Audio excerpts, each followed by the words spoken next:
Welcome, ladies and gentlemen. We're glad you are watching. Thank you so much for choosing Tempe TV again. This is that time for your open forum political discussion show.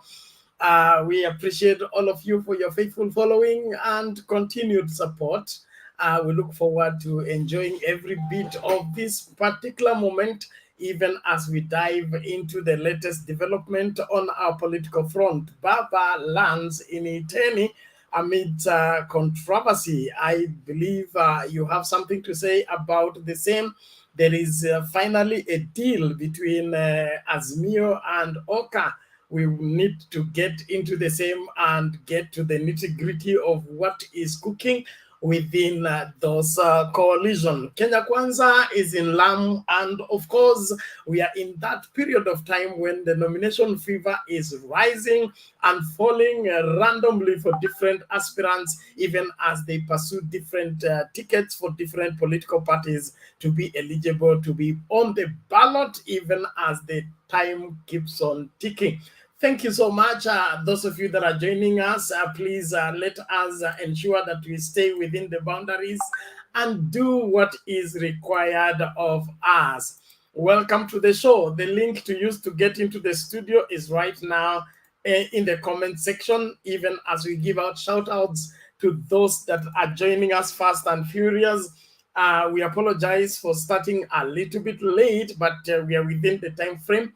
And we have a parallel show going on also facing Mount Kenya. So whichever one that suits you, please join and participate. That is why we're here. We should be able to do all things through Christ who strengthens us, and able to handle all matters even as we are enabled. Isaac Lemay Nemen, thank you so much. Kuna Bernard Ngetich, thank you so much. Kuna Rajab Abdallah, karibu sana. Jared Joram Wangira, thank you so much. The link is already in the comment section. I would Apeda, hey, thank you so much. I'm glad you are out there following the program. Innocent Olekuta, DP20. This is what 2044. Hii ni kali sana. Karibu, asante. Judy Tamara Williams, thank you so much. Kuna GFGGGH. Hey. I don't know what that means, but hi to you. Thank you so much. Usta Shavan Swale, thank you so much. Jeremy Ogata Ogada, thank you so much. Kuna huyu nani Janet Miruka, karibu kwa show. Omondi Joy, thank you. Nancy Leting, thank you. Not Nice, we appreciate you. Sila Andulat, hey, Ndalut, thank you so much. Hussein Ibrahim, I salute you. Kuna Dennis Ombui, thank you so much. Omar Kadri Hassan, asante sana. Dominic Kolo Jr. Awesome. Welcome, everybody. Let us get down to business. We appreciate all of you for making time to always be there for us, even as we devote ourselves to see to it that we participate in shaping the opinion for this great country and possibly be able to help Kenyans make informed decisions come August 9th, 2022 on who is who where. Well, Mr. Wangira, how are you today?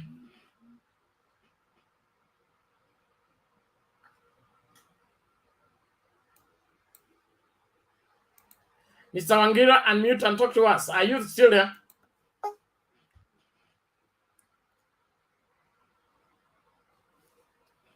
Okay, it seems Mr. Wangira is not responding in good time. Mwalimu, namna gani? Salama sana, vipi hali? Salama twashukuru. Namna gani Kosti? Kosti huko tuko salama kabisa huko. Nimesikia kiwewe vijana wanadai sijui ODM imefanyaje ticket za nomination.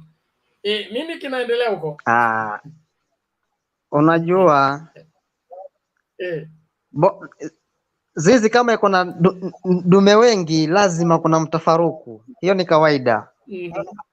Na siku zote mwenye kuonga ngozi lazima navutia kwake, so hiyo isitishe. Sisi wanakilifu wenyewe tunajua pale kwa kwenda kufanya nomination kupata watu ambao watatuwakilisha bungeni, hiyo haina shida.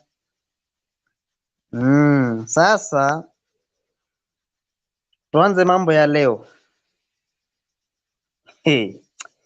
Hii Kenya bado tuko nyuma kisiasa. Tunafaa tuje vizuri, tuunde miundo misingi bora. Hata kama mtu kiongozi humtaki kwa akaunti yako, musikize tu. Hata kama utasema kitu ama utanyamaza, musikize. Mimi nilikuwa napongeza sana wakati wa mwanzo wakisema hivi wanasema Ruto. Hapo mimi nilikuwa na feel poa kwa sababu kuna ile freedom ya expression. Lakini kufikia mahali paka mnarusha mawe, hiyo si Kenya ambayo tunataka. Sasa najiuliza pia, naibu wa rais akienda kaunti zingine afanywe hivyo ama asikizwe kama venye anasikizwa? Na mimi nimesema hii siasa ya pesa ni mbaya. Umelipwa hapo, hata kama umelipwa 2,000 umerusha mawe, alafu sahii wasakwe washikwe, nani atakuwa mashakani tena? So vitu vingine Wakenya na vijana tunatumiwa na wanasiasa kutiona sisi yani hatuna akili. Manake hizo nguvu wametumia, kama ungechukua hizo pesa na wakashauti tu Ruto Ruto hapo, yani ingelikuwa yani paka yule Ruto mwenyewe angelikuwa amejionea, okay, kwa akaunti yangu bado ninawakilishwa vizuri. Unaona, yani hiyo ingelikuwa imejenga yani paka ni ile umaarufu pia ungelikuwa lakini sasa kitendo wamefanya, bado najipa maswali sana. Najipa maswali, akienda kaunti zingine akifanywa hivyo atasemaje? Na siku zote mshale huwa mtamu kwa nguruwe, lakini kwa binadamu huwa chungu. Ni vyema tu kwamba baba bado yuko salama na yuko safe, hilo jambo ndo nafurahia. Na ningeomba Wakenya tubadilishe nia, tusikize kila mwanasiasa anakuja kaunti yako hata kama humpendi. Na nimeona kuna hapo nyuma Kalonzo na Gideon Moi walienda mlima huko na walikuwa wanaongea, lakini wanaambiwa UDA, lakini hakukuwa na mambo ya kurusha mawe. Lakini sasa hii nashangaa, naibu wa rais alisimama akasema jamani, wale wa kung'oa reli na kurusha mawe na kwao, je, tuwaiteje sasa? So idara ya usalama inafaa izingatie hiyo maneno, ichunguze vizuri, ishike watu waliofanya hicho kitendo, ndio iwe mfano kwa kaunti zingine. Hata kama mtu hampendi, njoo usikize venye atasema. Siasa tupime kisera. Huyu atakuja na sera yake, tusikize sera yake ni gani. Akitoka huyu akuje yule mwenye tunataka, tunasema ni ngome yake, tusikize sera fulani. Na hata kama yule mwenye tunataka sera zake haziandamani na sisi, si tuna shift kwa mwenye ambaye sera zake zinaandamana. Alafu nikienda kwa Kenya Kwanza, pia nawapongeza, wanafanya juhudi za kupiga kampeni yao vizuri. Nimeona Lamu huko wamepokelewa vizuri, wakafanya kampeni yao vizuri, japo kidogo kulikuwa na bugdha, lakini baadaye ikaja ikanini, wakaendelea sawa. Lakini hicho kitendo mimi ndo kimeniuma sana, na kimeniuma si kwamba ati mimi na support Raila, no. Kila Mkenya aruhusiwe kwenda kila mahali ya pembe ya nchi, si kwamba wewe ni wa kaunti gani ama wewe ni kabila fulani haustahili kwenda kaunti nyingine. No, hiyo haistahili kwa hivyo. Asante Mr. Bernard. Okay, asante sana mwalimu kwa ushauri wako na maoni yako, na ni muhimu sio kila Mkenya aruhusiwe. Kila Mkenya ana haki ya kwenda mahala popote kufanya biashara na kuishi mahala popote. Kikatiba hauhitaji ruhusa ya mtu yeyote kuenda kufanya siasa sehemu yoyote. So wale ambao wanataka kufanya zoning na kuanza kuregulate nani anaingia wapi, nani haingii wapi, hao ndio wanakosea, na lazima mkondo wa sheria ufuatwe na kila mmoja aadhibiwe ipasavyo. Tumefika huo msimu tena ambapo watu wanafanya nini? Their level of madness begins to increase. And so when that begins to happen, we need to remain sober and do what is required. But we have people who are determined to cause chaos because they have already sensed defeat. And so they would want to clinch on anything so that they mess up the process that is going where they don't want to go. They have been threatening us to go to the ballot. Now we are closer to the ballot. They want to escape going on the ballot. We must deliver them there, no matter what. Thank you very much. Romiant, namna gani hapo? Mzuri sana Bernard. Habari yako? Haya. Niko salama nashukuru. Wacha nianze kwa kuwasalimia wale watu wengine wote niwasalimia watu wote ambao wako ni wa panelist. Na Bernard, inasikitisha sana. Inasikitisha na pia ni jambo la kuudhi zaidi kuona kwamba katika taifa ambalo tunaishi, nikidhani kwamba ni taifa ambalo lina watu ambao wameelimika, wana elimu na hata wana hekima, kufika kiwango cha kuanza kufanya kama kitendo ambacho kilifanyika kule upande wa bonde la Ufa, haswa kule Iten na kule Uasin Gishu pale Soi. Ninaona kana kwamba viongozi wetu wa Kenya bado tunaishi bado tunapitia ile stages inaitwa evolution. Kwa hivyo mimi ninaona kwamba kuna watu bado hawajatoka katika evolution stages zingine. We are still living in Egyptopithecus or Ramapithecus period. So we need to move from there. Hilo jambo la kurusha mawe, kuheckle si shida, jinsi ambavyo mwenzangu ametangulia akasema, lakini kurusha mawe hadi unarushia jiwe ndege, unataka kuumiza kiongozi, ni jambo la kusikitisha sana. Kile ambacho waliofanya kitendo hicho wanafaa wajue kwamba wao wana kaunti kadhaa chache ambazo zinamsupport naibu wa rais, lakini yale magatuzi ambayo yanamsupport Raila Amolo Odinga ni magatuzi mengi sana. Tukianza kule magharibi, tukianza Busia, tukikuja Kakamega na kwingine, itakuwa ni vigumu sana kwa naibu wa rais kuzunguka kwenda katika magatuzi mengine ikiwa kitendo kile kimefanyika na kwa yale magatuzi machache ambayo yanamsupport. Kwa hivyo ili kitendo hiki kisirejelewe tena, ninataka nimuombe naibu wa rais akuje wazi pariwanja mbele ya watu, aombe msamaha na awaeleze ama aelimishe jamii yake umuhimu wa utangamano na mshikamano katika jamii. Bure tunaenda katika kile kiwango cha pale nyuma. Ni jambo la kusikitisha sana. Haswa wakati mtu anazungumza amemaliza, alafu anahudhuria mazishi, alafu wewe na mawe yako unaenda kurusha. Mimi nimekasirishwa sana na jambo hilo, na ndugu zangu wa Kalenjin, ninaomba sana muweze kutokeza waziwazi, muweze kukataa na kukemea kitendo hiki. Jambo jingine Bernard ambalo nataka kuzungumzia ni kuhusu Azimio na Oka deal. Kwangu mimi naona hapo kwamba ni jambo zuri. Lile joto ambalo lilikuwa limeanza kupanda kidogo limepunguzwa, na tunaomba tu hao viongozi waweze kupatana pamoja, waketi pamoja, waje na mpangilio mzuri wa kufanya kampeni zao ili tuweze kushinda hao watu ambao tayari wameweza kuhisi kwamba kuna kushindwa.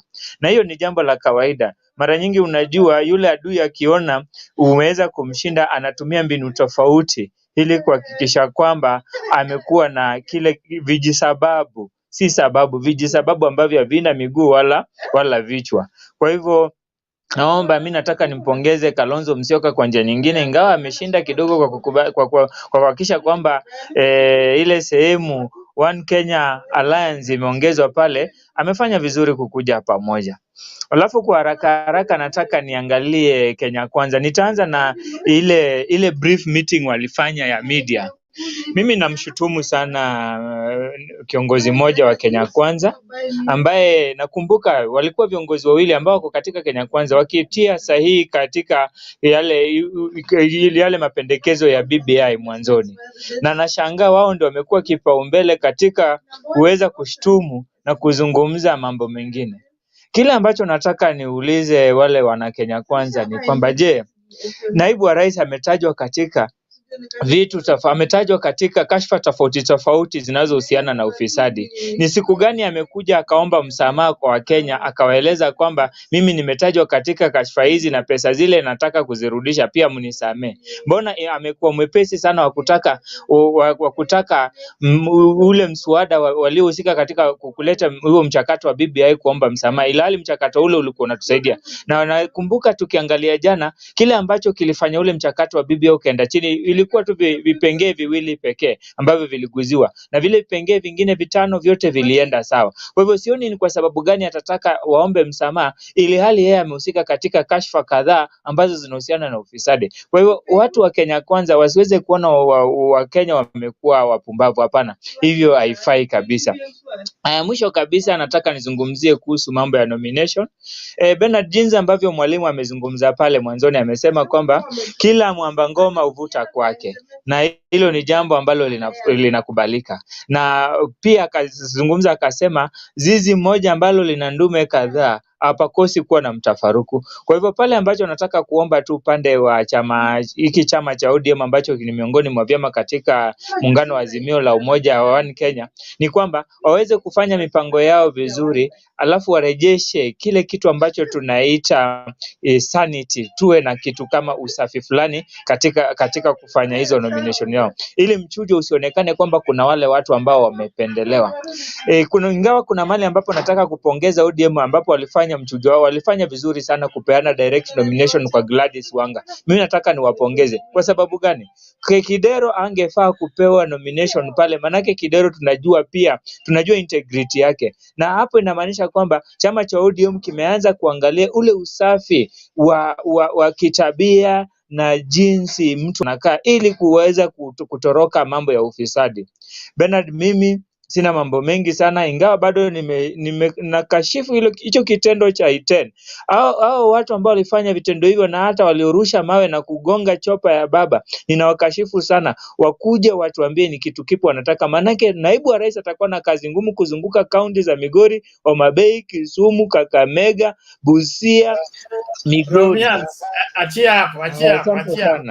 Asante sana kwa utangulizi wako, tunashukuru kwa maoni yako. Hii ni nchi yetu na tutarekebisha yale ambayo yameenda kombo, ili uchaguzi lazima ukuwepo tarehe 9 mwezi wa 8. Hakuna kukwepa, mtu atafute vijisababu, lakini lazima tutafikisha yeye hapa, aidha ajiondoe, lakini kuhepa ballot this time hakuna kuhepa. So waache hizo vituko zao.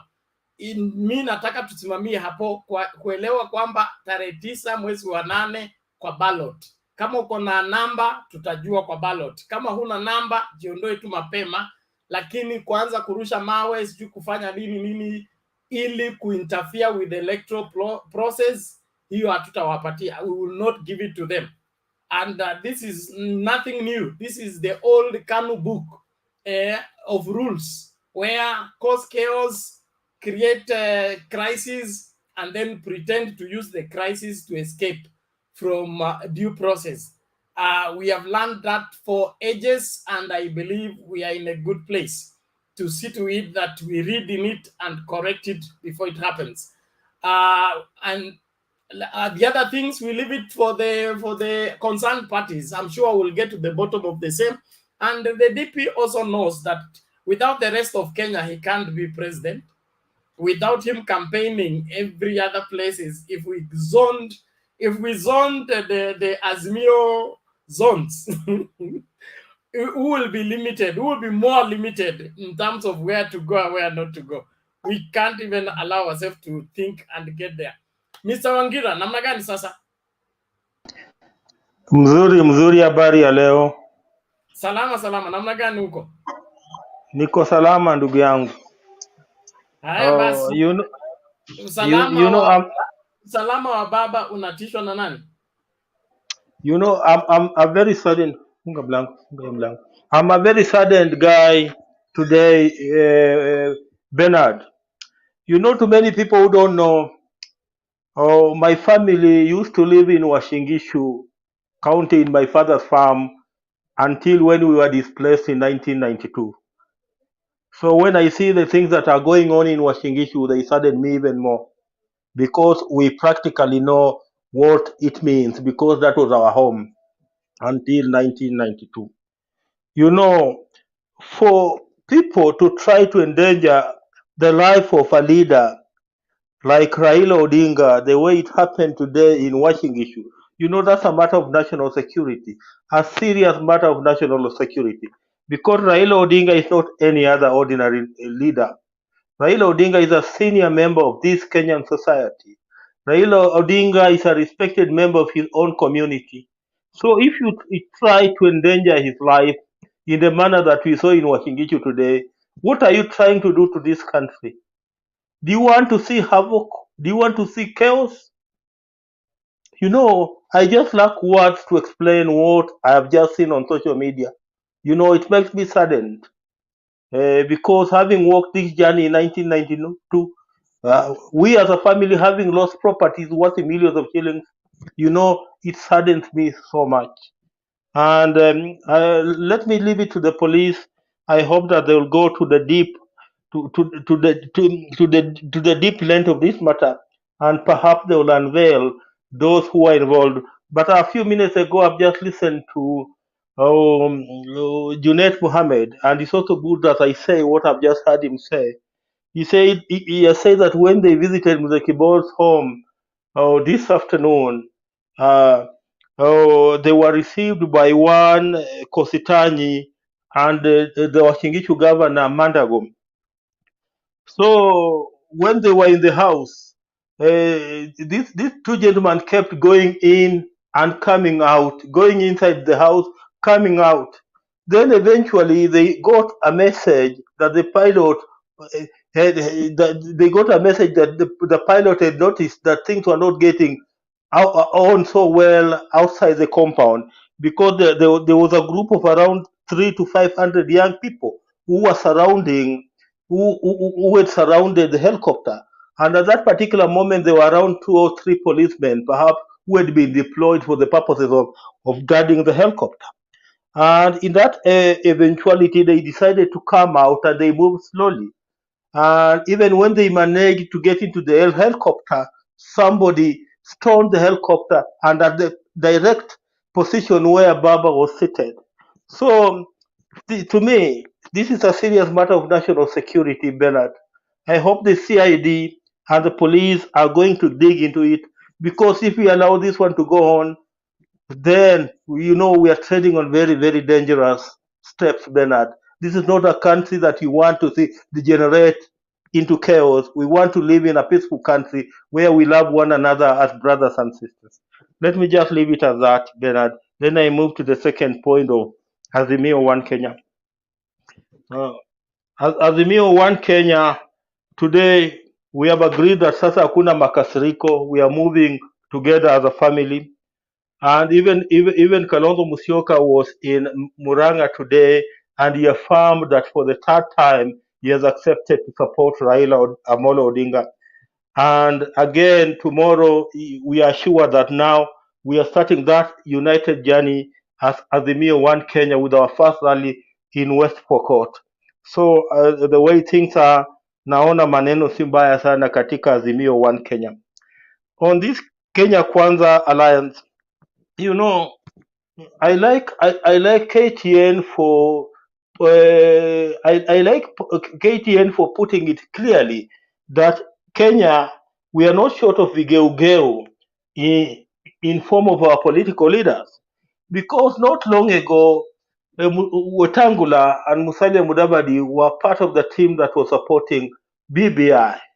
Now, because they have crossed over to what they call one Kenya alliance, and because the BBI has suffered what it suffered at the Supreme Court yesterday, now they are here telling us that they want the Auditor General to audit the accounts. that were used to fund the BBI process. What type of hypocrisy is this? Are those the guys we want to elect as leaders? Because leaders must be straight people who stand for what they believed in. You know, when tukwa kigeuge, you cannot just be like a flag that must is taken left or right by the wind. You must have a position, understand.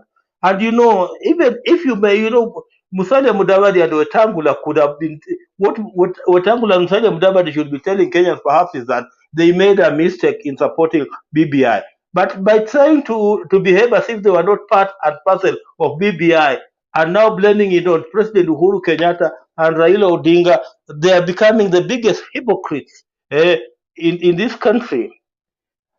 In this country, Bernard. In this country, Bernard. On the nominations, Bernard, today I understand in Nakuru, ODM was supposed to have held its nominations, but because of one or two, it didn't pick up. Hopefully, as times move on, we are going to see these nominations. What we pray that these nominations are going to be free and fair, and they are going to give us the candidates that we need in the Azimio family. Bernard, let me just leave it at that. Although I'm a very disappointed man today, seeing that my political leader Raila Odinga'S life was in danger. Asante. Asante sana Bwana Wangira, na shukuru kwa maoni yako na mchango wako na kutupatia picha haswa ya vile mambo yamekuwa. Naamini kwamba suluhisho litapatikana. Ni wakati huo tena katika nchi hii ambapo watu wanapandwa na mori na wanafanya mambo yasiyoeleweka, lakini tunaamini kwamba Mungu yupo na sote tuko na uwezo wa kubadilisha yasiyokubalika katikati mwetu ama miongoni mwetu. Omondi Joy, habari ya leo?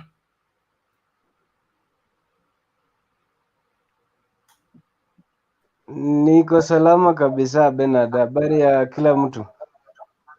Tuko salama. Karibu, maoni yako dakika 3. Kwanza niseme nimeudhika kabisa kwa yale ambayo yametokea leo, but tunashukuru Mungu. Naona baba Lance ni Iten, hiyo ndio imeniudhi kabisa, maana hata imebidi leo niingie katika mazungumzo juu I believe that baba is baba, but I want to shun our youth. Tunatumika vibaya sana, ukiangalia hiyo kitu, it was something that was planned. That is why even the pilot sensed danger when he saw a group of people surrounding the compound with a very bad intention. Bernard, Kenya yetu inaenda pali pabaya sana. Utapata watu hata wakipatikana, hiyo mambo itapakwa tu hivi kisha ipotee tu hivyo.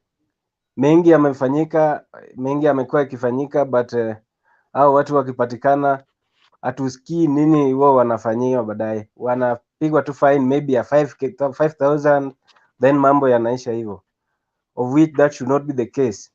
So I think the government should be very strict more than they are now. So suspects wakipatikana, utapata maybe wakipelekwa kwa koti, utapata wamefungwa uso. Wewe ni suspect lakini unafungwa uso. Why is that happening? If you are a suspect, let Kenyans see Omondi Joy is a suspect of murder. Omondi Joy is a suspect of doing this and this, so that ukishinda kesi Wakenya pia wajue Omondi Joy jana alikuwa suspect wa kufanya jambo fulani, but tunaona ameshinda kesi, kwa hivyo ameshinda, ako sawa. But usiposhinda acha uwekwe ndani na Wakenya wajue Omondi Joy ndio ule alikuwa kwa TV na alikuwa amefanya mambo fulani. Nikienda kwa Azimio-Oka deal, it is very good, wamekuja in agreement today. Nimeona pale the press was very good, and I think they are going to work smart in the next days to ensure that Baba is in the pocket of delivering whatever intentions he have. Nominations fever is very good, is still rising. I saw even in Migori County, I saw today Governor Senator Chila Yako was having his gubernatorial launch, but I saw some chaos where the woman representative who is also aspiring to be the governor of Migori, some of his supporters trying to bring the chaos. I don't know, because of the issue of certificate issuing. I don't know what was happening, but when it comes to Homo Bay, I saw yesterday Gladys Wanga receiving a direct nomination certificate. That was very good because she deserves. Otherwise, KKA in Lamu, I can't brief that, but what I saw them doing when they were calling out the government the government bodies to check the money that was used during the BBI pressure. That was very, very bad, according to some of them, like someone's like Mudavadi and Wetangulas. So I think they should come out clear, irrespective of which side you are. You should take some stand. Bernard, when you go to America, will you say you are a Kikuyu when you are a Mloya? You can't. So your stand is very important, irrespective of where you go. Otherwise, allow me to be on the other side of the tent. Then I think I shall come back again to discuss more. Thank you so much. Okay, asante sana Bwana Omondi Joy. Let's keep the conversation going. On the comment section, please let us engage into the debate, not to exchange on trivialities, although you know that there are people come to divert the conversation. So be there as a soldier to ensure that you keep the conversation in the right direction. We don't have to block somebody until he violates the rules. That somebody has differed with you, blocking them is not the solution. Just raise your point and challenge their line of thinking. But when they begin to promote something that is against our rules, then we can block them.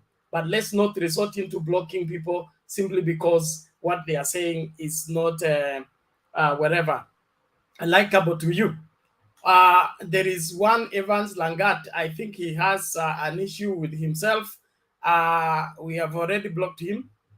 You just respect people, value people, and engage your brains. Stop engaging your hate for people. That's not the way to build a country. If you think Raila is nothing, you must be. I don't think you even exist. So that you cannot be thinking that way.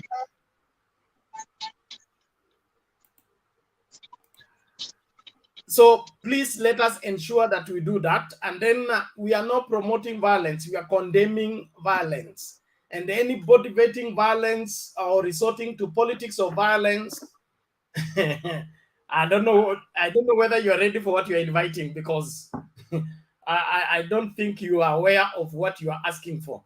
So please, let's do what is required, what is necessary. Jared, karibu tafadhali. Thanks, Bernard, and the rest of the panelists.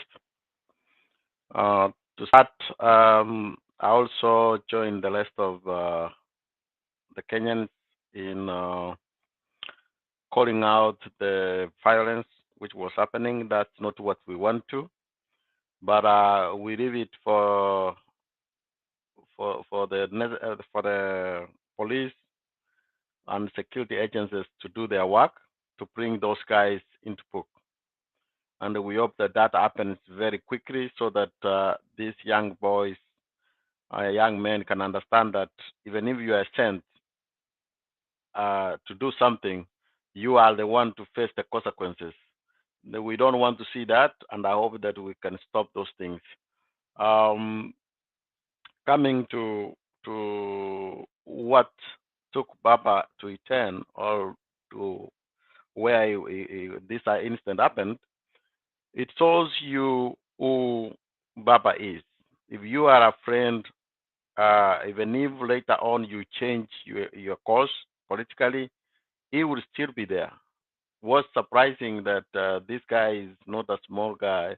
He's well known from there, and probably the deputy president found it that it's not necessary to divert his schedule to pay his last respect. But you have seen in even places where Baba might not enjoy support, but if he has a friend, he will always go there, and that is what you a very good character you can attain from him.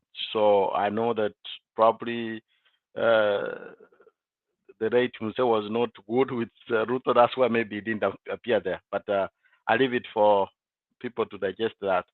On Azimio-Oka deal, it's good that at least we are seeing a few days for this to be registered, and I try to look at what was not said. You know, most important is what was not said is not what was said. You saw people asking about NAC Kenya, and they kept insisting NAC Kenya is part of Azimio. Oka is part of Azimio, as the other people were trying to keep saying Oka, still defending Oka wherever they want to do. It's unfortunate that our friends from Wiper, they still want to click on something which is not legally there. Now they call it a corporation. I think it's good for Karonzo. He's trying to put parties together for 2027. So it's good. That's what I think he's trying to do, because when they keep saying there are other parties coming with the one for Jimmy Kibaki, and people are assigning now, and they're coming as who? So, but it was made clear there that those parties came as individual parties. Wherever their corporation is, they can still cooperate out there. Just because we are in Mutembei does not mean that I cannot have another association with Bernard on a site.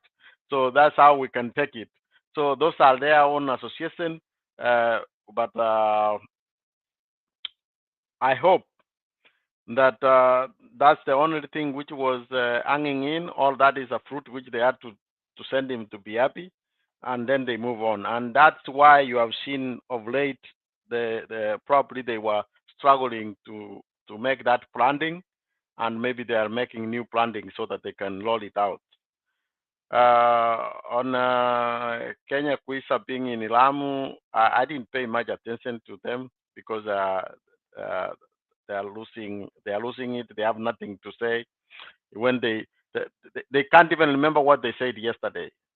The other day when we had PPI, there are the people who said why the US is supporting PPI. So they clearly said, even I saw some of the Twitter, they were tagging the president of America that your money is being wasted in PPI. Now, how it comes to be again Kenyan taxpayer money, I don't know. What I want to say is that those who think, and I've said this before, I think that to me, I was very happy because I did not want this PPI to go through. I wanted it to be given a pause because of one or two reasons. One, I want to make sure that I wish William Ruto will test what it means to be out of government, not near even the parliament. So this PPI was going to give him an opportunity still to be in the corridors of power as an opposition leader. So I want him to be in Sugoi to see if he could get anybody to fist him there. So that's why I wanted it to be paused so that we will defeat that. So the winners were actually Azimio. This is the second reason I say. I was fearing that if PPI was to be given and not to go, then the Kenya Kwisa could have offered a prime minister post to Mudavadi. That could have brought a challenge in Western. Now that they don't have anything, they have only two things. Either you give Mudavadi a running mate or not. So whichever way you go, it's gonna bring some consequences. If you tell them that you're going to give him a ministerial position, I think Western knows better than that. So it's very good, and also those who listened.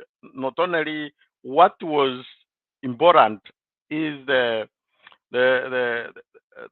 issue, the creation of another articles by the High Court and the Court of Appeal, that we were not going to be able to change our own constitution. When that one was kicked out, that means we already know there was nothing wrong other than the second schedule of the constituencies, which is going to be invalid actually, because I think the coming year is when we need to do the boundaries. So that will take care of itself. Everything is intact. It's only after the election somebody will go and maybe we change it a little bit. And this is, I'm saying, I hope that when Papa takes over, if he will pick Otienda Moro to be the Attorney General. One of the problems we have had with the Uhuru government is that bad advice from the Attorney General. So we need somebody who could have seen all these things. In fact, when the Senate, if you remember, if we recall, when Senate were discussing the PPI, Otienda Moro and Alengo said, this thing is not, it might not stand a chance. I wish they could have listened at that time. But we hope that if we get a good Attorney General giving a good legal advice to Baba, then we would not be getting this more embarrassment. Other than that, the last point is the nomination. Nomination, of course, is a challenge. As I said, when we will finish with the nomination, then that's when we will know where we are. I applaud Baba for giving Gladys Wanga a chance, and I want to correct my friend Omondi Joy that was not a direct ticket. We need to not to go by this media trying to tell us that it was given. That's not a direct ticket. A direct ticket is only given to a person who has no opponent. This was according to the rules, consensus. This was a consensus. People came together, they agreed, give and take. So this is not considered a direct ticket. A direct ticket is when there is no consultation, you're just giving somebody a ticket. So this was not part of that. So we need to correct that this was part of consensus, which is one of the ways they will be doing nomination. I hope that they will be also sorting out Kisii. Still, there is a problem. I hope that they will sort it out and they look at. I liked what the Secretary General for Jubilee said. If you add on today, he said they will look at the bigger picture, and that will be their rallying call, the bigger picture. And I hope as we going forward, there will be a bigger picture they will look at, which would help us to secure more seats.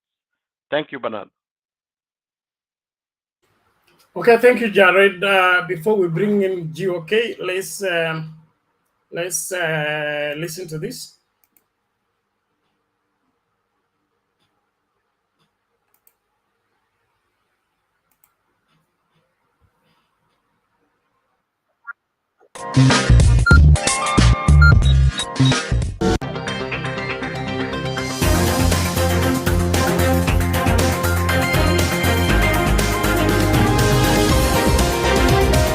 You are watching NSN News International, Nairobi, Kenya.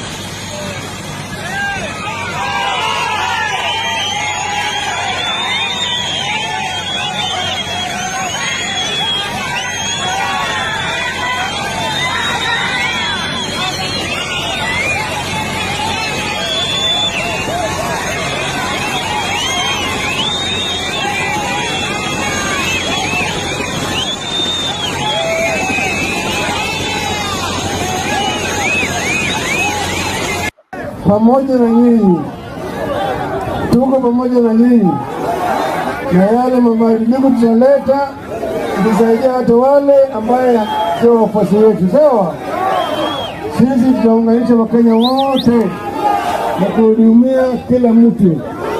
Hii kampeni tunafanya nataka ile ya amani, ili yule ambaye atapata kura nyingi zaidi ndio atakuwa mshindi, sio? Mimi na hakika ya kwamba sisi tutashinda hii uchaguzi sawasawa. Asanteni sana, Mungu awabariki.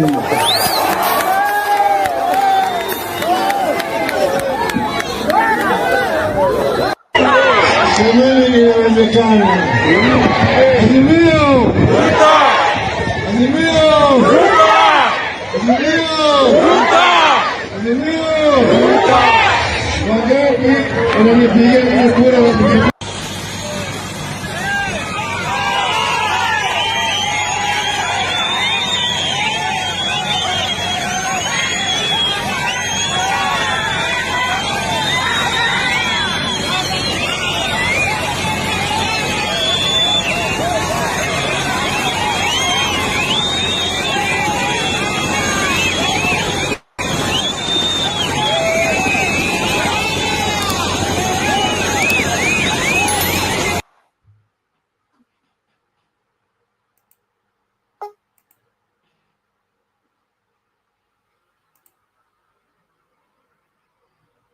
Okay, that gives us a glimpse of what transpired. Let's listen to GOK. Okay, thanks for your time. I think at this moment I'd love to talk some few things to make it clear, because if you can check that clip when you umecheza, it has some content and that makes some intent of thinking, because remember Ruto will not Ruto is going not to do politics in his backyard.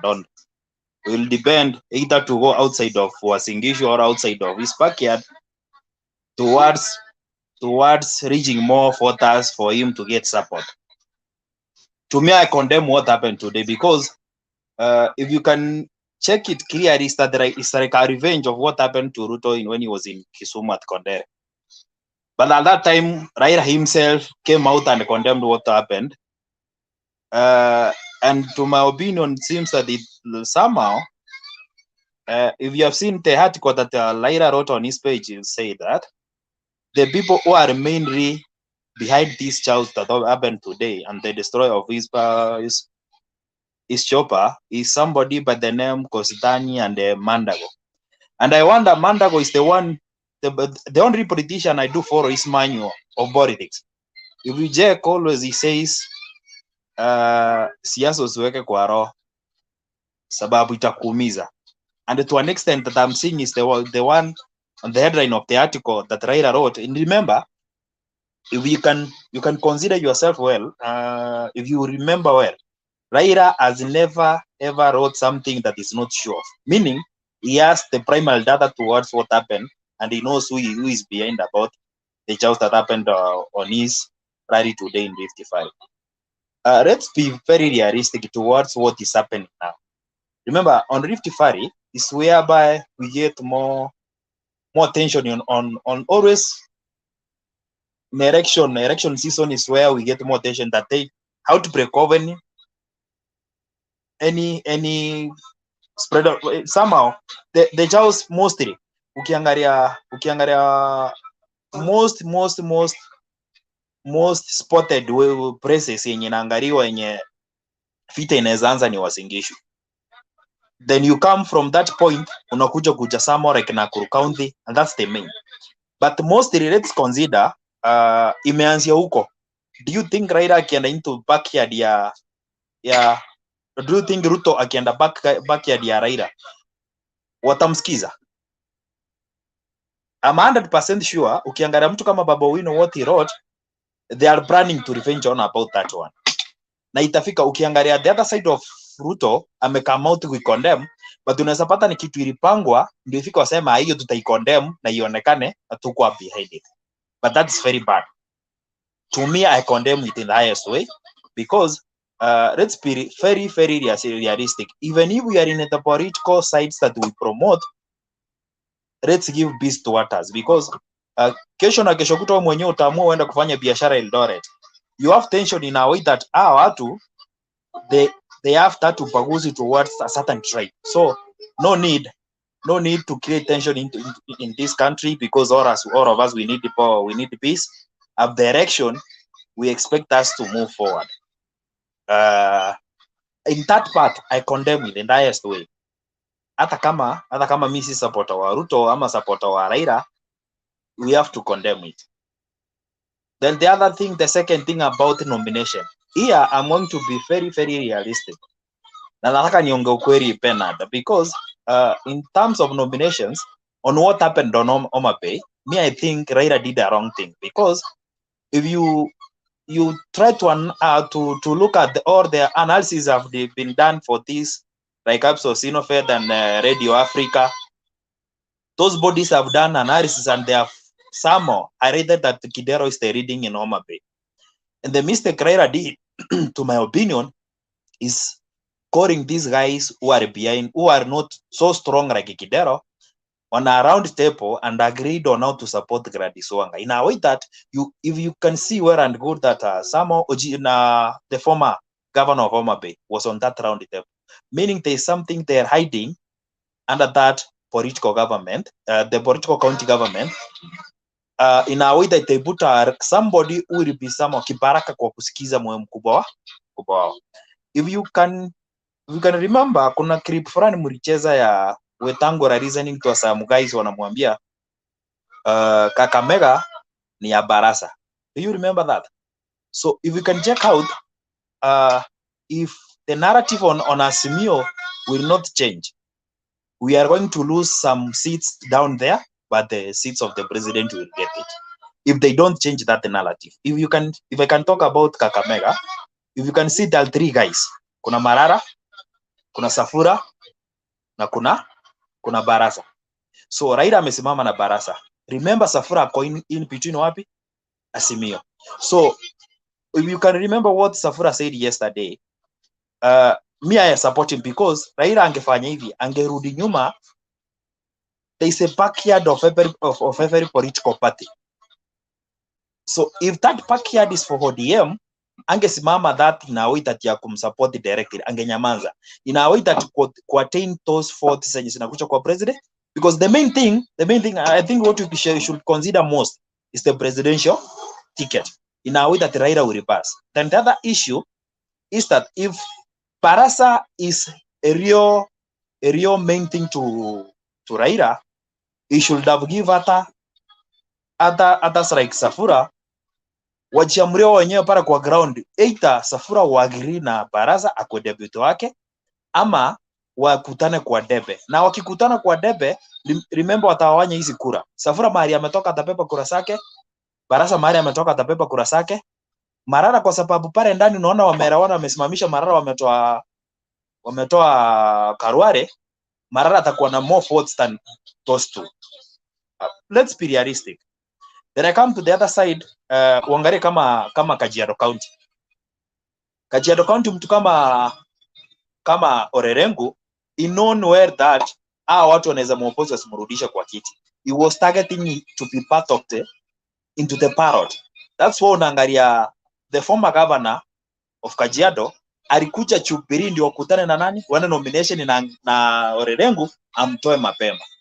But Orerengu naye akachanuka akaruka wapi? ODM. Ndiye aende kuwa imasti ya kwa nini? Kwa ballot. Have you seen this?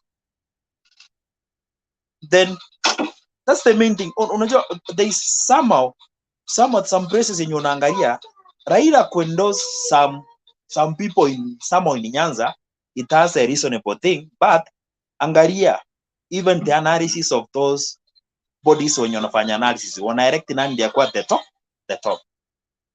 In that position ya Samo on that nomination, Raila should reconsider that much. Sababu ukiangalia kama Mathare in Nairobi, people know Mathare is for ODM. Chubiri mbona ikuje kusimamisha mtoto mwenye hata kichwa yenyewe ameweka vitunguu kwa kichwa? Do you think watu watamsikiza? Let's be realistic. Huu mtoto mwenye wameweka Mathare. Saizi angalia watu wako campaign, yeye ako kufanya adverts za kampuni na promotions. Do you think that those are kind of the people when wanaweza kuwa elected wasimame? So you can imagine, try to imagine party being environment. How can you present Mathare? How? Let's be realistic. Mahali kama Mathare, Jubilee withdraw yaje ODM. Mahali kama Nairobi, either Wanyonyi to be back behind Ngatia, ama waamue waende wote kwa debe. Na wakienda kwa debe, remember, if I'm not sure, I'm not wrong, Sakaja ako UDA. Na unaweza pata Margaret Wanjiru amejitoa ameenda independent. Sakaja watampaka hapo akiwa pale as Kenya Kwanza. Ipaki Azimio wanapigania kura hapa katikati. Kutaendaje? Itaenda the way it happened in 2017. Walipaki wakipigana in between NASA, Songa kapitishwa pale na repeat. Are you seeing? So this is what you are supposed to consider. Mathare ya ODM. Nairobi, remember, kura mingi sa Nairobi. Tusidanganyane. Kura mingi sa Nairobi ni sawa Kikuyu. Hapo tusidanganyane. Now these people, they are the main people in the business, they're doing business in Nairobi. So they will consider, somebody will consider their business most. Ngatia being the part of the business people in Nairobi. Me being the part of the people who are doing business in Nairobi. People will consider whereby they will be in a safer side. Not that what happened, they bring in NMS, Nairobi National Metropolitan into work. So do you think kuna watu wanafurahia saa hii? There some wana regret mbona walichagua Songo. To that, I will be realistic on about nominations. And the other side of Kenya Kwanza, let not the guy kubweka that too much. Ukiangalia Ruto, if is being realistic, history anasema ati akikia kwa serikali will form a certain body that will question how the money was spent on BBI. Do you think Uhuru mwenyewe akiwa in power, he will accept aingie kwa power aende kumtaririsha? Bernard, wewe ni wewe. Penye umekaa kwa hiyo kiti. Mtu akwambie nikikaa kwa hiyo kiti utakuwa unaonekana hapa. Do you think utamungoja akuje kukaa kwa hiyo kiti? It will be fair. So that's why you see the guy is knowing he's losing, but if you wanna create tension yenye iko, na it will not turn him some faults. Remember mahali yako saa hii, it should be soon. The mistake Raila did last time ni the same hiyo ya nomination ndio ikafanya nini? Kaenda kwa Jubilee. Coast kuna account mbili zinakuwa rolled by Jubilee. Hiyo Lamu na Kwale. Hata ni saa nani? Ni saa Raila. Then there's the other guy mwenye anaitwa Musalia Mudavadi. I remember wao ndio walikuwa pale KICC kuweka signature kwa screen that they endorse BBI. Sasa hizi ndio wanapweka huko nyuma at the BBI ilifanya nini? Iliharibu pesa za Wakenya. You will be part of the people who are supposed to be questioned because he approved it by putting his signature. Barasa, are you seeing any penalty? Are you seeing this? So the same with Moses Wetangula. Not that kwa sababu umefika ng'ambo ile, wenye wako ng'ambo hii unaona ni wajinga. Remember, mafuriko itarudi ile side yako tena uanze kukimbilia side. Kuna msemo wa Kiswahili unasema mchama ako anyei mahali uenda kauya. So usitoroke mahali umetoroka ukafikiria mahali umeacha hautairudi huko. Anything might happen in this political world. Nani alikuwa anajua Moses Wetangula atasonga bare na Mudavadi? Hatujui ni pesa iliwapeleka huko kama nini, but else respect others where you have come from. Jaribu kuwapea respect kidogo. I'm done. I think that's my opinion for today. Let me give others time sama wachangie ndio na mimi nisikize nijue. Okay, thank you, GOK. We appreciate that. Good analysis. But also, different places, we used to say different strokes for different people. Different regions have different ways of treating matters, and party decisions are also very dynamic. We can't have a standardized way of treating particular situations. So it's also an issue when we make it a Raila decision whenever there are tickets given, as if Raila walks around with tickets in his pocket and, dishes them out. That sounds very undemocratic and very unhealthy for our politics. I'm sure there is a board that is charged with the responsibility of running the nominations and determining who gets the tickets where. We just want to beg them to see to it that they don't give us weak candidates. We don't want people in office who cannot perform or who cannot even win the seat. So as much as they will weigh different places, make different decisions, let those decisions end up giving us credible leaders who are going to deliver. Story ya Kidero in Homa Bay, Kidero still has a baggage. In my opinion, even if he's made governor, he will spend most of his time in court trying to clear his name. I think let him just clear with the Nairobi first.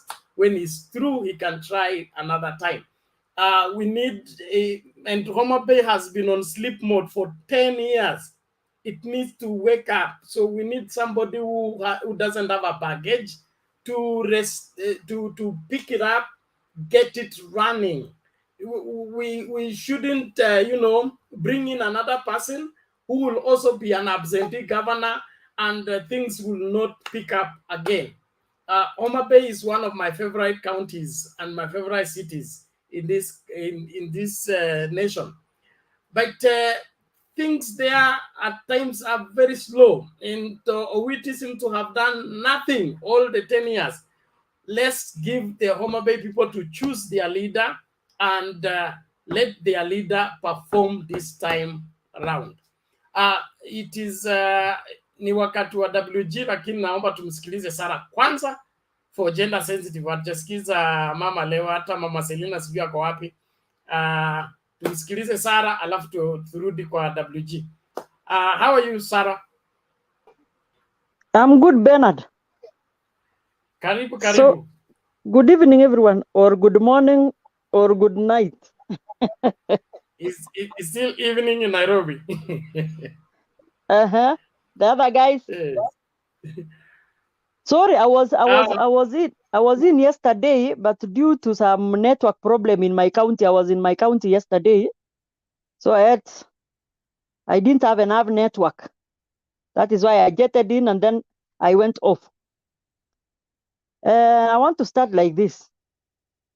Baba, when he lands in Iten, in fact, today that was my route from Kabarnet to Eldoret. And then when I reached that route of Cabernet, where the burial was, sometimes I feel bad. You know, we need to talk the truth. Every leader has got right, or he or she, to maneuver all over the Republic of Kenya to earn for votes. Hata nimekuwa nikiangalia social media, naona watu wanaweka picha ya Raila, wanaweka picha ya Ruto na wanaweka picha ya Wanjigi. Ruto akiwa Nyanza, Wanjigi when he was in Nyanza na Raila. So ni kitu gani? What are we showing? We are not showing a very good picture. That is a very bad picture. We need to respect each leader. Even if I'm supporting UDA, but what happened today, it was not good. For real. Even if today Raila says he's going to Baringo, the people of Baringo should respect. Aje auze sera zake, amalize, aende. So you know where you will vote your vote. Why should you start violence? Why should you start such issues like that? And the leaders are sitting down and watching. What are you watching? Do you want us to go back where we came from? No, that one I cannot agree with that. For real, I will not agree for that. In fact, watu wanataka kuchukuliwa nini vikali. Unajua sometimes wacha vitu zingine ikuwe example kwa wengine. Then that one cannot happen. But if you see something happening here, we keep quiet. The other one, next time itakuwa ni nini? Si kitu itachomwa. Kwa sababu hata wakati nilikuwa napita Iten, the tension was very high. Until even I wanted to queue for fuel because I didn't have enough fuel. Nikaona hapa naweza gongwa, wacha nichomoke tu na gari yangu tukutana na fuel huko mbele. We are running out of, yani our lives are in danger, even if we are the residents of that nini. No, it was not good. By the way, wacha tuambiane tu kweli hapo. Hao watu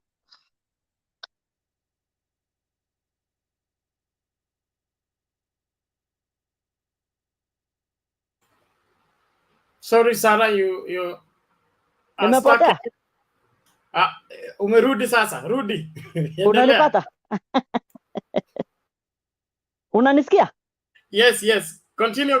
We can hear you. Your picture is the one that's stuck, but tunasikia. Sasa, are you getting me? Yes, uko sawa, endelea. Yeah. So what is there? We you know, so many things we need respect. Respect matters a lot. So what Kenya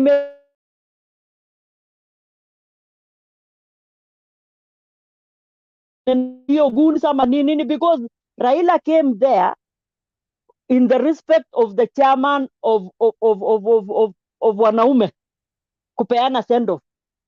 Alafu sasa inakuwa ni vita kwa nini? No, that shana mimi sijakubali. Aya, let me go to, because I've not seen today politics. Let me go to these of nominations.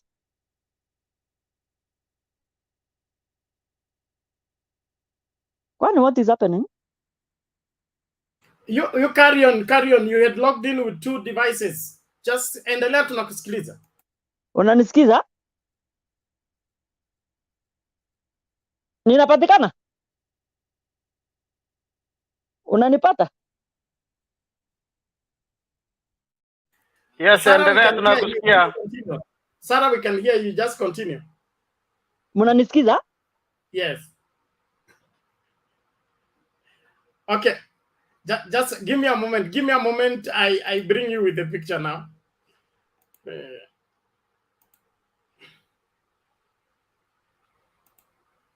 Am I okay? Aya. Munanipata? Ya, uko sawa sasa, endelea. Napatikana? So about let me go to these of Nini, the nominations. By the way, I'm a supporter of UDA, lakini hapa Bernard lazima tuambiane ukweli. Kuna mambo hapo inaendelea. The highest bidder, the upper hand, nini uko ukifanya? And let me give you the example of Uasin Gishu County. This nomination, we know who will get in UDA. And it will not be, it will shock so many people that even in this nomination, the incoming governor, we have the highest possibility of incoming governor coming from an independent party in Uasin Gishu County. So hapa kama hao wakubwa wanapeana the highest bidder, oh, ni nani huyu anajulikana namna gani? How is he with this the political giants in the party? Hiyo kitu itaharibu watu. Wacha wananchi wenyewe wachague. Wananchi ndio wenye kuamua hapo. You might choose someone na kumbe huyo si yenye wananchi wanapenda. So hapo utakuwa umeangusha na huko mbele utaenda kuangushiwa. Na hapo so many independent candidates this time in 2022 utashangaa. So kama ni chama wachie free and fair election. Because hata saa hizi sisi tukikaa mahali, hata mimi mahali nimetoka jana, I've been in Baringo for 2 days. And I know even now the incoming MP of my own sub-county, we have already known it is who. So vitu zingine wacha wenyewe wachague ni nani wanataka na nani hawataki. Lakini you come and impose someone for us. Kwa sababu kuna shughuli mnafanya naye huko, hiyo haiwezekani, hatuwezi kubali. So kwa sababu nimeruka wengine hapa because of gender basis, wacha niwache hapo alafu nitafuata. Okay, thank you very much Sarah for giving us that perspective. Ni muhimu kila mmoja ajitahidi, na hii Kenya ni yetu, lazima tujue vile tutasurvive. All the same, kuweka sheria ni muhimu na kusave, let's protect each other's lives. Let's value each other's life. Yani I cannot imagine how somebody takes a stone and throws on a chopper. I mean, either haelewi ama kuna kitu makosa na ufahamu wake, because if the chopper catches fire, who survives? Bernard, unajua nini? Yeah. You know what, Bernard? Yes. Hata wenye wamefanya hiyo kitu, you know, mimi kama mimi siwezi toka tu mahali na nikuje mpaka mahali gari yako iko Bernard na nigonge. Unasikia? There is a backup somewhere, and that backup is the one we want. Immediately we discipline the backup, hakuna vile huyu atafanya, we will already are paralyzed. So we need this backup. Nasikia? Even what happened siku ile kwa deputy president, there was a backup. Na lazima tuambiane ukweli. Even this one, what happened today, there was a backup. Na lazima tuambiane ukweli. These people should, the people who are in this backup, we want to know them. Who are these people? And then tuachilie, vijana siku hizi wanapewa 50 bob, 100 shillings, because hakuna pesa. So akishadanganywa na hiyo, mtu unashika mawe unakimbia. Hiyo chopa ingelipuka, si hata ungechomeka hapo. Na ungepona, si ungekufa. Umejiuliza hiyo maswali? So the problem is these people who are backing these guys. We need to know. And we showcase these people ni wakina nani? Na sheria ichukuliwe mkononi. Msikuje kusumbulia watu hapa. Raila came there because of the chairman. Na akakuja akiwa na huyo urafiki. He came to in what do we call Elgeyo Marakwet County. Kama hata utaki Raila, si upige tu makofi akishaenda, so unajua hiyo kura yako utaenda kutupa wapi? Kumuonyesha akisema Harambee, nyinyi mnasema UDA kichwa yenu ni mzuri, ama aende Nyanza ikisema kana Harambee mnasema vitu zingine, kichwa ni mzuri. Heshima ni muhimu. We have to respect our leaders. What are we showing the other world? It is too shameful for us. Okay, thank you Sarah. Let's bring in WG. Na kuna mkururo tunafuata. Those people on the line, don't panic. I have the line on how we only give preference to the ladies because they are the minority on the platform. But the rest of you, tuko hapa, and our show is 8 hours, so relax. WG, come in, please. Bernard, good evening. Good evening to you. Welcome. Thank you. I want to begin by, indulging on the issue of Okoa, Kenya, under Kalonzo Musyoka, the Wiper. And today they were so upbeat. The reason I was looking around trying to fetch it, but I couldn't understand what was so different today that they were upbeat like that and not like any other day. So I was asking myself, what could have been the reason? The only change or difference that I came up with was the Azimio One Kenya Alliance. So One Kenya was added. So perhaps that was the only reason why there was some rejuvenation within Wiper camp. And what is there in a name? So that brings to the question, what are the objectives of some leaders? What are they seeking to achieve? So if Azimio remained like the same Azimio, what would the Wiper lose? Or what would people of Ukambani or any other stronghold for Wiper, what big thing would they lose in their regions as voters or as citizens with that name, if that name was missing? So what is the eventual objective of Wiper as a party? So some of these things, I find them so trivial, and our politicians are losing their focus on why they are coming into leadership. They are pursuing very trivial and pedestrian, pursuits instead of things that will bring benefit to the country. So number two, today, again, why I'm saying that I was trying to fetch what was so different is that tomorrow you will find them outside there stating how someone has reneged on the promises or the agreement that they made. So I thought they would come out and explain that, due to this agreement that was added or removed, that will benefit us in this manner. So we find that now we are now comfortable, but they didn't tell us that. So those are just hogwash. So I didn't see anything reasonable. However, having said so, we still invite, or we still expect Kalonzo to take his position as one of the principals, and move forward and campaign for the outfit, which is Azimio.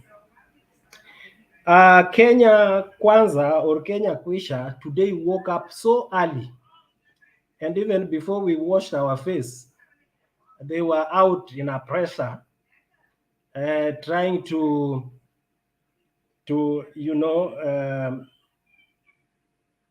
reap where they did not sow. The victory yesterday, or over the declaration that BBI was unconstitutional, was for the judges. The judges did that. So just like a lion would go and hunt for an animal and bring it down, and as it brings it down, then a group of hyenas would come from the forest, and would come with a lot of fuss, a lot of noise that would intimidate the lion as it seeks to feast on the carcass. So the UDA were out to celebrate the victory, which they did not participate in. They are not the one who won that, but they want to take all the all the praises, all the we call it what? Yani wanachukua hiyo zawadi kama ni yao. They are the ones who did it, and we know they were not the ones. So why they should come up very early, and even their supporters all over social media, celebrating as if it was a UDA victory. That one baffles me. It only shows how disparate these people are for the victory, which will be so hard to come their way. The other thing I wanted to mention here is their demand that the monies should be, returned. We are surprised that they are coming to talk about monies that was practically consumed, even as we watched, through participation and through other activities. And I've never heard them demand that some of the monies, like the Aurora and Kimarer, that went into people's pockets and their values have never been seen. Even what they did with the monies have not been seen. They've not come out and demanded that the exaggerated SGR, price be explained. So these are people who are trying to, take advantage of Kenyans, thinking that they can still, hoodwink us with their propaganda. We really know whom they are. And more so, like my fellow panelists said, that someone like Mudavadi, he was the one actually reading the demands on behalf of Kenya Kwanza, yet his own signature is still lying there alongside Uhuru Kenyatta and Raila Odinga. So what kind of nonsense is that? These are people who don't even have conscience. They should be put to where they belong. Finally, coming to this issue that happened to Raila Odinga today, I think, Bernard, there is a reason why I want to talk about it the last. It's because it is something that is quite disturbing. You see, William Ruto went to Central, And at one point, he is even at one moment thinking and, taking himself to be part of the Kikuyus in Central and saying they are doing this to us and they are doing this to us. And Central guys have embraced him as a leader without knowing, without asking whether he's a Kikuyu or not. So it's not that they are any lesser human beings in Central. It is not that people in the coast where William Ruto goes and talks freely without being disturbed, like those people are lesser human beings. Let's say today, even if we said that, okay, we are not going to Rift Valley, every other person move away from Rift Valley, let the Kalenjins be with their land. Will they feel comfortable? They will begin asking people to go there. Some of the challenges that have affected Northeastern region is that due to its geographical position, many Kenyans found themselves not reaching there. And see how it has lagged behind in development. Some people even call it like this is not Kenya, it's maybe it's Somalia.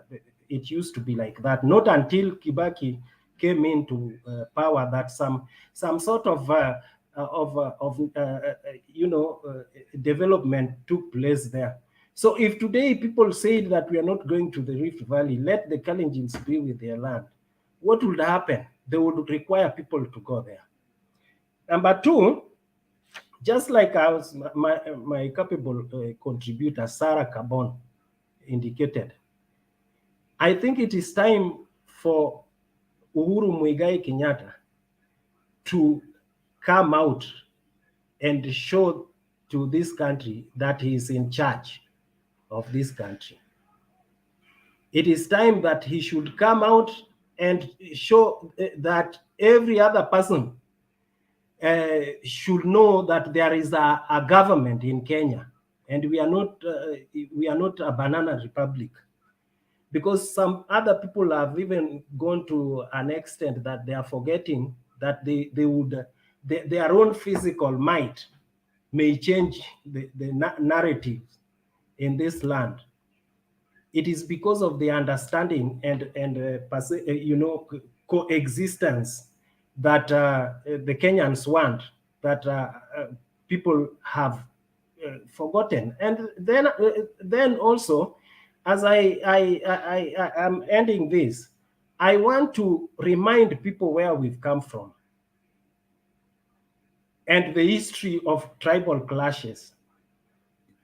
And it has dominated that region so much, the region of Rift Valley. Even currently, the insecurity around those areas, it portrays a culture of intolerance, a culture of chest thumping, and every other person wants to show that they can harm others. And let me remind people that nobody has monopoly of violence if we went that direction. And therefore, I think sometimes we need to, before people are called for unity and for peaceful talks on the table, people need to be put in their corner. Some people need to be put in their corner where they belong. So I want to say that if William Ruto thinks, or if Ruto's supporters think that some other people should not go to their area, then let it be like we don't also want to see them anywhere. Let it remain like that until the time when Uhuru Muigai Kenyatta will come out and put things in order. And you see, in terms of security, there are things that happen today. Mothers and old men in Baringo and in Laikipia, they've been crying as if there is no government, and people keep on playing around with this government as if we don't spend taxes in terms of security. Why can't the government come up and you know, stamp its feet once and for all. Asante sana, Bernard. Okay, thank you, WG. We appreciate that, and let's remain sober. Let's remain sober and focused. There is no need of promising people more violence, but let law and order prevail. There is this Edmund Kiplangat. He said Raila must go to the drawing board. To think that he will win out of Uhuru's endorsement is a dream that portrays madness, uchawi. Sasa sikiliza bwana Kiplangat, hiyo sasa yako ndio dream kabisa na inazidi uchawi. Grow up and understand that things are not done the way you think. And I don't think if Raila needed advice, he will come to you. So please stop offering that advice on this particular platform. Kama wewe ni mchawi, enda upractice mahali pengine, sio hapa tafadhali. Na kwa hilo basi, kwa heri. Kuna nani huyu ananichokoza sana. Bill Gates, ngoja kidogo tu nisikie huyu Emonyo ana nini. Anasema atakutulia. Emonyo uko wapi? Mambo vipi kaka? Aha, hebu nione sura yako kwanza. Unataka uone sura yangu? Ndio hii baba. Sura yako muhimu, basi. Ndio hiyo. Jue mawe tunalenga wapi? Thank you. Nimekaa sana naingia studio hapa, sipati nafasi, lakini leo nimepata. Nimeala mingi, nimeingia nikiingia sipati, lakini leo nimepata. Asante sana Mr. Bernard. Na wasalimia wote, ujambo? Hatujambo, karibu. Thank you. Mimi kitu yenye naweza sema ni hili. Unajua kitu yenye imefanyika mahali kwa ile matanga ya huyo Kibole ni mbaya sana. Azarida akikuja rida mkubwa akikuja kwenu, muache tu akaongee, msikilize tu, mkampatie nafasi akaongee. Kwani nasema hivi? Najua mara mingi vijana watatumika mbaya, unapewa pesa na kupeleka mahali haistahili.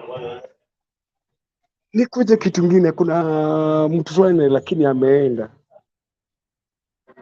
nomination like mimi kutoka bande za Kisii, like Kisii County. Jua lazima uangalie mtu mwenye anaweza kuletea kula, like Simbarati. Huwezi ukapatia Samungeli. Kwa nini nasema hivi? Samungeli amekaa sana kwa siasa, sioni kama kuna kitu anaweza.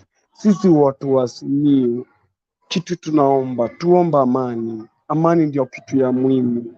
Unajua nimeona wengine wanaandika vitu vingi hapa tu siasa.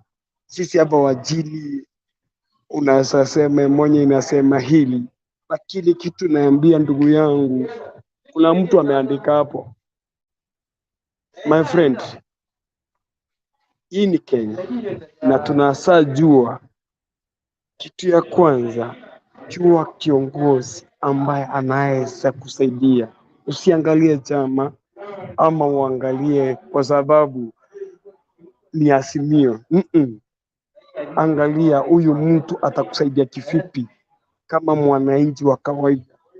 Ndio unaweza sema uko Azimio, lakini siku moja utaingia mali. Unaweza sema uko Yuda, lakini utasema siku moja utakuja kulia. Kumbuka 2013 Mheshimiwa Ruto alituambia mahasara na masafara, unga itatoka sijui wapi kuja hapa chini. Akatuambia atatafuta watakreate kila mwaka miaka 5. Nataka niulize mtu wa UDA, between 2013 to 2017 Mheshimiwa Dr. William Ruto alifanya nini kutoka 2013 to 2017? Hakuna kitu alifanya. Wakati handshake ilikuja ndio imefanya mpaka tumeonekana kuwa tunastahili. Unajua mnasema, kuna wengine wanasema nasikia kutoka chini wanasema Azim Kasi ni ya Raila, hiyo ni biashara. Unajua maisha iwezi kuwa wewe una import kitu kutoka huko unataka irudi zidi chuni yako. Blue gas ni ya Mheshimiwa Ruto, yeye mbona asirudishe chini? Mwasema Brookside ni ya Mheshimiwa Uhuru Kenyatta, wengine Mount Kenya, kuna maziwa ya Mount Kenya ya Kiraitu Murungi, mbona yeye asirudishe chini? Unajua kuna vitu tunafaa tuangalie sisi kama wananchi, tuangalie hivi tunachagua kiongozi ambaye anaweza saidia sisi. Tunapiga mdomo lakini hatuangalii kiongozi gani. Mheshimiwa Raila Amolo Odinga amefanyia Wakenya mambo mingi. Hata ukiangalia hii katiba yenye tunaenjoy, si ati ni yeye peke yake, wakiwa na wengine. Raila kufungwa kwake mnajua, sitaki niwapatie history. Raila kufungwa kwake mnajua, because mkiangalia Mheshimiwa SK Mashali ya kukua kwake ni venye wakati Moi alikuwa anafungia SK Mashali station kwa sababu alikuwa anataka foko peke yake. Hata hii platform haingekuwa tukue haba sahihi, lakini because Raila alileta freedom ya kukua sahihi, haungekuwa haba unaongea. Lakini Raila akapigania akafungwa miaka 7 kutoka tena akafungwa 2 ikakuwa 9. Ndugu yangu, wacha niajie hapa, wengine waongea, mimi niko mjaje hivyo hivyo. Asante sana na Mungu awabariki, na nitakuwa na nyinyi pamoja kaka. Asante sana. Victor, I'm seeing you are asking for a chance, but let's give Bill Gates, I think Bernadette mentioned him, alafu ndio ikujie.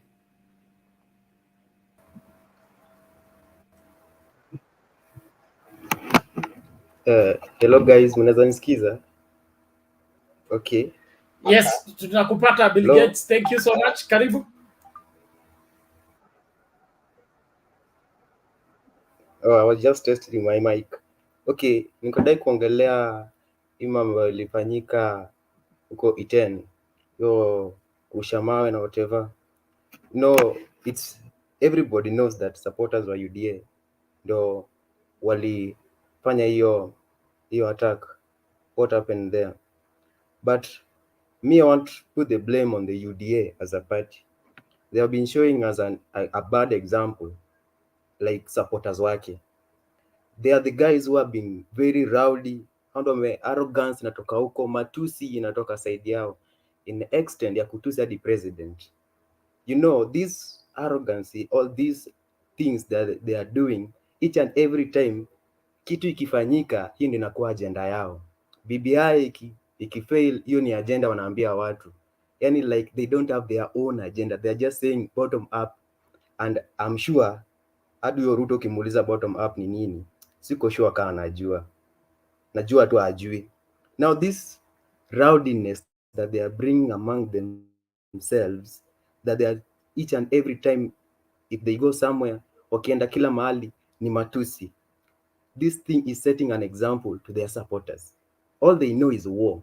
All they know is hate speech. All they know is like, by the way, if I can ask, everybody knows that if you compare these two sides, the side which has more criminal records or whatever in courts or whatever is the side of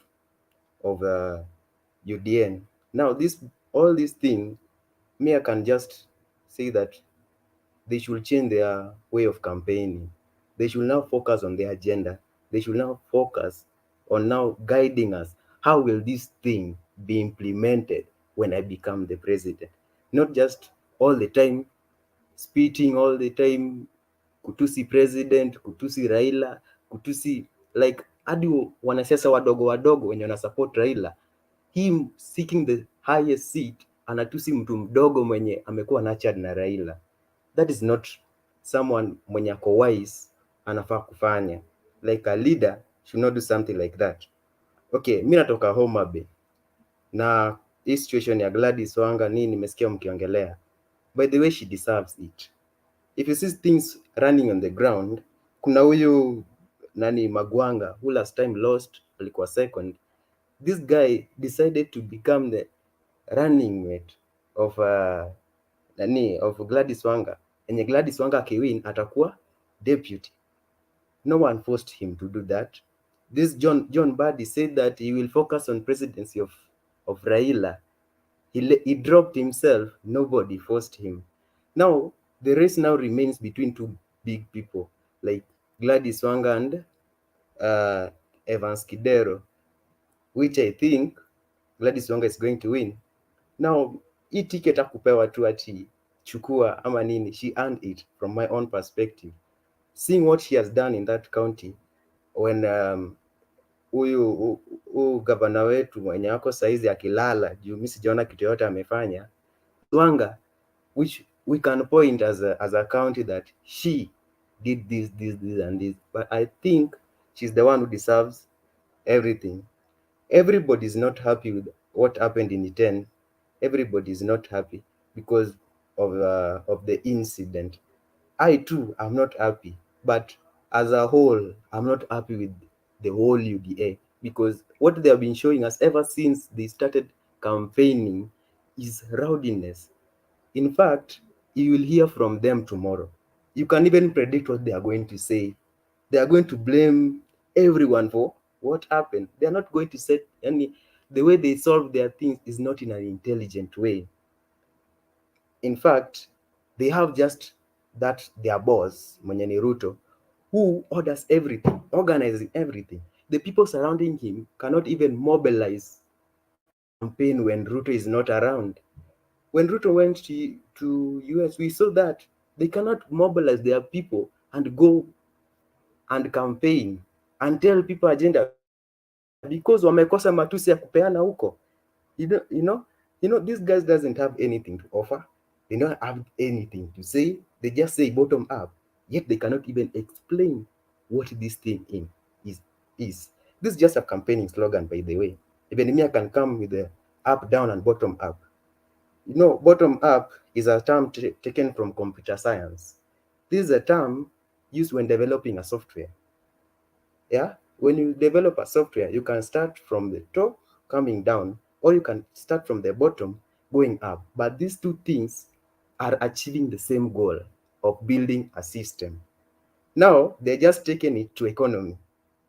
You know, the guy who's saying that he's coming out down in the economic model and the guy coming from down to up, they're achieving the same goal. These are just slogans. But to achieve them, you must use different ways. Like Raila said, he's going to bring whatever Babacare and whatever. All he's saying going to a particular place is related to the place he's going. For example, and went to the Kalenjin, Wakale, he said he will going to, like, insecurity is the major issue. He's going to address that. Aizienda hapo anze kusema mambo ya miwa na miwa iko huko. You know that. But these guys, I'm not happy at all with them. And this is not going to happen once. It's going to happen again because the guys these people are following are not leading people to the right direction. They are not after peace at all. These people are angry for power. I think that is all I have to say now. Thanks. Okay, thank you, Bill Gates. Thank you. I believe that's sober and necessary.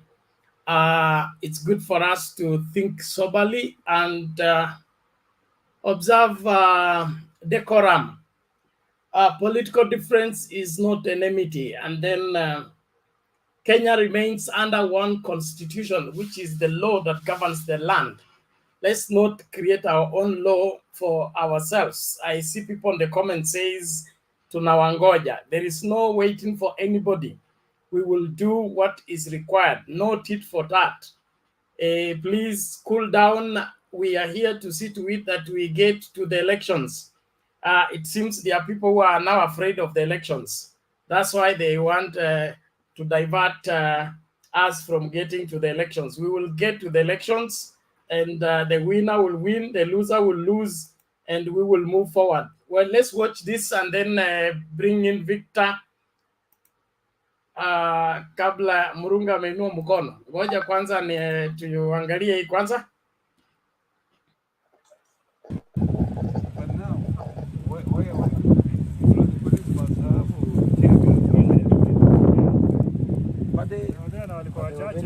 Unajua hawakujua walikuwa ule mtu mwenye alikuwa very firm ni ile OCS. So ndio amejaribu sana on both sides na bodyguard ya Manda.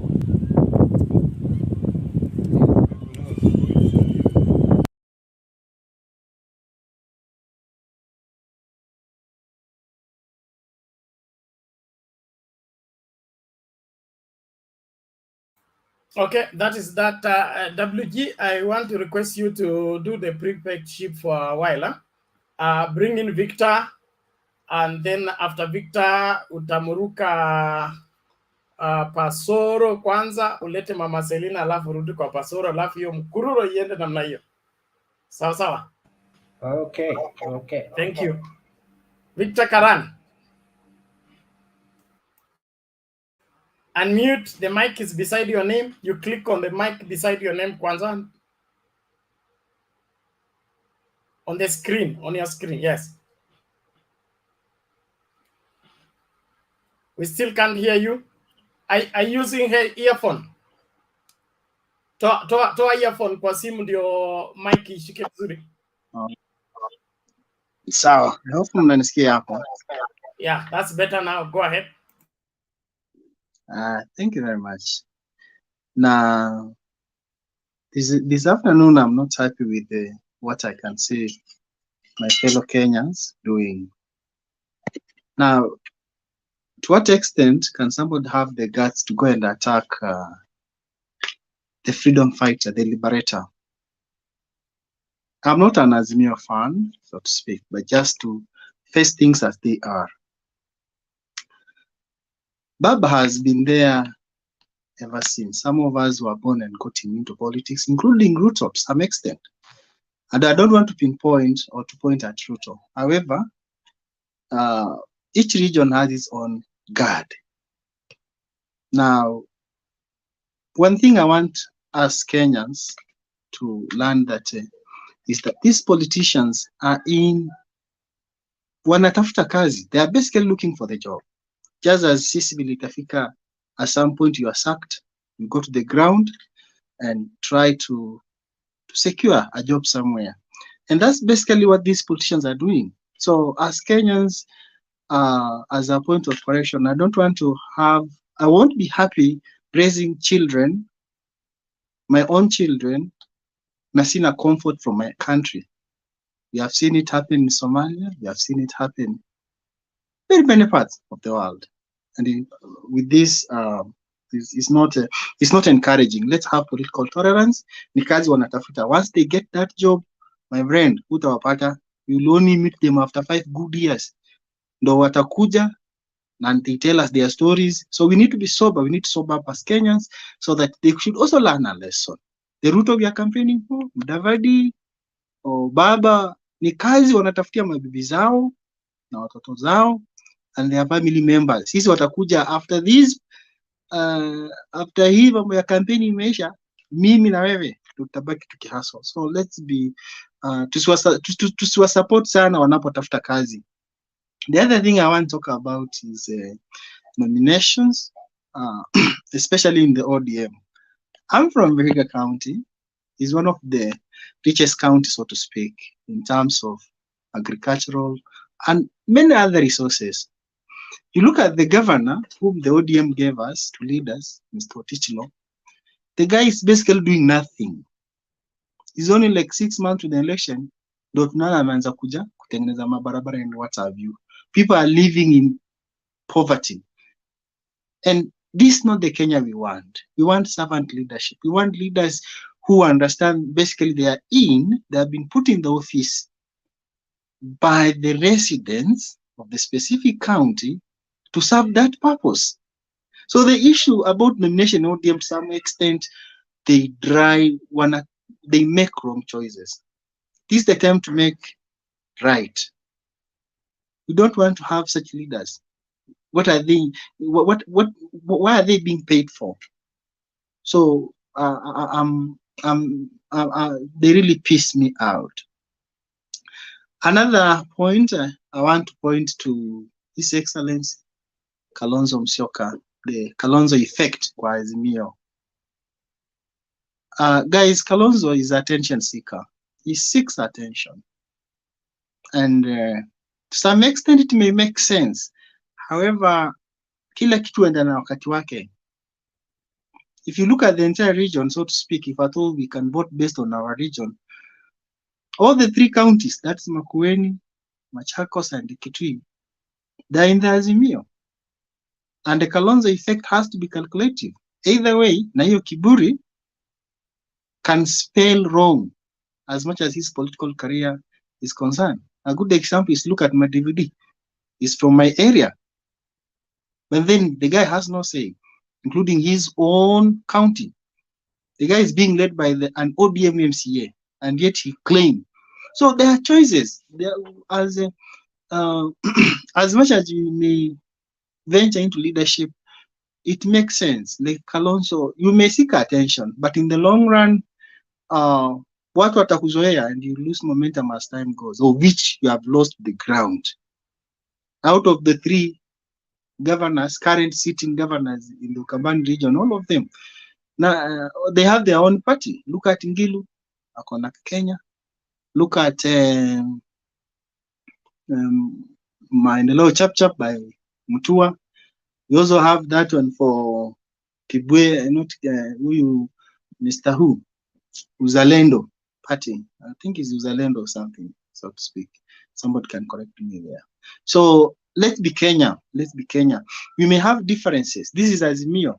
Is Azimio one Kenya as it is at the moment? Come 2022, na mtu anarukwa doesn't have any effect because it is based on, by the time we were discussing it, we were in this vehicle. Now we are no longer in this vehicle.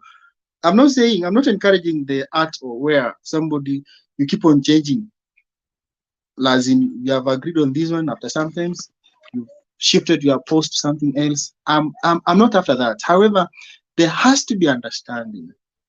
As much as you may seek attention, to some extent it speaks no sense. Lastly, but not the least, the BBI issue. I've had my 2 leaders, that is Musalia and Weta,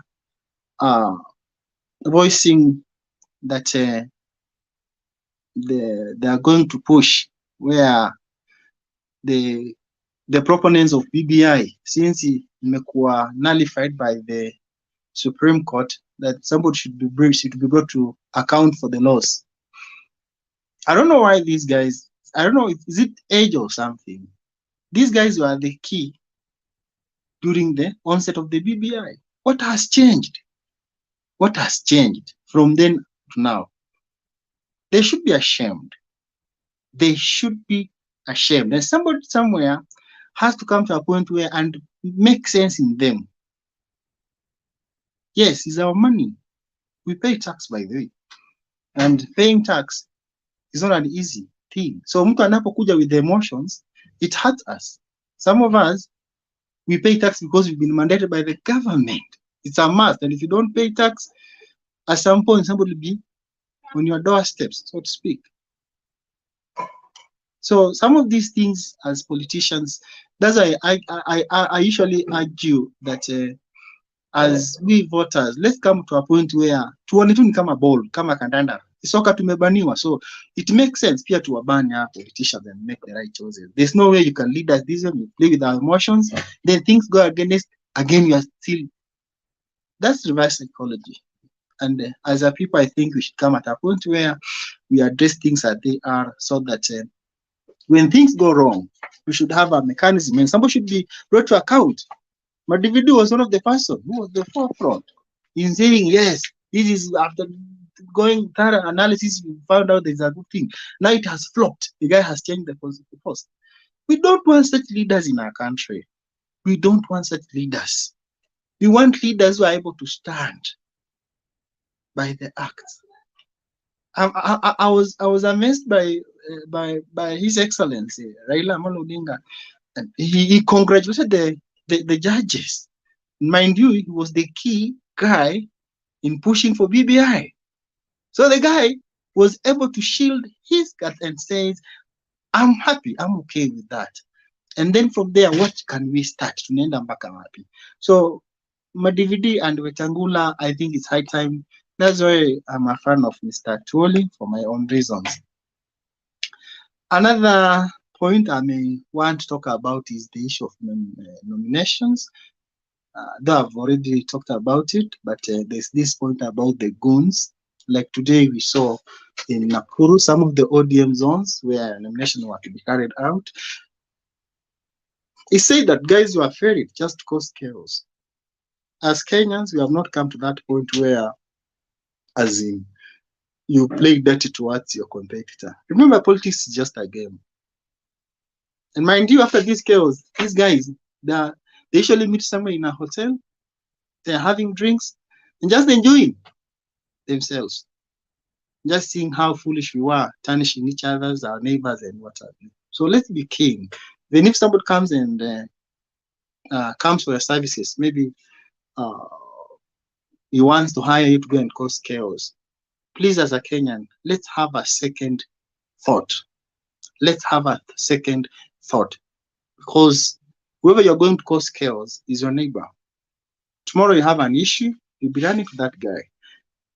Whoever sponsored the chaos will be nowhere to be found. We live in estates. At some point you hear somebody has died. By the time they reach that MCA or member of parliament or governor or what have you, we the immediate people, we are the ones who are usually, who takes in and ensure that all is well. And when they come, they only give 5,000 or they even give false promises. After all, maybe that's what they're good at, giving false promises. So I discourage the issue of about hooliganism. Let's come to a point where I understand this is just a game of a day. Thereafter, we'll be back on our own, where we reside and still live as neighbors and what have you. The Rift Valley issue about what one of the participants. Victor, try to summarize. Yeah, I'm just finishing WJ. The issue about the Rift Valley, the issue about the Rift Valley leaders and the leader of chairman our men's conference. There is that guy who, one of the participants, I can't recall the name, but he said that if that's the case, then wacha Kalenjini wakae kwao na the other community wakae kwao. It has not come to that point. You go to Rift Valley, we have our neighbors, we have our cousins, we have our nephews. Like it's the basket of Kenya. And the only thing maybe I may put across that the leadership in that region, they should make the natives and that those are the Kalenjin, that they should come to a point where they understand that it's good to live together as a people. It's good to live together as a people, regardless of one's background, what one he or she believes in, so that we grow as a country. Look at the northern part of Kenya. It's not, it's part of the Kenya, but then if you are given, as we civil servants, at some point when you are posted there, you start questioning yourself, what's my safety and what have you. We don't want to come such a point. Let's grow as a country, since we all belong to the mother called Kenya. With that, thank you very much. And even as we continue trying to address some of the issues that do come into our country. Thank you very much. Thank you very much, Victor. We are giving this chance to Selina. Mama, karibu. Asante. How are you? We are My fine. God, it is so sad what we are seeing. And actually, I was wondering what because niliamuka around 3, so nikakuta funeral inaendelea, and walikuwa naongea Kikalenjin so much. So this retired Bishop Yeko, he was so strict, like sitaki siasa. And then there was one lady anasimama kiti kwa Azimio ya women rep. And when the lady spoke, people were clapping, they were happy. And then another man came from Elgeyo Marakwet, akasema anasimama kiti ya gavana Elgeyo Marakwet. But Kositany, Mandago, and the rest. So every time the bishop was telling them, I will take the body and bury, na nyinyi niwache mkiongea. And then the funeral was, people were, now I understand why, because I had never seen what was happening. Otherwise, ile mambo wamefanya Eldoret, constituency ya Soi, hiyo ni makosa sana. Ya Iten, I want to say this, na mi nataka tena atakikuja, mkutano baba alikuwa naye ndani. It was a very organized meeting na ilikuwa na watu wale unaona wamekomaa. So nafikiria the bitterness of these people wakasurround vijana haraka ndio waanze kushout baba. Lakini ukiangalia ile mkutano ilikuwa ndani na vile walikuwa namwambia baba kuhusu vile wanauawa, na baba akawaambia ataongea na Uhuru. But I think hawa watu ya Kenya Kwisha wameona they are not going anywhere. Na hiyo incitement, kama watu wataki baba kwa washingisho, wangewacha atokee, watu wakatae kuongea, then we could know. Lakini ukiona mtu ananunua watu wachache, ni kumaanisha kwamba waliona the crowd. Unajua huwezi enda kurushiana mawe ama kufukuza mtu kama crowd iko sawa. But tunataka serikali isimame, na mimi nimeshukuru imeenda round. Nimeona hata saa hii inaongelewa kwa TV sote, kwa maredio sote. Tunataka wajue who is the father of violence, and in case anything happen, tunataka kujua. Naona Matiang'i ameongea, but we want to say seriously, is this the right time ya kutupa kwanza helicopter, si kari? Na hao watu wako kwa na nia mzuri, because wamejua already they are panicking. Lakini tunataka serikali ichukue msimamo. Na Mandago, Caleb Kositany na wale wote leo suti ya kuongea. Wakati alitaka kuongea, nikaona bishop amwambia suti before you talk. So suti alikanyakiwa sana na Bishop Yeko. But na hurumia wa Kalenjin sana. They are isolating, wanajitenga kwa dunia, wanajitenga kwa Wakenya. The only happiness I have today, somebody called me in Kenya, mwenye tulikuwa tukifanya siasa. Akaniambia, Selina, don't worry about Central. Give us only 2 weeks. Vijana walikuwa nalipwa 2,000 every day. Na akasema, give us only 2 weeks. Mutaona vituko. Nikamwambia, are we really? Isei mungoje, Central yote watapigia baba. So hii maneno imetokea, wako na uchungu, lakini tunataka kusema aje, tumekuwa tukilalamika. Today the person I spoke to, niko na confidence, hawezi sema uongo kwa sababu ni watu tumefanya siasa ya Nakuru, and I was so happy kuhia ya kwamba hata hawa vijana walitumwa waende wakule pesa. So I was so happy, like, okay, so Central in 2 weeks. Nasikia Uhuru jana alikuwa Nakuru, na Nakuru na anaruti Nakuru kishare for 2 weeks. Kishare farm, hiyo ni shamba ya Uhuru yenye iko Nakuru, and that is where everything itafanyika. So at least niko na hope na kura ya Central na watu ya Central, because I was worried mambo ilichange namna gani. Wakasema no, vijana tulituma waende wachukue pesa, so they have money, they will be talking one day and all of them will change. Na kuna mtu ya biashara moja anaitwa Wainana ama alikuwa anaitwa nani, na kwa hiyo mkutano ya funeral ulikuwa unasikia wanasema msituambie OTM hapa tumemalizana na hawa. So they really repeat that word ya kwamba tumemaliza, ya kwamba wanajua vile walisuia, hawakutaka baba akaribie mahali watu iko, but thank God hiyo uchinga wamefanya. Tunashukuru Mungu amechunga baba and everything is okay. Otherwise, wacha nitaingia, wacha mpate niko kasi, nimeingia na tengeneza watu, but I will come back. Thank you so much. Thank you. Who was to be next? We give it to Posoro. Yes. Good evening. Good Hello. evening. Karibu.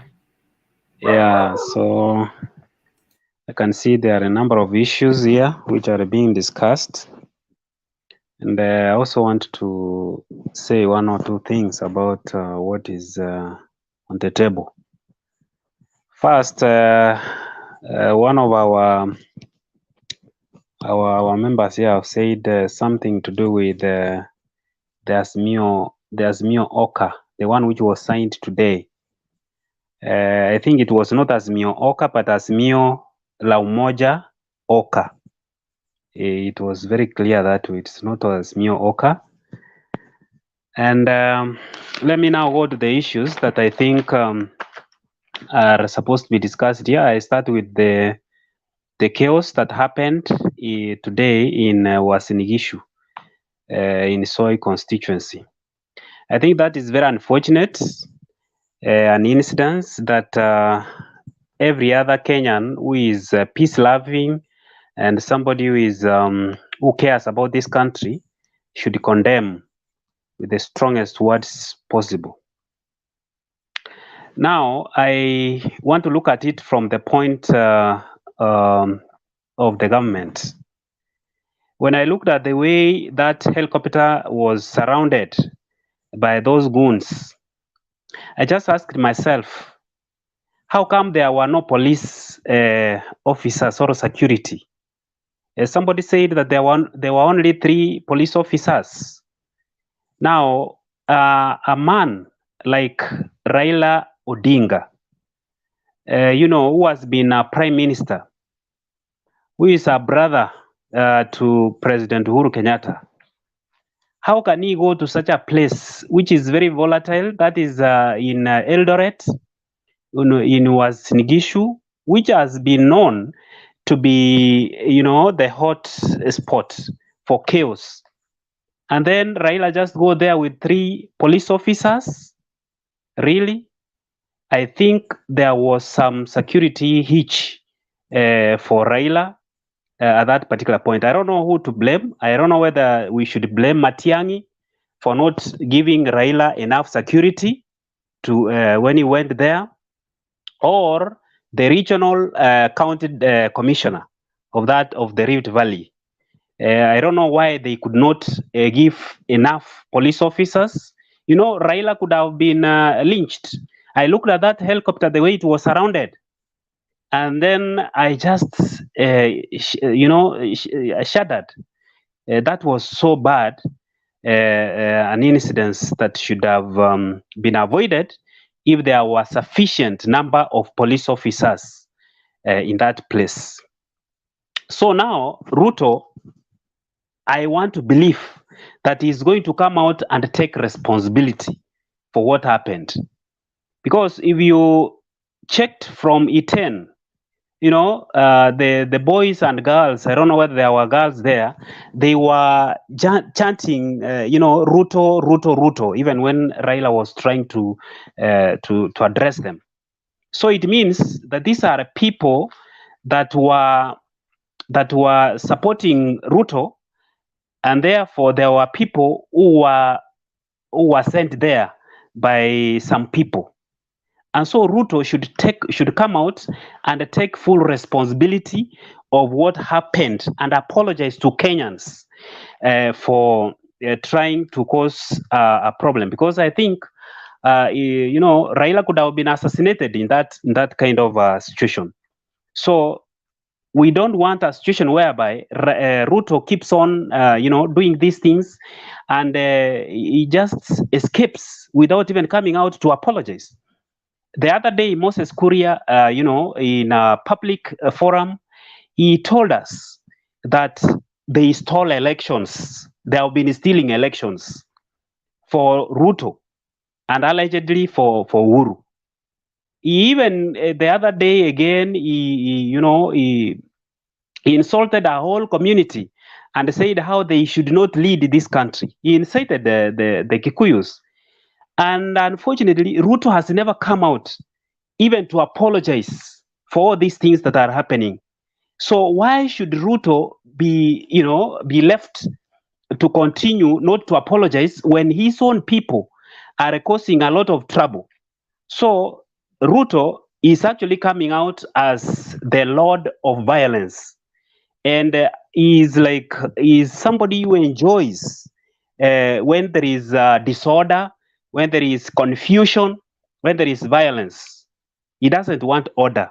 So he should come out on this particular one. What happened today? He should come out. He should be made to apologize publicly and say and actually try to convince us that he is not the one who sent those young people. Now, coming to the Azimio-Oka deal that was signed today, I also, like just one of our people have said there, I also do not even know what was being signed. I also was expecting that, these guys could have told us, now this is what we have signed. In this document that we have signed, these are the contents. This is what we have agreed. Now it is different from what we had agreed earlier.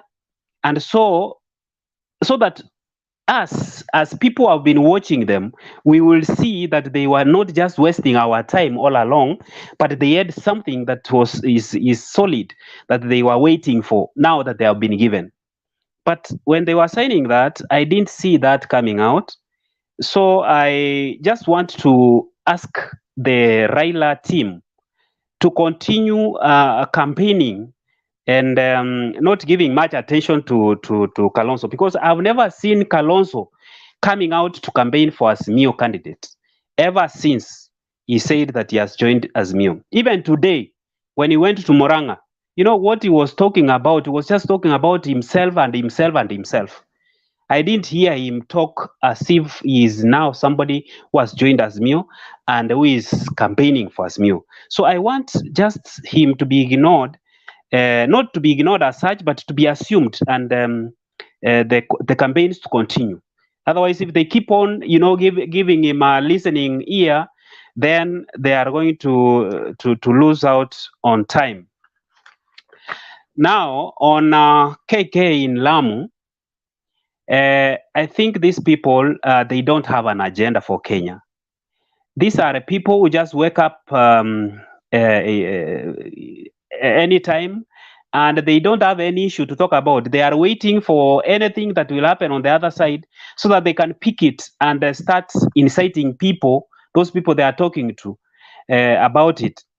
Now, to yesterday, whatever happened, the Supreme Court ruled against BBI, but they have carried it today, and they were working with it throughout the day.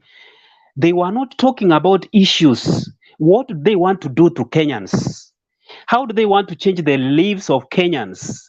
What is this that they are calling bottom up? They break it down so that Kenyans can see exactly how they are going to benefit from this bottom up thing. But now what you hear in their campaigns is, yule mtu akitendawili this, Uhuru this, project this. You don't hear any issue that can really change the lives of Kenyans. They don't have anything tangible that they can talk about. So I think those people should be ignored at all costs. And then the issue of nomination. I think personally, I support ODM, and I've always done that over the years. And because I believe that ODM has ideas, it has things that can improve the lives of Kenyans. I believe they stand on a certain ground that can benefit Kenyans if implemented. It's only that they have not gotten an opportunity that they can implement their policies, they can implement their ideas, so that they can come to fruition, that all Kenyans can benefit. So on this, I also believe, and everybody else knows, that ODM is the oldest party in this country that has stood the test of time. And you know, the advantage of being around for long is that you tend to be more experienced, you tend to be wiser. So I believe that ODM is now more experienced and it's wise. They have gone through nominations before in 2013, I mean in 2007, in 2013, in 2017. So they know those challenges that they faced. It will be foolish for ODM to repeat the same mistakes that have happened in the past. Now, for example, in the nominations, I don't expect that ODM can just dish out, nomination certificates to candidates where there is competition, serious competition. For example, in Kisii County, I come from that area, and we the ground. When you listen to the ground, people are talking about Simba Arati as our next governor. Simba Arati is not new to ODM. Simba Arati has been a loyalist of ODM. Everybody else in this country knows what Simba Arati has done to ODM, his contribution nationally and also within his constituency. Now, today, he is down there, he is vying for governorship in Kisii County. I thank God because the only competitor he had, who is Professor Ongeri, because he feared the ground, he listened to the ground, and people were talking about Simba Arati, he jumped ship and went to the DAP. Now, Simba Arati is the one remaining in ODM. So we expect that ODM as a party should support Simba Arati seriously, because this is not somebody new to ODM. So we don't expect ODM to treat Simba Arati as somebody who is a stranger. We expect them to treat Simba Arati as a serious ODM member, and so that he can, he has a lot of following on the ground. So if they joke around with Simba Arati, they are going to miss out so many votes, and they are going to affect the number of votes that our candidate Raila Amolo Odinga is supposed to get from the ground. So they should support Simba Arati wholesomely. Now, there is an issue which has come about the women rep. The women rep also has candidates who are also competing so well, very competitive. But what is passing around that ODM wants to issue a nomination certificate to one of the candidates who is not having a lot of support on the ground. Now, why can't they allow these people to go to a competitive nomination process so that the best wins for ODM? That is my wish. And if this one is replicated across the country, then we can have as many seats as possible. For Kisii County, it can be noted that in the previous years, like in 2017, we didn't even have a single ODM member of parliament. Why? This should, ODM should ask themselves questions. That means that the leadership in Kisii County then, the ODM leadership in Kisii County then, didn't do some things right.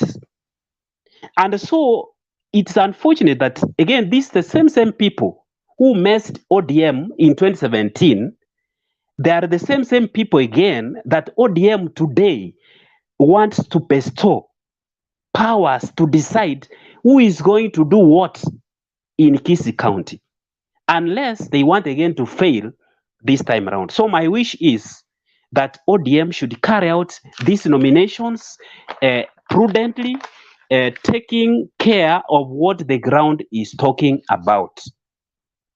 So I want to conclude by saying that Raila Odinga is the best candidate for this country. And all of us should be able to see that and do everything possible to expose Ruto. You know, Ruto is somebody who should be exposed of what he is. He is a threat to this country, to the peaceful nature of this country. He is somebody who can bring down this country economically and in many other ways. We know him by the track record. His track record that he keeps on talking, his track record is a very bad track record.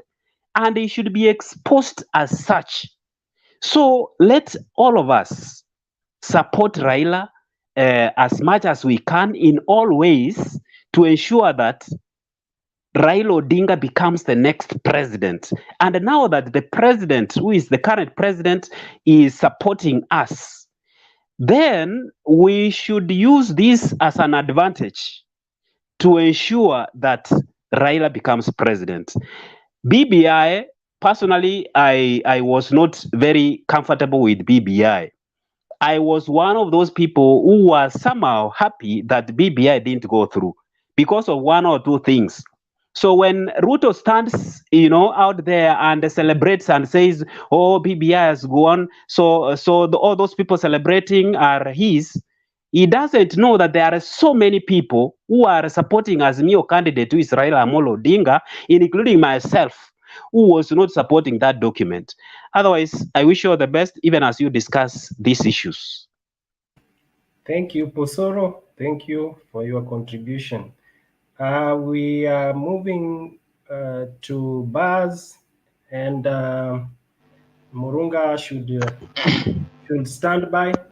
Even as I urge Bernard to not be very far away, he should come in and add some other people so that the opportunities here can be filled. So karibu sana Baz. Thank you very much, WG. I hope you can hear me. Yeah, quite well. I think I have to start from the historic ruling from yesterday, which, going by the one who was speaking before me, said not everybody, including those in Azimio, had seen the light and known that BBI was controversial. BBI did not live up to what it is. We were not building the bridges, we were sometimes collapsing others. We not build a bridge by collapsing others. We build from our gains. So I think it is dead, and any kind of resuscitation must. If we have to go another constitution amendment, we have to start from zero. The BBI is a gone and a closed chapter, and it will never appear again in this country. That was very positive vibe yesterday. I was sometimes thinking in the past, why? How comes? What is the agreement that? What does the president stand to achieve with his bold move of handshake? What is the end product? And I think by yesterday's ruling, I thought very deeply, and I think we can now see what the president had in mind. The president wants to leave a country without antagonism. He wants to leave a country that even after every election, we will seamlessly go back to our lives immediately after casting our votes. It's bringing an end to the antagonism. And I think it is something he had sat down and looked and seen what brings antagonism in every election. And he decided to bring on BBI. One thing I ask myself even now is, what will happen in this scenario if Raila Odinga was to lose in 2022? What would he say? There are two options this time. It is to go home and retire peacefully. This time he has said consistently that his election has been stolen by the state. His election has been rigged. This time he has the state. So if something happens that he loses, it is straight home. There is no crying about. There is no more stories. It is straight nyumbani. And that will leave this country with a seamless election. Our candidate, the DP, has already said, without adding a word, that if he loses, he will concede defeat. He did not say but or whatever it is. He said if he loses, he will concede defeat. The other candidate in the same question said yes, but. That but is what the handshake now killed, because there will be no room for that. So I think even though we have been critical to the president on many other issues, on this one he got it right. The country is going to have an election which will be seamless. Immediately after election, we are going back to our lives. Whoever will win will win. He will not face antagonism. Whoever will lose will go home straight. Going to today's issue in Iten, I think nobody can condone violence of whatever nature it is. There is no reason why you should throw a stone to another person or to another person's property. It is very clear that if you don't like a person, don't attend the meeting. That is the best that you can do. That is the best disapproval that you can show. The nomination fever is rising and rising very high. I think the transfer period is closed. Politicians cannot cross over. I hope I'm not wrong. They cannot cross over from one party to another. So, so where somebody was locked even before the BBI ruling was done, that is where he will stay. He cannot cross over. So some of them now must be scratching their heads and wondering how they got themselves to where they are in currently. More so in central Kenya. Those who remained in Jubilee must be wondering how they remained in that position.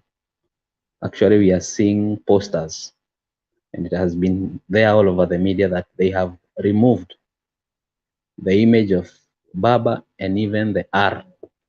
They are just themselves and a red background. That shows how the environment in central Kenya is. It is very, very tough for them.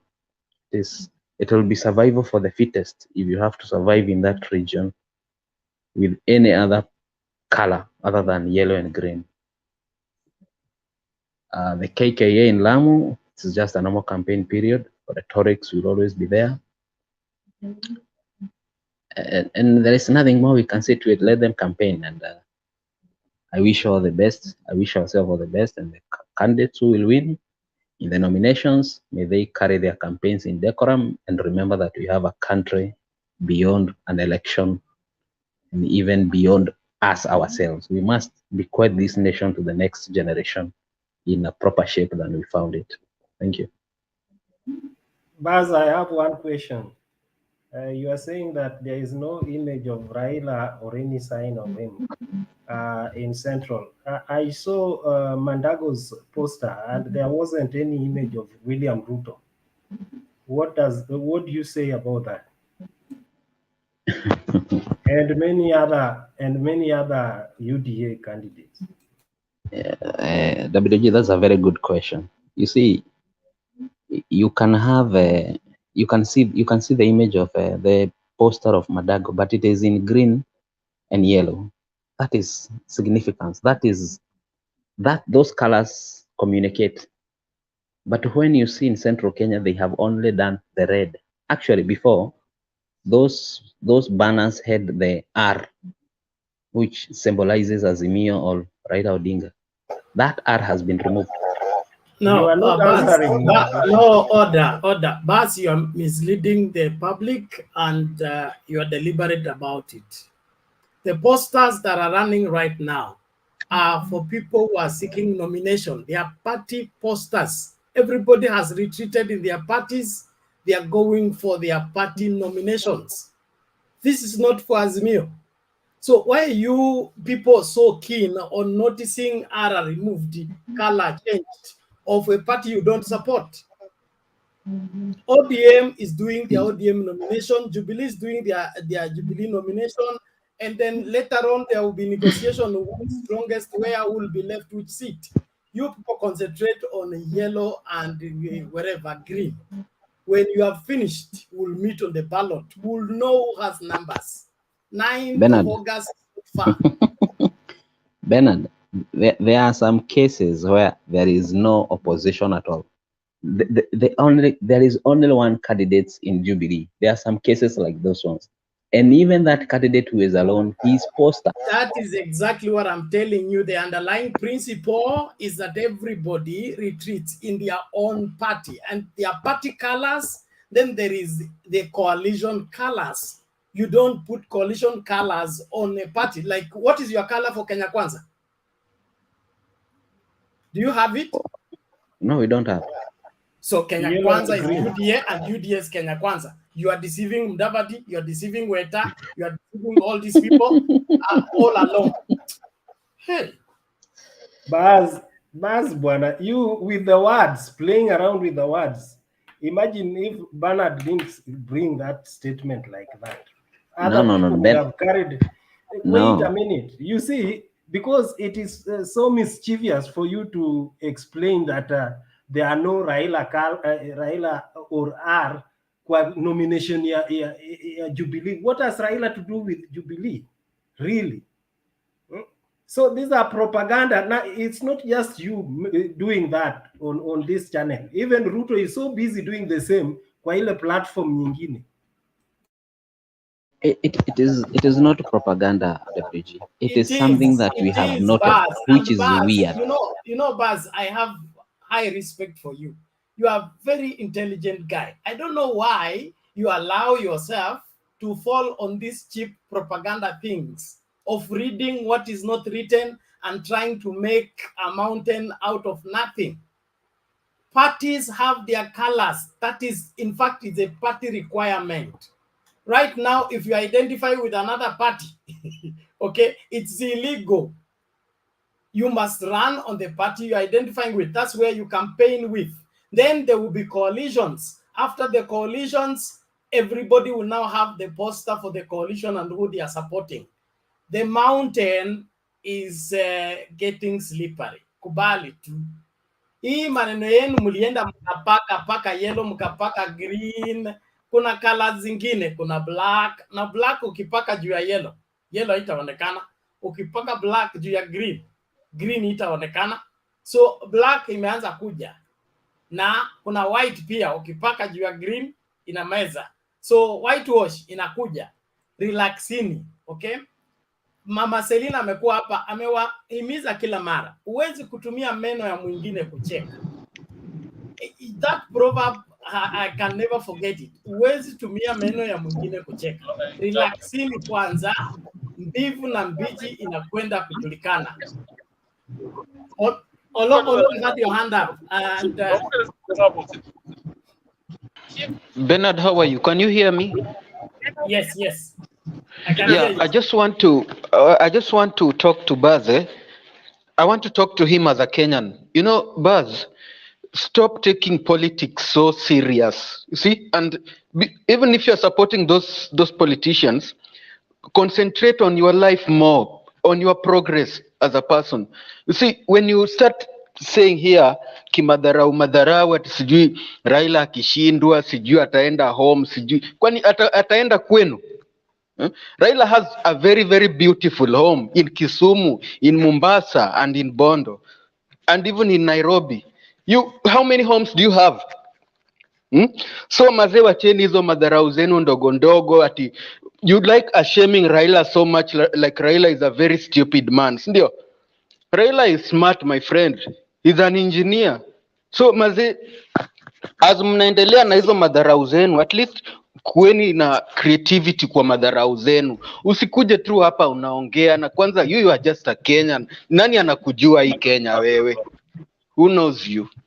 So please just let us just respect our leaders, okay? Unajua Ruto anapendanga sana kumock Raila, and he looks even very funny. You see? We can also mock him. So let us just respect our leaders bana, na uache propaganda mingi. Saizi sasa unakuja hapa na stories zenye hata zina masikio, hazina mkia, unakuja hapa kutuambia hata sijui nini inafanyika Central. The baseline is that Jubilee ina support Azimio and their presidential candidate is Raila Odinga. So no matter how much you make fun, it doesn't matter. You see? So wewe mazee, jifundishe adabu bwana, acha hizo madharau zako. Alafu unaongeanga na madharau sana, unaongea ni kama umeshiba sijui nini. Hata advice zenye unagei watu zinapoteza watu. Weka Please moto, be an weka moto, intelligent weka man. moto, weka moto. Be an intelligent man, okay? You see, you are black and you are the one whom we see so much saizi kwa panel because your color is very, very recognizable. So ukiongea, talk sense, please. You are an adult, we ni mtu mkubwa. Sawa. Thank you very much. Bernard, I must have a right to reply that one. I'll give you right to reply. Very simple. Very simple. In three words. Bernard, allow me as well to talk. Watu wameongea sana. Olo, usiweke siasa kwa mapafu bwana. This is just a game. Baz, there is a difference between siasa and deliberate deceit. Deliberate deceit is unforgivable, for heaven's sake, okay? And the story of BBI now was the president's dream. He wanted the country. Oh, now you understand the handshake. How long does it take you to understand? 4 years?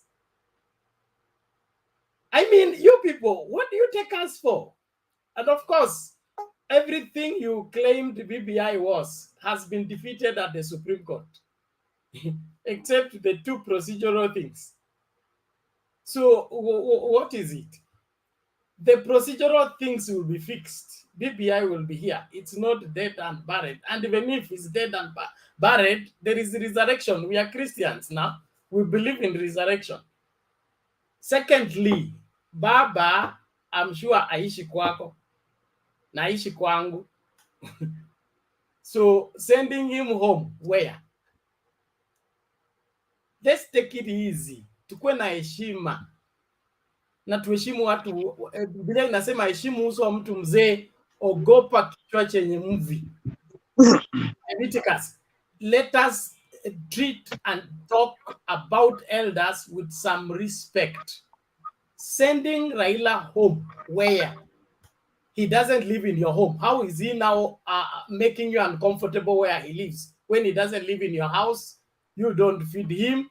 He doesn't rely on you. He doesn't depend on you. I think let us grow up in our politics and just respect one another and do politics of honor, not of dishonor, deceit, and mockery. All this, and that's the new politics. And the mastermind behind this politics is one William Ruto. Because the politics ile tulijifunza ya kitambo, it had decorum. Hata disagree, everybody respected each other. This story ya kuitana majina meanzisha juice na we must not go there.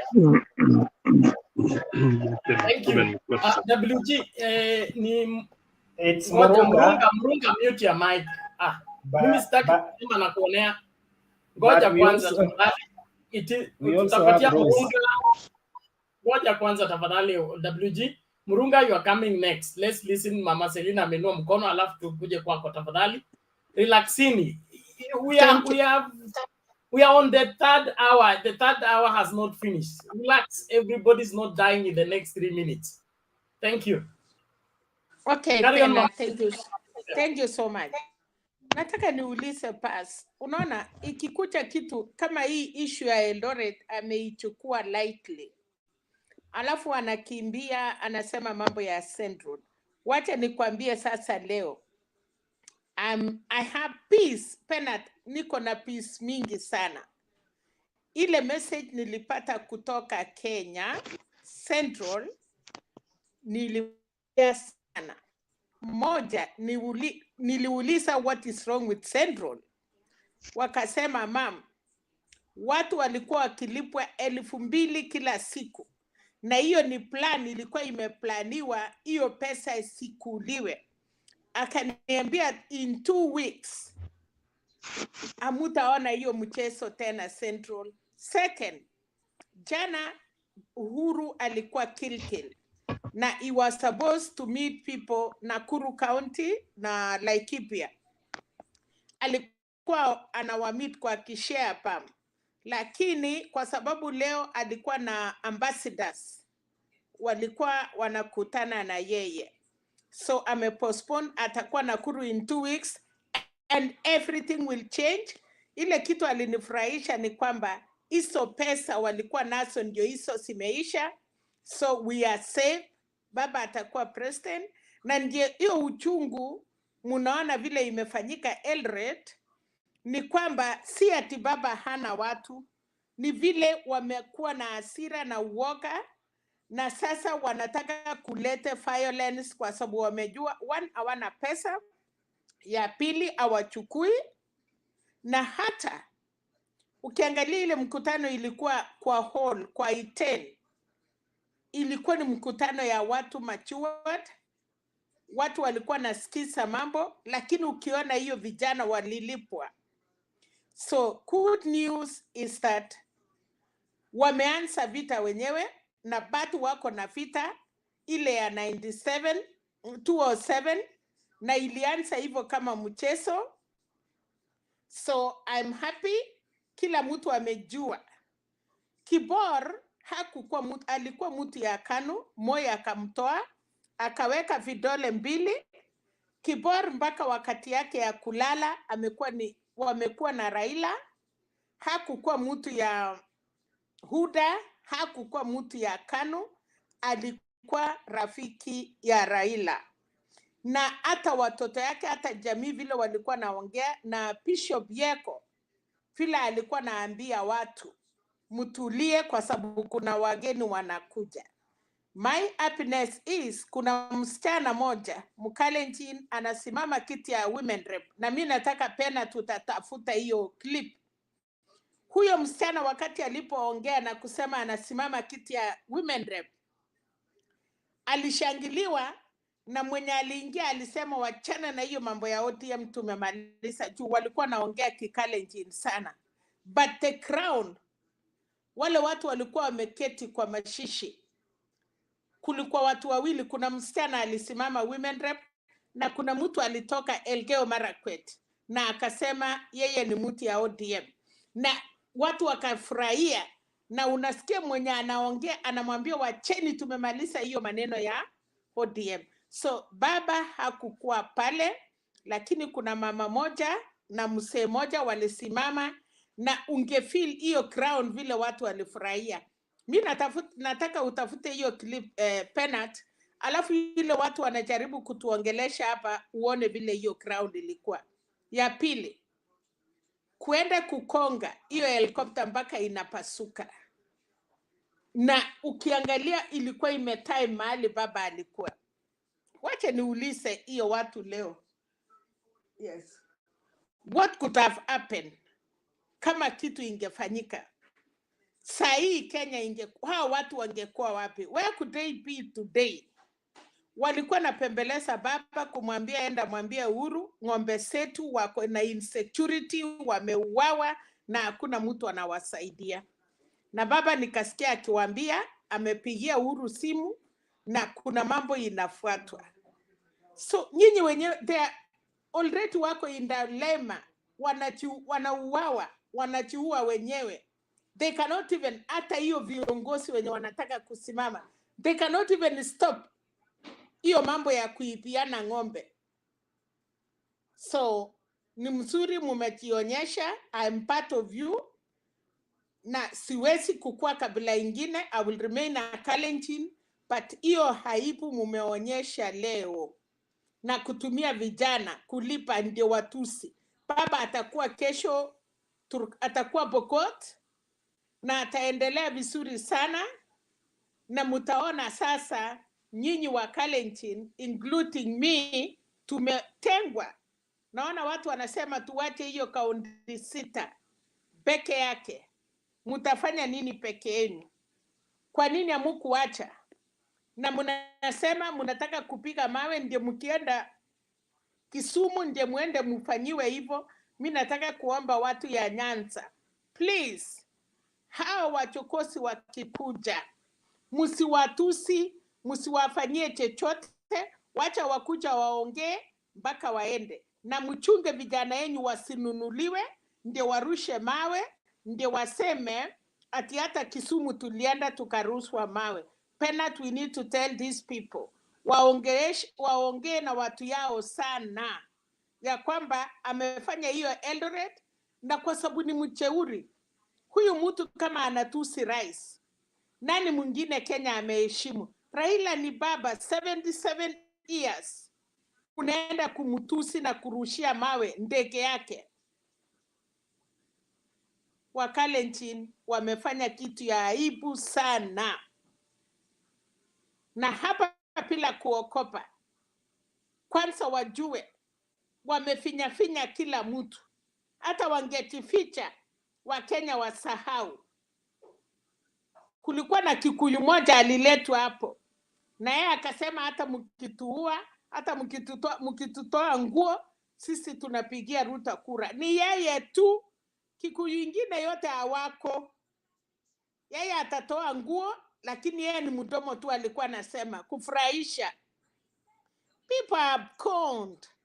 Hiyo kura hata hamtaona. Hata Wakalenjin wale wako smart walikuwa naongea na baridi, wamefanya aibu na wanarudi kwa mashishi wanaongea na aibu.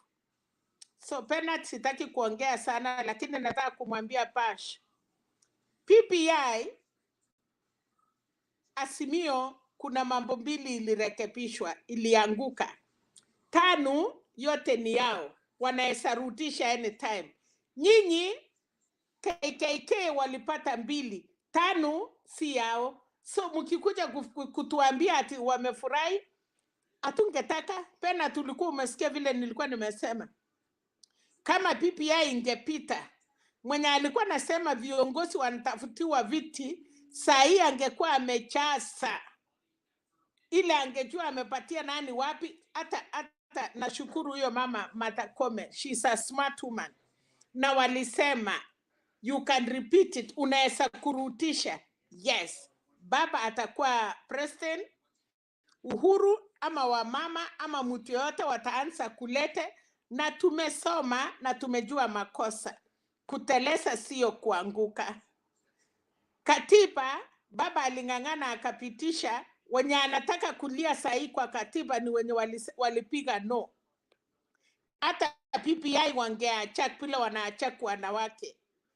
Room 57 ingechukua hiyo 355 ama 335.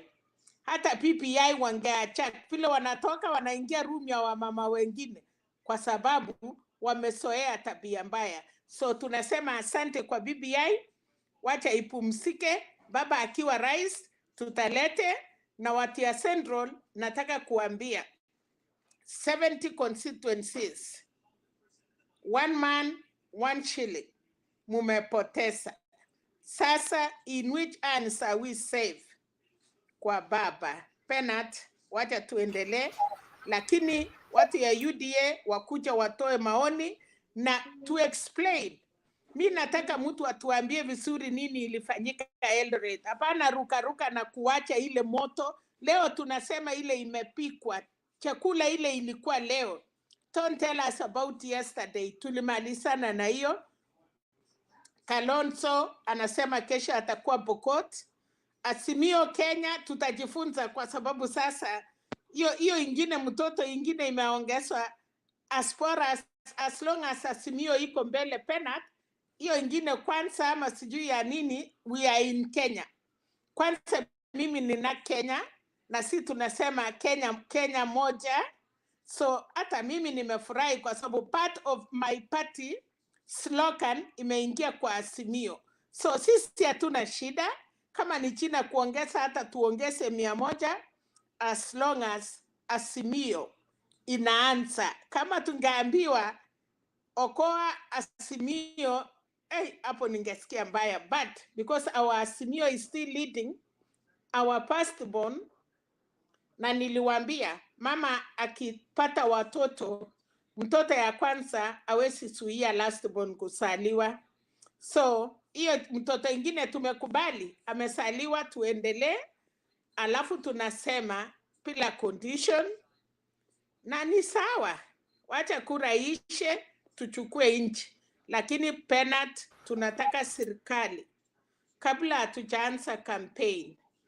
Mambo ya Eldoret tunauliza Matiang'i, kwanza tunataka kujua hiyo ndege hiyo kioo nani atarekebisha? That is what we want. Na tumesikia wakisema PA ya Mandago alikuwa hapo, so tunataka hao watu walihusika washikwe, watengeneze hiyo ndege, watu waende kotini, wengine hata wapaniwe bila kusimama. Thank you, Bernard. Okay, thank you, Mama Selina. Let's move on. WG, you are still the prefect, but Abdul alikuwa na amenua mkono. Abdul.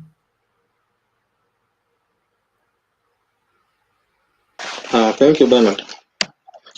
There's an issue that Baz amezungumzia. You know, there's this narrative that the UDA brigade are propagating, that now that the BBI was done, that one is tantamount to Baba kushindwa nini election. They forgot, or they are forgetting, that these things are too different. They are not even connected at all.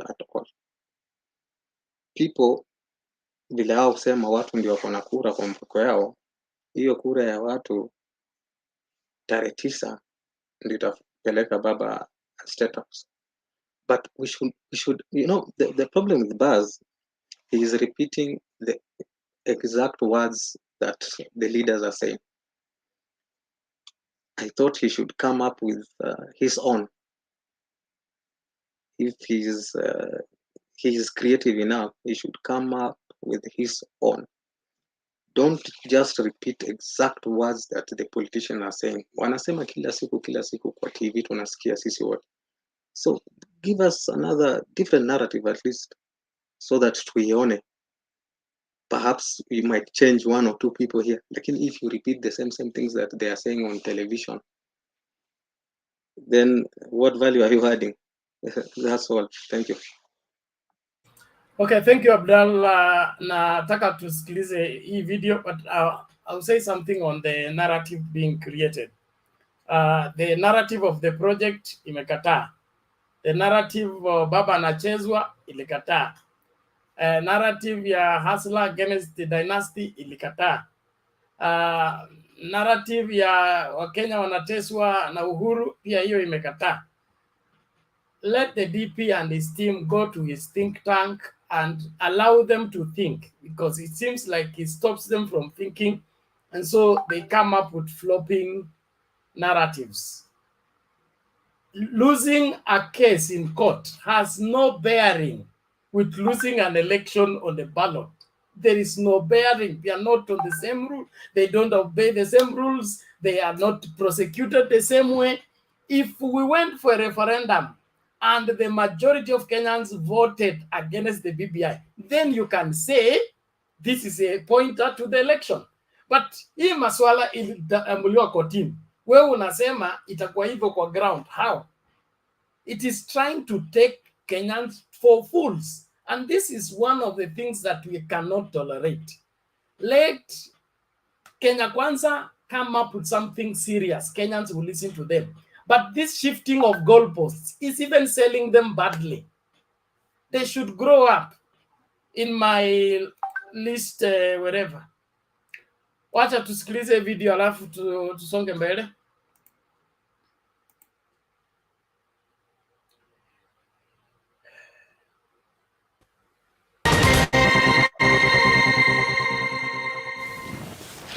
Thank you for staying with Friday Night. Remember to continue sending in your feedback using the hashtag Friday Night at Citizen TV Kenya, at Lilian_Muli, or you could just simply SMS us using SMS number 22422. Our top story tonight was on an election-related violent incident in Cabanes village, where a rowdy mob stoned the motorcade carrying ODM leader Raila Odinga before the attackers targeted his helicopter.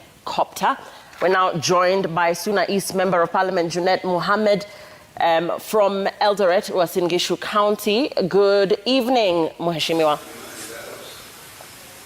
Good evening, Lillian. Good evening. Very quickly, tell us exactly what happened. Today we had our campaign rallies in the North Rift. We went in the morning to Iten in Elgeyo Marakwet. We had a successful town hall meeting in the morning, the better part of the morning. Then in the afternoon we were to do a rally at Iten bus park or Iten market center. At that rally there was a lot of heckling. There were people who were brought there to shout us down, saying UDA and Ruto and such kind of things. But the Prime Minister managed to talk to them and address them. Then after that, we left there. We flew to the home of the late Jackson Kibor. But unfortunately, we found when the burial had been concluded, the ceremony has ended. But we found them now doing the burial itself, interring the body. So we went to the home. We landed there. We went to the home. The home was not far away from where the ceremony was happening, and we managed to meet the family members and many other people there, and we took part in the burial itself. Then after that, we were ushered to the late home, to the late Jackson's home, and there we were joined by the governor of Uasin Gishu, Jackson Mandago, and the area member of parliament, Honorable Caleb Kositany.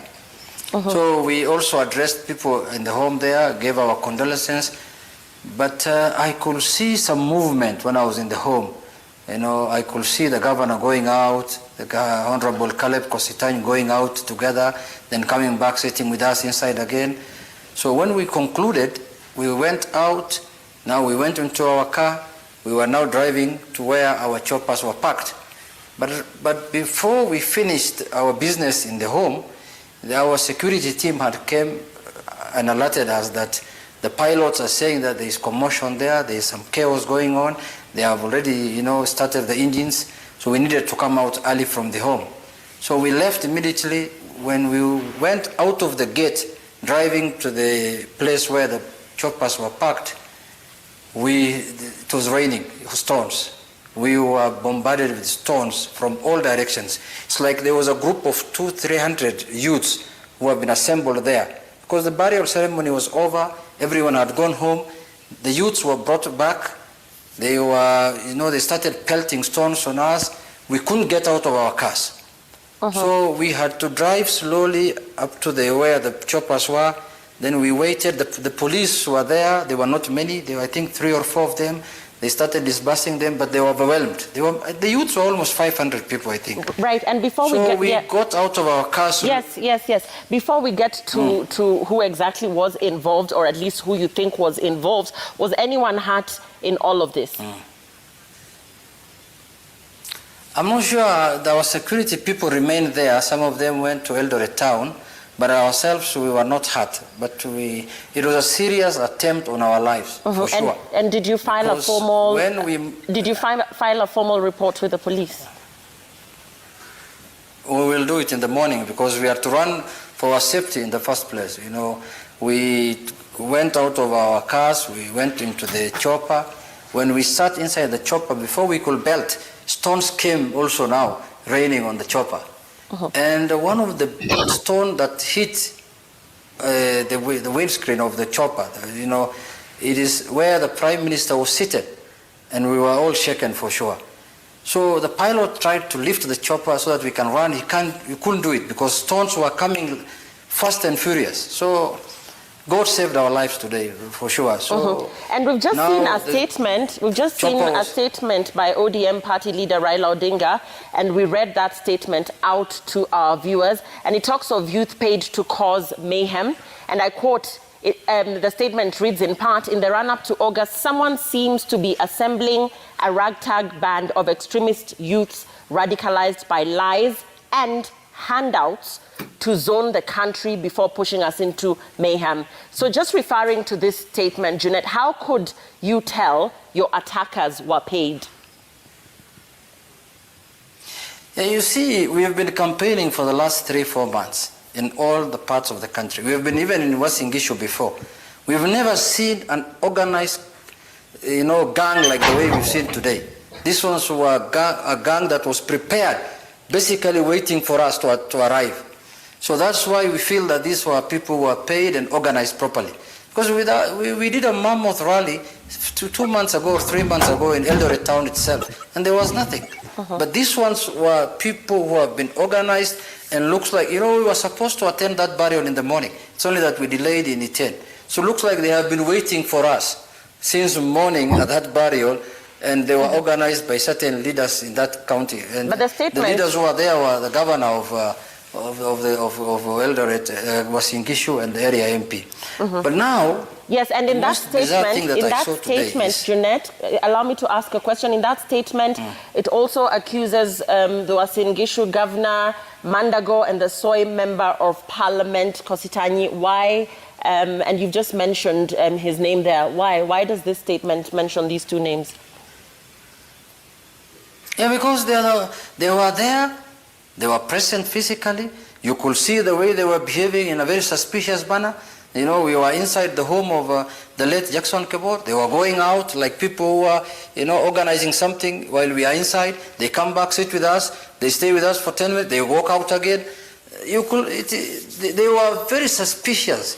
But in a statement, in the way they were behaving today. Okay, yeah, you say they were suspicious, but in a statement that we've also read out to our viewers, the Uasin Gishu governor, in a rejoinder, has condemned, and I'm also going to just read that very, very briefly. It reads in part, this is the statement that Governor Jackson Mandago wrote coming after, of course, ODM party leader's statement. He says, I condemn with the strongest terms possible the act of violence directed at the former Prime Minister.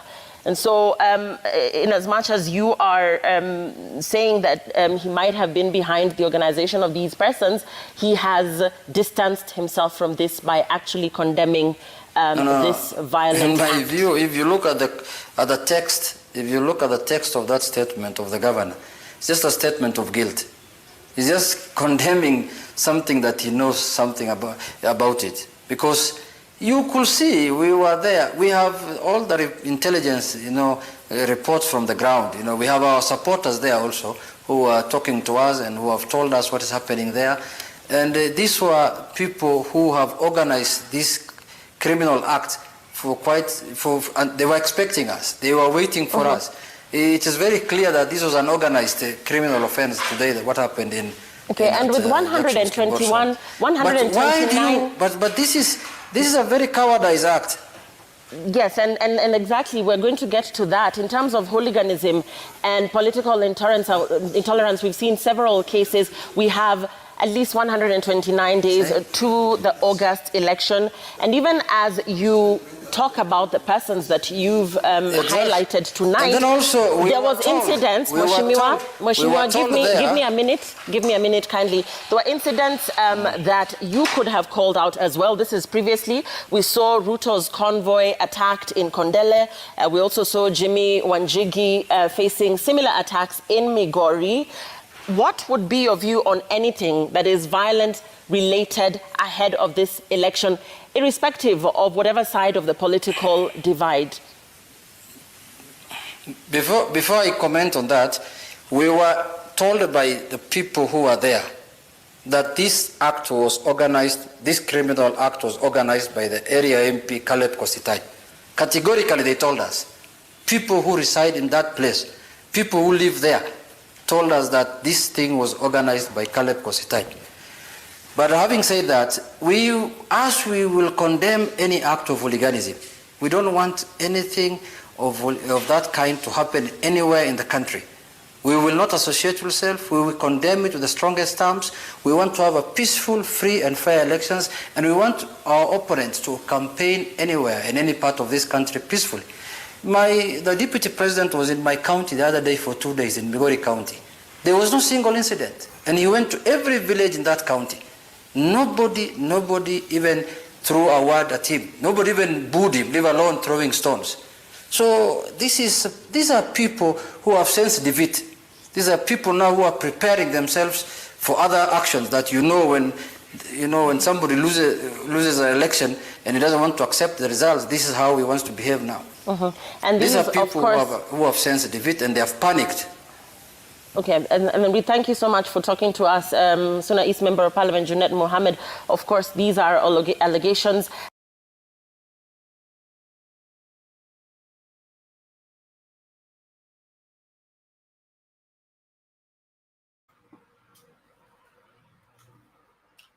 Okay, thank you. That paints the picture. WG, is it a 2 years time?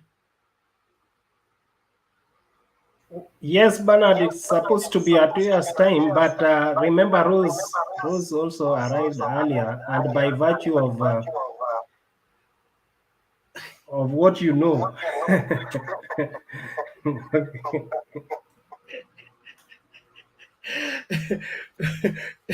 Rose, salamia wananchi, unajua leo tumeongea Kikuyu yote, so sijui kama bado umeswitch. Wewe Bernard, unanionea unajua nilikuwa mahali pengine. Sasa unitaki leo, unanirukaruka na kuonea mbali. Hapana. Wewe ni mama yangu, siwezi ruka. Paka natetewa na WG. WG asante. Hey. Wacha niongee leo. Wacha niongee maneno ya nini? Ya Ruto, ya Raila huko Bomet. Hey, mimi what I can say. Si Bomet, huko ni Iten. Eldoret. Ni wapi huko? Ni Kericho. Huko ni wapi? Iten. Huko ni mimi Eldoret, naona ilikuwa Iten. Okay, it doesn't matter wherever, lakini ni kwa hawa watu. No, ukisema Bomet, those are different different. Bomet ni huko Kericho. Hii ilikuwa Soy kwa Eldoret, Uasin Gishu County na Elgeyo Marakwet. Lakini wacha nikwambie huko hawa wanataka kuleta shida Kenya. Na hii sio shida kidogo. Kama wageguza tu Raila hivi kidogo namna hii, my goodness, ingekuaje? Do you guys think ingekuaje? I don't even want to imagine. Because kama wageguza tu Raila is a kingpin. Na tena hata sio wa Kenya peke yake. It's like Africa. Kungeendaje? Oh my goodness. Mimi nauliza kama ICC bado iko ikujia watu wake. Watu wa ICC bado wako huko wanatakikana. Otherwise hiyo ni kitu mbaya sana. Mbaya sana. Inaonekana kifo ya nyani ikifika miti yote inatereza. Why do this? Why?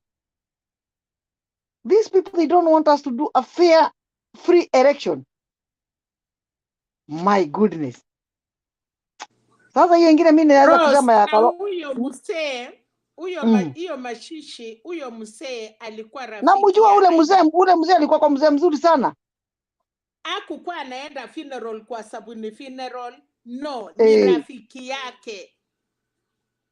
Alafu unaenda unakuta jama huko imepangwa. Ndio unajua mimi niliwatch hiyo kitu wakati hata nilikuwa nauliza kwani Raila hayuko. Juu nilitazama nikatizama nikaona hakuna mtu najua huko. Nikasikia tuko ni kikare tu inaongeleshwa huko. Nikashindwa kwani ni mazishi tu ya wakare hakuna mtu mwingine hapo huko. Wakaongea na niliona saa ile nani anaitwa nani? Huyu anatukana naga kijana anaitwa nani huyu? Huyu ana meno anaitwa Sudi. Alikuwa akiwa pale ndani kulikuwa na ungeona kuna kitu ilikuwa movement ilikuwa inaendelea. na ule mhubiri alikuwa anahubiri huko akamuongelesha na Kikalenjin. Sijui alimwambia nini, Alifanya alafu aje akasema sielewi. wakati alikuja, Sudi alikuja kama watu wamekaa chini. So kabla Sudi kuongea, retired bishop akaambia Sudi, kabla hujaongea mimi nataka heshima, na kama hamutaki heshima nitatoa hii mwili saa hii niende nimsike na nyinyi mchiongeleshe. So Yeah, because niliona action akaambia siasa hapana, nikaona ame cool down kidogo. Na Sudi na alisikia kabisa. Alisikia na Alimwambia Mado Sudi hakuna siasa. Mwenye alilete siasa kidogo hapo ni mtu anaitwa Barasa. Lakini hawa wengine wote walikuwa wameongeleshwa na Kikalenjin. But kwa sababu pia nilikuwa natafuta baba na si kuona, lakini nilikuwa naona wakati wote watu wanaambiwa tunataka heshima. Mia was sensing danger. Then kuna mama moja woman rep alisema yeye anasimama na Azimio. Nilimuona ule mama. Crowd imemfurahia. Alishangiliwa na akaambiwa sasa Saila alimaliza Caleb Kositanya akasema usituambie mambo ya OTM, tumemalizana na hiyo. Kukatokea papa moja tena. Huyo alikuwa anatoka Elgeyo Marakwet. Akasema yeye anasimama governorship na OTM. Watu tena wakafurahi. Tena wakaambiwa maneno ya OTM tumesema hatutaki kusikia hapa. So there were two people waliongea, lakini crowd ile watu walikuwa kwa mashishi ndani walikuwa na furahi, na Bishop Yeko alikuwa nawaambia kuna wageni wanakuja na hata kama hamutaki musishout na musifanye chochote. Na akasema na mkifanya hivyo nitatoa mwili niende nisike. So they were preparing people and telling them that kuna mgeni anakuja. Mimi nilisikia tu Kikale inaongea. Nilikuwa tunaangalia tu movement nikaona hapa kuna shida. Because mtu mwerevu angejua there is something movement huko. Na ni vizuri maybe Raila hawakuenda mchana. Maybe kama angeenda mchana those guys maybe walikuwa wamewatime. Maybe hata vile walienda hiyo masaa ni Mungu. Lakini hawa Kalenjin watatuletea shida hawa. Sisi hatutaki vita. Hawa watu wataleta vita Kenya. Believe it or not, hawa watu wamejipanga. Hawa watu ni wale wa siku ile. Sikudanganyi. Mimi niliwaona tu. Imagine sasa hata kama wangeua huo mzee, baada wamngojea Mungu amumalizie siku yake, unamalizia mtu kama hiyo maneno muache. Mimi nikiongea maneno ya Kalonzo, hiyo leo walikuwa na mjadala waliweka signature. Lakini mimi sasa nangojea kesho Kalonzo atoke achomoke aseme ajui kitu yenye alisaini. Kwa hivyo kesho ni lazima atachomoka aseme mimi sijui nilisaini nini. I'm sure. Sasa kesho tunangojea gazeti iseme hiyo kitu ilisainiwa. Hapana, Kalonzo amesema kesho atakuwa uko Pokot. Ataenda mkutano ya baba. Ai, huyo anasema leo hivi kesho hivi. Mimi simwamini. Lakini tutaona tu. Tutaona kama ni ukweli ama si ukweli. Wapi nani? Alienda wapi yule nani? Mama nani? Tunataka Sara hapana. Mama Selina kidogo. WG, nataka ule alikuwa anasema Central hakuna nini fragi ya kara ingine. Ako wapi? Huyu alikuwa ni Baz. Baz ako wapi? Ameenda? Ametoka. Angeniambia. Na Sara ameinua mkono. Labda ako na swali ama chochote. Sawa, aulize.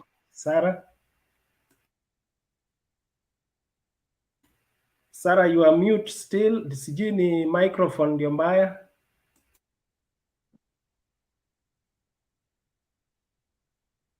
Your sound system is challenging. Maybe. Okay. Yeah, sasa tunasikia. Yeah? Tunakusikia sasa, tunakusikia. Ninasikia. Tunakusikia Sarah. Continue. We can hear you. Hello? We can hear you, Sarah. Okay, maybe your communication Sara, too might be unasikika, having. uongee. Unasikika, unasikika. Nasikika? Yes, yes, yes. Unasikika. But mimi sijisikii. Kwani utajisikia wewe mwenyewe uweze Pole kujisikia? pole. Sijisikii Sara, mimi. basi utatoka urudi. Tunakusikia. Let's let her configure her nini properly, then she will be back. Okay, Rose, you are to finish. Si ameniinterrupt, alikuwa anauliza. Mimi nasema hivi, tumeona vile kunaendelea na tunaona mahali kuna mtu ameweka microphone up. Ina repeat. Bernard. Mimi nasema hivi, tumeona mahali watu wa ODA UDA mahali wanataka kupeleka Kenya, na tafadhali tuwe wanyenyekevu, tusifuatane na hawa watu, sababu wakiendelea hivyo watakuja kuchukuliwa na wale wageni wao. ICC inawaangalia tu, sababu sasa kama wageua baba kwa nini? Mkuje polepole tu, hii siasa itaisha, itakuja na itaisha, na itatuacha tu Kenya hii tu. Tupendane, tufanye siasa ya kuelewana, sababu what happened today it was not fair. Bernard, mimi nasema hivi kesho, Bernard. Yes, mama. Bernard, Yes. Nasema kesho tunagojea gazeti ya tusome maneno ya Kalonzo, atasema ajui alisaini nini ilisainiwa. No, Kalonzo amekalishwa vizuri, usijali. Kwa sawa sasa. Hata kama ajui ila amesaini sasa ni permanent. Aya, nilikuwa nataka kuuliza basi swali na basi hayuko, alienda. Atakuja. Wacha tuchukue swali lako kutoka kwa Sara. Sara amerudi. Aya.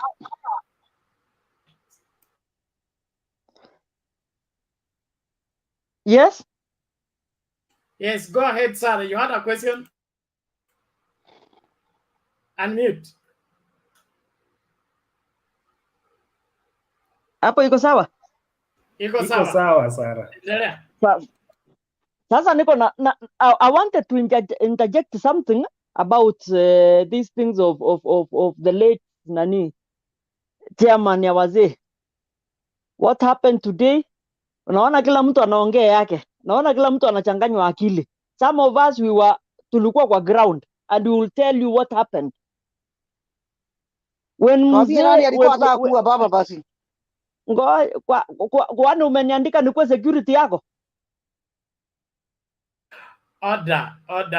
Rose, ngoja amalize swali ndio ujibu. Sarah, go ahead. Ujaniandika nikuwe mtu yako ya kazi. I'm telling you what happened on the ground. Don't tell us things that you've heard. Tell us the things you've seen. Unakuja kulecha nani? Rose, hakuna mtoto wako. Nyinyi wanadi mmetuzoea. Wanadi mmetuzoea. Mimi sio mtoto wako mimi. Mimi sio mtoto wako. Mind your language. Hi. Order. You think we cannot Order, Sarah. Cool it. Thank you. Just go ahead. Tell us what you are on the ground. Tell us what happened. Bernard. Yes. Sometimes kila mtu wako hapa kwa heshima zake. No one is superior than anyone else here. Unasikia? As women, hakuna mtu mwenye ako na kitu, yani you have to breast the way I have. So hakuna ile ya maana kuliko ya mwingine. So hapa heshima lazima isimame. Tuambiane ukweli hapa vitu zingine. Sarah, why don't you concentrate kwa I'm concentrating, yes. I'm going there. Hii chano ikianza hivyo, hii ya matusi imetoka kwa UDA imekuja hapa, utaharibu hii chano wewe. Order, Rose. Please, let's do this. Respect. What happened today? Sarah, listen, please. Let's respect one another. even if we disagree. Hakuna haja ya Yes, kuitana majina tafadhali. yes. When you make your submission, Rose will respond. And Rose, ngoja amalize, utamjibu. Sawa? Thank you. Sarah, go ahead.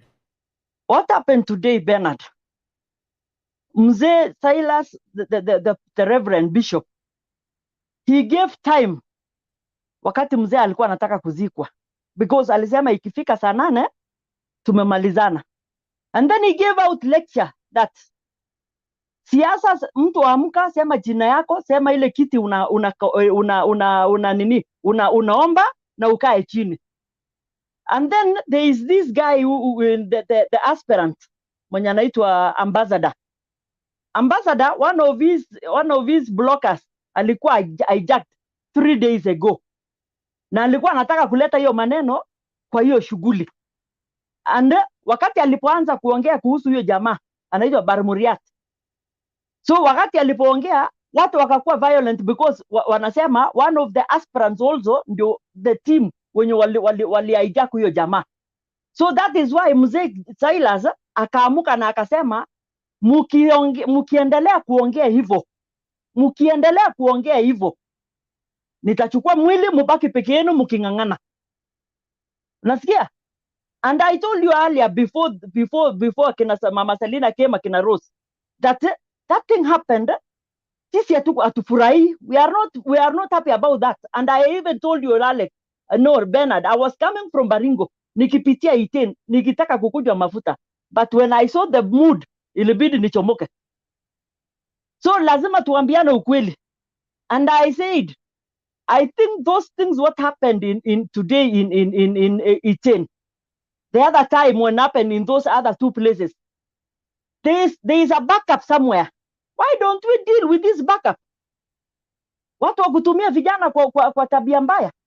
We deal with the backup. The problem is not these boys. Wamepewa handouts kidogo. So why don't we deal with the backup? And if they come out and say ni kina nani, na serikali wanajua, serikali sio wajinga. They know who are these people. Let them come out, watolewe, wafanyiwa, waonyeshe sheria.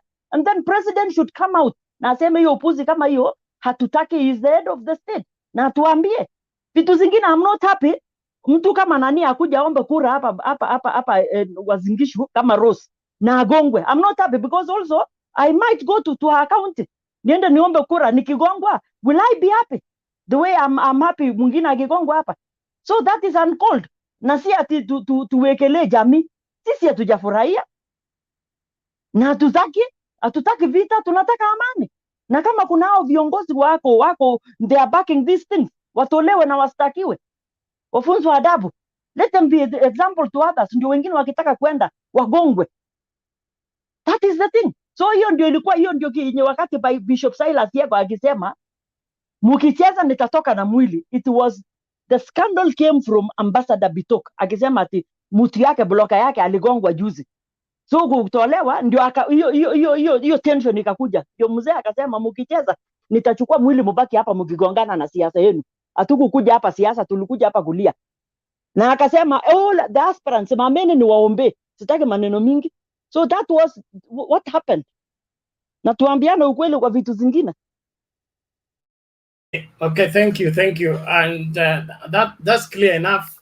Now when we are engaging, please let us refrain from profiling community. We have criminal elements in our midst everywhere, but they don't act on behalf of any community. So let's not call a community to have committed a crime. We have bad people in our midst who commit crime. So hiyo story ya this community inarushanga mawe, hii community inarushanga mishale, hapana. Let's condemn what happened. Those goons that were used, let us treat them as that, but not make it a community issue, because that in itself is it's against the constitution, and it is part of fueling the animosity, because kuna wanasema mtego wa panya unashika waliomo na wasukwemo. There are people who are good and they want to do clean politics, but now when you have branded them that it is this community that does this, then you end up fueling what needs not to be fueled. So let's refrain ourselves. Don't let the anger get the best of us. We're here to debate and provide leadership, not to cause confusion. Thank you. Yes, Mama Selina. Yes, Penat. Niliamuka saa 8 ya usiku. Wakilete mwili, kila kitu ikifanyika mpaka ifike nyumbani. Nilifuata, si ya kusikia. Mpaka yote ilitendeka. Ile kitu nataka kusema Penat. Hapa imefanyika na lazima ukweli isemwe. Sara, wakati kila mtu alisimama, kwa sababu ilikuwa inaongelewa Kikalenjin sana sana, na hata wakaambiwa kuna wageni wanaesafika. Bishop Yeko, kwa sababu kuna ule kijana kwanza alikuwa master of ceremony, mwenye walisema waamushe wale aspirants wote. But the language, na wale mahali walikuwa Iten, kwanza turuti Iten, ile watu yote walikuwa kwa hall, walikuwa watu wanaheshima na walisikiza na walikaa chini. Mahali shida ilitokea Iten ni wakati baba alitoka nje, wakitaka kuwa trace outside, na hawa walikuwa vijana. Akikuja sasa hii yenye alipikwa mawe, tena vijana walikuwa wengi, more than 500. Hata ile sauti walitoa, kuna vile Wakalenjin wakienda vita. I am one of them. Kuna ile mori yenye vijana, mori ile watu yetu wakikuwa naye, you cannot even return them back. So kusema hiyo ya wenyewe kwa wenyewe, aspirants kwa aspirants, ndio walikuwa wanaambiwa. Mwenye alishangiliwa ni Chelilim, Chesalim, whatever. Huyo mmoja tu. The rest, hata Mandago mwenyewe akisema anasimama kiti ya governor, Senator Eldoret, hata hakukuwa na support. Kuna mama ule wa Azimio, na alishangiliwa na akashautiwa, watu wakafurahia, na watu wakasema tumemalizana na hiyo ODM, hatutaki kusikia hiyo mambo hapa. Kuna mwingine tena msee alisimama, Caleb Kositany na mwenye walikuwa hapo pia walipinga, na wakasema hiyo mambo ya ODM tulisema hatutaki kusikia hapa. But funeral yote ilikuwa na tension, ingawa watu walikuwa wamenyamaza. Kibor alikuwa chairman ya KANU, wakakosana na Moi, akaweka vidole mbili. Kibor mpaka the last minute hakuwahi rudi kwa KANU, hakuenda hiyo chama ingine yote. So Raila na Kibor kwanza walikuwa marafiki, na kuna yule msaa alikuwa nasema imekwisha, ila alikuwa nasema mumekula mahindi, alikuwa ameketi hapo mbele. Bishop alikuwa na control hiyo mkutano kwa sababu alikuwa anajua watu ya siasa. Wakati Suti alikuja, akataka kuongea, akaambiwa stop, na akaongeleshwa Kikale, na Suti for the first time alisikia. Mtu alilete siasa ni Barasa. Hapo ndio niko na swali. Okay. Alex, kabla Sudi hajakuja, Bishop alisimama akaangalia watu yote, na ilinishtua sana, akawaongelesha for 3 minutes kabla Sudi hajaongea. Nataka nijue ni nini aliambia Sudi, na usiongee sana, tuambie tu polepole, kwa sababu Sudi today behaved very well. Sudi alikuja kama mashishi ilikuwa inaendelea, so ile kuingia ya mwisho watu wakataka kucelebrate ile amefika, wakaambiwa nyamaza. Sudi alikaa chini. Wakati alikuja, Bishop akamwambia Sudi, leo si siku ya siasa, na kama utaongea siasa, mimi nitatoa hii mwili niende nimusike, na nyinyi mupaki na maneno yenu hapa mkiongea. Sudi akasema nimesikia, na akakata maneno yake. mwenye aliongea siasa ya UDA ama ya BBI Mama Selina, wachana hiyo sasa, tuende polepole pole. Kwa yes, sababu hapo ndio iko maneno, kwa sababu Sudi alikatashwa asiongee chochote. yes, Kabla Sudi hajaongea, Bishop Yego alienda akatuma kijana fulani akaongea na Kostani, akamwambia sasa ni Sudi anaenda kuongea, na kabla Sudi hajaongea nataka niongee kwanza, kwa sababu uliona vile hiyo microphone ilienda, sio kitu ilifanyika hivyo. Uliona vile hiyo microphone ilienda. Aya, kwa before Yego aongee, kwa sababu iko mtu alikuja akaongea na yeye nyuma yake. Yego alikuwa anajua nini, ndio akakatasha Sudi asilete siasa, kwa sababu ni kama alijua ni kitu inaendelea. Kuna watu wawili, kuna mama moja anasimama kiti ya women rep. Kuna wamama walikuwa karibu 6. Kuna mama kati yao mkale nchini anasimama na Azimio. Wakati alisimama kuongea, crowd wakamshangilia ile ya kupenda. Saila alimaliza, Sudi, not Sudi, Kositani akasema msituambie maneno ya ODM hapa.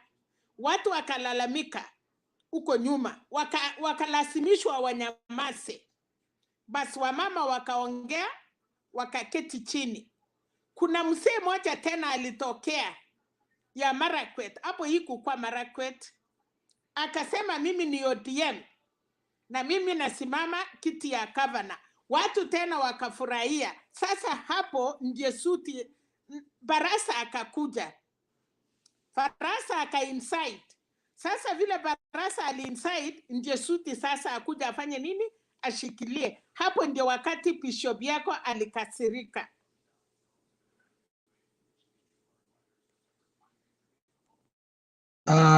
Madam Selina, tuko na clips ambazo saa hii hatuwezi toa kwa sababu media ya Kenya imesema ngoja kwanza, imetukatasha na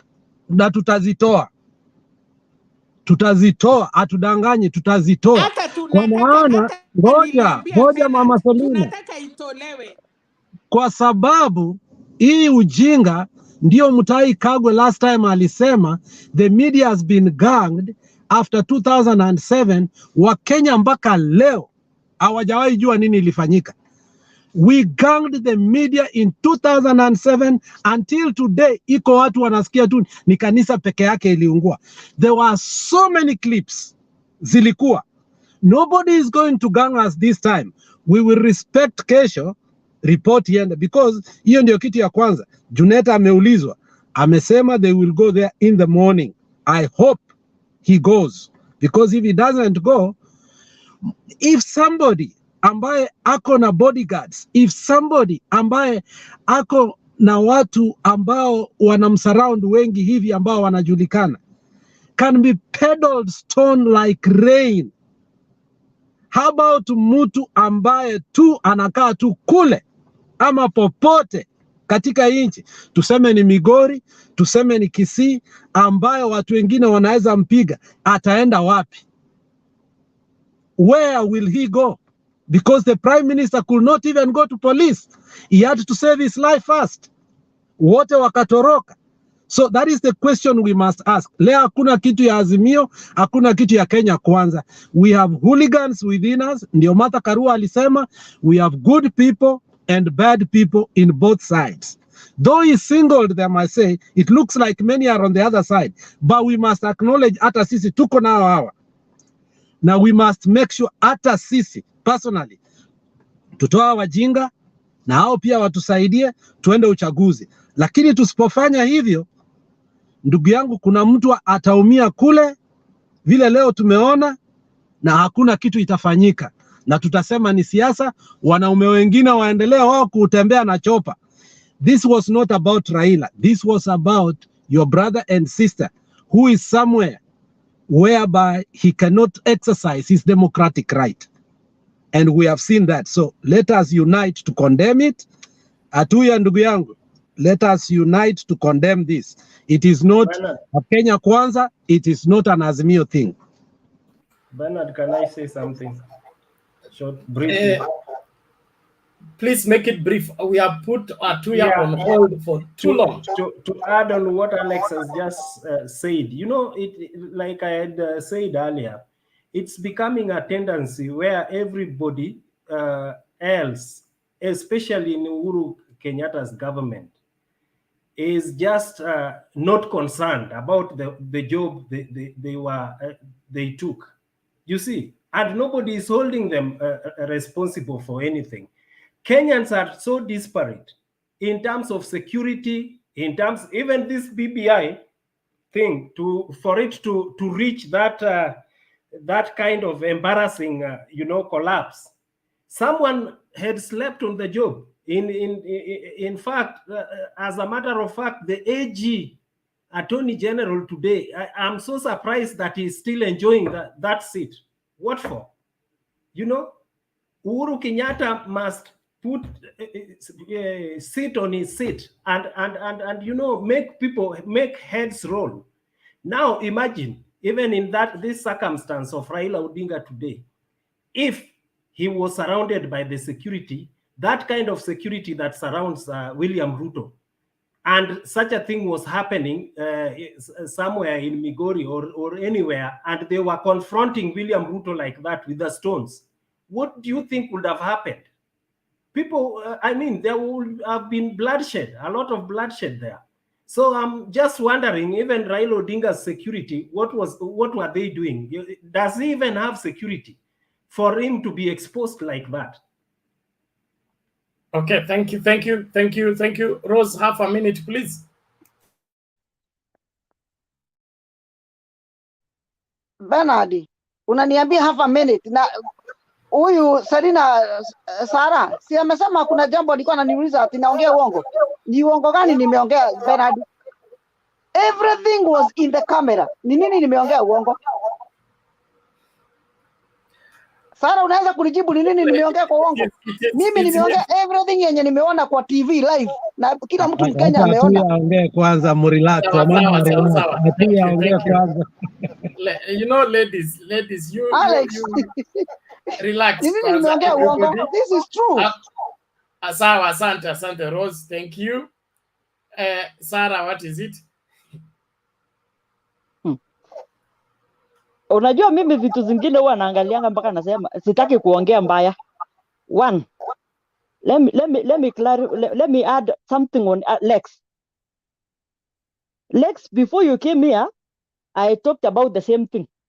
That it might be you tomorrow, the other day it will be me. So this thing, we are not talking about the ODM or the Kenya Kwanza. We are talking about the nationality of Kenya. And I told you, Bernard, this thing, lazima to toa watu the backers of these things, ni kina nane. Because that place called Cabernet is a place where there is no stones. It is not, unlike my place of birth, Cabernet, ile ukinama umeshika mawe. Cabernet ni mchanga. My question is, hii mawe ilitoka wapi? Tunataka kuambiana ukweli. Vitu zingine tusidanganyana hapa. Tuseme ukweli vile kuko. And I told you, Bernard, tunataka kujua who is these people wenye wameback our vijana nyuma. Ni kina nani? Lazima tuambiana ukweli. And then hiyo ulation yenye ilikuwa ina happen. It became because of that thing. Ile nilikuwa nakuambia, it was because of this boy mwenye alikuwa blogger ya the former ambassador and is an aspirant. Ndio ikaleta hiyo maneno yote wapi? Pale. So lazima tuambiane ukweli vile kuko. Mwingine hata he can follow akiwa ametoka kulala, akiamuka labda alikuwa anafikiria aliota. So go back to the screen, fuatilia vizuri sana. Because when there is an old man from Elgeyo Marakwet who stood, and then from there ndio nani akasema sasa tunataka kualika Mheshimiwa Sudi. Then from Sudi tukaenda nani? But Dismas Barasa. So hapo ndio mali ilileta kizungumkuti. Of which kila mtu wako na huwa nasemanga kila mtu wako na freedom. Where do you want to stand with which party? Kila mtu wako na freedom yake. But the problem with the MC, and that was nani, this Kositany. Kositany alisema msitulete ODM hapa. Na ilikuwa ni right ya hiyo mzee kusimama akiwa kwa ODM. Sio lazima ati sisi wote wa Rift Valley tutoke na UDA. I might simama even in another chama. Si lazima nini. So mtu kama Kositany, even if he is the area MP, kuna mahali amekuwa na makosa. You cannot say something like that. Kila mtu ako na right yake. UDA si lazima niingie kwa UDA. Naingia mahali roho yangu inataka. So lazima tuambiane ukweli kwa vitu zingine. Na hapa hatufurahii. Mimi sifurahii leo Alex agongwe, ama vile nilisema Rose niende huko kwao Nyeri niende nipigwe. Na yeye akikuja huko Rift Valley akuja apigwe. Will I be happy? We are not happy. And this is not the Kenya we want. And politically tunataka kusema, yani we want to do politics, very mature politics and clean politics. Yenye tunaambiana ukweli vile kuko. Na tusaidiana because we need the Kenya of today, tomorrow and for future of our children. Period. Thank you, Sarah. That's clear enough. We appreciate it. Atuya, come in, please. Hello, Bernard. Hello to you. You're welcome. I've been having internet issues. There is an echo coming from some. I think you are now okay. You can go ahead. WG, you are still in charge. So there's been I've been having network issues, so I might have missed some issues. But just to begin with, first and foremost, I just want to take this very early opportunity to condemn whatever that happened in Iten today. Wherever there is political violence or wherever there is violence, wherever there is violence, there is a chance of losing property and losing lives. So when we have such occurrences happening anywhere, I don't think we as Kenyans should take sides regarding to that. I think we should all condemn it regardless of where it happened and who did it. So whatever happened, I've been watching the videos and I'm not happy. I'm not really happy with whatever that happened. You know where that can lead to. But that said, we must also agree that nobody has a monopoly of violence in this country. If you trace back leading to this coming election, 2022 elections, we have seen political violence happening in some spontaneous places in this country. And it is high time that we condemned in totality all types of violence that have happened in this country. Going back, you remember we lost lives in was it Kenol in Muranga County. The deputy president was stoned. His motorcade was pelted with stones when he was in Kieni Nyeri. We had political violence in Kondele when the deputy president went there, and we even had an MP by the name Babu sent a tweet praising the people who did that. We had political violence, and we had violence in Embakasi East. And I remember on that day I came here on the panel, and we had individuals who I don't want to mention names who were saying that William Ruto should have never gone there because that area belongs to Baba. That is a Baba bedroom, and William Ruto should have never gone there. We had another stone throwing incidents in Migori when Wanjigi was there. Wanjigi was an ODM member and he was campaigning in Migori, an ODM stronghold, and he was stoned. And we have seen exactly what has happened today.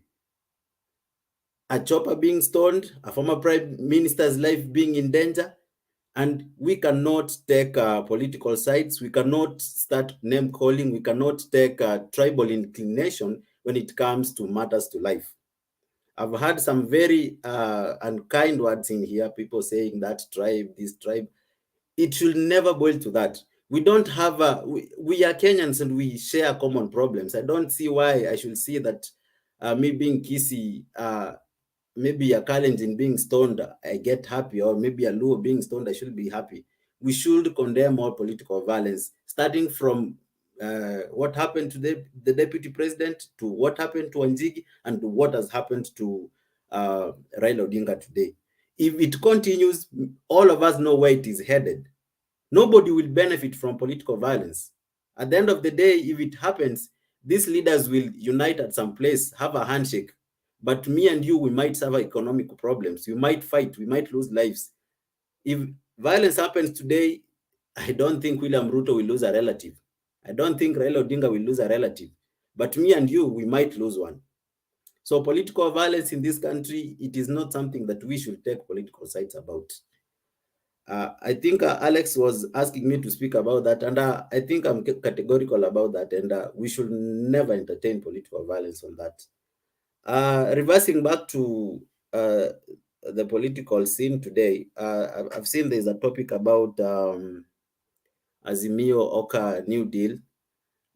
I think it is a good thing for Kalonzo. At face value, Kalonzo has earned himself some political, he has gained something politically, because it was being seen that he was being swallowed into Azimio.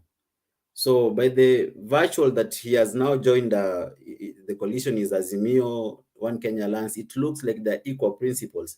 And going into the future, I think it is a good thing for Kalonzo, and I don't think it's anything less, or it takes anything away from Azimio.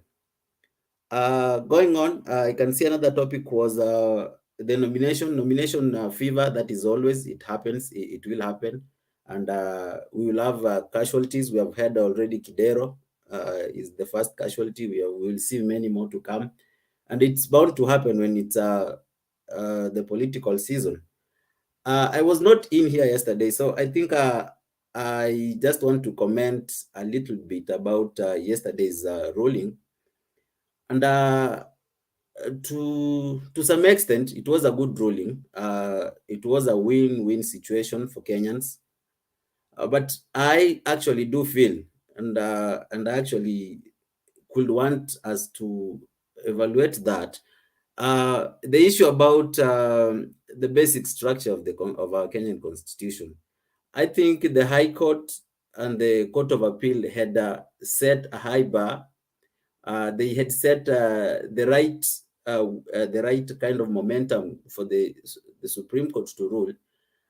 I feel it was a letdown by the Supreme Court to deny Kenyans or to deny us the chance, or to give Kenyans the opportunity to have a basic structure of the Kenyan Constitution. What they actually did, the Supreme Court actually made it easier that you can amend any clause in the Kenyan Constitution. To my opinion, I think that as a country, as a constitution, we need to have some protected clauses in that constitution. Having and letting everything to be amended can be catastrophic. What will happen if today I'm a William supporter, I'm a William Ruto supporter. If today William Ruto became president and he wanted to do away with, for instance, with term limits, what he needs to do, he needs to sponsor me. I will initiate a popular initiative. We will get 24, 26 counties in this country. And then we will go into the election with state power. As a president, you can force and you can ensure that you have won that referendum. And we will do away with term limits. And he will rule for another 100 years if he wants to. So my issue was, or our prayers were, that we need to have a basic structure. We need to have clauses that are eternity. They cannot be amended by parliament or by a popular initiative. This being, for instance, the issue about term limits, the issue about county governments, the issue about human rights. What if the next president who comes in decides to abolish devolved government? All he needs to do is to follow the route that was set by the courts. Have a common mwananchi, fund him.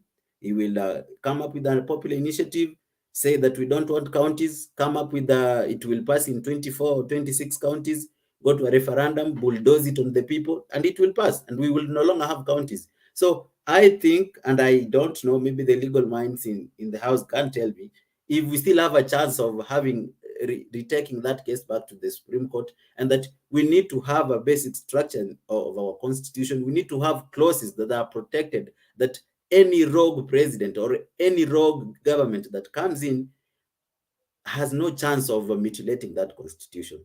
That's all I have for now. Thank you.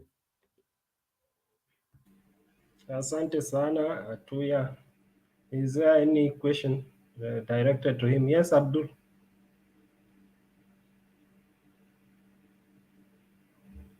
Thank you, WG. To Mr. Atuya. You know, it will be very difficult for the constitution to be so locked that you cannot even amend it, any section. It is so difficult to lock it completely out.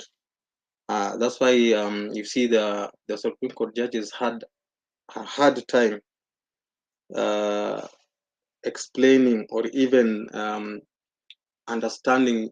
I don't. Okay, perhaps they understood the term or the doctrine of basic structure, but it is very difficult.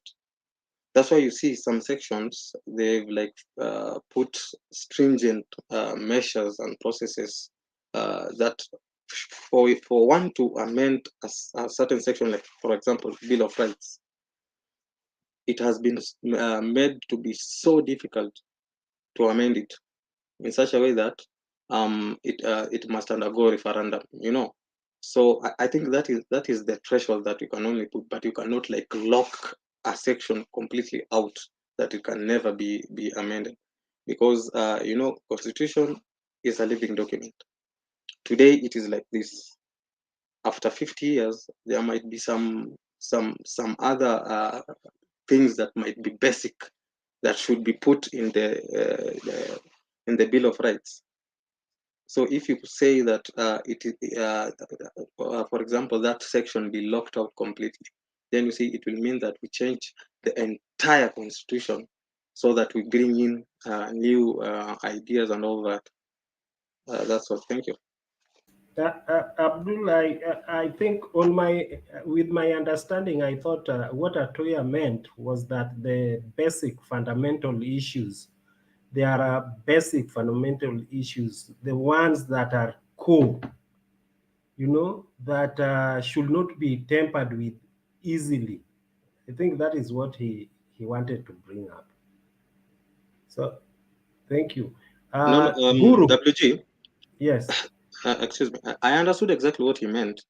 That's why I singled out Bill of Rights, because Bill of Rights is one of the fundamental. Even leave alone at the devolution part of the executive part, that is not fundamental. But Bill of Rights is one of the most fundamental chapters or is this section in the Constitution that should be guarded at all cost. So mambo na devolution, that's what I'm saying. You know, things change with time. Things change. Whatever we are seeing today, perhaps after 50, 100 years to come, that generation will see differently. So there might be need for them to either strengthen or reduce as to how they feel right. So you cannot like lock out. It will be difficult. I don't think it is tenable. Okay, Bernard, you. Yeah, I want to weigh in something on what Atuya said. The doctrine of basic structure as part of the Kenyan Constitution. Their fundamental basic stance of the constitutions that are already protected by the Constitution, they cannot be altered easily. That's why they have been cited, and they are either been said if they should be changed, either they go to a referendum or they sanction two-thirds of the members of parliament when there is enough quorum. So introducing the basic structure through the court, okay, that's through the judiciary, and then create it and say this is untouchables, nobody should touch this. is creating an opportunity, okay, for the judges to be telling us which side of the constitution should not be touched and which one should not be touched. The constitution, where the framers of the constitution had that in mind. They said when it touches on devolution, you must have a referendum to change. When it comes to the changing Bill of Rights, you will have to do a referendum or you get 2/3. So the constitution is protected already. Introducing this basic structure doctrine is a strange doctrine that wants to find a leeway that after the law has been made in the legislature, it can also be created where? In the judiciary, which is against the constitution, in my opinion. Yes, Atuya. Just to respond to that and what Abdul was saying, I don't disagree with you, Bernard. We have the 10 from, is it Article 255, Chapter 16? It stipulates the 10 scenarios in which that if you want to change, you must go through the referendum. Now, what those of us, we never had our way, and this democracy.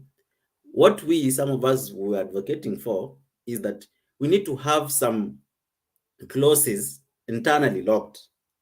So if today Uhuru Muigai Kenyatta wants to extend his term limit and make himself a life president, what he needs to do constitutionally within the law is to come to Bernard, because he knows Bernard is a very good friend of his, he's a supporter of him, fund him, and Bernard will happily start a popular initiative. He will be funded. He will make sure he has garnered 4 million, 3 million signatures for 26, is it 26 minimum counties?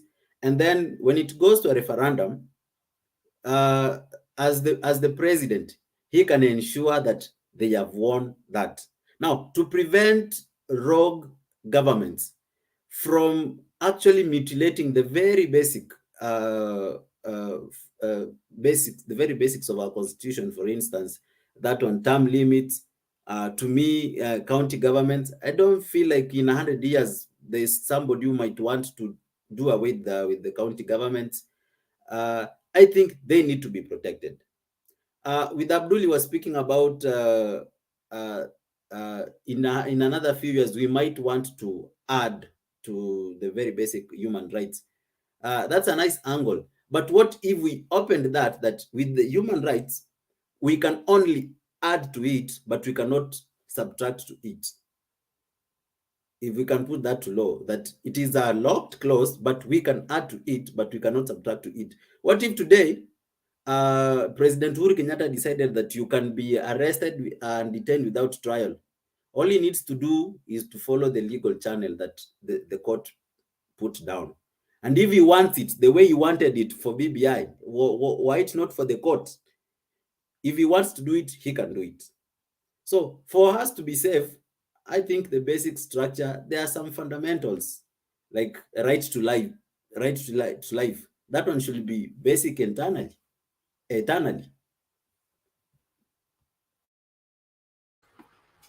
I get you and I get your perspective, but I have on a lighter note, I have a lighter whatever response to you, and that is the Bible. I'm sure you're a Christian. Huh?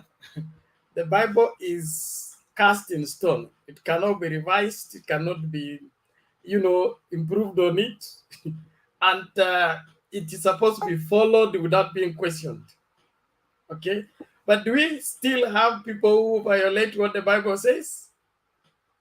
A lot of them, including us people who subscribe to the Bible. So having protected clauses alone will not stop a rogue government from violating what they want to violate. All we need is let us work with the Constitution, believe in constitutionalism, and then follow the Constitution. And then also change of term. There must be reasons for it. The Constitution provides, okay? there are circumstances. Like, for example, if there is war, okay, there will be no elections. You get that? The state of emergency, if it falls on the year of the elections, there will be extension of term. So there are so many avenues. We cannot say that siku yako imeisha leo, lazima utoke kwa ofisi leo. There are so many things that come into play. So I would want us not to speculate on how to make a law to make it impossible for somebody to do something when we can get it done with goodwill. Let's develop a culture of constitutionalism. People who believe in the constitution, a culture of leaders who follow the constitution. Then use the constitution as it is to function, only improve on matters that touch on Kenyans' lives. If a law needs to be changed, let it be because it's improving on Kenyans' life, not extending somebody's term or looking for somebody's job. Let it be because, like, our education system is producing substandard people. Let us get this change so that we get credible people coming out of our institutions of learning. So I would that if we leave it at goodwill, it's better than for us to cast into stone a particular place and say this is untouchable. Eventually tutafika mahali ambapo we need to touch it, and what happens? We set it aside. You remember the old constitution, when it became untenable, we did what? We do away with it, bring a new one that allows us to do what we want to do. I think that's it. Let's move on. Naona washikadau wameanza kuingia. Time ya wazee. Hey. Bwana Murunga, mkono wako nimeuona mpaka wa bwana juu yake. Karibu Murunga, chukua hatua, endelea kuongea. Bwana Bernard, leo nimeumia sana. Nimengoja kwa studio masaa 5. Masaa 7. We are on the 3 and 55, 3 hours 55 times. Hiyo ingine ulikuja mapema, si kukua mimi, pole, lakini saa hii tunaanza ni saa 4. Sawa Bernard. Bernard, just to say something, kuna jamaa amekuja hapo anaitwa Obiso. Remember him too. He has been a while here for some time. Obi? Okay, we'll see. If you drop off, you start afresh, but we'll see. Murunga, just make your submission quickly, please, so that we save on time. Bernard, today I'm agitated, and I'm just furious. I don't know what to say, but let me be honest. It is wrong. What happened to Raila Odinga amounts to political assassination. William Ruto wanted to do away with Raila Odinga. Murunga, please. Murunga, no, please. You don't have any evidence towards that. Let us not fire up emotions. Let's remain factual and sober. That matter will be reported to the police at daybreak. Investigation will start. Let's not begin to call names. This is what preempts a very serious case. We turn it to become a political statement. So you being a senior citizen, I forbid you from calling people names into this kind of cases. The moment you make it to Ruto, Mandago, Costan, it has become political. It will lose. This is a very grave matter. Somebody hurling stones on the vehicle, then to the chopper. That's a very serious matter. We want to give it the seriousness it deserves. Let us not begin to call names. Thank you. Fine. Let me refrain from that, and I will address it this way. It is wrong. Whatever happened today in Uasin Gishu and that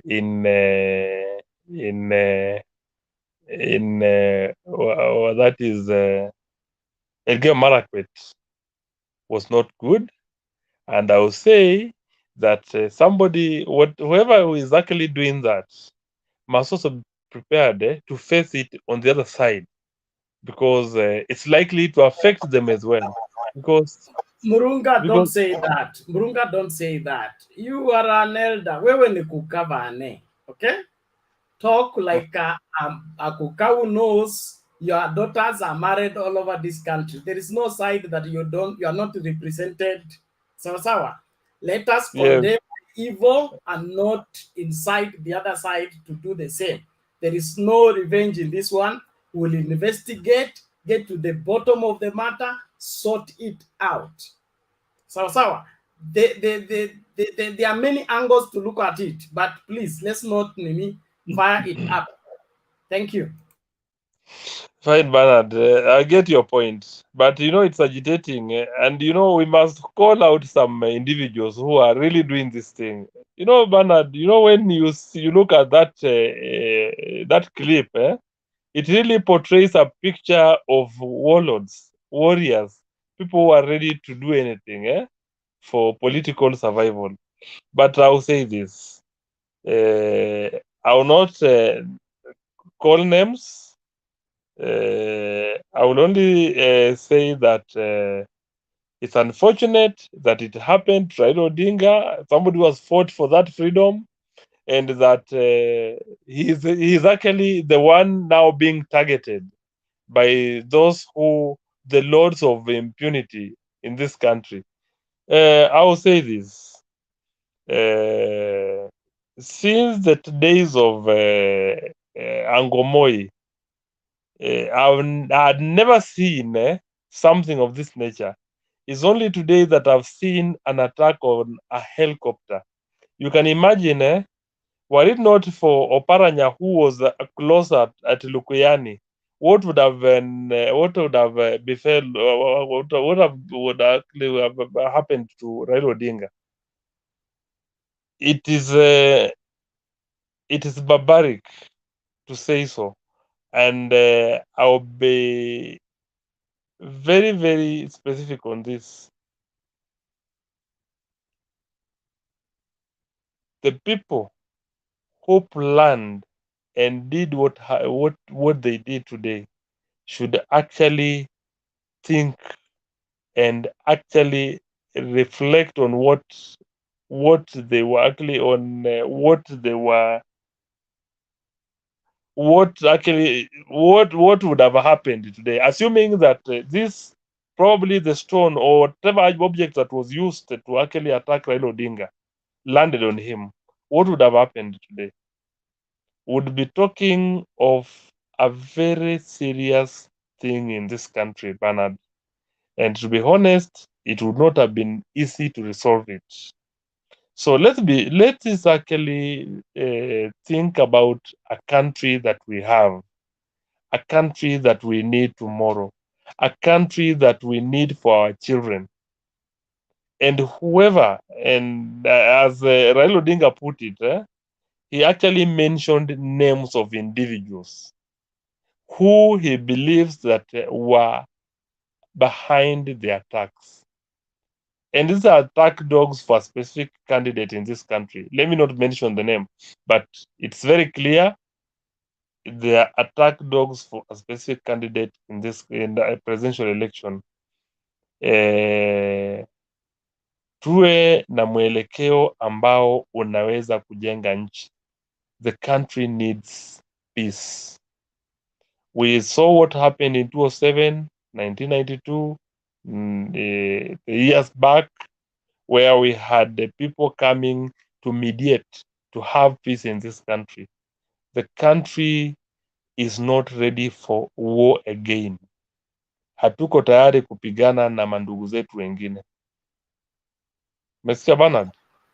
Now, Yes, Murunga. on the matters of Azimio One Kenya Alliance, I told you the other day, a name is just a name. Let's give Kalonzo Musyoka what he wanted.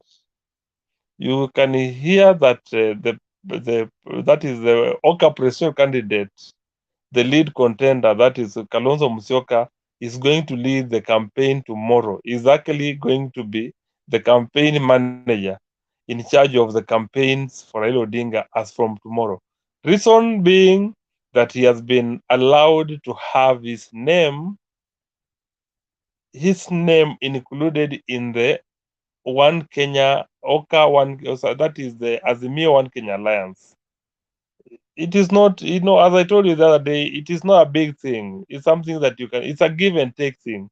So you give it to him, let him be part of the team so that we build a very strong coalition. I've seen Matiang'i has issued a statement saying that the culprits who attacked the helicopter and attacked Raila Odinga must be brought to book. Yes, let the politicians who are involved be arrested and also be arraigned in court. Sisi tumeona hatari za mambo ambayo yanatokea, especially when people are actually when warmongers do things that threaten our security. You've seen what happens. And when you see the likes of, a whole governor, a governor is somebody who equals a president of a region, honestly. And this is somebody touring your region.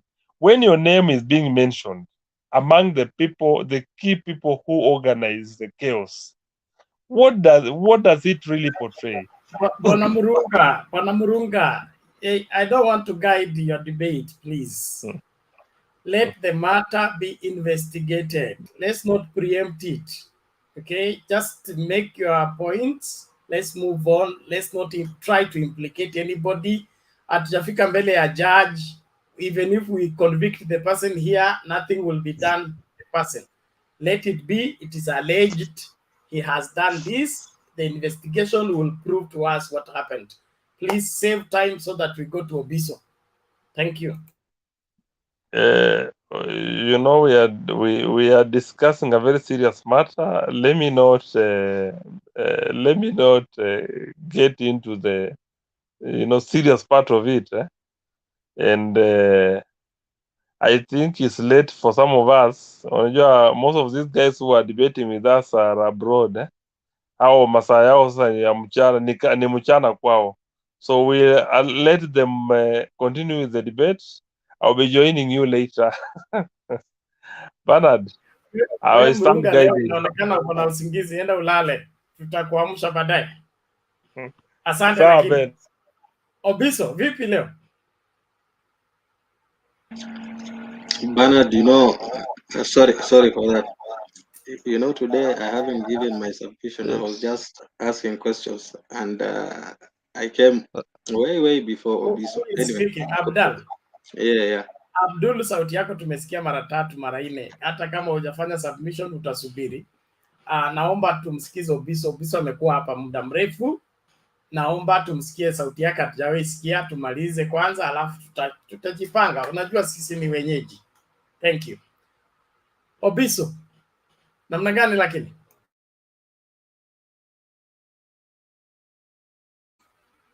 Mitambo yako inafeli ama iko nini tena ndugu? Bwana Obiso. Okay, it's like he's nini imejam.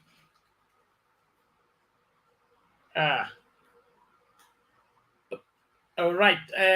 Tuende kwa nani? Mato nakupatia nafasi ya kusalimia tu. Alafu yes. Unasalimia Jakindu Bey asalimie. Tumsikilize nani? Julia. Ndio tuende kuokota Abdul, alafu tuendelee. So Bernard, umesema yangu ni leo umeniamulia kusalimia tu peke yake. Wewe salimia, ungoje hapo, alafu tunarudi kwako. Sawa, unajua leo mlinitupisha mbao, nilienda kwa Mount Kenya mpaka nani akakuja Mtembei ndio akasema hiyo ingine inaendelea. Sasa nikaruka haraka nikapata ilishaenda. Mlizicheza zote mbili na mlituambia zitarun wafanye 2 hours alafu iendelee, lakini niliwasikiza vizuri. Anyway, mimi najua sinanga maneno mengi, nitasikiza, nitangoja time yangu ikifika. Salamu kwa kila mtu. I know there's a lot of things to be spoken about. I respect the channel. The only thing nikisalimia Bernard, just one thing peke yake, najua ulikuwa nataka tu nisalimie. There's this thing, na si kwa ubaya, tunaheshimu wazazi wetu, we respect all our parents. And the ladies, the older ladies wenye wako hapa, they come here to teach us, and the reason tunawapatiaga time mob is for us to learn from them. I mean, today I was really, kuna imeniuma sana when I see two ladies that respect so much going back and forth na wakitusiana, na sisi wenyewe ni watoto wao hatuwatusi na hatutusiani. Hata tukibaza kileta shida hapa, tunamwambia wewe umeleta tu ujinga, wewe umekuja kutusumbua, and we laugh about it, hata anacheka and we go on. I think as our mothers, even though we are supposed to listen to you guys, please our mothers, the three, tafadhali, please, tafadhali. It's not, si kitu hata unaweza presentia mtu ukisema these are the people we respect, tunawapatia the most time. I mean, unaweza nizima, unaweza kuzima, because as we are fighting about something. So I think that's the only thing tasema, nikisalimia kila mtu, nashukuru kila mtu wako hapa awake.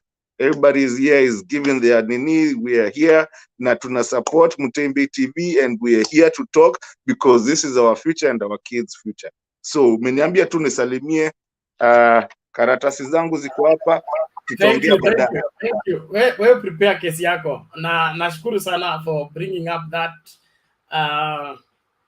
It's regrettable, but you know, ladies are wired differently. I live in the people world. The people world, and my job involves me dealing with different people. And so there are some excesses that you must accept to accommodate. And it's because they are wired like that. At times, my bishop says, he says that your wife, okay? He said your wife can call you a name your mother never called you. And then she will apologize, or she did not mean it. It just came out. So we need also to understand them and deal with them according to knowledge. Ndio Biblia inasemanga hivyo. Lakini tunashukuru sana. Naomba Obiso amerudi. Obiso vipi? Unmute.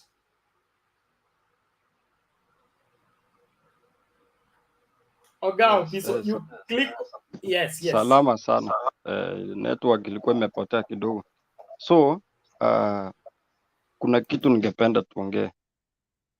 And it is something that happened kwa Raila Odinga. It's something that iliwahi happen kwa Ruto. It's something maybe happen kwa Jimmy. And hii ni kitu mbaya. And nobody hakuna mtu mwenye anaweza taka hata yeye afanyiwe hivyo. I want to say this. What hii kitu yenye naendelea, first, this is not a political matter. It's a security matter. It's a criminal event. So if we argue criminal events with political minds, we are losing everything.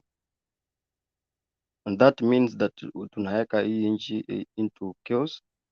Now it will take back us to 2007. Na kitu ile 2007, 2008 ni kitu mbaya kabisa. Okay, one. Hii kitu imetuonyesha nini? Number one, we need to beef up our security as a country. Let Matiang'i and Kibicho fasten their belt. This means that it's kitu this means mahali country iko si kuzuri. And two, we need to condemn those who are just advocating for criminals in this country. Unajua hii kitu imehappen ni sababu Raila is an icon, is a world icon, like kila mtu anamwangalia. But trust me, this thing is happening even in our own grassroots. Our MCAs are fighting. Our MPs are fighting. So let us refrain from saying that eti watu fulani from a certain tribe watakuja kubani nchi, some people from this. No, tusiende to that direction. This is something that is happening. It was the other day here, kulikuwa na clashes in our own area. The MPs, they clashed. So can we say that that is ni tribe fulani ileta shida? No, we have criminals in our own neighbors. We have criminals in our own communities. It is high time that we need to condemn them. And then me, I'm a youth. Hey, manze, I'm very sure there are other youths who are listening me. Najua tuna hata 50 bob ya kununua chakula. But ukienda uambie mtu manze, leo sina food, haezi kunyima. Then uaccept wewe utumiwe, uende ulete vurugu, eti ndio ulipo ununue chakula. I let it sense. It doesn't bring sense. Mtu mwenye unaenda kuvuruga ni mtu mwenye after 9th Raila achukue, Uhuru achukue, anybody achukue hiyo kiti, ni mtu mwenye mtaendelea kukaa na yeye, mtakula shida pamoja. Ni mtu mwenye utakuja umwambie mazee, leo chumvi imeniishia, si unisaidie, si uniazime. Why is it that this thing inakuja na tunaangaliana like mazee, huyu jamaa kumbe ni mkorino bwana, huyu jamaa kumbe ni Muislamu, wakati unakuanga na election. But the time election imeisha, sisi hatuangalii hiyo. So it's something that we need to condemn, something that we need as a nation. Hizi demonstration tumekuwa tukikaa nayo, eti demonstration sababu the other demonstration ilifanyikanga when Cosmo Joy alitusi Mama Ngina. Demonstration happeningi wakati prices za electricity zimepanda. Let us also have this demonstration za condemn these criminals who are living in our own communities. I guess that was the main topic yenye ilikuwa hapo about the stoning of the helicopter. So let me go to the Azimio-Oka deal. I'm not an Azimio person, but let me just say this. To be honest, this time Kalonzo amefunguka macho, like anataka vitu vifanyike kwa mpangilio, and hizo ndio vitu tunataka kwa hii nchi. We want things to zifanyike kwa mpangilio, si eti ikifika mahali fulani tunaanza kuona leaders wanaanza kurukana na inaanza kuportray like eti leaders from these tribes wako hivi, wanakujanga wanafika mahali wanaruka wengine. Like si lazima ifikie hapo. The same case yenye na happen in the Kenya Kwanza. I'm the Kenya Kwanza team, yes, but there's some statements our own sisters from the other side wanna make yenye make sense, like okay, it's a national matter. Am I allowed to say mtu Bernard? You're allowed to? Naweza sema mtu hii ya hii mambo ya kurushana maneno. Sawa, it's okay, bora you just remain in the middle of the road. Yeah, for example, Waiguru. Yes, ako kwa side, but hii issue anakuja anasema that we Kenyatta usifanya like Wakikuyu waonekane ni watu wa kuruka watu, ni kitu mbaya, by the way. It's something yenye si mzuri. These are the leaders, wao ndio wanasigning hizo documents na wao ndio wanarukana. So si wao tu, wao wenyewe tu waambiane mazewe si mzuri, instead ya kuinclude a tribe that hao watu wanakuja wakifikanya kwa maneno fulani wanaruka mtu ama wanafanya hivi na hivi. Yeah. So but generally to sum up, just to say that we need to condemn criminals in our own communities. We have mazee, tuko na tribes mzuri sana. Ukitoka ukienda ama ukiingia Kenya, wakati unakaa welcomed na Masai, unasikia vizuri. Ukisikia wale hizi ma Olympics zimefika, unaona Mkala ametangulia huku mbele ameleta gold, unasikia mzuri. Ukisikia umekula ndizi ya Mkisii unasikia mzuri. Si tu embrace hiyo, tuache hii kurushana eti Wakale ni wabaya, Wakisii ni wabaya, Wajaluo ni wabaya. Hapana, it's the individuals wenye kwa hizo tribes ndio wabaya. Asante sana. Okay, thank you Biso, I appreciate that. And I love your approach on the issue of signing contracts and memorandum of understanding for political issues. In my opinion, they hold no water if they don't comply with constitutional provision. And trying to enforce that, it becomes impossible. My bishop says, he say, you go to him, let us pray of agreement. He will always say, before we agree, please agree with God, because even if the two of us agree and we have not agreed with God, nothing will happen. So it doesn't matter which political agreement we sign. Does it have provision in the constitution? Like tuna sign nitakufanya prime minister na constitution haina prime minister. Unataka nitoe wapi prime minister nikupe? Sio kukuruka, ni ile nafasi haiko. But all the same, I'm loving the way we are conversing. Let's keep the conversation going.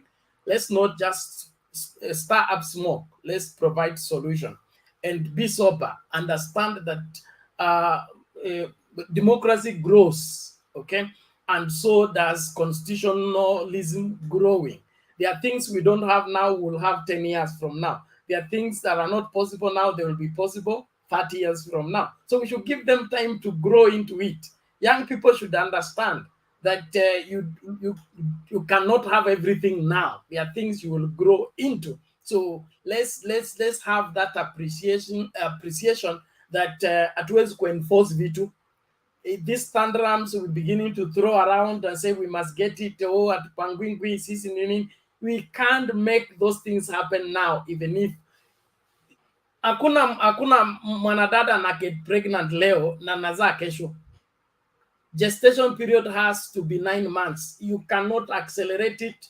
You cannot beat it into being 9 months after 3 hours. So let's allow things that need to grow, things that need agreement to agree, things that need reconciliation to take place, and we eventually get there. I believe in the unity of this country for the betterment of every Kenyan, and we will get there. So let's keep in the struggle to get there. Naomba hivi tumsikilize Julia kwanza, alafu Jakindube nimekuona. Asante sana, nashukuru umefika. Wewe muda wako nitakupatia, wako unakuwa mrefu kiasi. So tumsikilize Julia, alafu Abdul afanye submission yake, ndio tukianza hii mkururo ingine tunaenda moja kwa moja tumalize. Julia, you're welcome. Asante Bernard kwa try to meet the one that gender role all the time. And thank you for being a good facilitator and moderator. You've brought some bread to this debate, otherwise it was heating up. And I think we were going to throw stones at each other, and maybe you are going to turn off the TV and atwende tukalale. So tunashukuru umeturudisha kwa the right direction, and I love the way our young people are arguing, Mr. Obiso and even Mr. Atuya. I like that tempo. It's good. We should go to that direction. Before I forget, I want to talk about what Mr. Atuya was talking about the BBI thing. He was very sober about it. But when he was talking about the basic structure, still we can have things in the constitution that are no longer relevant in our constitution that we need to do away with as times change. Even those things of Bill of Rights, we may have to revisit them again. I mean, life is changing. So I think I like the way the ruling was done.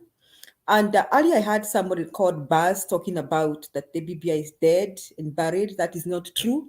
The fact that the basic structure thing was reviewed by the Supreme Court means that the BBI can be revisited again, and there's time for that.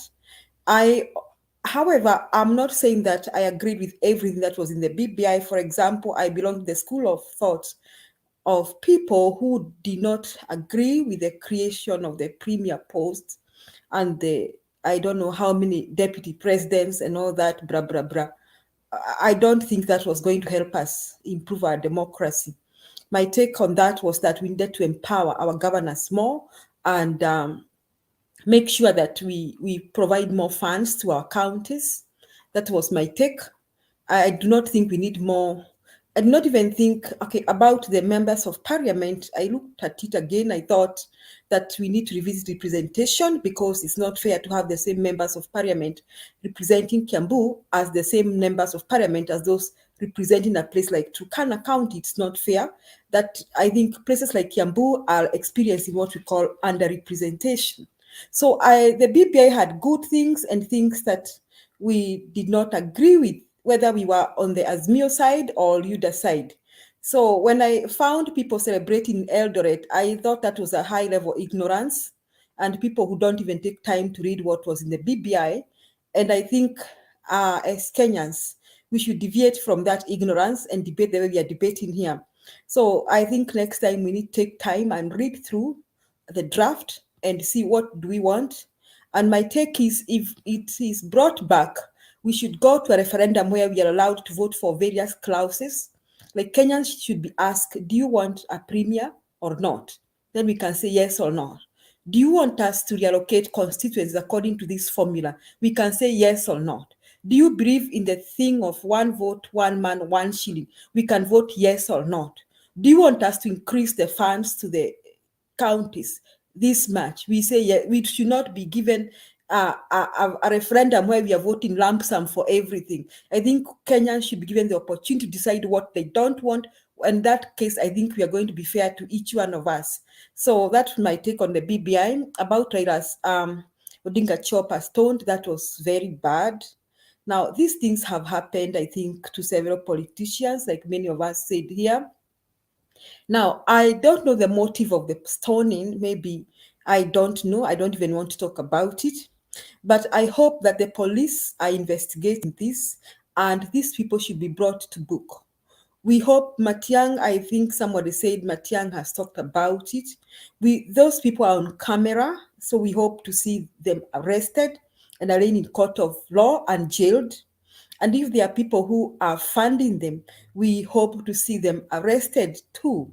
So we hope to see the course of the police take their action as they're supposed to do and do arrest those people so that this stops. This should not be encouraged in a civilized country like Kenya. And the person they are stoning has the highest possibility of becoming the next president of this country. I think Bernard understands when we say the Bible says, don't touch the anointed of the Lord. Well, for whatever reason, if you don't like a person, the Bible says, don't touch the anointed of the Lord. Just like the people who have been throwing stones, vulgar words at President Uhuru. Woe unto them, because the same people claim they believe in the Bible, but I think they do not understand the Bible for which they claim to understand, and they walk around blaspheming the name of God, saying Bwana asifiwe, and walking against that word of God. But they do not have to believe what I say here, because I'm not God and I'm not a prophet. But the word of God will take course, because castes are the people who touch the anointed of the Lord. So that is what I would have to say about Raila stoning, and I hope the police will act. Even those who have been stoned before, those actions of violence, those people should be brought to book, irrespective of whichever side of the political divide they belong to. No one should be stoned or harassed in this country. And now, talking to Kenyans, I totally believe that the Kenyan common man is not a tribalist. Even now here, as we talk here, we are not even conscious of our tribes. Some of the young people you see here, there's a possibility that they come from mixed tribe, that they come from mixed communities, mixed ethnicity. Yawezekana baba yako ni Mluya na mama yako ni Mkikuyu. Yawezekana baba yako ni Mkalenjin na baba yako ni Mjaluo. Those possibilities are now there. We have our relatives who have intermarried each other. So I think the common Kenyan is not a tribalist. So I want to agree with my young brothers here, or my son, it could be my son's age, or Biso, that we should go over that feeling of tribalism. We are not tribalist. We are not even conscious we are tribalist. Now, I'm working here as a cultural exchange teacher, and one of the responsibilities I have in this country is to teach my students about the Kenyan culture. And it amazes them when I tell them that we have about 42 tribes and over 70 ethnic communities and languages. And they find it so interesting, and they can't understand how we live amongst each other. And when I'm speaking to them English, and when I begin introducing myself, I tell them that, look here, I am coming from Kenya and I cannot speak English the way you are speaking, because English is my fourth language. Before I learned to speak English, I had already learned to speak about 3 languages. That is my national language, Swahili, my tribal language, and possibly 2 more tribal languages. And it amazes them that I have learned other tribal languages. Why I have learned other tribal languages is because I have lived amongst Kenyans of different ethnic communities. So that is how Kenyans we are brought up. The West cannot understand how we manage, but we live with each other. We do trade with each other. We intermarry with each other. So I totally believe that even the Kalenjin community do not want violence. So we cannot say here that they wanted what happened today to Baba. I don't think they support it and they agree with that. The Kalenjin community want peace. Everybody wants peace in this country. So I persuade the members, the people who are watching this show, talk to your people back home. Tell them that violence is not the best thing that we can do. These politicians hire those youngsters, and then those politicians disappear. Now, I'm asking myself, Raila had his bodyguards, and I have no doubt the bodyguards were armed and they were able to shoot. Supposing they shot into the crowd. And I really appreciate the level of restraint that they practice. Because those bodyguards that just, practice what we call restraint. They had the opportunity to shoot into that crowd and to shoot a few people dead. The police too, I'm sure there must have been some policemen around. They had the opportunity to do so. So I think this person who was doing this was looking for such kind of a scene so that somebody comes in to protect Baba and people are shot dead. Then we can come up, a scandal can be created that people were shot dead when Baba tried to address people or something. So I think now, but when you are shot dead, when you are dead, you are dead. Whether you are dead unfairly or fairly. You see, the point is, your parents were going to bury you. So you'll be dead and we'll be discussing how did you die. But you'll be dead. So even if the person who killed you is arrested, you are still dead when you have hasara kwa wazazi wako. So young people should be aware of that. You've not seen these politicians coming to throw stones. You've never seen them. How come they don't throw stones themselves? How come they use our young people and our children? Why? Don't allow yourself to be used. Because these bodyguards had the opportunity to shoot into the crowd. And I think what they practice today is a lot of restraint, which is good. And I hope that these youngsters, the people who did that, will be brought to book and will be arrested and charged in a court of law. Not just charged, we hope to see them jailed, and we hope to see their sponsors too arrested, so that we stop this kind of nonsense in Kenya. So my take on that, I totally believe Kenyans, we are not tribalist. We are not conscious of our tribes, and we coexist with each other. And we can coexist with each other in any part of Kenya. We have always done so. Even now, as we say we are in UDA and Azimio, after saying we are in UDA and Azimio, Sibado ni Madugu, we know that. And we know in our hearts that we don't see each other as tribes. We know that. So let us prove to the politicians that is what we are. If they want to stone each other, let them do it so that Matiang'i arrests them, instead of having our youngsters being arrested, or maybe one of these fine days shot in a crowd. Because if they do that to the president, they'll be shot dead. I'm telling you, they'll be shot dead. They'll be shot. They'll be shot dead. And then we shall be discussing how are people shot. By the time we say people are shot, people will be dead. So we don't want to go to that extent, because we don't need that. About Azimio-Oka deal, it was a wonderful thing. At one point, I was wondering whether it's a Fool's Day because I saw some Jubilee people. Nilikuwa nafikiria ama leo ni Fool's Day, nikamchezo kidogo kametokea hapa. Unajua leo kulikuwa April 1, so but I hope it was not Fool's Day. And I saw Kalonzo talking. I hope he was not talking because it was Fool's Day and tomorrow he changes his mind. I hope he not wake up tomorrow and tells us that yesterday was Fool's Day. So I didn't really mean what, but I think he means business. And I think let us appreciate him, even if we may not like everything about him.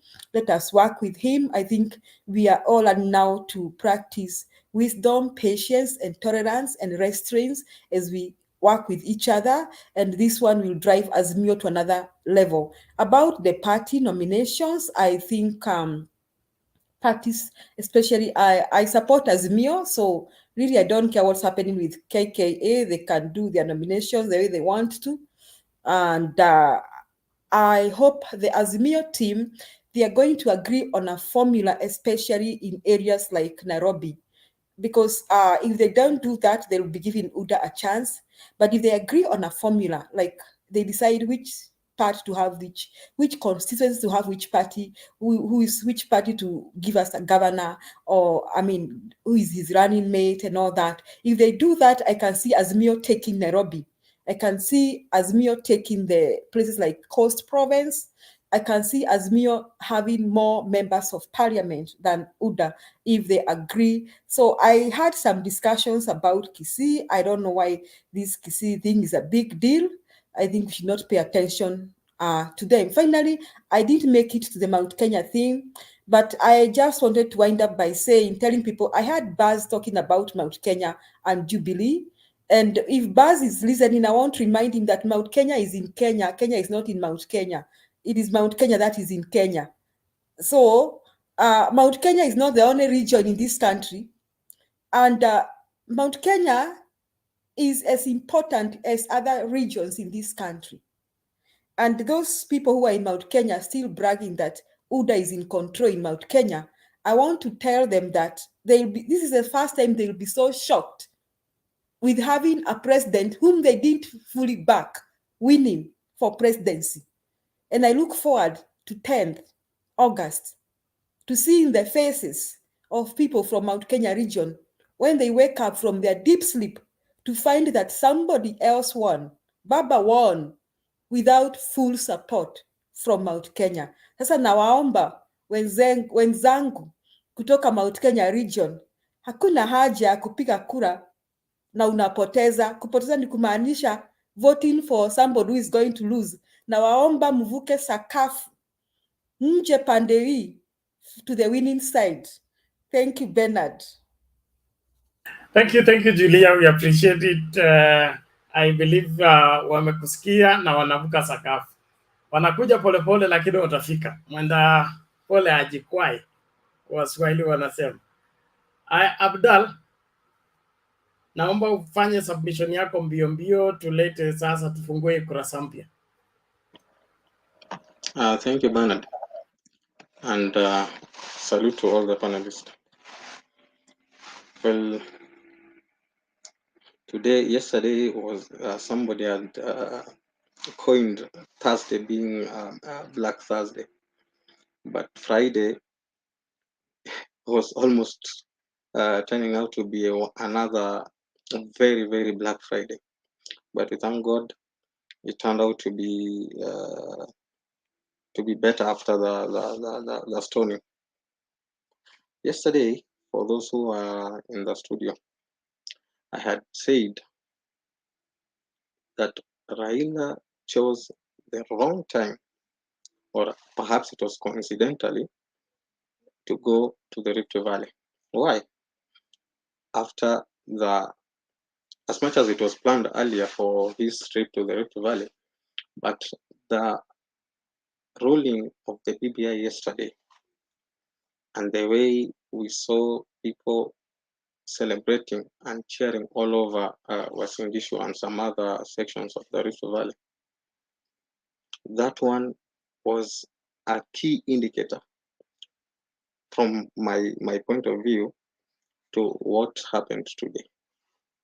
I saw it coming. I saw it coming kwa sababu people had a point to prove, and indeed they proved it today by that stoning.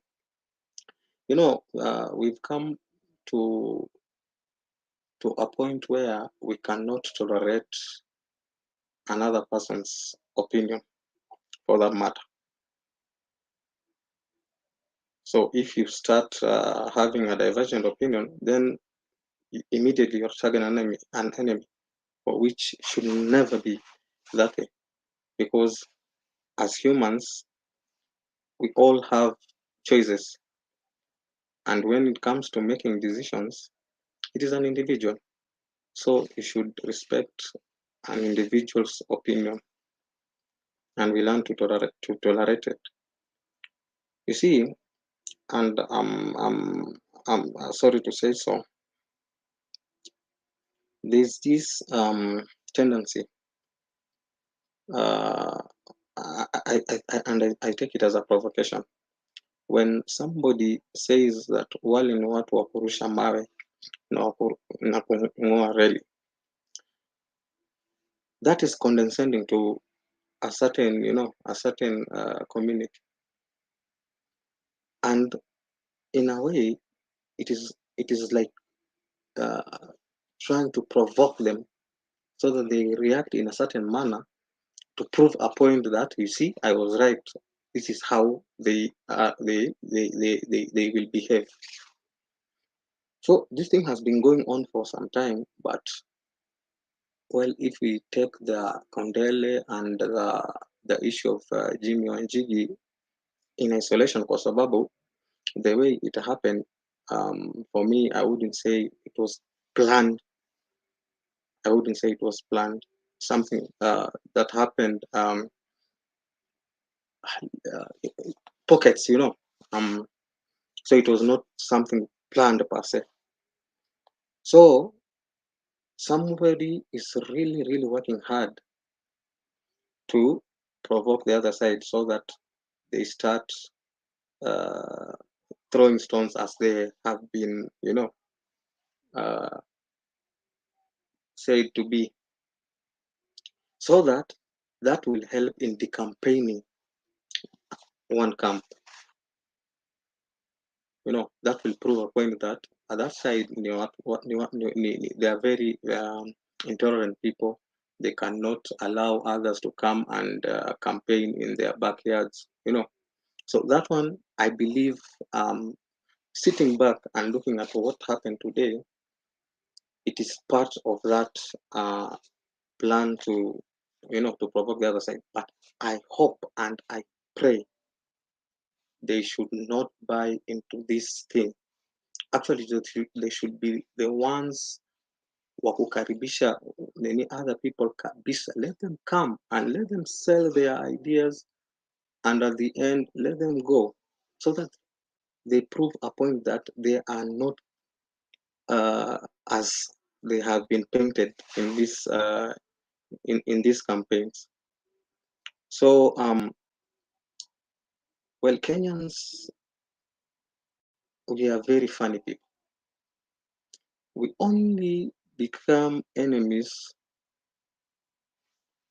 in any there's a period that we usually make ourselves enemies. 3 months in every 5-year cycle, we are enemies. After that, we are now neighbors, friends. This is something that we should stop. We will remain Kenyans prior and after 9, and other elections to come. We will remain Kenyans. So let us not take this route of violence or an eye for an eye. Now that some people are like cheering, "Oh, it happened in Kondele, so why can't it happen here?" That should not happen. It should not happen. Because when we decide to tolerating this, then it will happen in another place. Then we tolerate it again. No, that cannot be taken in. I believe well, if the government does not put measures right now, and by measures, not just bringing in we see police red beret and all that wako on the ground, that is enough. No, these people should be arrested, prosecuted, and we should see examples whereby people are barred from vying for elected post, so that not any other politician should not even think of sitting down and organizing for violence in any elected post, hata ile kidogo kabisa ile MCA. So this thing should not be tolerated at all by any sane Kenyan, regardless of wherever whether Azimio or Kenya Kwanza. You should not tolerate, not even think of saying at your kwa sababu ilifanyika upande ile, now you are saying this, or no. That means you've already taken position. If it happens on the other side, is okay. If it happens on the other side, is okay. No, we should condemn all with the same vigor. For me, I would say, if you don't like what the other politician is saying, rather than using your energy in throwing stones or fighting, use that energy to wake up on 9th and vote against that particular individual. I think that one you have spoken, but it is cowardice for you to boo, heckle, and now throw stones. You can see this thing, it has been building up. Name calling, then it come to heckling, now it is throwing stones. We don't know what will happen tomorrow if this thing has not been arrested at like right now. Anyway, let me not Sawa Abdul, I hear you, yeah, and yeah. nobody should take law in their hands. But you saying that the thing was not pre-planned, that leaves a lot to be desired. In politics, there are no accidents.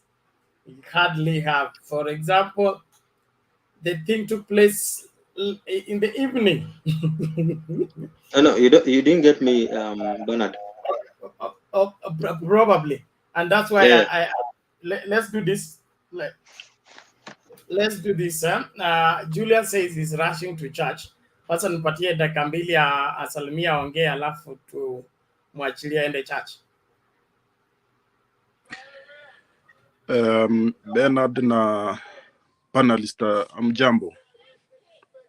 Hatujambo, namna gani leo? Safi sana, nashukuru kwa nafasi, na nimekuja na apologize kwa wale walinitangulia because time difference ya Japan saa hii ni almost, it's actually 8:35 in the morning, so nilikuwa niingie church by 9, so I really apologize wale overtake, msione vibaya. Nile tu nilikuwa nataka kuwasalimia na kutoa point mbili ama tatu kuhusu the stoning, na also kuna vile niliona Kalonzo akiwa Murang'a. Nafikiri the stoning of Raila, ni kitu mbaya, ni jambo mbaya limetendeka katika kila siasa, lakini unajua Raila, hii sio mara yake ya kwanza. Remember, kuna wakati around it was 2020, I think 2012 or 2011, gari yake ilipigwa marisasi Northeastern, akuwa ndani. The second time ni 2013 wakati akitoka US akirudi, you remember baba when you are away, gari yake ilipigwa risasi na serikali ya Jubilee. He was almost killed. And before that actually kuna pia wakati mwingine gari zake zilipigwa mawe in Kilgoris. That is before 2002, and I was there. I was actually behind Raila. like I was around 3 meters away from him. So, and all those time, you know, because wakati ya Northeastern ni wakati alikuwa na kampenia wakati Kibaki aliingia, and so I think Raila is a person who is always protected by God. Trust me. Vile Julia alisema ati don't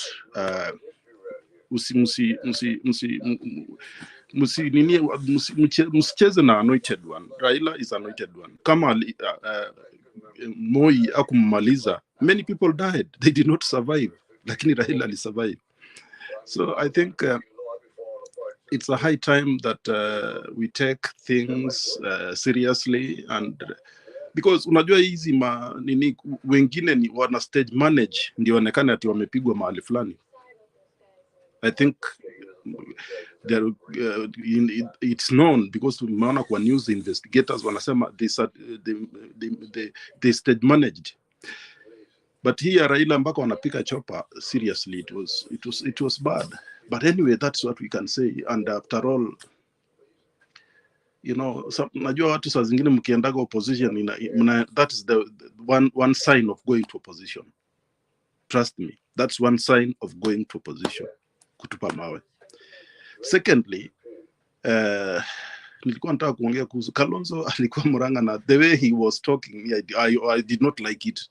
Seriously, I did not like it at all, because Kalonzo anaenda kwa Uhuru, anaenda kuambia Wakikuyu ati mnakataa Uhuru. How? Nani amekataa Uhuru? Only small few politicians, surely. So Kalonzo should not to use that advantage of going. Unajua unafikiria unampanyia mtu siasa, lakini the other way you are killing him. It's not good. That utterances. Bernard, tafadhali nataka kama uko na hiyo clip weke watu wasikie, panelists wasikie vile Kalonzo aliongea. I was very disappointed, surely, because Kalonzo cannot go there na ambie watu ati amumtaki nini. How? Uhuru hajaienda huko ndani na akaambiwa hatakiwi. He has never gone there. Aliita Sagana 1, Sagana 2, Sagana 3, and watu walivolunteer, hawakubebwa na mabasi. People volunteered mpaka UDA wakalalamika. So those utterances, I felt bad. Nilisikia yani nimechoka tu kabisa, because that's not the way we should do politics. Afadhali watafute njia nyingine ya kutafuta kura, but sio hiyo. That's a wrong way, because the Kikuyus don't. And you see, unajua, sometimes I look this world, unajua the Kikuyus katika nchi ya Kenya, Kikuyu ni mama mkubwa. Mama mkubwa aliolewa wakati bwana alikuwa na mali, naona na hakuwa na familia kubwa. So lakini saa hizi UDA imechange, watoto wa nyumba kubwa ya mama mkubwa wamekuwa beggars. That's a very annoying. Wakikuyu ni watu wamesoma, yani they are not, ni watu billionaires, trillionaires, but they have turned them into zombies, surely. So the Kikuyu people, our brothers and sisters from Central, they have to wake up. Wajitoe katika, because hii kitu inaitwa bottom. Julius. You profiling a community, no. There are people who have bought into that doctrine, yes, but it's not all Kikuyus, and it's not the Kikuyus. Just a few people in Mount Kenya. No, Bernard, nisikize, please. I'm not profiling. I'm just giving example how the UDA had turned because that's the point I was not. I can't profile. Why should I? No, I'm saying when you say the Kikuyus, you have already put a whole community together and classified them in a certain way. You rather say Mount Kenya people, that there is variety. Okay, I apologize. Naming a community, that's all I'm referring to. Thank you, sir. Okay, I got you, but I want everybody, if there is somebody from Central, I'm not profiling anyone. I'm not profiling. I was just trying to put my point across, because hii kitu ya bottom ups haiko Rift Valley. You cannot see them happening there. Surely hakuna. Almost all over. Mahali wame target ni hapo Central. They are turning the people, the youth of Central, like zombies, surely. That's why I used the word Kikuyu, because I wanted them to understand. I mean, because it's a big house, obviously. They are big, ni nyumba kubwa, and that is the fact. Ni mama mkubwa, so ni watoto wa mama mkubwa. So we wanted them to understand where they are being taken. They should not be there. They are not supposed to be there. So that's I like the way Julia is always trying to explain things in a very good way. So Atuya has a question for you. Yes. Atuya, uliza swali kabla Julius aende. Julius, I think when ni msabato kama mimi, and we are not supposed to be lying on a Sabbath. When you say that Kikuyus have turned into beggars, that is lying. If a certain number of Kikuyus have decided to follow UDA, you cannot just because you don't agree with their way of thinking call them beggars. You cannot call the whole Mount Kenya people beggars, and they are listening in here. These are some of the reasons as to why they want to vote for Azimio. You call them takataka, you've now called them beggars. The other day Bernard was saying watu wa kuuza dawa ya mende, they are useless. These are some of the things. Everybody Atuya, the politician in you cannot let you express yourself properly. Wacha siasa, just state your question. Not siasa, but I was just reminding him he should stop painting those people who are supporting UDA as beggars. Wait, no, it's not. Okay. When you say behave like zombies, doesn't that make them zombies? No, but it is to insinuate, is to cast aspersions, like you want to say something. If I say, Bernard, you look like a cat, then you necessarily don't look like one. But I'm trying to say that Bernard, let me talk to him. Bernard, let me talk. Okay, Julius, go ahead. My friend Ateya, you know, if you don't understand something, just you better keep quiet. Because I was saying, have you ever seen a woman being carried in a wheelbarrow in the Rift Valley? An old woman, have you ever seen it? I'm from Rift Valley. Have you ever seen it? Tell me. You know, don't just talk. I'm talking the fact. Don't just argue because you are like arguing, heckling my speech. You have your time, but the question is irrelevant. Surely. Can I answer that? Ya Kalenjin, mami, hakuna mtu hata mzee ama kijana ama mama, ninatoka Rift Valley. Hakuna mama amewekwa kwa wheelbarrow ama hata mzee. Hata kubeba hiyo wheelbarrow peke yake, wacha hata kubeba, kuonyeshana tu hakuna. So when I talk, I'm talking the fact, and I know. I'm not talking something that I don't know. Uliona mama anabebwa juu kwa wheelbarrow. Is that not a zombie? Hiyo sio zombie. Kama ni grandmother yangu anabebwa namna hiyo, mimi mwenyewe naona si mimi ni zombie. Surely. So mtu asikuja hapa kuniambia ati sijui I don't know what I know what I'm saying, and I will say it. Halafu unaanza kutumia Sabbath. Julius, kuna watu wajui laana. Julius, yes. Kuna watu wajui laana ya kwamba hata kuinua mama ni laana. Kuna watu wajui hiyo, wanafikiria ni normal. It's very bad. Hiyo ni uzombi. Hiyo ndio sasa inaitwa zombi. Hata kama anatumia Sabbath hiyo Sabbath mtu anatakana kuongea ukweli ama uongo. I speak the truth because it was in the media. Kila mtu aliona mama anabebwa juu. Ndio alikuwa anauliza hiyo kwani is that good? Surely. Mbona hiyo kitu hakuna huku kwetu Rift Valley, because I'm from Rift Valley. So kitu kama hiyo, don't just talk. Surely it's a truth, it's a fact. Ndio nilikuwa na watu at least wameona mwangaza, like you know, those are the things that sometimes, you know, it makes the country go down. Now the last 10 years you are promising our children laptops and nini, but sahi unawarudisha kuwapatia wheelbarrow. Surely how can, I mean, people are becoming innovative, creative, sio vitu kama za manual job only. So anyway, Bernard, thank you so much for your time. Nasalimia never. Thank you. Okay, thank you, Julius, for that. I think it's clear enough. Julia, what is it? Before Julius, the latest. That is the word I've been looking for. Gachagua alisema better Mount Kenya to lose, I don't know, 64 billion and Ruto to be president. Is not a person behaving like a zombie.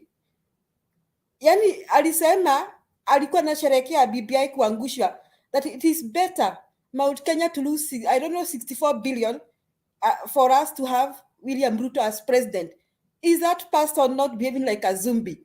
When you wanakasirika hapa, wako na makasiriko hapa kwa comment.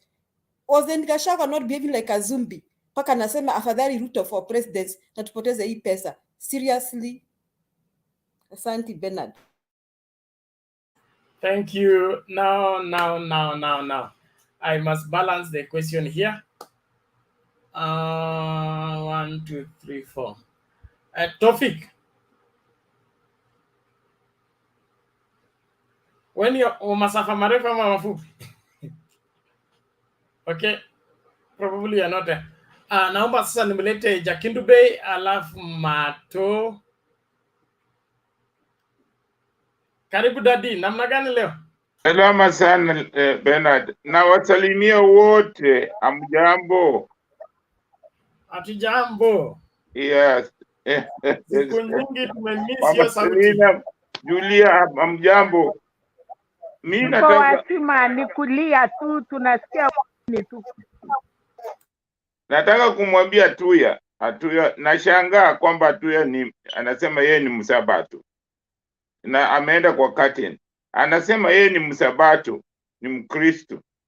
Na ni Mkristo wa namna gani ambapo anakubali kuambiwa uongo kutoka tarehe moja mpaka tarehe moja uongo. Sasa hiyo ni usabato kwa sababu amesema usabato. Mimi hiyo ndio kitu zinanishangaza sana, na sisi kama wana Kenya tunapenda sana kudanganywa ama kusema uongo, alafu tunasema sisi ni Wakristo, sisi ni Waislamu.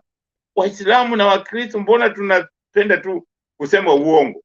Mtu anasema uongo, unaona kwamba huyu mtu anasema uongo na unakubali na hiyo uongo wake. Yeye nimesikia amesema yeye ni mtu wa UDA, na huyu jamaa wa UDA si alisema anawapatia watoto laptop? Vitu ngapi alipromise watu? Hajafanya chochote mpaka leo. Nashangaa sana, nasikitika sana, inanisikitisha sana nikiona vile tunafanya yaani vitu ambavyo za kushangaza. Nataka kuzungumzia, nasikitika sana. Mimi nataka kuwaambia vijana wote, wana Kenya wote, tafadhalini, kitendo ambacho kilifanyika leo huko Iten, tafadhalini msirudie kitendo kama hicho. Na mimi nataka kuambia vijana wengine ambao labda wanataka labda wamekasirishwa na hiyo, msijiingize katika vitendo kama hizo. Msijiingize kwa kitendo kama hicho. Tuache polisi wafanye uchunguzi wao vile inatakikana, lakini wengine wasifanye kitendo kama hiyo, labda kumshambulia mwanasiasa mwingine. Hapana, msifanye kabisa, muache polisi na hii ndio kitu ninasema kwamba watu wa Kenya tujifunze. Kama utaki huyo mwanasiasa usiende huko, lakini kwanza nashangaa sana sisi wa Kenya, sijui ni kwa sababu hatujui historia ama tujui nchi yetu. Mtu kama Raila, jamani, sisi wana Kenya, hata kama umpendi Raila, si mtu wa kumtupia mawe jamani. Raila, Koiga wa Mwere, mtu kama Matiba, ukisikia jina lake, Charles Rubia, hawa watu haufai, Martha haufai wapatie heshima zao. Hawa watu wamefanyia nchi, hata hizi fujo mnafanya hizi ni wao wamewapatia hii nafasi ya kufanya hizi fujo mnaona, au kuzungumza maneno kama haya ambayo tunazungumza. Mimi nataka nimesikia Atuya alikuwa akisema kwamba utapata president ambaye ni rogue, kama kwa mfano Uhuru. Mbona Uhuru hajafanya hizo vitu? Anasema Uhuru ni president mtulivu. Amepeleka kila kitu inapelekwa kwa kesi, anashindwa. Ni mtu ambaye ni mtu wa demokrasi. Kwa hiyo mnategemea huyu president ambaye mnasema atakuwa roga anatoka wapi? Huyo sisi wote wana Kenya lazima tujifunze kuwa wanademokrasia, na sisi hiyo hata kama ni constitution lazima tuilinde, lakini vile vile ni lazima, kama kuna vitu tunatakiwa kubadilisha lazima tubadilishe, kwa sababu hiyo. Nataka kutoa kwa mfano, sisi wana Kenya wote kuna vitu fulani tulikuwa tukifanya katika mila zetu, hizo mila zingine tumeacha. Kwa mfano kule Rift Valley walikuwa lazima utolewe sijui meno mbili sijui meno ngapi.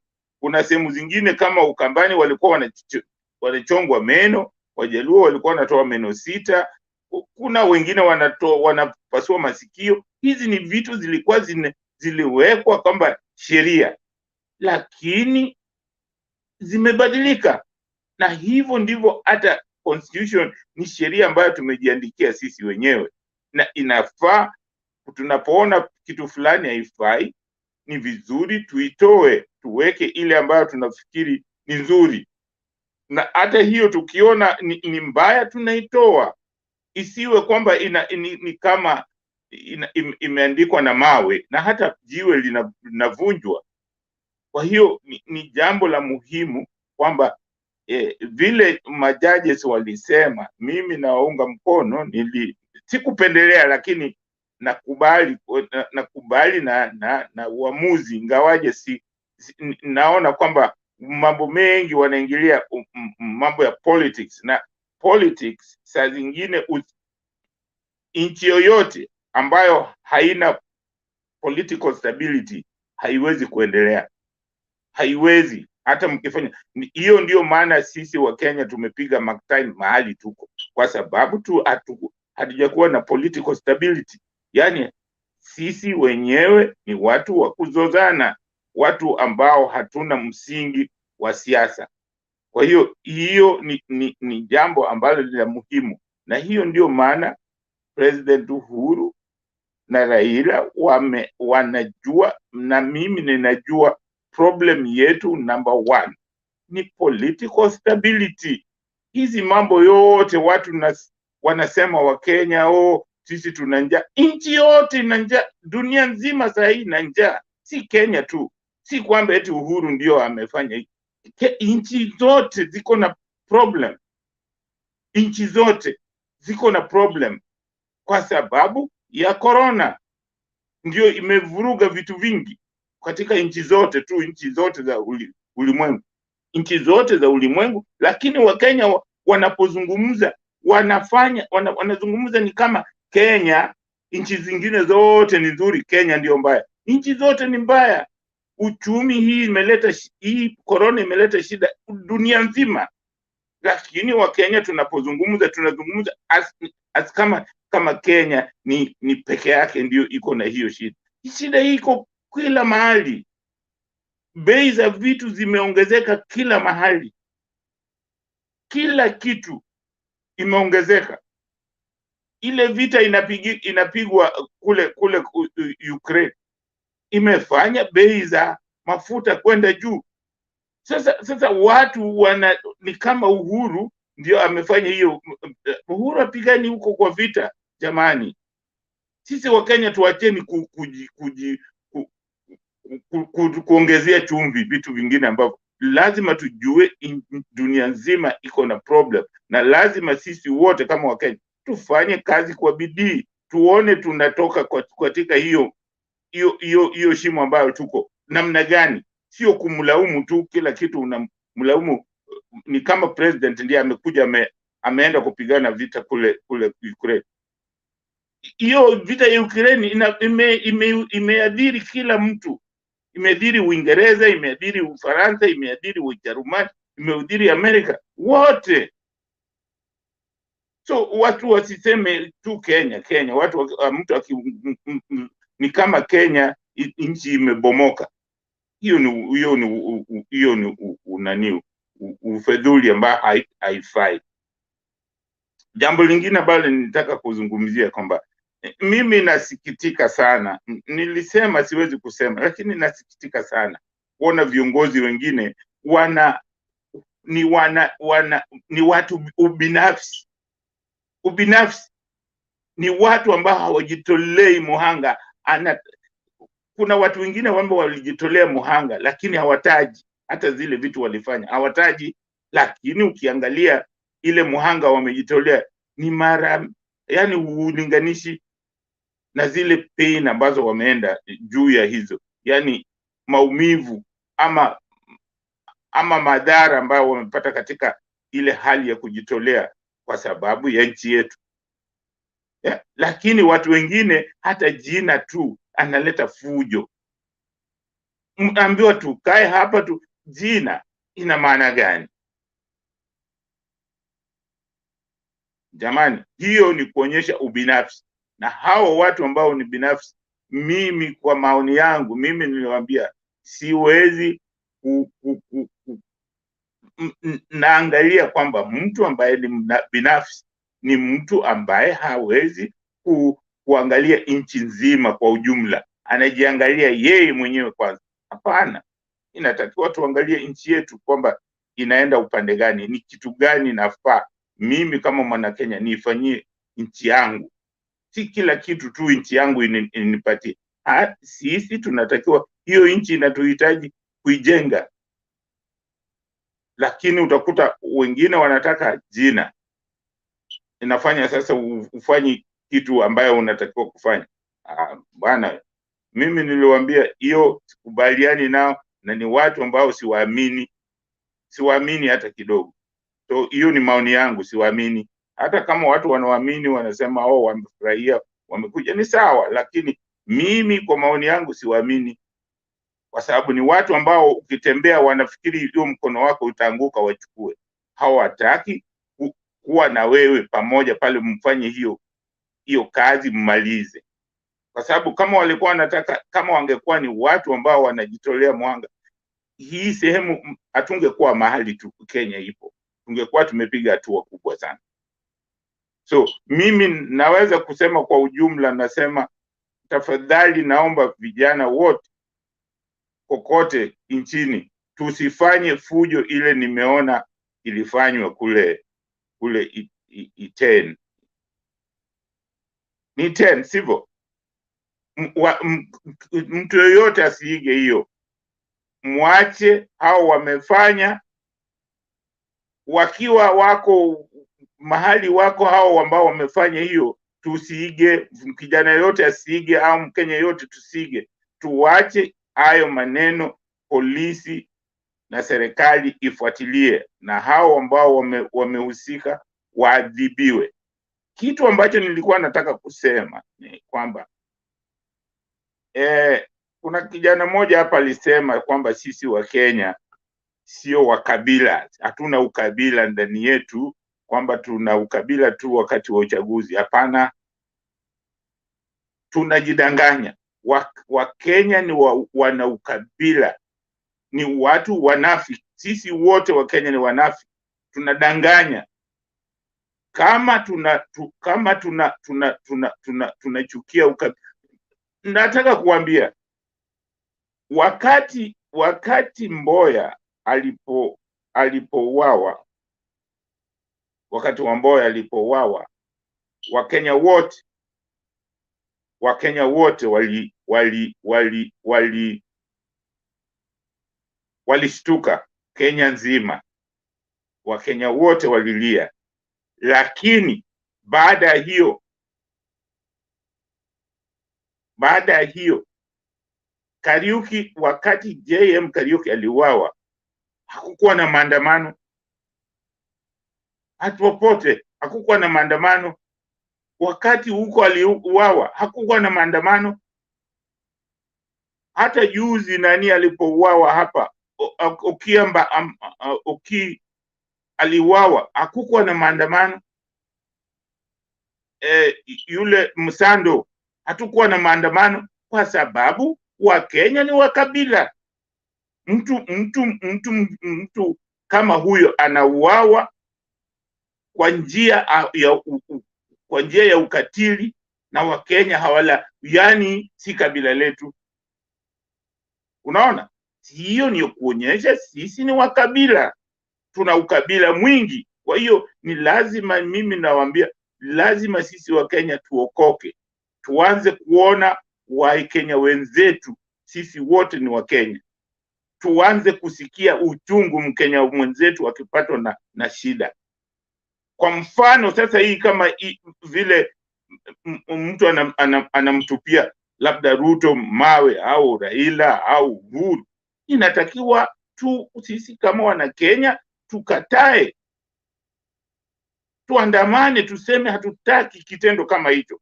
Hata kama simpendi, hata kama si mwanatamani, lakini sitaki adhulumiwe, sitaki afanyiwe kitendo kama ya kumtupia mawe. Hiyo haifai kabisa, haifai. Sisi ni lazima tukemee vitu kama hizo kama Wakenya. Hiyo ndio tunaweza kujenga nchi yetu, hiyo ndio itatoa ukabila ndani yetu, na ni lazima tuokoke, tutoke kwa ukabila. Hiyo ukabila ndio imekula nchi yetu. Ukabila ndio inaleta corruption, kwa sababu nasema ni mtu wetu. Hata Kiba ni mtu wetu. Si Waiguru walisema alikuwa na kashfa, watu wakwao walimchagua. Unaona, wanamchagua na ako na kashfa, kwa sababu ni mtu wao. Kama hatuwezi kuacha vitendo kama hizo, hatuwezi kuendelea. Asanteni sana. Asante Bernard. Thank you Jakindu Bey, nashukuru sana. Lazima nilalamike kwa Ndemba, kwa sababu Ndemba siku zote ananiona niko kwa dirisha na ananifungia. Sawa tu. Okay, wamemripoti, wacha tutakalia yeye. Naona tumpeleke transfer Lodwar. Hapana, Ndemba habari bwana. Apeleke Lodwar miezi 3 ndio arudi. Thank you so much.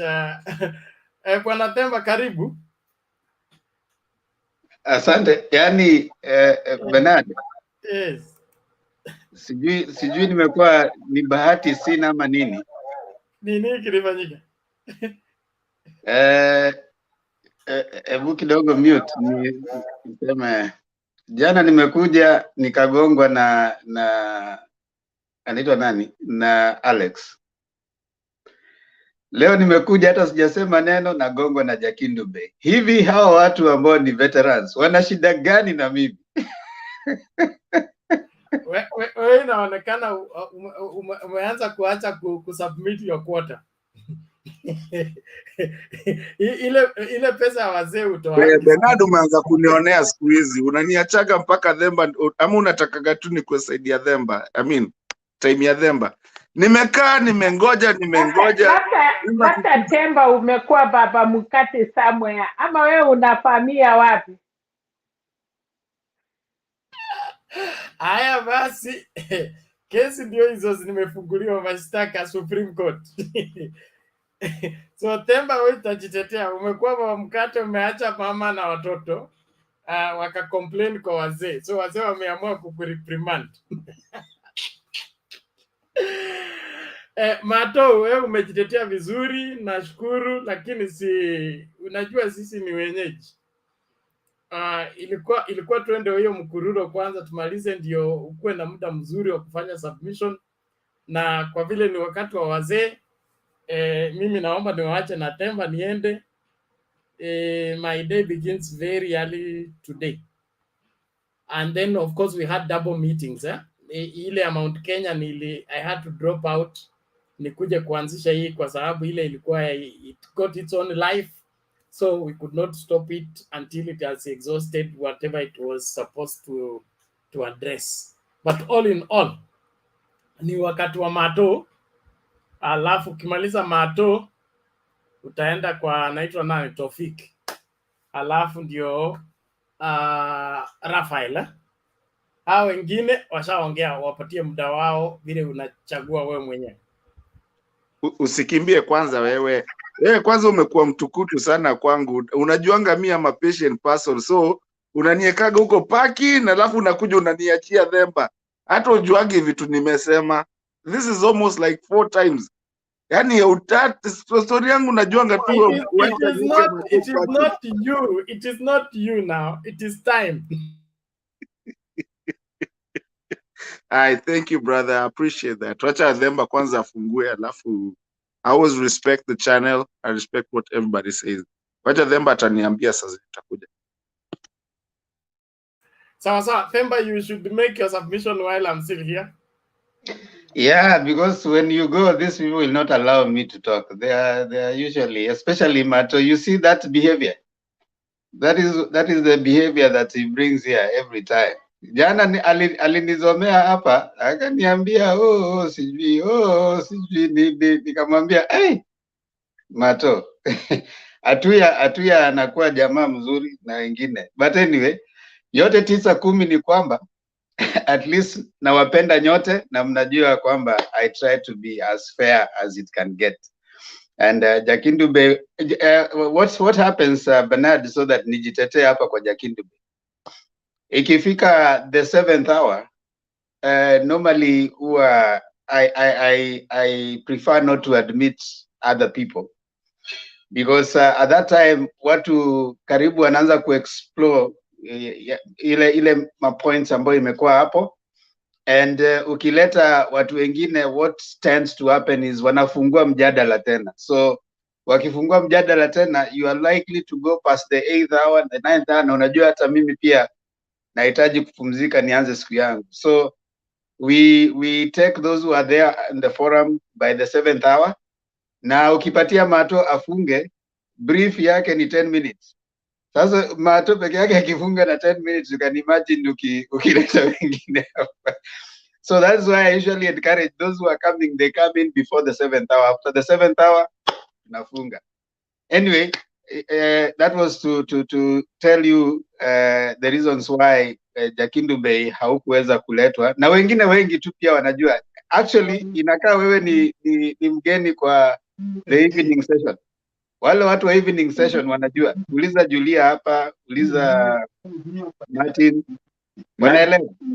Najua Themba, nilitaka tu kukusalimia, siku nyingi sijakuona. Najua hiyo kabisa.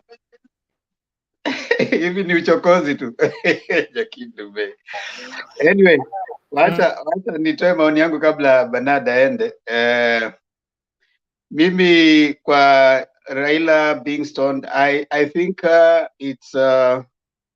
it's time we curbed the violence, political violence in any form. I'm not someone who goes for revenge. I would wish that the people whoever engages in political violence in any form, they should be held accountable. Now, the political leaders from that area ought to take the front seat in terms of trying to talk against such. I mean, theories will come and people will talk, but it should be condemned. We shouldn't see such in any case anyway. You know, such cases around political time create political intolerance. And I am of the view that they should be condemned. We should tolerate each other. We can differ in opinion. The best or the worst you should do is stay at home. Don't come to that particular, political, podium. So for me, I think that is what I can say. That it's not a good sign, especially at this time. However, it affirms what has always been said, that that's the only place, by the way, where Baba has been treated unfairly. So it affirms the position that it seems that this Kenya Kwanza UDA is only strong in a particular place. That is also a message that has been sent there, because we haven't seen Baba being treated like that in other places. I think we need to look at the general picture of the act that is being done. Ruto was in Nyanza. He was not, apart from Kisumu, where we are told there was the theories are different. But he went to Migori. He went to those other places, Suna East, Suna places. He was not. Nobody touched him, you know. And I wish that he goes there right now and nothing happens, you know, so that we can start communicating to Kenyans that it is okay to differ, but we shouldn't resort to violence. So that for me was a bad sign. Let's have political competition with no violence. That's what I can say about the first one. The second, Azimio-Oka deal, I mean, it's more about massaging egos. As we said here a while ago, Kalonzo has to have his face. He has to save his face. He has to find a reason to take back to his people, because there's no Oka. There's no Oka. Oka crumbled, as Martha Karua said, when she pulled out, and others pulled out. When others went and signed that thing, Oka was over. So the thing was, the embarrassment that was resulting from that is what he was trying to bring together to see. Now, what am I going to tell my people? What am I going to say? And I think that was more of a massaging situation. It doesn't matter what name is used. I think that was even it is Azimio-Oka, Azimio One. It's actually Azimio One Kenya Coalition Party. So it's just about massaging his ego. And I think for right now, the focus is, they say in politics, is a give and take. So sometimes you have to say, okay, fine, what is it that is the most important thing that I'm looking for? We are looking to get power. So if just changing of a name will make someone stick by and get us there, that's fair enough. So for me, I only hope that there's no deal for him to be the deputy president. That one for me will be a disappointment. And today, the way he was talking, he went to some rally in which place was this? In Muranga. And the way he was talking, he was trying to insinuate that he has been given that position. That he's the one who is going to be. He's actually, Uhuru is his big brother. So he's trying to convince the central people on behalf of Uhuru. Then he was trying to insinuate that even after Uhuru has held Sagana 1, Sagana 2, Sagana 3, they have refused to listen to him. So he is the one to make them listen to him. What is the political messaging? That's why I say sometimes you listen to what a politician is not saying. What he's trying to say that if you guys think now on the backdrop of what he has said, that if you think that the deputy president must come from Central, then I'm here to convince you that I can represent your wishes as much as a Central person can do.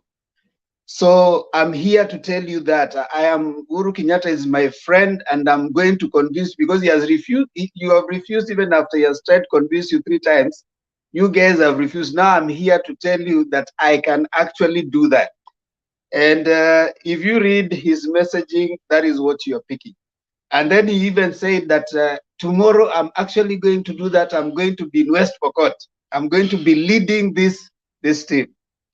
So I read some communication that was very, very interesting in his speech. But I'm hoping that he is not the deputy. Wait, Mato, I finish my presentation. You will have your time. Why are you itching? Bernard, save me from this gentleman. No, let me say you on this one. I'm gonna let you go on. I wanted to say this so much. It's not that anything has changed. What has happened is what happened yesterday. When the Supreme Court ilikata stories za BBI is the only reason Kalonzo amekuja sasa, because there's gonna be something. There was a deal that was done today according to the the BBI that can still come in. That's what it is, but it's not.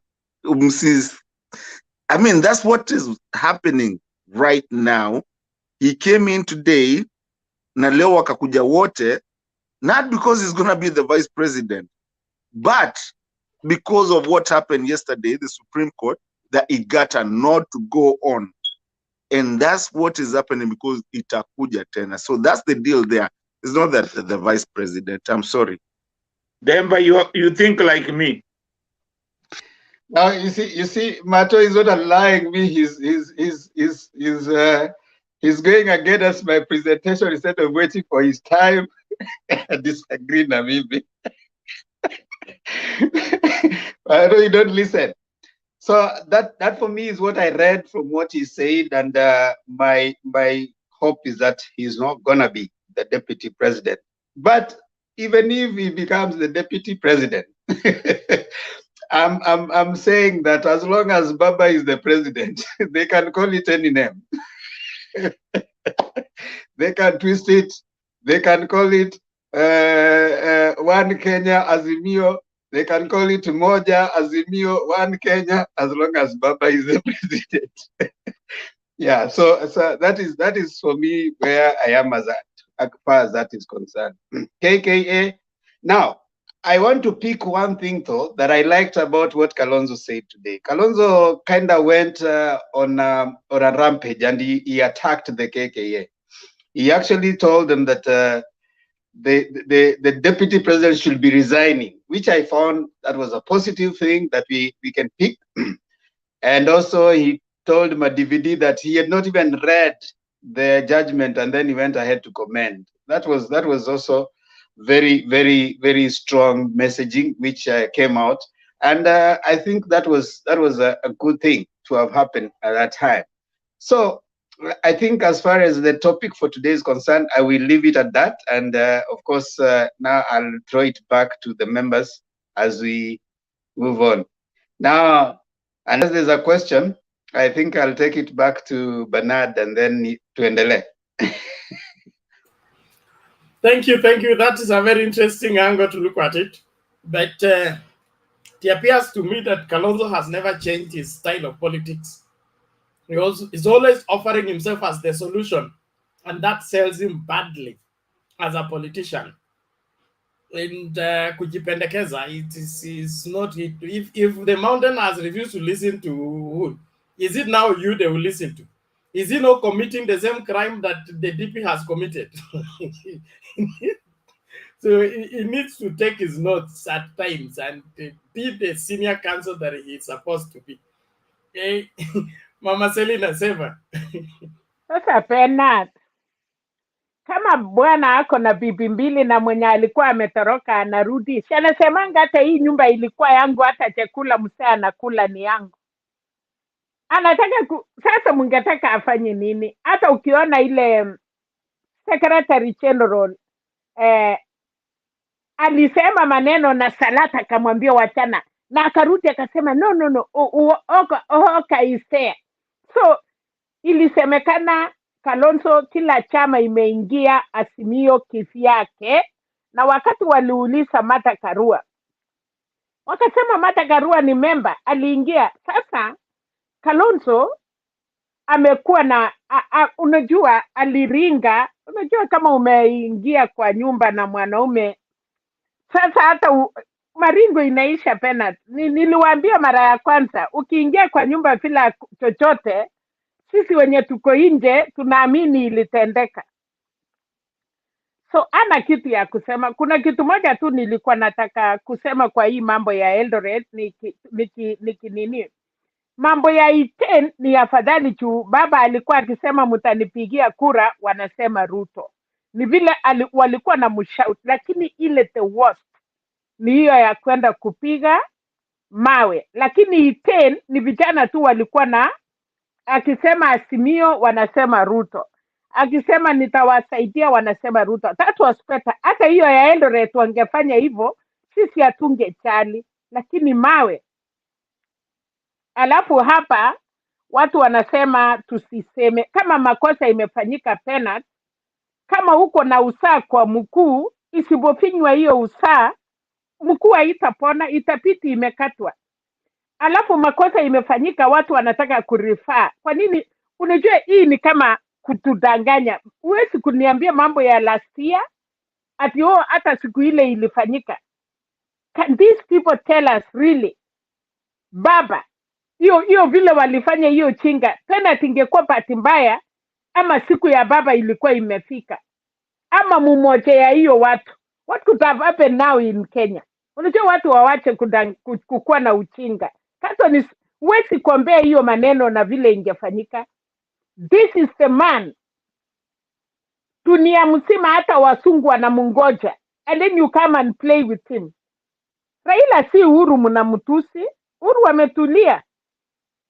Sasa unasikia wanasema hii watu mimi ni Mkalenjin, but makosa imefanyika na tusiseme si viongozi yetu walikuwa wapi in funeral after all in Kalenjin.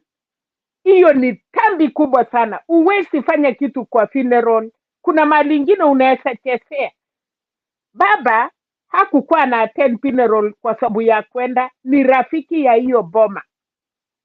Uwezi piga mkeni amekuja kulia na nyinyi. Hii watu yetu wamepotea. As a Kalenjin mother, kama mama nataka kuuliza wasee yetu what really happened. Kwa nini mnaacha watoto wanaenda kupigana mawe kwa mashishi? Alafu sasa tuliambiwa watu wawili wakiwa mtoni mnaoka, na mwendasimu anakuja kubeba manguo yako. Pena tukimbishe mwendasimu kwa sababu uko uchi. Si watu watajua nani ni mwendasimu. Walisema watu ya baba wanatupa mawe. Nani leo walikuwa natupa mawe? So kati ya mawe ilitoka wapi? Tuambiane ukweli. Mlisema kila siku anasema watu ya kurusha mawe, kitendawili wanarusha mawe. Sasa hata yeye leo Ruto tutamuita mtu ya kutupa mawe. Hamwezi kutudanganya hapa. Hiyo mawe anasema ndiye amefanya vijana wametupa mawe. So hii ni tuseme ni uongo, ni mbaya pena. Tusipembelesane, na serikali kama haitachukua hatua, lazima tupike kelele kwa hii Mtembei TV mpaka hatua ipatikane. Hatutaki hiyo mchezo. Hiyo ni Eldoret ilikuwa imeanza mambo, alafu tena leo wanaenda kutupa mawe. Unaona hiyo kama kina Babu Owino, kina Obaranya, uliona vile walifunika baba kama hiyo. Wengine mpaka wanaume wanatoa koti. Alafu tena mnafikiria ni mchezo kweli? Mnasema tuwashumu, alafu mnatuambia hata sijui nani alitupwa, hata sijui Chimi Wanjiki, hata Kondele. Na Kondele inasemekana ni hao walifanya, ndio isemekana wanatupa mawe. We need to say the truth. Ni uchungu pena, si mchezo. Sahii hata hatungekuwa tunaongea. Ona Ukraine vile inafanya. Hii wamama ya Wakalenjin na watoto yao wangeenda wapi? Na ni siasa tu na hamuna mali ingine. Sasa wacha niulize,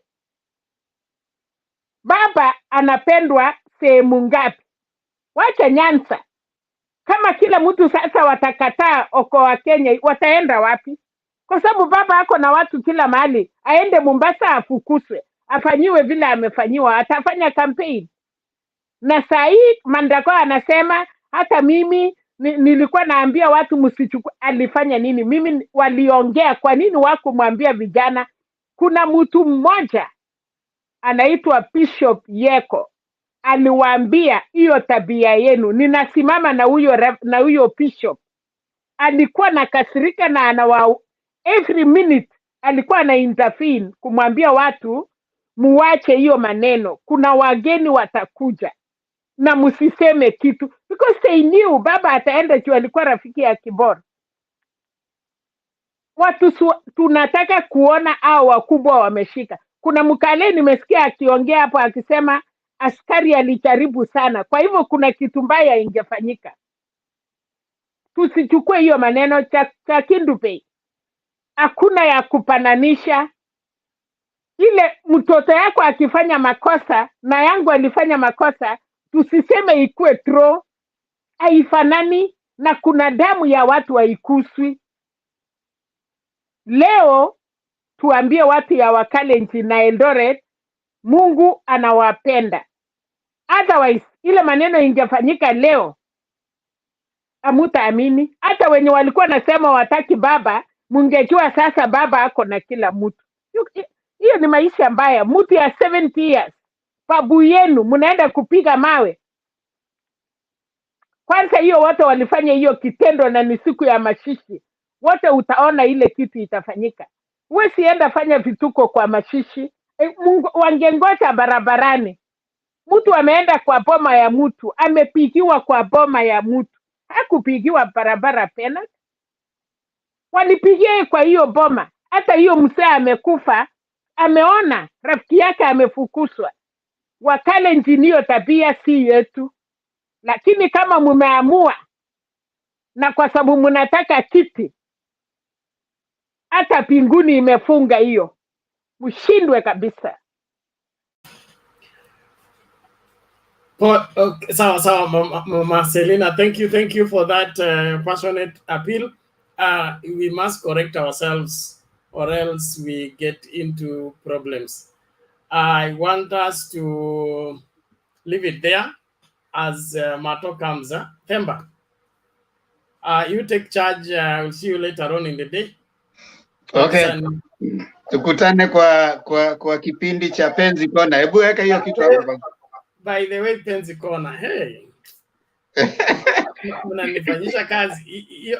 Kwanza last week uliniacha peke yangu. Leo nakuacha peke yako. Last week nilikuwa na emergency. Hakuna kuachana. Tuko pamoja. Mimi na wewe hivi. Okay, Penzi Kona hiyo pale, wale wanaopendana, wanaotafutana, single, ready to mingle. That's a program for you. Come and jitetea, useme unatafuta binti wa aina gani, kwa nini, alafu yeye akikusikia akija basi mjitetee. Asante sana. Sasa rika yetu na cha Kindupei na hiyo yetu iko wapi? Hii naona ni ya watoto. Kama mko single na mnataka kupendana, si mnakuja tu. Na wachukuu si mtu wekee yetu ya watu wasima juu hatujui kusema vile watu wanasema.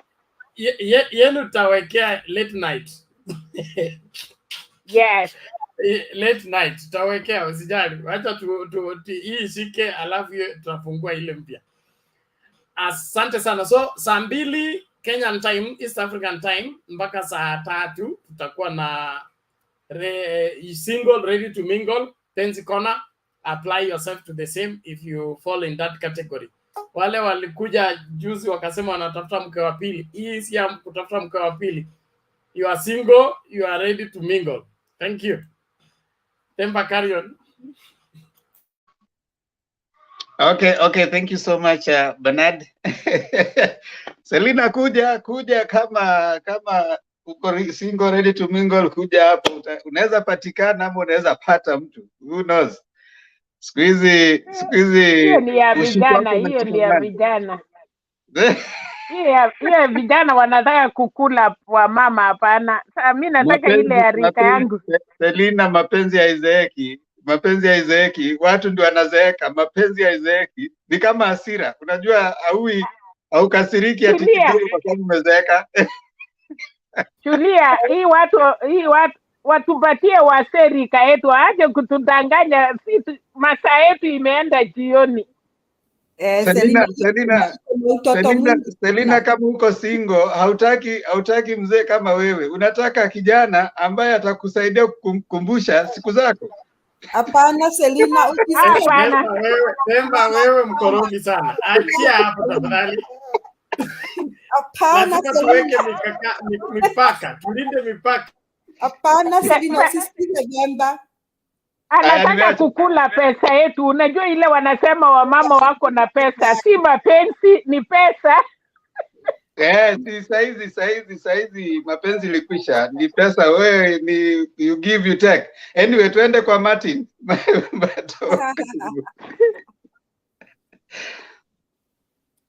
Huwa mnanifurahisha sana. You guys are just, and that's one of the things that I love coming to this, talking to you guys. Hiyo ni kitu inanifurahisha sana. It's like a family that unaumwa hata ukiwa kazi tu, nataka kusikiza hii kitu bwana, watu wanasema nini, because at the end of the day we tunajielimisha. Nimeandika vitu mingi, najua Bena umenichapa tu, lakini sawa, unajua mimi ni mnyonge wako, kila siku nanichapaga kwa sababu najua tu. Ngoja kidogo Mato. Bernard, usitoke Mato, at least aongee kama uko hapo. Unajua anakuanga tu, yani anaona kama unamhepa. Akimaliza ndio uende. Unajua, alafu ananitorokaga, alafu the next day anasikia anatorokaga, alafu the next day anasikia kama juzi aliambiwa tulikuwa na very good show, tukaletana juu na tukarudi tukakaa chini tukaelewana. Unajua Themba, wewe ndio unajua, mpaka tunafikaga mahali tunaenda mpaka Machakos. Si watu tunatembeza kitu ikiisha, alafu tunafika mahali tunakuwa serious, and then we talk about the serious stuff. But I love being a member of this show. Sasa unaona Bena ameniandika, unaona nimeshika makaratasi ngapi?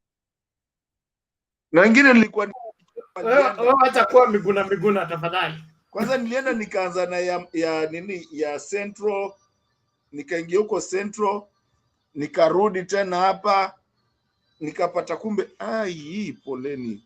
Wai mamangu ana hizi. Sijui kama bado mnanisikia. You're okay, go ahead. Okay, nasikia kutoka kwa umbali because of, somebody was calling. I think my mom is watching this channel.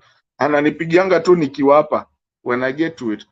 But anyway, so I had a couple of them. Nilikuwa nimesema Atuya Supreme Court rogue presidents. Atuya alikuwa amesema kitu about 3 hours ago, hata nishasahau venye alikuwa amesema.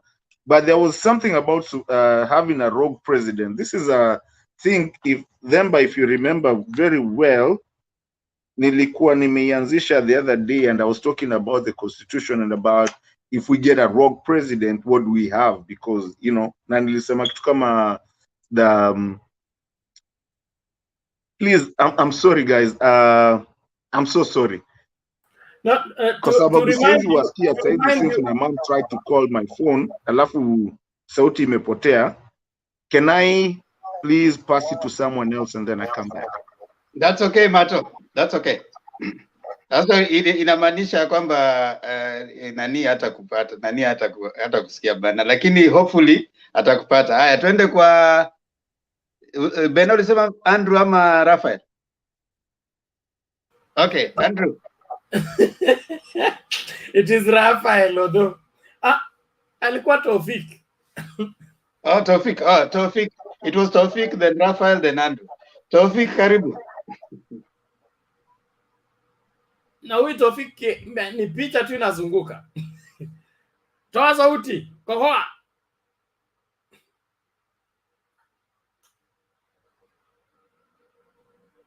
Hey, sorry. Yes, we can hear you. Go ahead. Unanipata?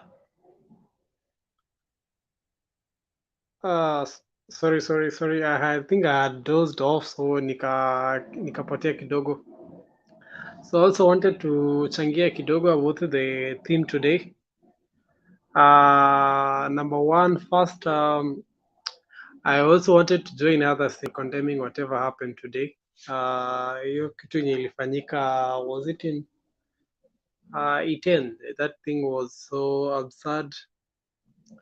Because again, like I've always been lodging to a day when unapata like someone who is campaigning and in every county, the past person who receives you is the sitting governor in that particular region. Like we need to pray that to grow such that we are so to fake a place in politics is below that level and it's not that serious for our people. We and actually if you've learned of what happened today, it's because our politics are so spontaneous. I usually think the reason why there was a problem in Iten is because, of course, because there was a problem in Soi. It was because of the initially problem that happened in Iten. Vile saa watu walipiga kelele, so and guys so pia watu wa Soi wakaona kumbe kuna watu walipiga makelele somewhere, so hata sisi acha tupige kelele. Like our politics are so spontaneous, and that's why I fear so much that these are the things that usually cause election violence. Like another place does something and people want to replicate what happened, so at the end of the day we lose a country. So we hope whatever happened, the police will do everything possible to bring everything under control, even as people campaign.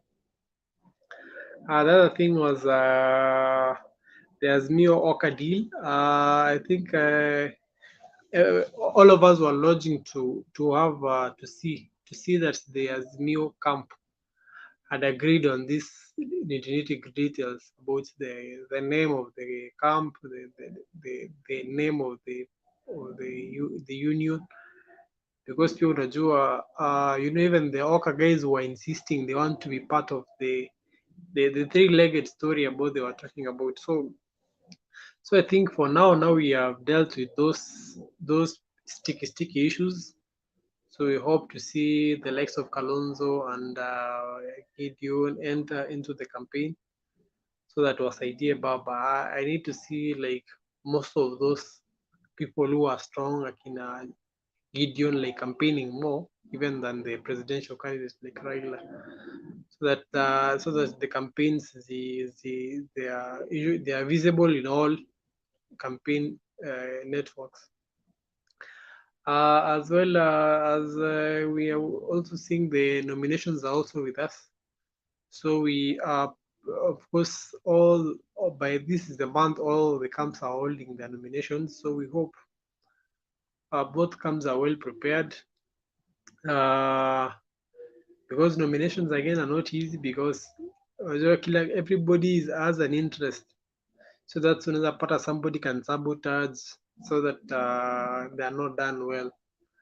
Because even looking at what happened to the nominations today for ODM, so a lot of people have interest. So we're hoping that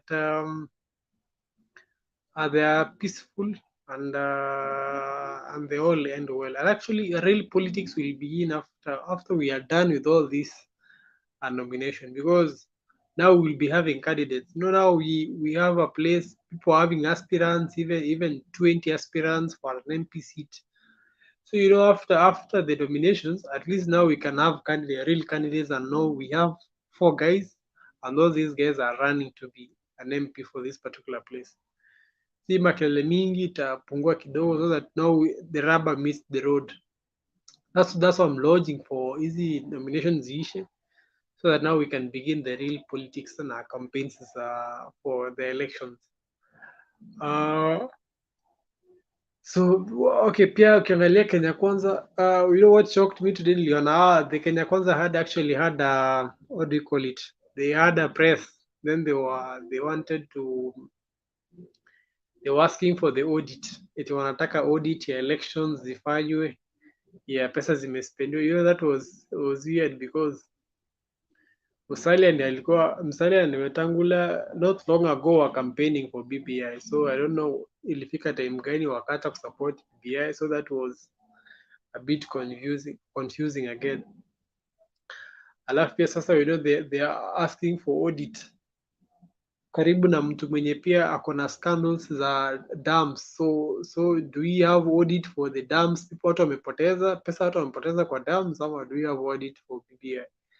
So for Crossroads, my friends are in a very difficult position. You know, even what actually shocked me, like, kwanza hata leo ukiangalia hiyo stadium yenye the aeroplanes landed in Iten, like the stadium was so deplorable. So you notice, like, it's a stadium but like yani ni kiwanja ingine tambarare. It was so weird. So I was wondering, like, any place that imekuwa na deputy president for 10 good years, alafu even the place yenye wanaita stadium is just a field yenye iko sijui aje, yani like, it was just weird. So as well pia pia you can have your person in hapo mbele in power, but again it doesn't help you. Naona sasa, so hii makasiriko mingi watu wako nayo about politicians, they need to tone down, and we have a country to save, so there's no need for us to fight. And finally, on the story about the direct ticket for ODM, yeah, nimeona especially the Homa Bay thing has elicited a lot of reactions because of what happened. But personally, I was supporting Kidero, but I think I couldn't mind the fact that Gladys was given the ticket. Because I think Gladys has earned herself. She is a very strong lady, and I think there's nobody who should complain too much about Gladys being given a ticket, because it's somebody who is deserving it. Ingekuwa ni mtu mwenye afanyi campaign, then tunaweza sema then kulikuwa na shida, but it's a lady who is very strong, na at least I think alijaribu kufanya good consensus to her side, so almost 7 aspirants were supporting her. So I think these contentious places like Mombasa, Busia, ODM, we can do good consensus so that they avoid the dragging that comes with closed matched elections for nominations. So so far we are supporting Gladys Wanga, and we hope she becomes the first lady governor from this western side. So if there's a place where consensus can work, that is much better than us waiting for people to go bruise each other again. Again, you know, after nomination, people are sad, others have lost. So if the party can know how to handle some places, like you see, they can sort it as well, where we have strong candidates. They can sort the issue of nomination so that people move forward faster and we concentrate on other things as well. I think that's what I wanted to add. Asanteni sana. Thank you so much, Taufik. Wacha nilete. You wanted to add something else? You remember something, Taufik? Hamuko sawa? Sawa kabisa. Thank you. Yeah. Okay. Rafael, karibu. Asante sana. Habari ya leo? Salama Rafael, kuna siku ulitoroka. Internet ilinitoa kidogo. Haya, karibu mkubwa, toa maoni yako. Mimi nashukuru sana, na nimekuwa siku nyingi nikiwasikiza. Leo nilikuwa nisiweko, lakini imebidi niingie kwa sababu jambo ambalo limefanyika Rift Valley leo si jambo zuri. na mimi nimewajua Wakalenjini, nimesoma nao, nimefanya kazi nao, na ni watu wazuri. Lakini katika jamii ya watu wazuri hakukosekani watu ambao si wazuri. Sasa kitendo ambacho kimefanyika, hasa karibu kumuumiza baba, ni cha huzuni sana, na kama baba angelikuwa ameguswa kidogo mpaka kuumia au kutoka damu mahali popote, basi sijui kama nchi yetu ingelikuwaje leo, kwa sababu Raila si mtu wa Western peke yake au Nyanza. Huko pwani ambako mimi natoka, jina la huyo mzee likitajwa, watu wanafurahi sana, na alipendwa kitambo sana, kwa sababu babake alishirikiana na Ronald Ngala, wakawa na KADU, chama cha KADU. Kwa hivyo huyo mzee anapendwa sana, na sijui kama viongozi wa huko Rift Valley wanafikiria nini, kama wanazuia wengine kuenda kampeni na wao wanatarajia katika maeneo mengine mtu wao ataruhusiwa, atapewa ruhusa afanye kampeni bila shida yoyote. Sijui kama wanafikiria hayo. Kwa hivyo mimi ningeomba sana, na ni vizuri Mama Selina umeongea kwa undani na kwa uchungu. Ninafikiri watu viongozi wa huko wamekusikia vizuri, na hasa yule ambaye ni kama anaitwa Kingpin wa huko Rift Valley. Sijui kama ni huyo au anajiita, sijui. Amesikia pia na atachukua hatua za kuhakikisha vijana wa huko hawawezi tena kuharibu mikutano ya watu ambao wanaenda kufanya kampeni. Ni jambo la aibu. Nilipoona katika video ikifanyika, nimeona watu wa Rift Valley wakiwekwa doa kubwa, na hivyo havimfanyi mgombea wa urais kutoka huko ashinde. Tayari watu wameenda mwaka wa 2007 na 2008, na tayari hiyo scorecard yake imeenda chini. Kama mimi nikiongea na watu wa kwetu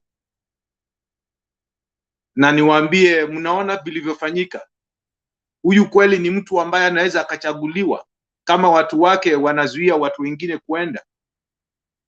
Kwa hivyo si jambo zuri, na singependa hata watu kutoka makabila mengine waigize hivyo. Ni jambo la aibu.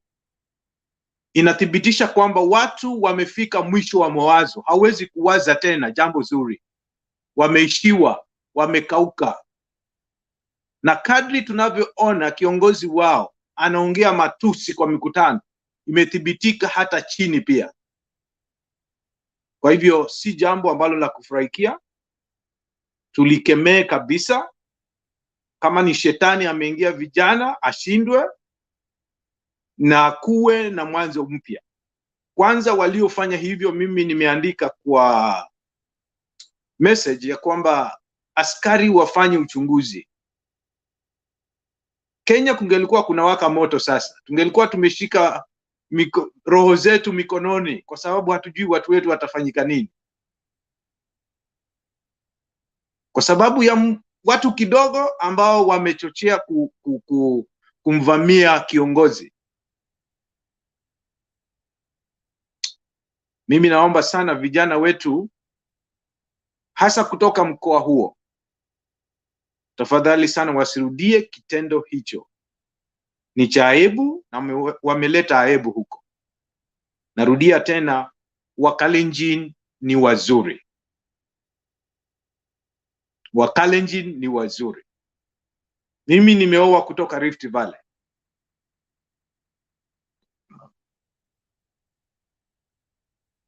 Hello?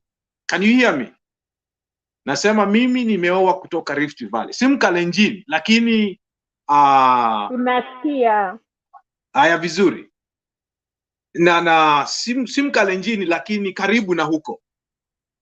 Kwa hivyo nachukua ni kwa mashemegi huko. Na nikiona jambo hilo linanitia aibu. Kwa hivyo nataka nikomee hapo. Sitaki kuongea mambo mengine yale ambayo yamekuwa leo, lakini nilikuwa nataka kuongea juu ya hilo jambo la kumuingilia aliyekuwa prime minister wetu. Huyo ni baba, ni kipenzi wa watu wa Kenya. Wakiwa watu hawajajua, wajue hivyo. Kungelikuwa kuna waka moto leo, lakini tushukuru Mungu. Asanteni sana.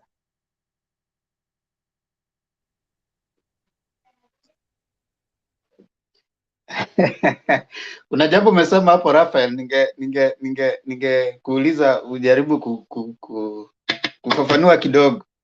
Umesema unatoka Coast, unajua kule baba anapendwa zaidi.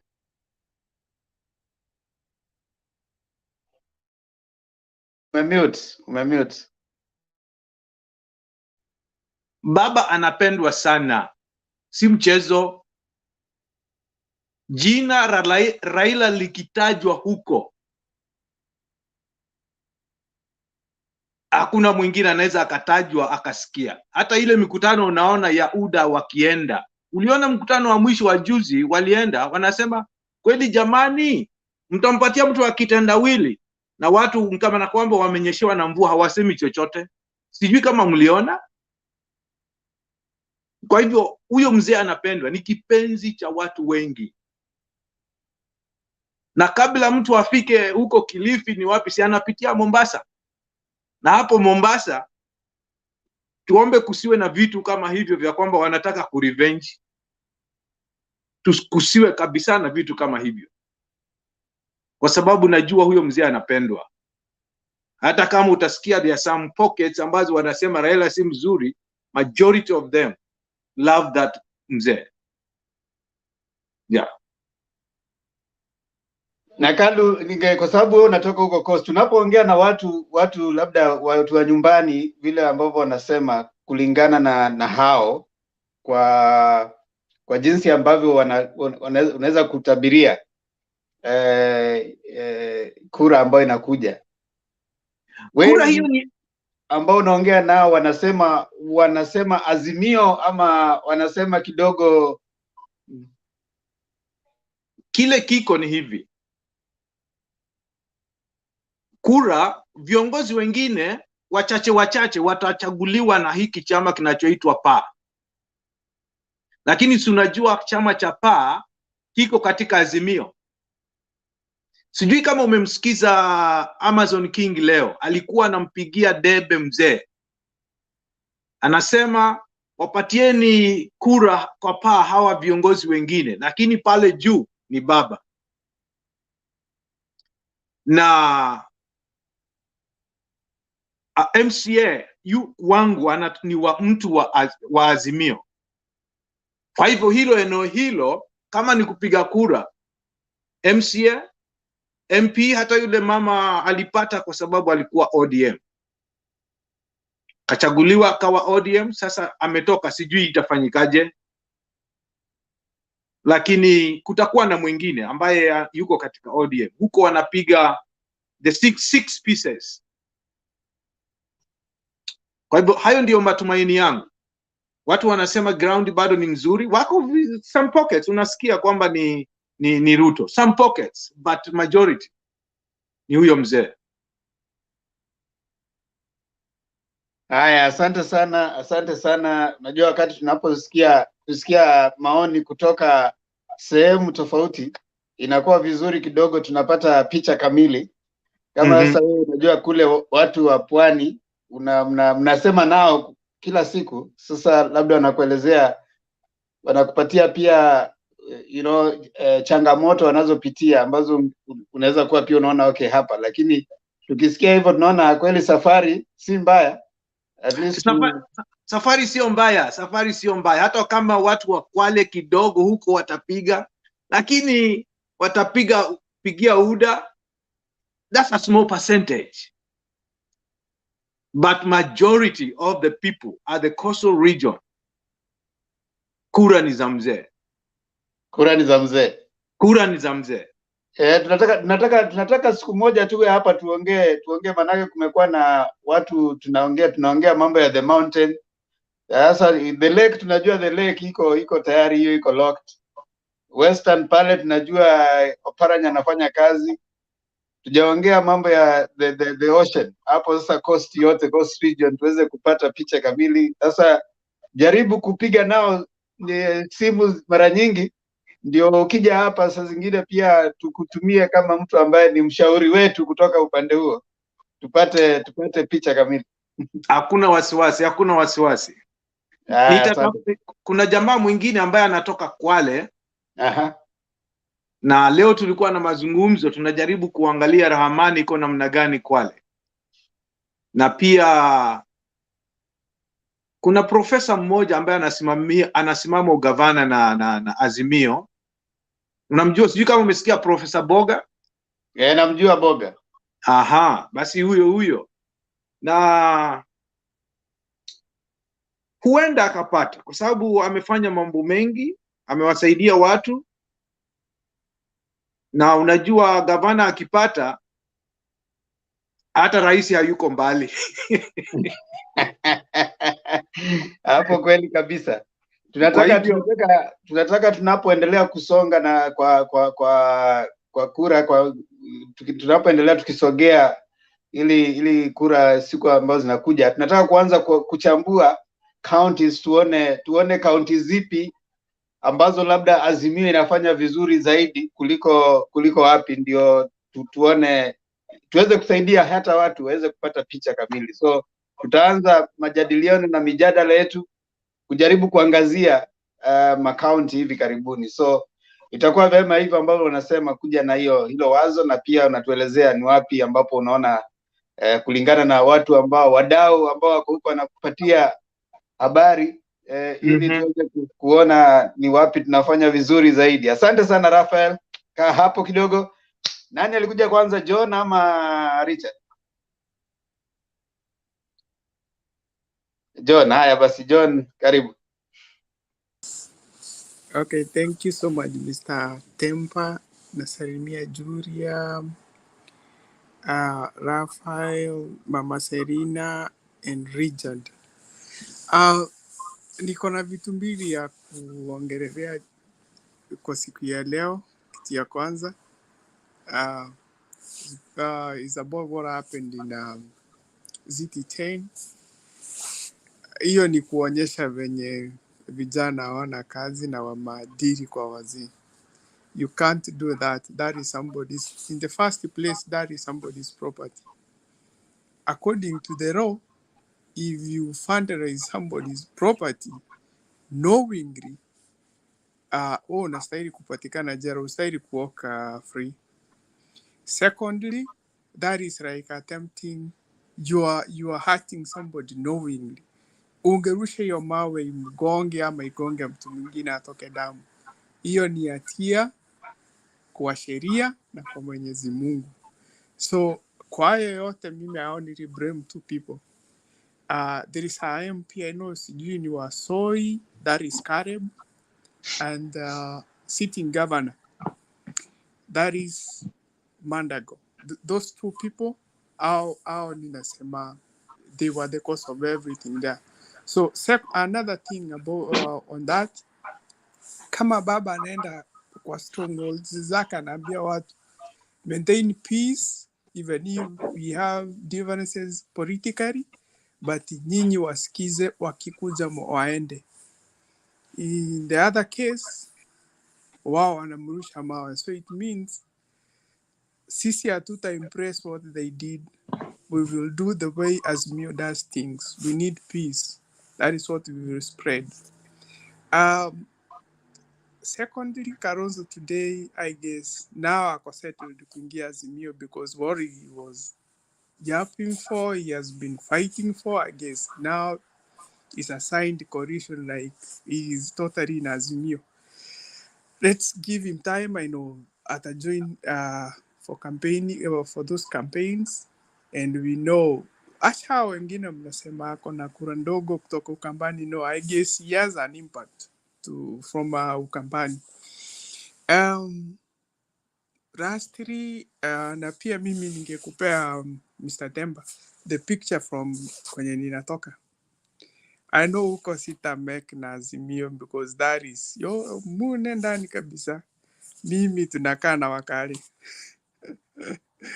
Hao sasa nimesikia kutoka juu hadi chini. Cheboi sasa amegeuka ameenda UDA. He was in Jubilee, sasa ameenda UDA. He is my area MP, so hapo MCA nimesikia ni wanapea mtu wa UDA, na bado ninaona Susan Kiiga, sijui Kiiga, she's running for governor, and I have seen the other ready uwa Keroche na yeye akikuja senator, so nimesikia hapo wakimba UDA, but I guess I told my brothers, right, can you go sit down and look at what you're doing? So maybe 2-3 weeks I convinced them. I told them, you just go watch Mtembe TV. You will find the correct picture of UDA, what UDA is. So I hope somebody watched it yesterday and he called me today. I'm hoping that I change 2-3 people who can change 2-3 again. I guess I get Azimio people from my place. Thank you. Yeah, thank you so much, Temba, John. naweza uliza yeye swali juu mi Yes, natoka Nakuru. yes, Belinda. Umesema Kiika na umesema Cheboy. Cheboy ni mtu ya Cheboy alikuwa mtu ya Ruto tangu zamani. Yeah. Ya pili, umesikia mambo ya Kimani Ngonjiri ya Subukia. Okay, sijaulizia sana because I wanted to know Okay, about Nakuru town, Yep. Nakuru mwenye atarudi ni Lee Kinyanjui. Lee Kinyanjui ni Jubilee. Kerusoi watakuwa UDA. Mauchei watakuwa UDA. Lakini Njoro, Molo wote watakuja na Jubilee. Alafu next week Uhuru atakamp Kishare Njoro kwa shamba yake, na mambo inapatilika sana. Saa hii Jubilee wameamuka kuamuka. So Susan Kiika kuna vile amekosana na Chen Kiara, amekosana na huyo mama ya Kilgil, amekosana na Kimani Ngonjiri, amekosana na MP huyu TP, huyu anaitwa former mayor ya Nakuru East. So Nakuru mambo ni moto. Mi natoka Nakuru town. Yeah, so that is Napachua why. sana. Okay. So that is why I said nitajaribu because I come from Kuresoi North. Ya Waliniambia huko kwenyu ya Kuresoi itakuwa ni hiyo haiwezi patilika. yeah. So that is why nilisema nimejaribu kuongea na wao wananiambia wanapea Susan, so that is why I said au kutoka au Kuresoi. That is why sikumuuliza all over Nakuru inaenda aje. So next the other thing I ask him is about Nakuru County, mnaona kunaenda aje? Sasa hesabu nataka uende uulize, wafanyie hesabu, uambie Wakalenjin wote ndio watapatia Susan Kiika kwa sababu wanapatia na UDA. Lakini mwambie Njoro, Molo, Nakuru town, East na West, Naivasha, Kilgil, Subukia na Bahati. Yes. Hiyo yote itaenda na Jubilee. I accept that because of sijasikia Molo kukiongelewa sana na UDA. hiyo yangu yenye iko next kwangu ni Moro, so I'll accept that. Sasa hizo zingine I'll go and do research tomorrow. Nikikuja kwa panel I'll let you know. Thank you so much. Asante Temba. You're welcome.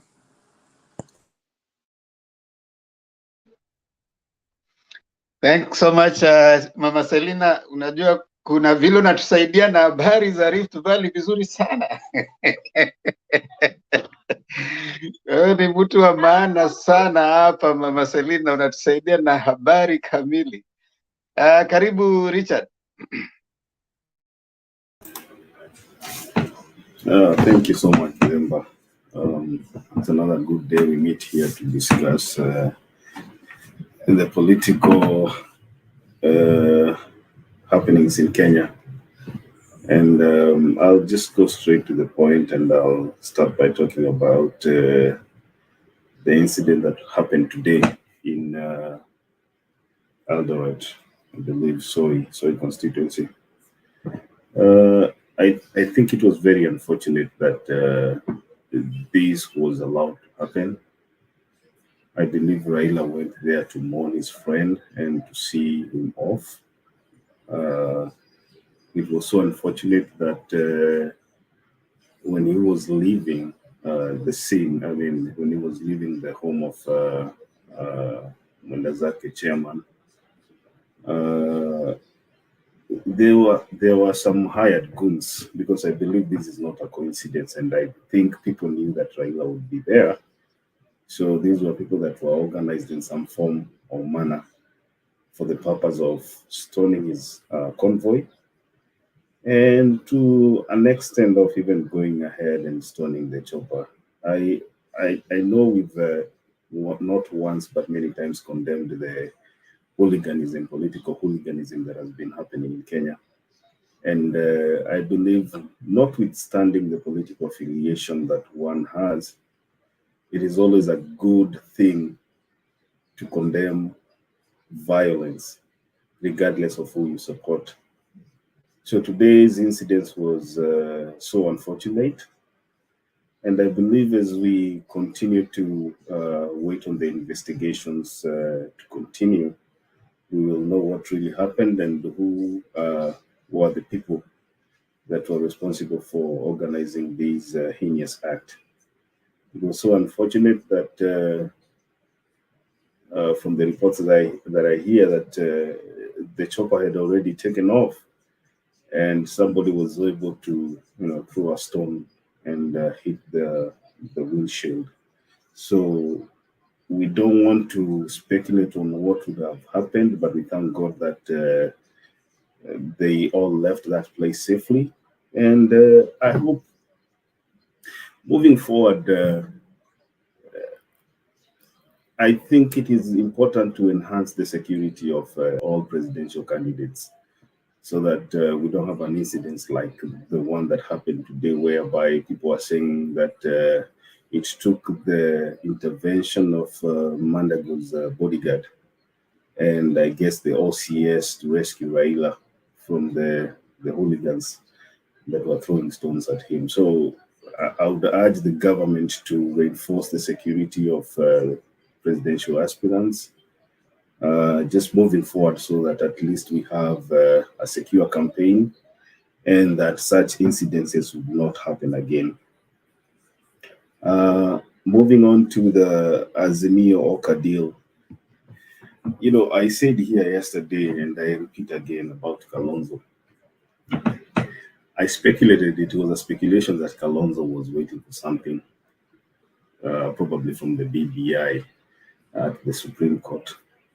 And I said the reason why I supported the failure of the BBI at the Supreme Court is because at least people will come with genuine hearts and open hands, because these people were seated somewhere waiting for probably positions, PM and DPMs and all these other positions that were supposed to be created, so that they would come in and bargain with the various seats in mind. So it's a good thing that the BBI is dead for now, and at least right now, we know that we have people who are genuine, people who have the same vision with us. If they join us, then we know we are moving together. And anything that comes after that will come when people take over government, but not before, winning the upcoming elections. I don't see a big issue changing the name from Azimio to Azimio-Oka deal.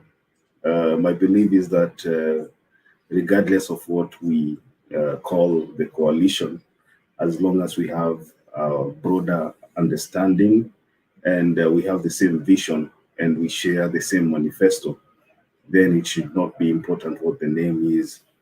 We can call it Kalonzo Coalition, we can call it Raila Odinga Coalition, we can even call it Musalia Coalition, as long as we share the same thing and we are ready to go together to the next step. Now, listening to KKA Alliance in Lamu, I took an issue with a statement that was put forward by my able elder brother from Western Kenya, Musalia Mudavadi. He said that they'll be pushing for a bill probably or some form of audit in Parliament to find out how much money was used for the BBI process and to try and make people pay back for whatever that was spent.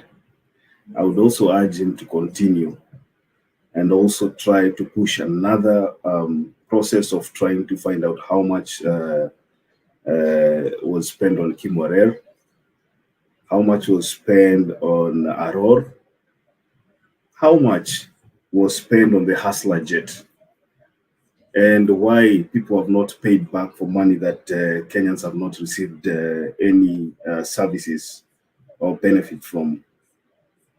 I think it is also important that he pushes forward for another audit to find out why he was accompanying the deputy president to the US and sponsored by the taxpayer with no official government title under his name. So he should not be myopic, he should not be one-sided. Let him be a person of vision, because I know he was one of the people who was supporting the BBI before he saw the light, in quotes. So when he pushes for that, let him continue and push for all those monies that have been lost in these other processes from government coffers. There was one issue that I was listening earlier today, and our friend Baz made a statement that I felt I should also, respond to. The propaganda that Ruto plays on the podium is consistent with what you hear people from UDA speak on this platform. So Baz was on this show earlier and was saying that he has realized that all Jubilee banners in central Kenya do not have Raila Odinga'S portrait or the R that symbolizes, Raila's name. Wherever he is, or if he listens to this show later, I would like to ask him. I was looking at Aisha Juma's banner today, and I realized that it only has the UDA colors and no William Ruto's picture. So I don't know what judgment he's using to say that if Raila Odinga'S banner does not appear in central Kenya, then it means that the ground is hostile. But then when you go to the coast and all the candidates that are running on UDA ticket do not put William Ruto's banner William Ruto's picture on their banner, then the ground over there is friendlier to the UDA party. So I think we should be honest, and we should not try to come on this podium and sell the propaganda that the politicians sell on the podiums, wherever they are campaigning outside there. One other thing that I want to mention, or to go, to just raise a point about, is the nomination process and all the jitters that are arising for the nomination process. I think not just ODM, but the nomination process have been a challenge to all the political parties in Kenya. And I believe the political parties are not well equipped to run nomination processes. And it is very easy for anybody anywhere holding a political position to interfere with the nomination processes. So I would urge that in future, probably the best thing would be to try and incorporate the services of the IEBC, and try to fund the IEBC in such a way that they can come in and help political parties run the nomination processes fully without any interference like we've seen in the past, and also have a way that results can be streamlined and submitted to a particular place whereby, a particular center whereby contestants can have confidence in the process of nomination. And I believe this will go a long way in trying to solve these disputes that we always have, and all this commotion and fights that arise from nominations. And also, I would also recommend that consensus and then negotiated democracy be applied in areas where parties feel that they have excess, or they have majority of the support, so that we don't create a scenario whereby if you feel you are a strong candidate, you still have to go through the channel of or process of nomination and spend a lot of your money knowing that there's another campaign that is coming forward. So I'd leave that there. Remember, I think I'll be coming on later also to do another presentation. Thank you. Yeah, definitely. You'll be coming on. What is your view on the issue of because it seems like the nomination thing, the Kidero factor. Guys, the Kidero guys are thinking that it was denied the opportunity to to fight for his seat at that side. What do you think? The issue of Kidero is complicated because Kidero has courts, cases in court right now as we speak. They are all emanating from his running of Nairobi County, and corruption cases that came from his tenure. So giving Kidero an opportunity to run against Gladys Wanga, who has been a staunch loyalist to the former Prime Minister Raila Odinga, would be, in my own opinion, unfair to Gladys Wanga. But then we also have to remember that Kidero has issues that, just to jog your memory a little bit, I remember when Kidero won the Nairobi governorship, and he was doing some form of luncheon. I can't remember, it was a luncheon or some form of Thanksgiving party. And his party leader, Raila Odinga'S, attended that party. It was Nairobi. It was Nairobi show. It wasn't. No, there was this function whereby Raila came in a bit late, and Kidero knew that Raila was supposed to attend that function, and he had no seat reserved for him. It was such an embarrassing. I still think, I can't remember the event, but Raila walienda kutafutia Raila kiti ya kukalia, and it was such an embarrassment to Raila Odinga. And so such things inaonyesha Kidero is a person ambaye anatumianga jina ya Raila kufika mahali ambapo anataka kuenda, and once he reaches where he's supposed to go, anakuwa na kiburi. So I think it fits him. If he wants to run as an independent member, I think he can try his luck. But moving forward, I think Homa Bay will have good leadership in Gladys Wanga. I don't know if they like it, because I believe people complain that they've had 10 years of, I can't remember this guy who dances, the governor, with no development. But I believe Gladys Wanga is a vision-oriented person, and she's going to do a good job in Homa Bay County.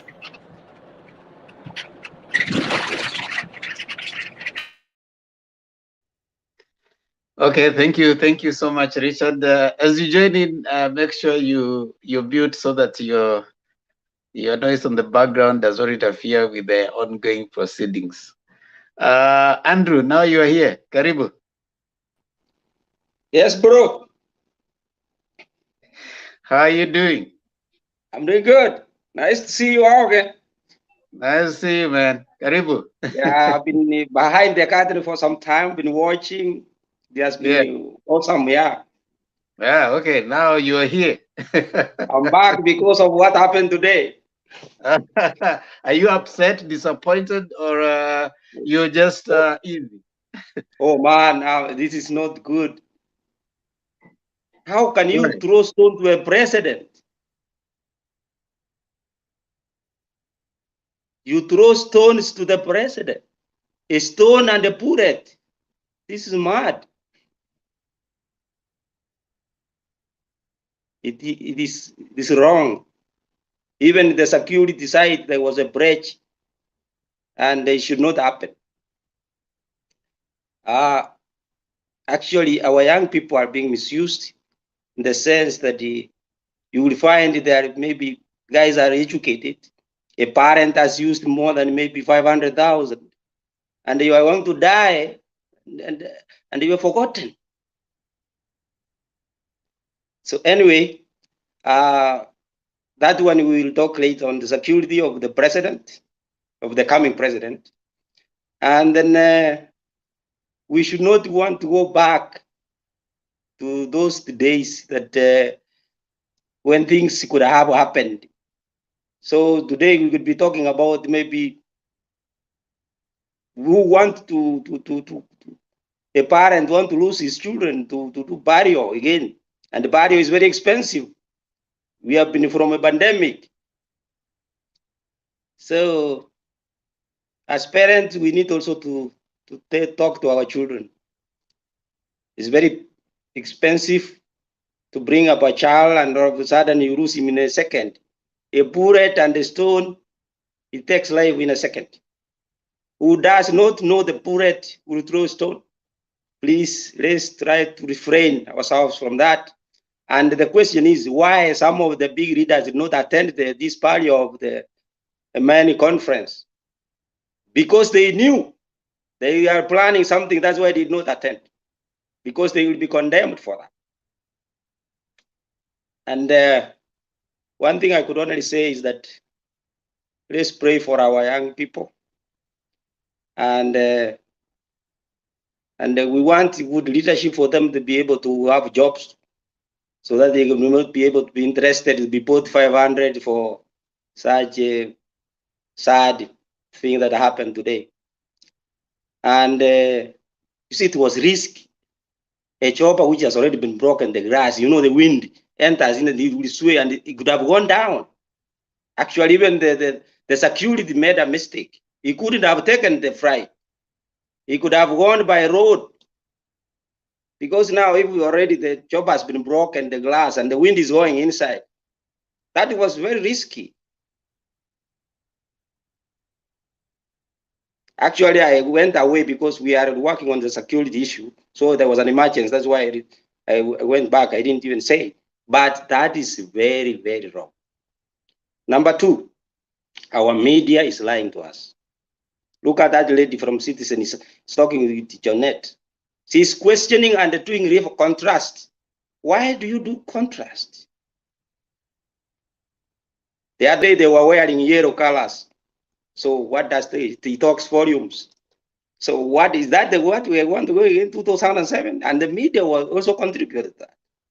Anyway, everybody saw what happened, and we are getting it clear. 3, let me talk about BBI when it's gone, but we got 5 out of 7. That's wonderful. And we thank our judges that they used wisdom, because the new stone thrower now could have gone the BM, Prime Minister, but he lost it now. So let him go and wait for around 5 more years. It will experience the cold the way we have been, and those they can realize and grow mature. And I know he's young and they need exposure what it means to be an opposition. And we welcome him to that position of opposition. And let's watch how those people who love Kenya, how they're going to lead this country to another level. And most people will come back to Kenya when the new government comes in to chip in, advise our people, and be able to develop our country. And what I could say about Gladys Wanga, I saw the church is complaining about that there was a direct nomination. Now the question comes, the church again is in politics. Gladys Wanga is not applying for a church leader, a pastor, or a deacon. This is ridiculous. How can a church go and complain about something which is very far away? Leave politics, carry the Bible. Let's talk about the Bible.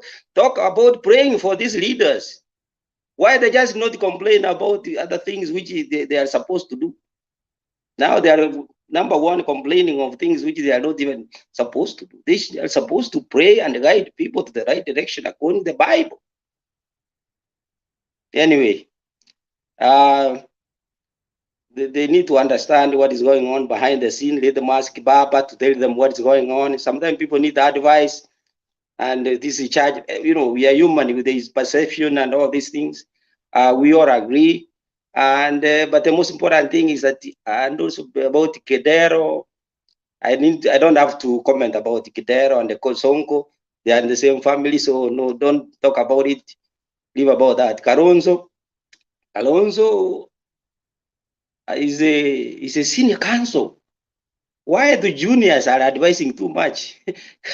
You don't give the juniors too much room, they will misguide you.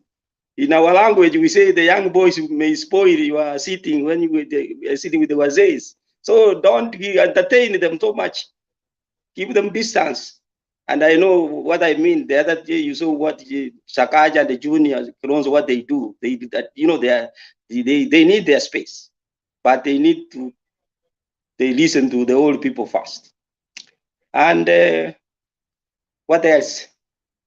I think so far my first day, and I was not expecting even I've been trying actually to come online, but my job is a little bit sensitive, and sometimes, so that's why I'm back around most of the time. But I'm very, very impressed with Mutembe TV and the Temba, you know, at a party that I have a teenage of the same, so I'm doing the same counseling, and you know, we are in the same age set.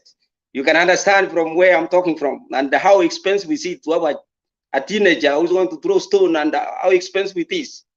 You have to spend how much money to see them the way they are, where they are, what they're doing. As a parent, you know what I mean. Please, our young people, stay home. If you don't, you have no business at the rally. And why do we come to that point of to react to that much? You throw a big stone to harm someone. It's a criminal thing. And why could you do that?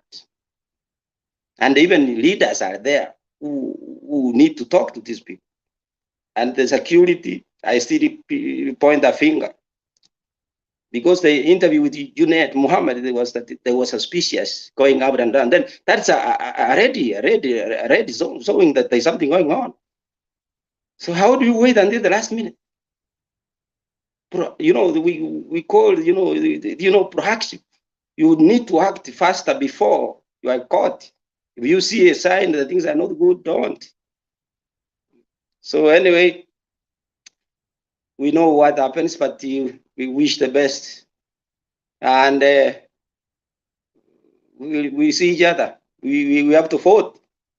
As long as I have a voting card, I know that I will change the regime. That is the most important. That is the bullet of Baba.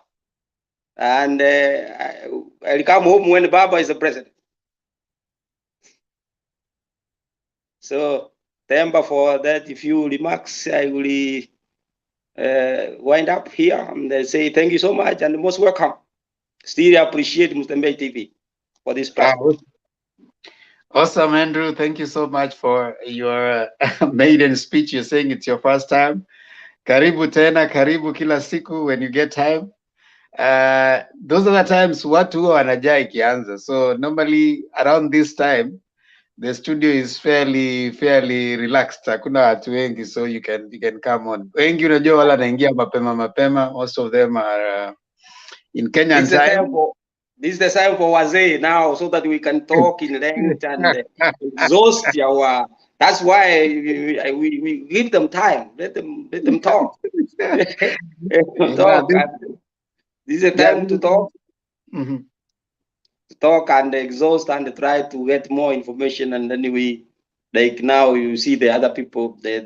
Our people have been, in a way that even how can you be programmed only one way?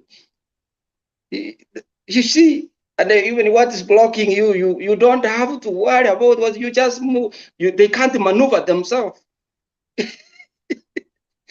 That is a bad thing.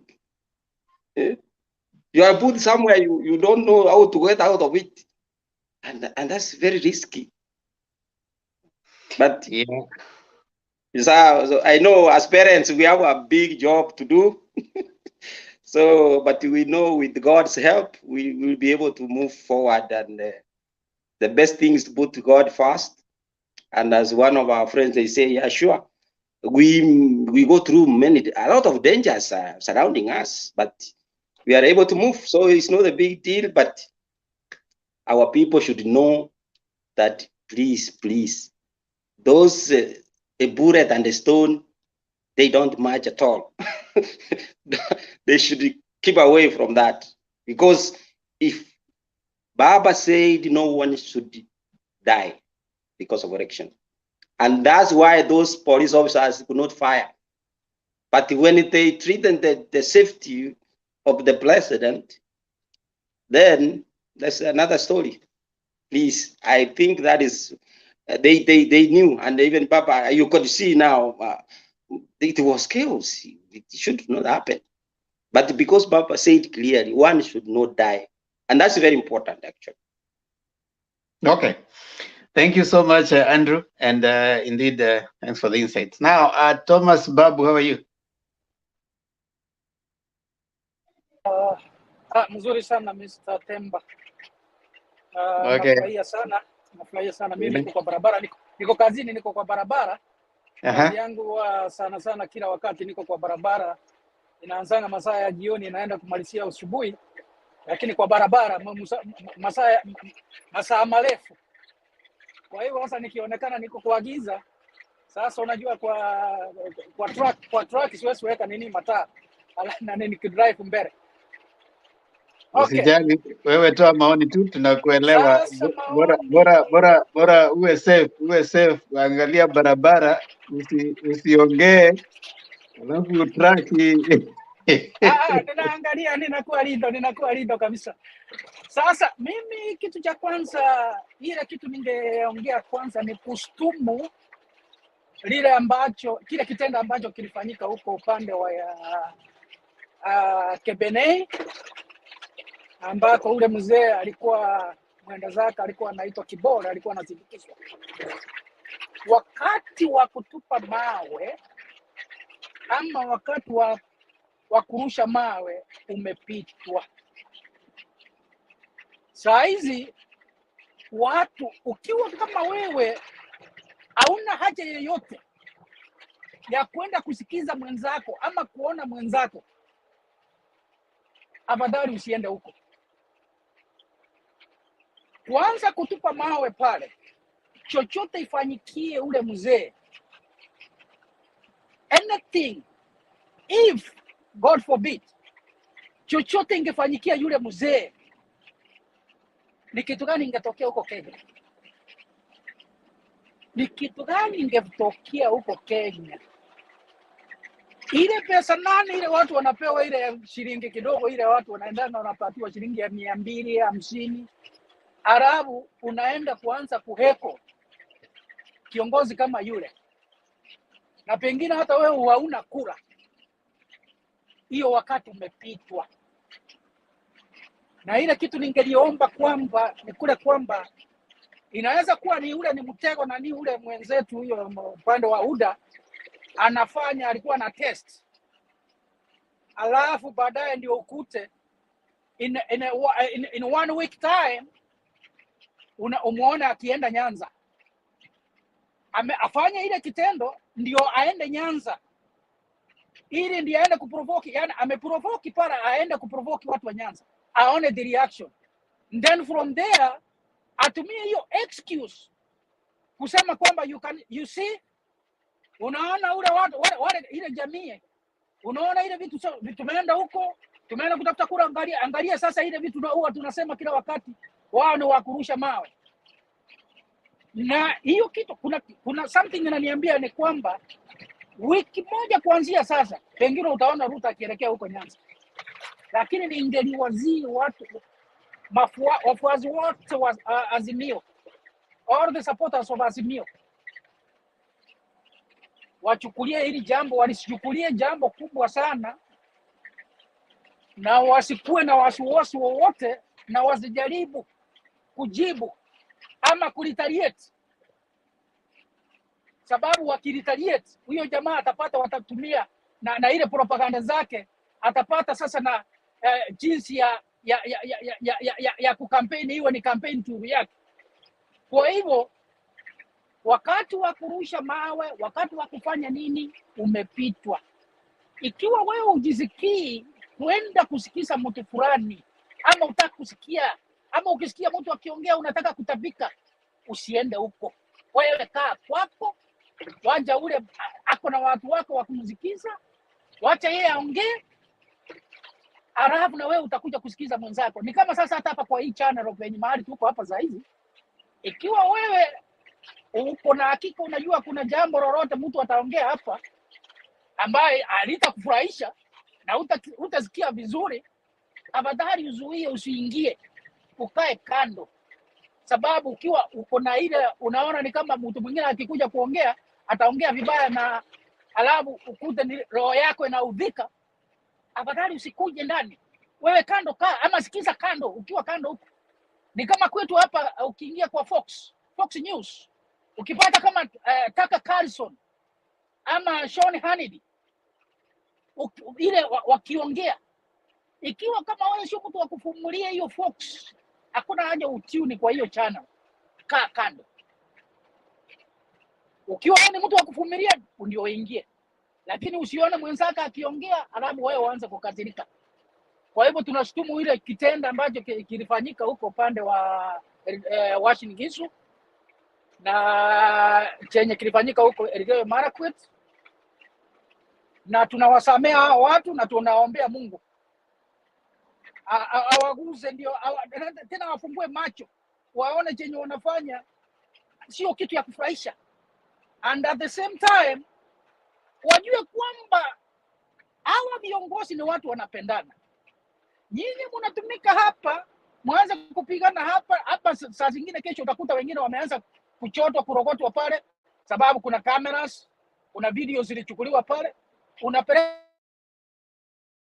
ule kiongozi hata kuja kukutetea, ni wewe sasa utaanza kupatia familia yako, utaipatia shida, waanze kutafuta mambo ya kutafuta pesa ya kwenda kutafuta lawyer ama kukuwekea bail, na ule kiongozi hata kuwepo. Sasa tuwaombe Mungu hao watu. Sasa nikitoka hilo jambo lao nikuja hii jambo ya ingine ya mabei ya Kidero. Thomas, Yes. Thomas, baada kidogo. Harun,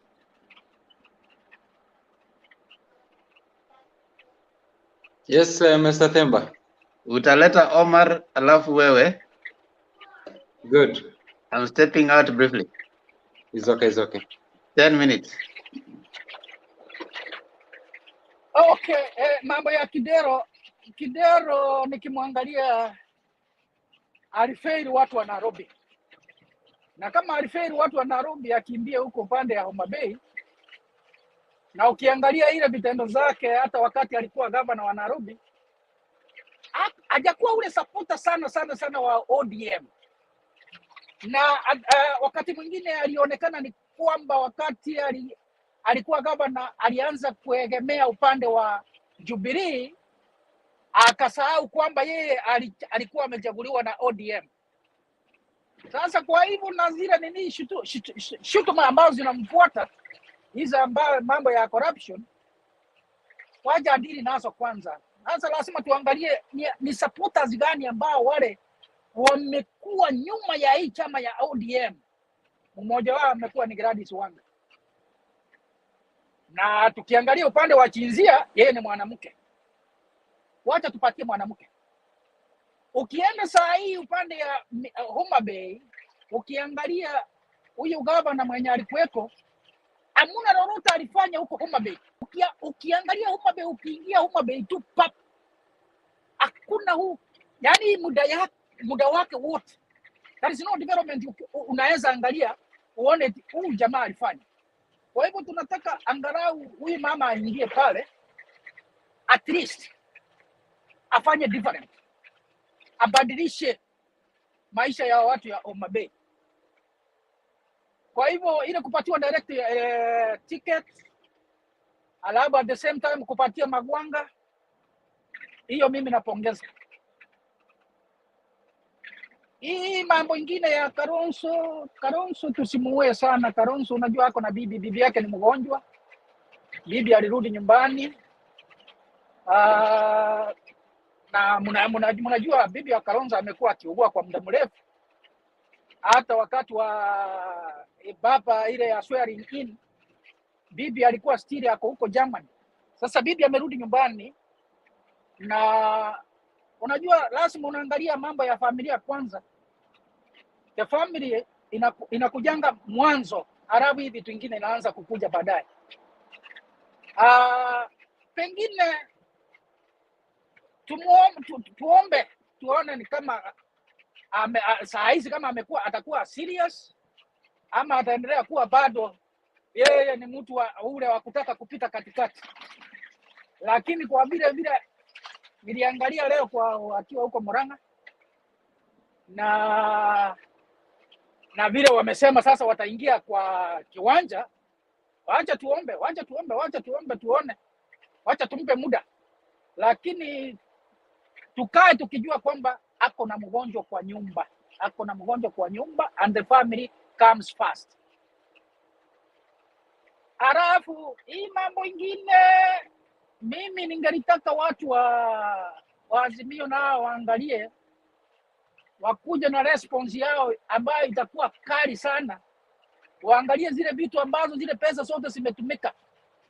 Si hao wanasema wanataka audit ya BBI, na hawa wanataka wakuje na hizi zenye ambazo zimetumika kuanzia ile chopa wakati deputy president alikuwa anaenda huko Nigeria, hii trip ya kukuja hapa Marekani ya UK, Kimwareli, yote waweke pamoja. Arabu nao waseme sasa na sisi tunataka kufanya audit. Hiyo yani wasiwaachilie watu, sababu watu wanataka kujaribu ile njia ya kupata ya kudanganya wa Kenya. Lakini nataka na hawa wakuja na response na questions kali ambazo watakuwa wanauliza huyu mjamaa, sababu huyu mwanaume amebrainwash watu, anadanganya watu, na hii kudanganya kwake ni kubaya. Zaidi, na atungelipendelea apatiwe nafasi ya kuendelea kuwadaa wa Kenya, kuwadanganya. Ukisikia kama huyu sasa mtu kama Musalia Mudavadi na Wetangula, jamani, these people were there in KICC. wakati walikuwa na saini ile nini mambo ya signatures. Yeye ndiye alikuwa mtu wa pale, sijui ni mtu wa 4 kusaini ile, wakiwa hata na huyo Wetangula wake, na ulikuwa una support hii kitu up to the end. Alafu saa hii tena unaanza kufuta nyuma, unaanza kusema eti mnataka tuambiwe ile pesa imetumika, watu wamekuwa kiadao, tunataka pesa tuambiwe pesa vile ilitumika. Huyu mtu kweli ni mwanaume kamili? Hata mnakumbuka ile wakati wa huduma numbers, wakati kulikuwa huduma numbers inakuwa launched, yeye ndiye alienda kulaunch huko Murang'a, huyu Musalia Mudavadi. Arabu saa hii sasa amegeuza ngozi ya nje imerudi ndani, anaanza kudanganya watu. Anyway, mtu kama huyo sio mtu ule ambaye watu wanastahili kusikiza yeye. Ni afadhali ambiwe na asomewe na ambiwe, Musalia, wewe wacha kudanganya watu. Wewe umekuwa hapa unakula hapa, lakini saa hii tena umeanza kutafuta ile chakula ulikuwa unakula. Na tumuombee Mungu. Kwa hivyo sitakuwa na mengi sana, mimi ningeomba nimalizie hapo, na mimi najua ushindi, sisi tutashinda, watu wa Azimio ushindi utakuwa wetu.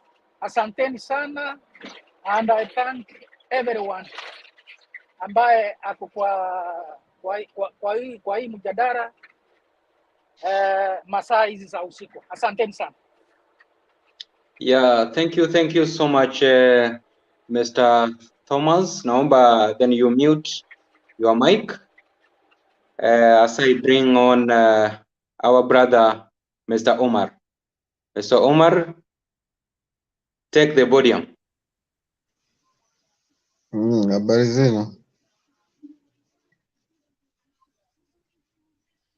Tukupata vizuri sana Baba Omar.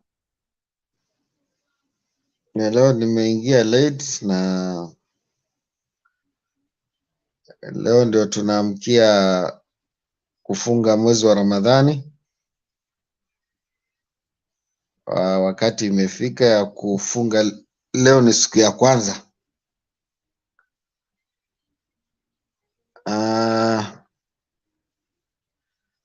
Sitaki kuongea sana, kuna watu wameongea zaidi yangu na yangu ni machache tu.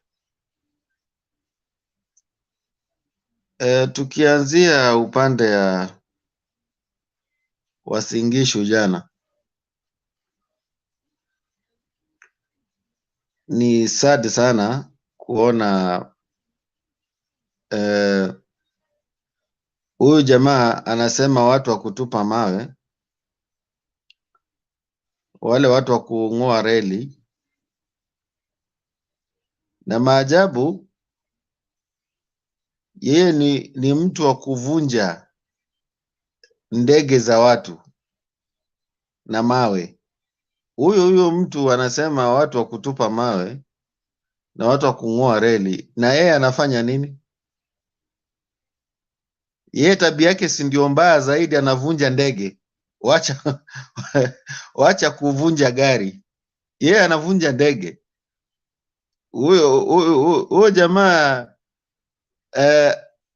anaonekana ni hypocrite mkubwa kabisa, na anajulikana. Hakuna mtu hypocrite kama nani UDP. Ni shame sana katika dunia mzima, unaenda hata kudanganya wazungu ati mdosi wako anakudhalilisha. Imejulikana dunia mzima sasa William Ruto ni mtu propagandist, na amejulikana. Na William Ruto kufanya kitu kama hiyo, yani ni mtu imeonekana kuanzia dunia mzima na nchi yake ya Kenya, ni mtu don't care.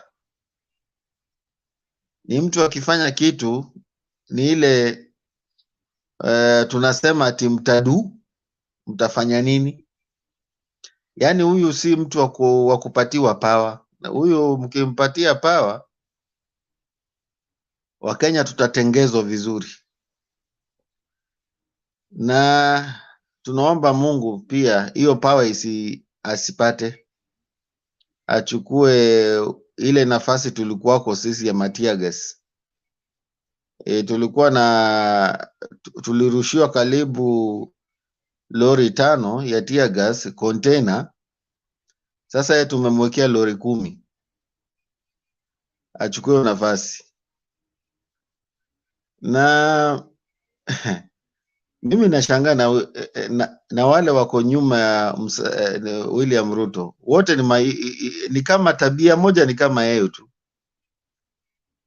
Ukiangalia Musalia Mudavadi na Moses Wetangula, watu ni kama wamechanganikiwa. Hata ukisikia mtu anapigwa na bibi yake anaenda kuripoti kwa polisi, si ni aibu kubwa kwa mtu mzima kama huyo? Ni kama wamechanganikiwa. Hebu waangalie vizuri uone vile wamechanganikiwa. Ni kama wajui pali wanaenda, wanamfuata tu William Ruto nyuma tu, na hao ndio walichangia hao kusema ati kufanywa audit. Wenyewe walichangia mambo ya BBI, na hao pia walichangia mambo ya huduma namba. Yani imekuwa ni shame katika hao malida kabisa. Hata siku hizi ukiakisha TV ukisikia William Ruto, Musalia Mudavadi na Wetangula, hata utamani kuona hiyo TV. Lakini ukisikia Raila unaakisha TV haraka, unataka kusikia Raila yuko wapi. Lakini ukisikia ati Kenya kuisha, hiyo TV unatamani hata uvunje, au tamani kuona kabisa, kwa sababu ile pahali wametufikisha. Na tukikuja katika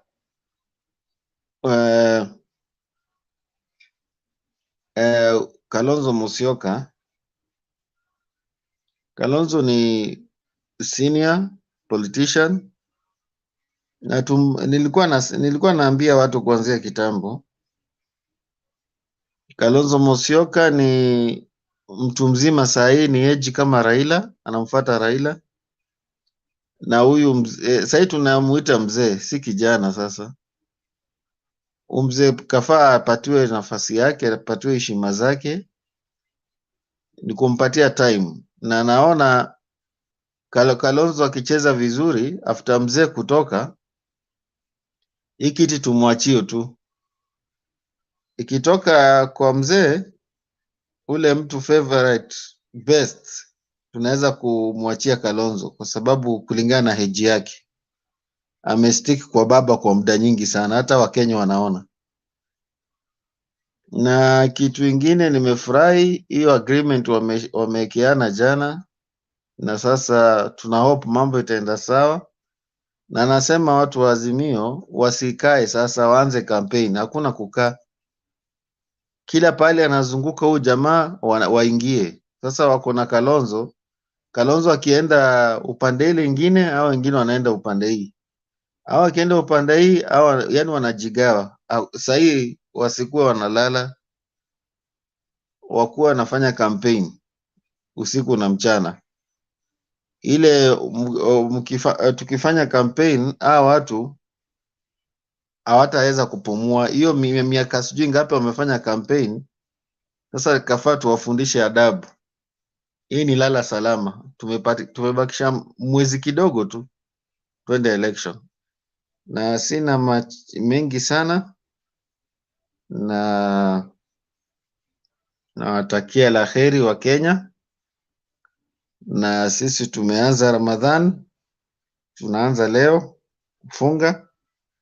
Tunawatakia Wakenya wote na tunawatakia Waislamu wote Ramadhan Mubarak.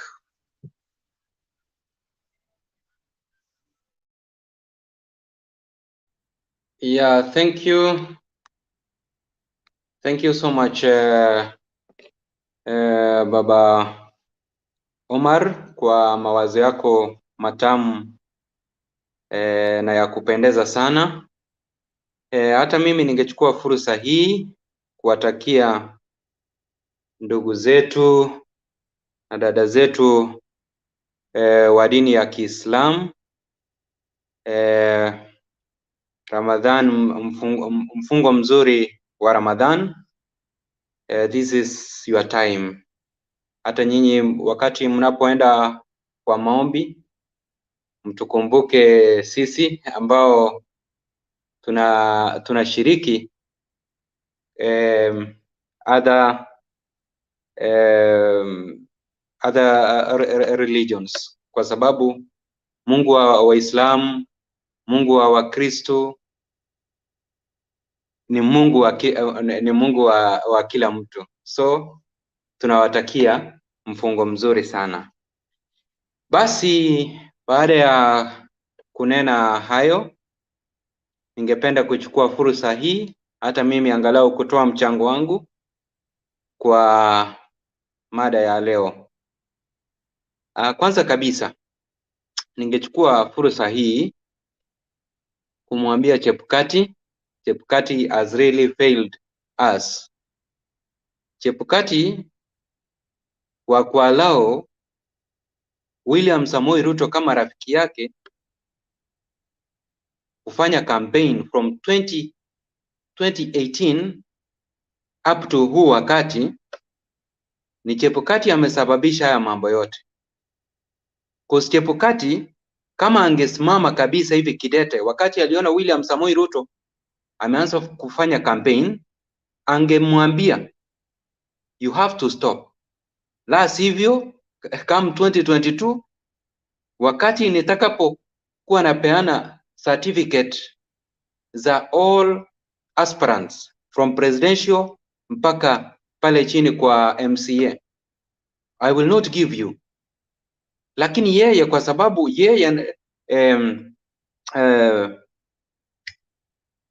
William Samoei Ruto ndio ametetea Chebukati. Hata mmeona mambo ya BBI, kwa sababu Chebukati kama William Samoei Ruto through civil society angetetea huyu William, yani William Samoei Ruto kama angetetea Chebukati through BBI kuanguka, huyu Chebukati tungeenda referendum kitambo, na Chebukati na wale jamaa wenye walibangwa elections BBI ingewapeleka nyumbani. Lakini sasa kwa vile William Samoei Ruto amemsaidia all this long, ndio unaona jamaa amekimya. William Samoei Ruto ameforce baba, ameforce ya kina Wachakoya, ya kina Kigame, watu kuingia kwa election mood all this long, mpaka sasa hivi tunaanza kuona drums of wars zikiwa beaten everywhere. It is quite wrong. So my urge to whoever who is going to succeed Chebukati, come earlier next year 2023, I think maybe Feb ama March hapo, because hatma ya Chebukati itakuwa imefanya nini, imeisha. Please, whosoever mwenye kutoka August 10 ataanza kufanya campaign for William Samoei Ruto alianza kufanya campaign after 2017 elections. In fact, inafaa kama ni kufunguliwa mashtaka afunguliwe mashtaka. We don't want this nonsense. Because sasa hivi hata baba angerushwa mawe kwa sababu miezi mitatu ya campaign, ingekuwa unang'ang'ana kabisa, unang'ang'ana kuuza sera zako, sio kujaribu kukata mwingine miguu kwa sababu unaona kuwa amekufikia. Unajua William Samoei Ruto right now ile sababu yenye inamfanya ameanza kutarget baba mpaka ana target maisha yake ni kwa vile ameona kuwa oh my god, huyu baba already ameni overtake, now what am I going to do? Sasa wacha hata nitafute his life, cause hii ilikuwa ni kama mauaji, cause when you allow your supporters kurusha jiwe ndege ikiwa angani, wakati upepo ama air inapoingia pale kwa hiyo ndege kuanguka ni rahisi sana, ni rahisi sana. But tunashukuru Mwenyezi Mungu, hakuna jambo baya lililomtendekea baba, na wale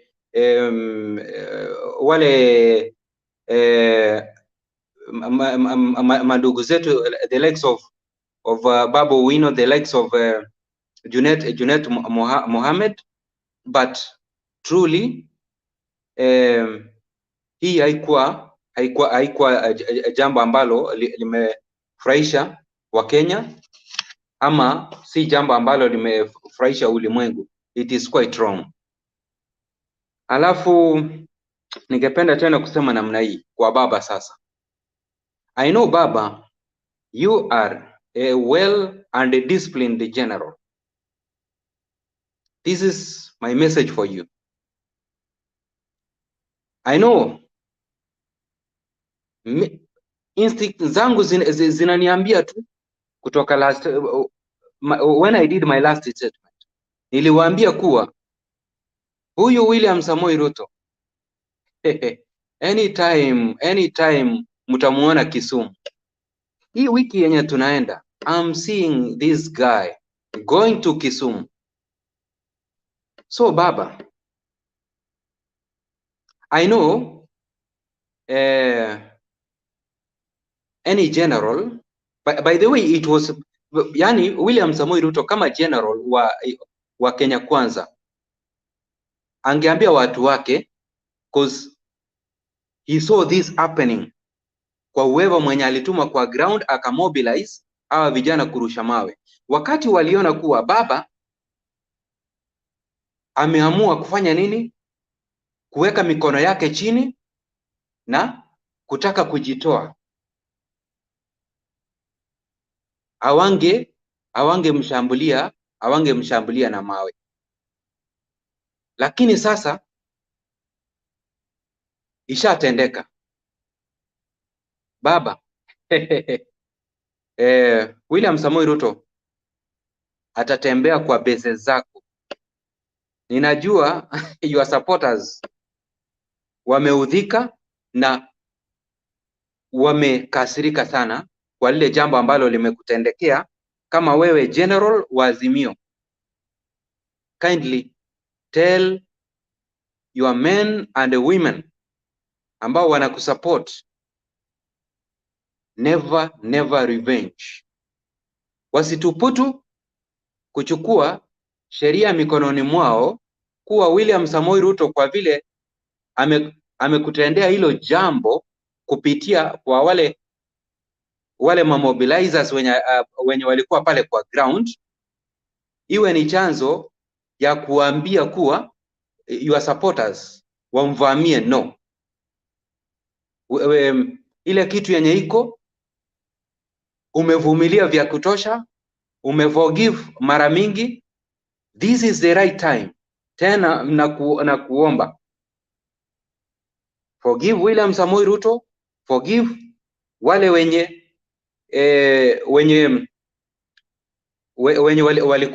walikukosea jana. Alafu kuna wale ambao waliajibika direct,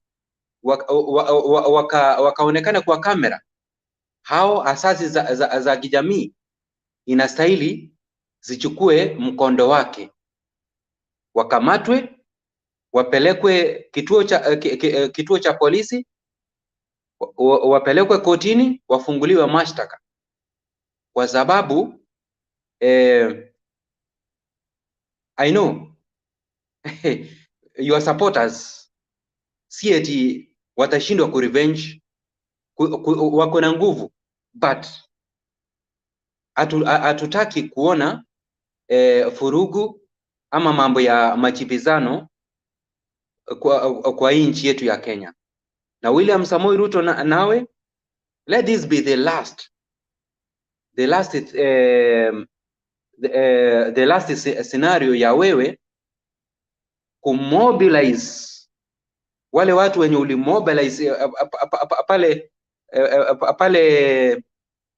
pande za Rift Valley kutendea baba ile unyama. Let it be the last, cause I know hakuna mtu anaweza jitoa kwa nyumba yake, Mr. Themba, Madam Julia, Selina and Andrew, the likes of Kibo Richard and huyu mwenzangu Suleiman. Hakuna kijana anaweza jitoa kwake peke yake eti anaenda kushambulia mtu mwingine. No, hawa vijana kuna mtu ambaye anawapa mihela kidogo, then kutoka hapo wanafanya nini? Wanaenda kufanya vitu ambazo ziko contrary. But it is very unfortunate kwa huu wakati nchi yetu manze ilitekwa nyara na William Samoei Ruto, ikawekwa kwa campaign mode kutoka 2018 mpaka huu wakati.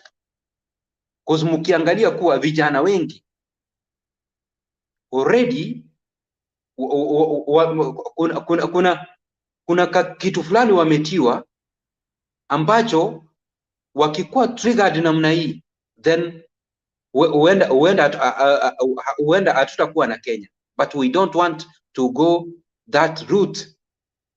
So my urge to Baba, tell your supporters to restrain themselves from revenging in wherever area yenye William Samoei Ruto and his troops watafanya nini, watapata kutembea.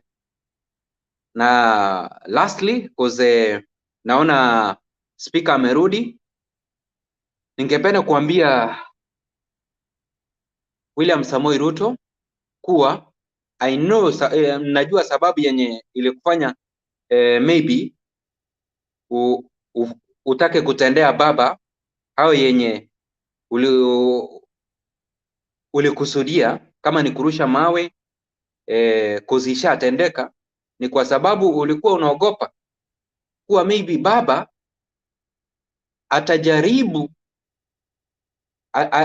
atajaribu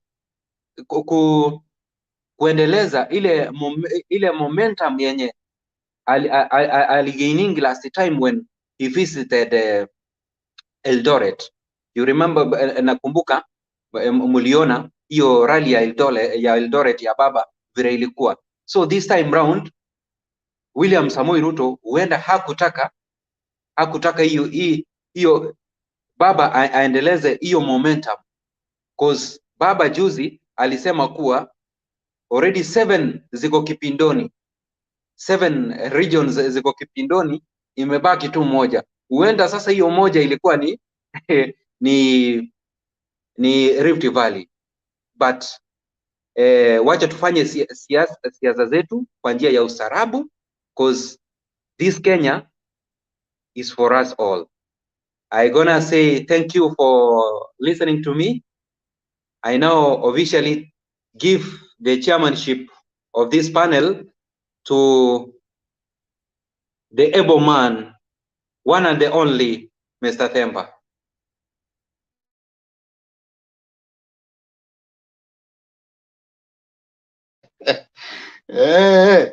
Hizo sifa ni zangu bana mimi.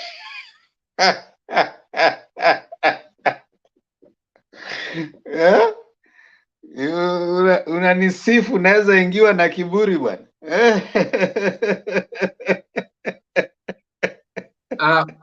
Mr. Themba, wacha nikuambie jambo moja. Mute kidogo nikuambie jambo moja. Mimi wakati nilipoanza kuingia hapa Mtembei TV, Richard ni mgeni, Andrew Moriasi kutoka Kisii jamaa yangu ni mgeni, the likes of Stone BK wali to join mapema, John. In fact nilikuwa na tapatapa, sikuwa na hii ujaziri, sikuwa na nini, but you guys, Mr. Bernard, Mr. Wekesa alikuwa na saa yote anani bring into order. Saa yote alikuwa anani bring into order mpaka sasa hivi mumeona ndugu zangu nimeiva, naweza amua kumoderate kidogo. So wakati ninapokupatia hiyo sifa na Mtembei TV, ninashukuru sana kwa hiyo mentorship yenye mmenipatia. So nawatolea kofia, nawapatia salute because me in security. May God continue to add you a long life na protection yake iendelee kuwa kwenyu, na awapatie wisdom. Mumetumenta. Thank you so much. Nilipokuwa nasoma Kiswahili walisema wamemwaga sifa kedekede. Ama ni sifa kochokocho. Waswahili najua wale wako kwenye huko chini kwa comment wataanza kunigonga. Kuna jamaa anajiita, najua wote wameongea. Huyu jamaa anaitwa Tawakala ameongea, sio? Suleiman then Stone BK. Suleiman anajiongea. Okay, sawa. Kuna jamaa huko chini anaitwa Phil R. Anasema violence and ODM is one of the same. You cannot change it overnight. DP lost 50 million damages in the last time of Kisumu. Ngoja kidogo Tawakal so that I can tell this Phil guy. Phil, you need to start reasoning beyond your political leader. You need to start reasoning beyond your political leader, because if people like you are the ones we look forward to build a future Kenya, then I think we have a long way to go. I hope you are not a young man, because if you're a young man and you're reasoning like that, then the future is seriously bleak. You cannot, for example, if someone steals and that person is a Kalenjin, does it make him that Kalenjins are thieves? We need to start calling violence and things for what they are. Those people who committed the violence are actually individuals. It is not a community. There were people in that crowd that were actually applauding for Baba. So it was individuals. And I think this mentality that you want to start thinking and stereotyping people, oh, ODM is the things that your politicians have used to make you, carry the hatred that you have for people, that simply because someone belongs to a political party. ODM is a political party in Kenya. It has members. It doesn't mean that everybody in the UDA is a good person and is a bad person. So we need to have a conversation where we are preaching tolerance. It's not about the party. It's not, nobody should hide behind any political party. When you do something wrong, the law should take its course. It's a wrong thing. Whether you are in a party or you're in a tribe, why aren't they calling maybe someone belonging to a tribe? Why is it that when you do certain things, and if even these people belong to churches, why can they also say that those people, the churches that they belong to, are also guilty? So the conversation should start shifting, that when something happens, right now I want to tell you, for example, when they went, storming in the US, when they went storming the Congress, after Trump lost, what happens? Everybody is paying the price. Nobody's going to look for, oh, we are Republicans. Nothing like that. People are taking individual responsibility for what happened. Let's learn to call out things. It is bad, whether you're ODM or you're URP. If there's nothing wrong, it's constitutional for you to belong to a party, but it is wrong for you to commit a crime. So let's call it out. We are not saying you like ODM. We are not saying you have to vote for Baba. We are saying whatever happened, that was vandalism. It is wrong to vandalize someone's, whether it was done in Kisumu or it was done in wherever. Let's call it out. Let us unite as Kenyans for once. When you are coming here, try and take off the stereotypical ideas that you have held against other tribes. I think that way we'll learn and we'll make Kenya a better place where we accommodate each other. So Phil R, we respect your need and your desire to support whichever person you want to support. But kindly, be a Kenyan for once. Be a Kenyan for once. Because whoever wins will be a president for Kenya, not for individual, not for tribe. There'll be, yes, party members, but there'll be Kenyan, president for the whole Kenya, whether you like it or not. If Raila becomes the president, he'll be your president. So let's go beyond the boundaries that have been set by certain political warlords or maybe figures that we think we have carried. So they have preached in your mind and they have made you have hatred against other people. We love you even if you love Ruto. Vote for Ruto for all you want, but let's not hate each other. Yeah, vote for Ruto. Vote. There are so many people in the ballot. You can vote for them. But let's learn to be Kenyans. That is the first place that you should start. Ukenya, that's what we usually pray here. Let's preach Ukenya. So, Phil R, if you are a young person, I am a little disappointed by your comments.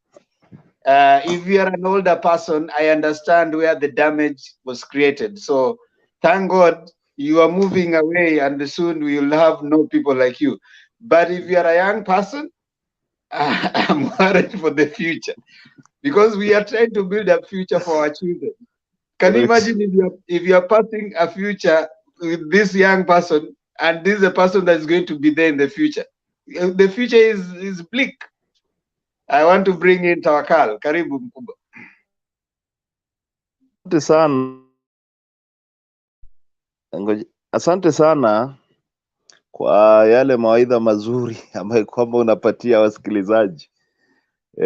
Kwanza mimi ninge condemn mambo ya violence kwa politics zetu. Yale yaliyofanyika jana sio kitu ya kuridhisha.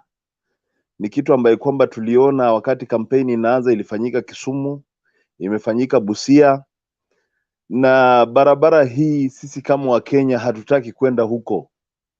Tunajua sisi Wakenya wengi wetu tuko kwa mirengo tofauti tofauti. Kama mimi ni mtu wa UDA, lakini as much UDA it's concerned, yale ambayo kwamba yamefanyika jana ni mambo ambayo kwamba hairidhishi. Mimi binafsi tuna condemn kitu kama hii, na ni kitu ambayo kwamba inaleta uhasama baina yetu. Na pia mimi ningependa nione mtu kama Ruto anakuja in strongest term possible. Kukondemn issue kama hii ni issue ambayo kwamba inaweza kutuacha bila nchi. Tukaribu nchi yetu, manake kesho tukose kuwa na nini? Na nchi. Na pia yale ambayo kwamba yalitokea Kisumu last, viongozi wetu in fact ni wanachangia kueneza vitu kama hizi. Ukiona comments kama zile zenye kina Babu Owino waliweka last, ni comment ambayo kwamba hairidhishi, kuonesha kuwa yale yaliyofanyika ni sawa. Kwa hivyo security agencies, sisi tunaomba wajaribu kuingilia kati. Wale ambaye kwamba walifanya kitendo kama hii washikwe. Haimaanishi kama ulipatiwa na politician mgani pesa ama ufanye nini ama walikumobilize ama nini. Politician yoyote mwenye ataweza kumobilize vijana kufanya yale ambaye kwamba sio sawa, kuharibu mali ya mtu, hiyo ni makosa na ni kinyume cha nini? Cha sheria. Mimi naweza kucomment hiyo upande ya baba. Kitu ya pili, mimi ningejaribu kumweleza ndugu yangu Haron kwa yale maoni ambaye kwamba ametoa. Kenya ni yetu sote. Kenya ni yetu sote, na tujaribu, wakati tunajaribu kuchangia, tujaribu kwenda kwa line ya umoja na amani. Politics inakuja na inaenda. After tarehe 9 kutakuwa hakuna politics. Tutabaki sasa, ile Ukenya ndio itabaki, na kujaribu kuona kuwa tujaribu kujadili policies ambayo kwamba hawa presidential wanajaribu kutuletea, tuone kuwa sisi kama raia wa chini tunaweza kubenefit namna gani na hizi policies ambayo kwamba wanatuletea, na je, wanaweza kufanya.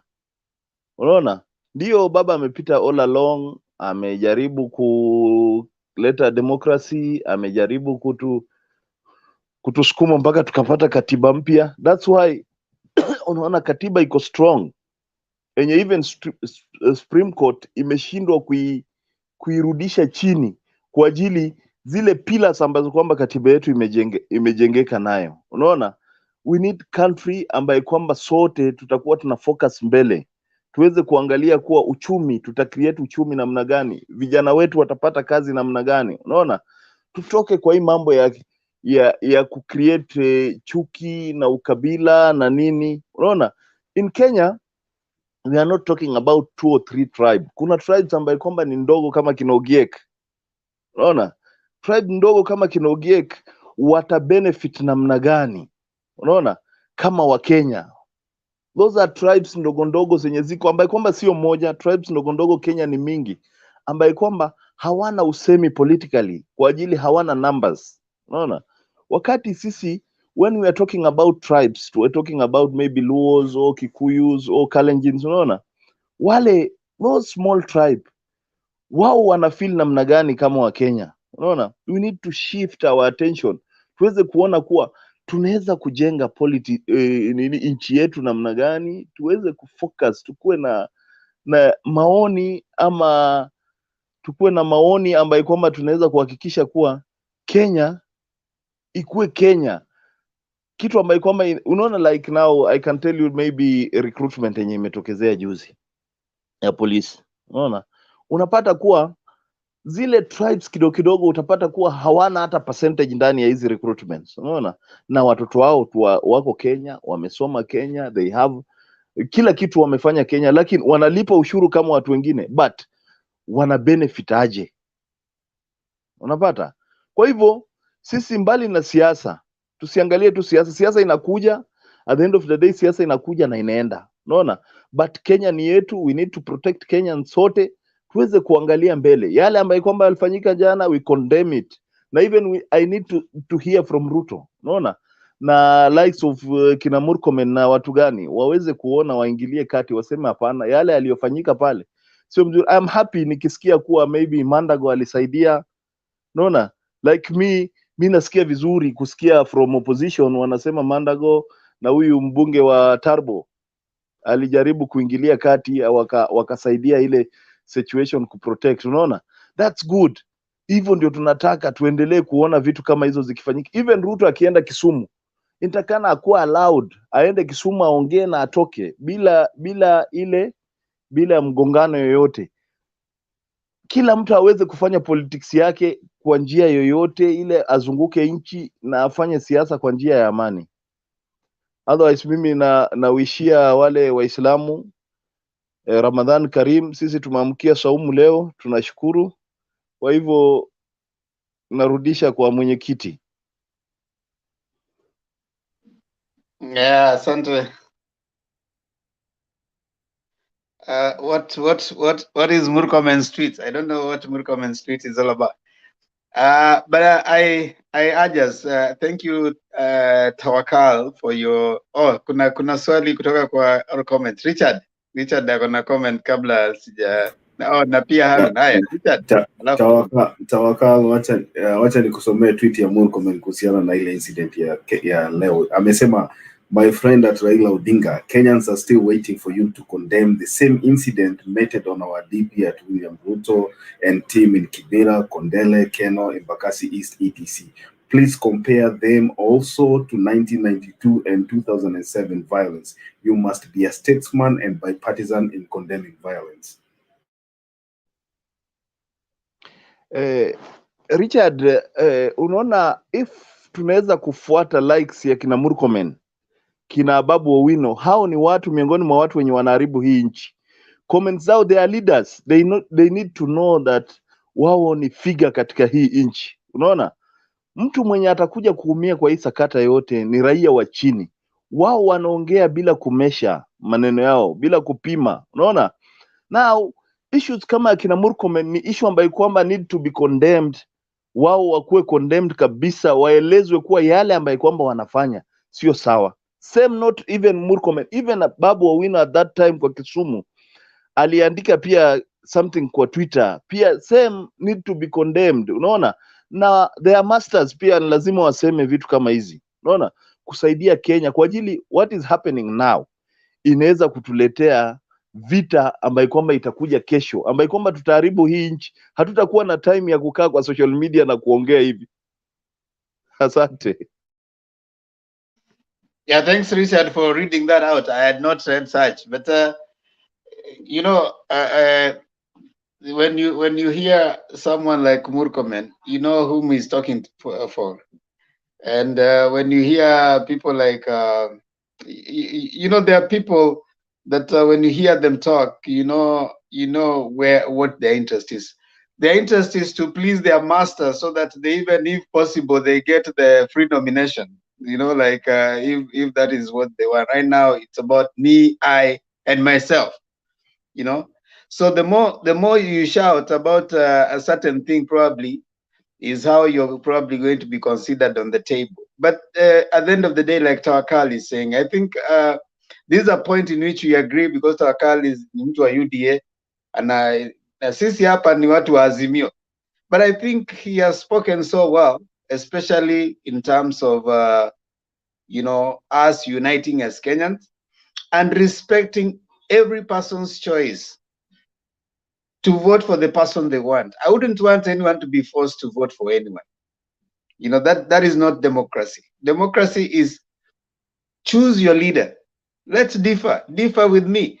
And please, those who are coming to the comments, stop this. Don't fall to the bandwagon of these leaders who are drunk with power. They are interested in their stomachs, not you. Now, when people start fighting, who fights? If there's someone who writes that old men start wars, young men die in those wars. Right now, Putin started a war in Ukraine. Who are dying? It is the young soldiers, the innocent ones. They are the ones who are dying in the war. Mothers are crying. If you have been able to watch some of them in Russia, some of those who have been caught, even Ukraine. You know, I keep saying this: when you are going to a war, you cannot say I'll go and come tomorrow. You go in there, you can stay there for years. Remember, US went to Somalia, and they thought they were just going to bomb and come back. They lost a number of soldiers. They went to Iraq thinking it was going to be just done and come back. During Obama's time, they were still withdrawing. Some of them even from Afghanistan. You know, war is not something that you just say that bring it on. You can't bring it on. People who die are the young people. The person like Tawakala said, those people who are being mobilized, being given money to shout at others. When you start dying, you are the one who will suffer. So those who are coming to social media, like Tawakal is saying, you'll not have time to come and start posting here. Oh, bring it on. We don't care. Go down there and face the thing, then you can realize. Uniambie kama utaona hata huyo politician, hata Murkomen akitoka hapa ati akikuja huko chini. Right now, people are dying wanapigwa na bandits. Kwa nini Elgeyo Marakwet? Kwa huyo Murkomen, why haven't you seen him even go there? So tweeting and looking like now he's so much of a champion. I think we need to condemn such, and I think there's just something wrong about our political system. And when leaders cannot think beyond an election, then we have a problem. It is wrong for a leader like Murkomen to tweet like that. So what are you saying? So it's okay for someone to vandalize another person's whatever because of 207, because of 2013. So it's okay because Ruto suffered, then someone else should suffer. You see the kind of thinking. I think Kenyans need to rise above certain things. This is where I want to bring Stone PK. Oh, sorry, Stone PK. Hold on. Naona mikono hapa. Wacha nianze na Harun. Harun nilikuwa nimeleta, alafu Andrew ndio nikuleta Stone PK. Harun. Nilitajwa na Suleiman, na najua ni sababu gani alinitaja. Suleiman, mimi ni mtu wa Azimio la Umoja. Azimio la Umoja stands for peace. Yale mazungumzo yangu hata ya kina Julia wako hapa, ya kina Moriasi wako hapa, si kuwa na ya pace kuwa maybe baba ambie watu wake wa revenge. Mimi nilikuwa nasema kuwa I know baba akuna his own supporters. Au supporters nimeangalia, nimepita kwa ma comments kwa political analysts ama bloggers wengi sana. In fact sasa hivi wengi wanasema kuwa tunangoja huyo Ruto mahali fulani. Hizo ndio comments. So ndio umeona nimekuja nikasema kuwa hii na speak to baba direct kuwa aambie watu wake wasije wakafanya nini, wakataka kufanya equalization kama equalization fund, kuwa sasa nimepigwa Iten, Ruto akienda maybe coast kwa sababu ni stronghold ya baba ama hakuna supporters pale, kuwa wapige Ruto. No, mimi nasema kuwa baba has to come out aambie watu wake yenye yametendeka. In fact sikufurahia, but ninaomba Wakenya mdumishe amani. Then kutoka hapo it is high time vile Suleiman umesema kuwa William Samoei Ruto, in fact he has to come out na apate kucondemn what happened. By the way, hata Murkomen vile ametaja hiyo na amesahau kuwa hata baba naye, in fact he was once again stoned in Githurai. But wakati Murkomen, wakati wanapo tweeting hivyo wanga wanasahau. By the way, baba, hiyo ndio mara ya kwanza kabisa kama chanzo cha baba kwanza kuwa stoned pale Githurai. Kama inge William Samoei Ruto angeshtumu, aingeenda Kondele, aingeenda wapi, but ishatendeka. We need to bring this thing to an end kwa sababu hii Kenya ni yetu sote. Alafu na vijana wetu wote, uwe pande ya Azimio, uwe pande ya Kenya Kwanza, uwe ni Wajakoya, please let us all maintain peace, kwa sababu wakati vita itakapoanza hawa wenye wewe una support wataingia kwa machopa, kwa sababu mihela wako nayo, wataruka waende ng'ambo, wachifiche pale, alafu wewe, wazazi wako, watoto wako mtapaki mkimalizana nyinyi kwa nyinyi. So it is high time to in fact to condemn mambo ya violence. Let us live in peace as brothers and sisters. I hope nimeweka hiyo jambo vizuri, brother Suleiman. Thank you. Kama maybe baadaye utaripato, no problem. Back to you, Mr. Tempa. Yes, Andrew, dakika moja. Yeah, sure. I am sorry, I could like to continue until we finish, but I will break a little bit. And I could wish our brothers and sisters who are fasting, Assalamu alaikum, Ramadan Kareem. As the Quran says, the banquet, flowers, members, all parties, they are all Kenyans. So please, as a parent, when you go with your children, go them to mosque, go them with you to church, and know where they are. But if you go to church and you with them, they are throwing stones outside, those to be blamed.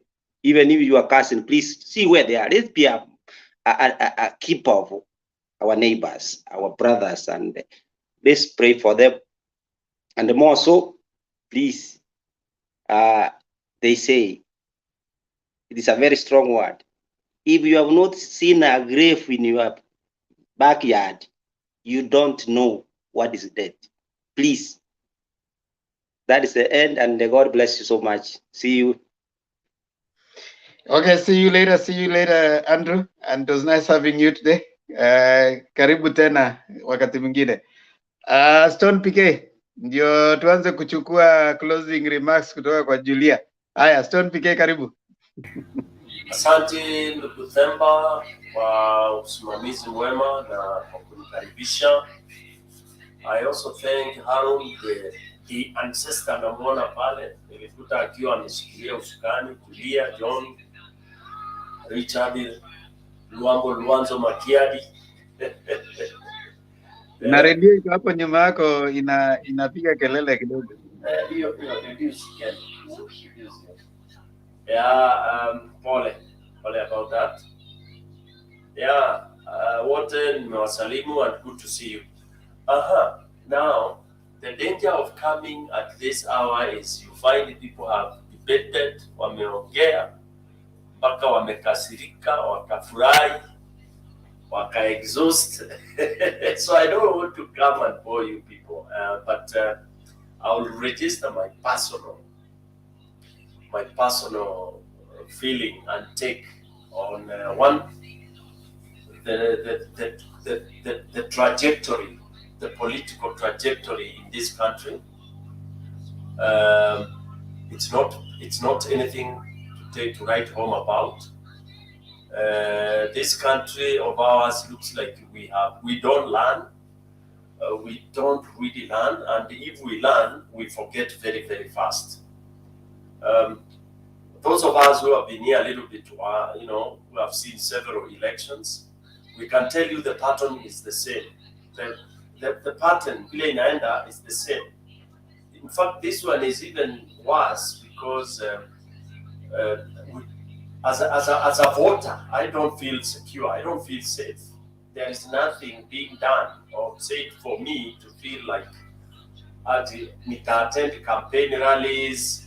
I'll be able to, listen to all the candidates who are there. Wakija mtaani kwangu ni wasikize wote bila kwanza kuuliza ni nani yule anakaa, because kuna ule uwezi attend, ukiattend kutatoka fujo, that kind of a thing. We should be above that. 60 years down the line, I think we should really have overcome that. Unfortunately, it is still giving us very, very many jitters. 2007, we saw it develop the way it has. Kimchezo too, people are playing what Serikali was saying, oh, we are in control and all this. Oh, those who are just skirmishes. The Murkomens who are commenting the way they are doing, how can Murkomen comment, and instead of kind of condemning what has happened, you start telling Baba to also issue statements of what happened in X, Y, Z. That is childish. That is really childish and very low of him.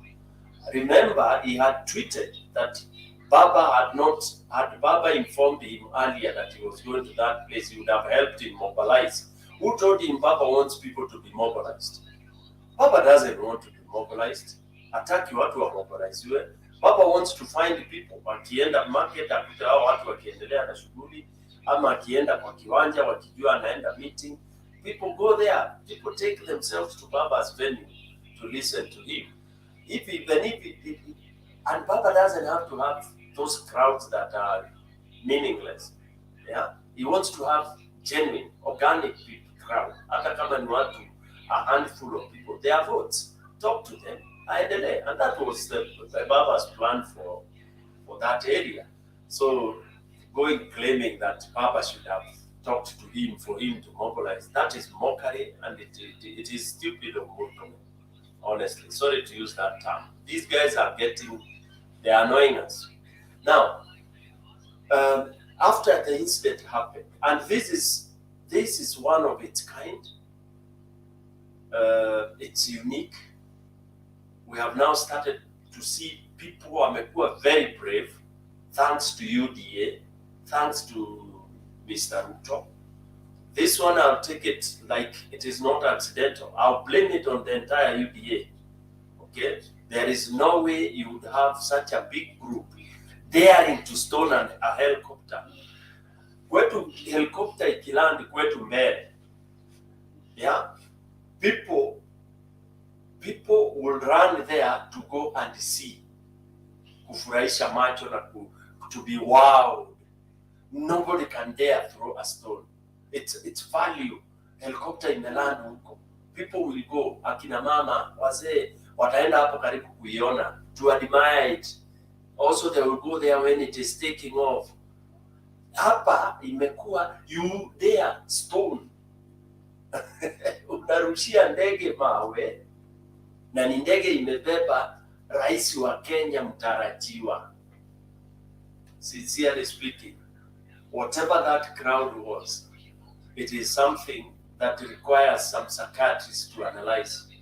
And for me, I would never take it for granted. I would never think that it is just one of those things. That must have been very well orchestrated and very well organized. Not only did they stone the helicopter, but they were stoning baba wakitoka pale kwa Kibora, wakiingia na gari. They were under rain of stones. Yeah. So that for me, this is very, very bad precedence that the security of this country should.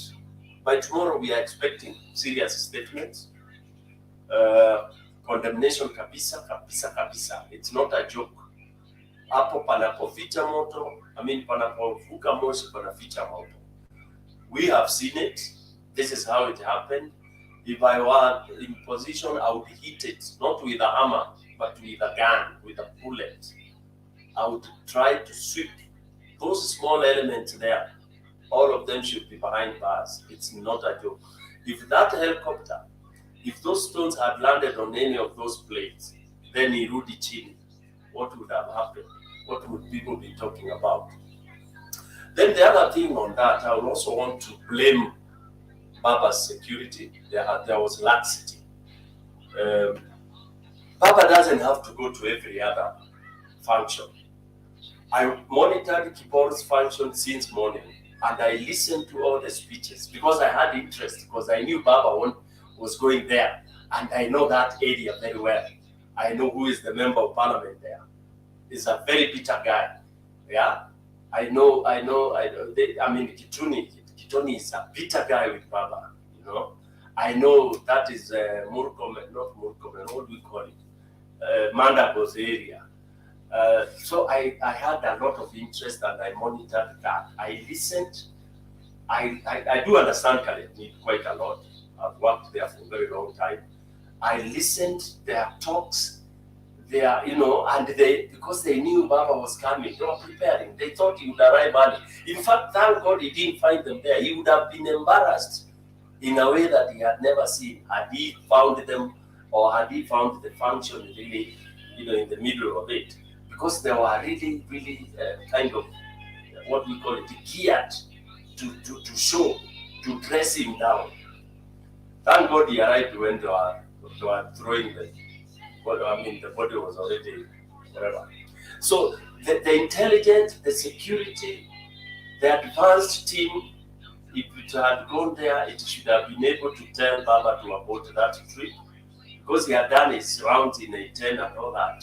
He should have aborted, because whether it's politics or not, security comes first. Even if it's siasa, you don't have to go at it, because there are these theories we have that you are free to go and campaign in everywhere. Why do you want to go somewhere where you'll be undressed and you make news? Somebody like Baba at his stature, why do you want to go to where people are booing you and mocking you all through? Oh, leave them. Let them first of all get mature. Start going to campaign there towards May and whatever, passing, and avoid those small villagers that have no manners. So for me, I also take particular that the security did not do their good job. They should have told Baba to skip that. He doesn't need to go through those kind of nonsense. Some which are even very risky. And with security begins with self. People can say anything during campaigns, anything can be done. And then people will say, oh, it was a rowdy crowd that did X, Y, Z and all that. And it will be a story like any other. So Baba has to know, once that he's a president to be, not everybody is happy about him. You know, this reminds me of the day he was in Mombasa and somebody came from somewhere and hit him in Mkwaju mbili tatu. I mean, such things happening. Yeah, so he needs to really a bit to start being a bit careful, and the security needs to be a bit beefed up a bit. Nomination fever rising, yeah, that is normal. You know, people are going to there is a lot that we are going to see. People will, others will jump off. We'll see a lot of independent people jumping from the party forever, which we expect. But again, if you are after serving the people and you feel that somebody or you are three of you and you are in one party, you should have consensus. Then have one guy so that you win the seat, other than three of you going for the same and you lose it to your opponent. I think the reasoning should come first, and facing reality also should come first, and listening to the party as well, so that we avoid losing many seats because we think that you are better than the other. Again, people should be guided by the principle that kiti kinakuwa kimoja na wapinzani ni wengi. So you can go fighting, but by the end of the day, it's only one person who will occupy that particular seat. So conclusively, let me say I'm a very disappointed person for what I've seen, and I'm looking forward to see what the government will tell me to assure me of my security towards the 9th. Thank you very much. Question, any comment is welcome. Okay, before we start taking our closing remarks, I want to flip it for you, Thon PK. Do you think, in your own view, that what happened, Baba being the politician that you know, do you think he had no idea what was going to happen? He had no idea. Do you think so? Yes, because this was one of his worst trip, right from Iten. You know, I monitored it. He was echoed through and through and through. I want to tell you, I hold a different view, and this is why. That's okay. Yeah, Baba is a seasoned politician. You remember, Baba has gone to Nyeri. Remember, he's growing old and he's No, lacking the wait. Baba is a seasoned politician, and being a seasoned politician means what? He's been to places that he has been booed before. He's been to a place where he went to Nyeri in 2000, was it 2007 or 2013?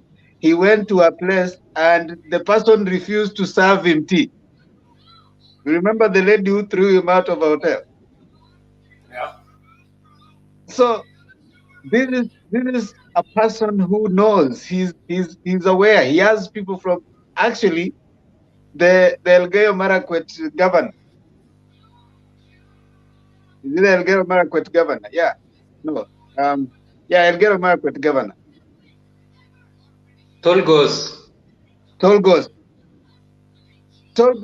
is the ground man those sides for Baba. So he has intelligence. He knows that these are things that are likely to happen. The question is, why? I've always said in this platform, go beyond what the politicians are saying. What are they not telling you? There's a point that needed to come out, but those people did not know. And two things have been achieved. One, you have always been saying that Baba is a project of the government.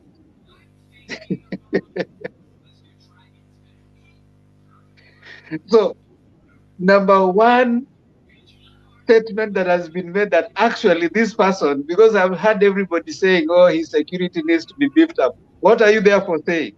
The government is not, he is not a government project. Because if he was a government project,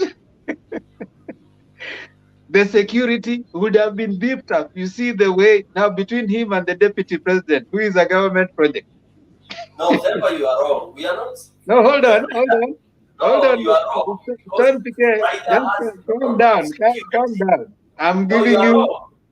We are Hold not on. saying Hold government on. should provide Hold on. security. No. It Hold is on. his own security. No, calm He has down. his own private security. Calm So down. it's not about the government giving him security. No. Yeah, you're right. You're right. What you're saying. You're right. Yeah. You're right. His own security. I agree with you. I agree with you. Yeah. His own security is deficient. And because the narrative has always been that this is a project of the government, what do you expect of a project of the government? There will be a security beef up. That is the narrative. So today, that narrative was hit. And after today, what is going to be the call, which is what has been said right now. And that is what I think Richard has said, that all presidential candidates, their security needs to be beefed up. Again, Themba, you are wrong. No, hold on. No, I'm making No. my point. I'll allow you guys No, to the point talk. is wrong because the presidential candidates will be given security once they are declared by IBC. That's what happens. Which is true. I agree with you. Just allow me to make my point. I'll give you time. You know, the narrative has started, and Richard has ably said here that the presidential candidates, their security needs to be beefed up. That includes who? Baba. But what has been the narrative? Baba is a what? Is a state project. What happens with a state project? A state project should be having state protection. But what happened today? There was no protection. Now flip it. Look at the deputy president's protection. You see the GSU, the what, they're always there at hand. So who comes out as you know, it is already hitting that narrative down. Narrative number 2. These people already, the intelligence must have, the Tolgos must have told him that the ground has already been prepared in a certain way that they are going to do this and this. Baba said, okay, fine. If they do that, the picture is going to expose them for who they are, which it did. Now, when you say that people can only store in a certain place, already that one has been disabused. You cannot not only use, because they go everywhere, they say those are people who throw stones. Now, where were stones thrown yesterday? So in politics, one thing I wish to tell in my view, things do not just happen. Things do not just happen. It's only those people who are fairly uninformed who might think that, okay, fine, that was an off the thing that happened. No. And 2 strong things have come out there. So for the next few days, what will keep the people of Kenya Kwanza, especially from Rift Valley, busy is trying to talk about that, to deal with that first of all. Deal with one idea that try to paint that we are not these violent people. This is not us. So they are going to be defending that. In the meantime, Baba is in West Pokot, tomorrow is continuing. Number 2, they are going to ask themselves, if indeed Baba is a state project, how come he didn't have the protection that we require? I don't think. By the way, if the police would have responded the way Stone PK is saying, it would get worse. Because now it's going to be said, you see, even the state is now doing what? Harassing us. You see, now it is us against the state. But Baba going to cry. Baba going to say that you need to do something. Already it is showing that Baba is not a state project. Baba is his own man. And in his own self, he has weaknesses. That is my hypothesis. You can disagree or you can agree. So I want to give it to, who wants to go first? Stone PK or Richard? Let me hear Richard, then I come. Yeah, mine is just to comment on what you said, Demba. And I believe we are looking at a matter of life and death. As much as you want to paint it as a picture of a political genius maneuver, I still believe this was a matter of life and death.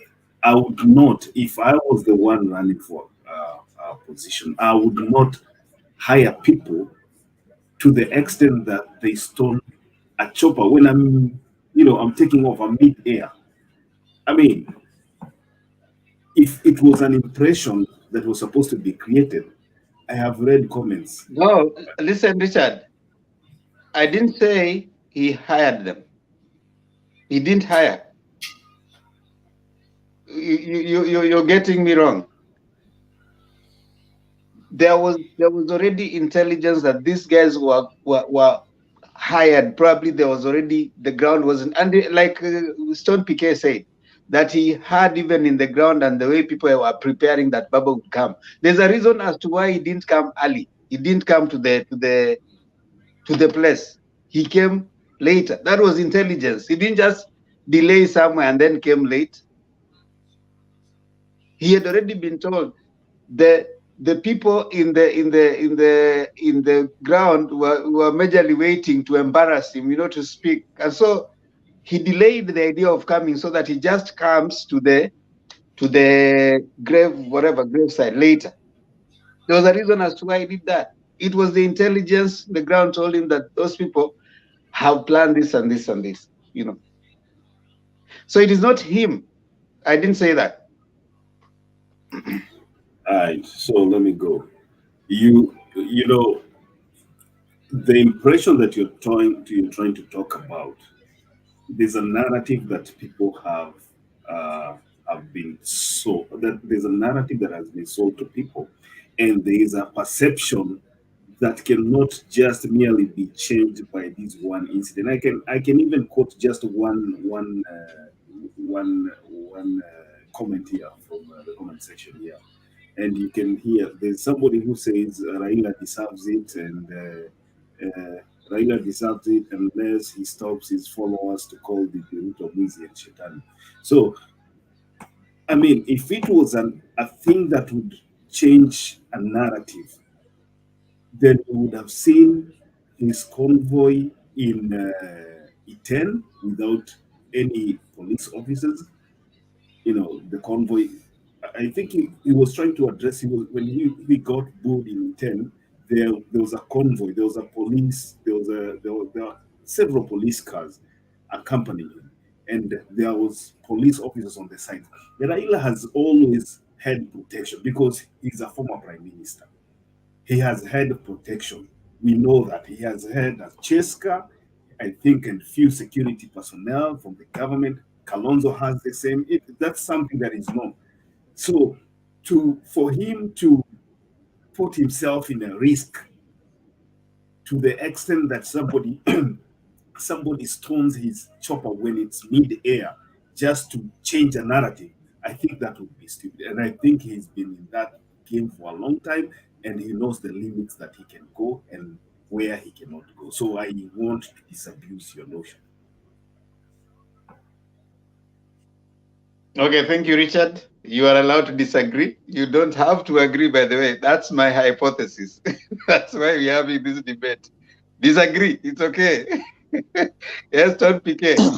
You disagree with my notion. Don't say I'm wrong. Thank you, Demba. Thank you, Demba. Yeah, Yes, sir. Thank you. For me, yes, I share what Makiadi has said. I mean, for going this far, whereby you even have a chopper. This is the first time this thing has ever happened in this country. A crowd that even has the guts to stone a chopper when it's taking off. A chopper carrying Raila Odinga. Kama hata ilikuwa ni drama, then that was too far. Yeah. He's seasoned politician, but remember he's growing old. And even the people around him, the Raila we had 2017, because I was in it. I've been with Raila since 2013. I was in court, and then last year, 2017. The teams he had was high tech. This time around, remember you can do your check. He has a very weak. Look at even the way they overcrowd on podiums. I mean, anybody can come and stab Raila. He has only a few guys there who put on brown, and they are a bit loose. Maybe they were thinking siasa itachacha, but now they have seen it and they will beef it up. Even look at even the motorcade. You have even Boda running close to his vehicle in and in. Because I have worked in UN and I know what security is all about for very many years. You know, security, we take it as number one. The presidential candidate, Gary ile iko karibu, is a president, by the way. It's a president. And you will see once IBC gives them those papers, which again is another bad policy we have. Once a candidate becomes one of the front runners, the first 2-3 candidates, even if they are 5, they are supposed to begin getting state security. That should be guaranteed. Not until when they will return papers, then that's why now their securities will be beefed up. There we go wrong. But this Iten instance, whatever the intention was, whoever had planned or whatever it was by default, it was bad. We could be talking of something serious, because if that chopper had crashed, today the country would be on fire. That take to the biggest bank you have. If that chopper had crashed, you would have seen now the fanatic army of Baba. What you cannot stop them. It would have been like the way it happened in Rwanda. They would have said it was planned. How shall we put off that fire? So hiyo mchezo kama ni mchezo walikuwa wanacheza, waache kabisa. You know, we are citizens of this country and we are seeing a lot of loopholes, a lot of mchezo. And I talked in Hello. Make me understand. I want to understand something. Okay, I mean, it hasn't happened, but make me understand. Okay, the country you're saying would have been on fire. That's the statement. Yeah. Who would be fighting against who? Oh, Baba supporters would go burning any Kalenjin anywhere, my friend. Remember, you are talking as if you've not lived in this country. No, wait. Hold on. I want to understand. I want to understand you because I want to understand your thoughts. Your thoughts, yeah. My thought is this: that plane crashes in Iten. Yeah. Imepigwa mawe na watu gani? This is Kenya, bwana. Imepigwa mawe na Kalenjins in Iten. So wait. I want to understand your thoughts so that we move slowly. So imepigwa mawe na Kalenjin is in Iten. What does a Kalenjin in Mombasa go to do with the Kalenjin in Iten? Remember, it doesn't matter. That is what happened 2007. Remember, it's not long time ago. No, you see, hold on. I want us to understand the concept. You know, 2007, it was against the government of the day. No. Do you know? Hold on. It was against the government of the day. So there was someone who wanted to remain in power and was denying someone else power. Right? Yes. Here is a case where the situation is a little different. The government of the day is not necessarily supporting the other person who wants to remain in power. You see? So the government of the day, that is President Uhuru Kenyatta has loudly supported the candidature of Raila Odinga. Okay? So who would you be fighting against? Because the Kalenjin is not the president. They are not in power. So they're not the one denying you power. So Nobody is how denying would you? power here. Who has killed who? Who has caused the accident? That is No, simple. I understand you, Stone PK, but really for me, I would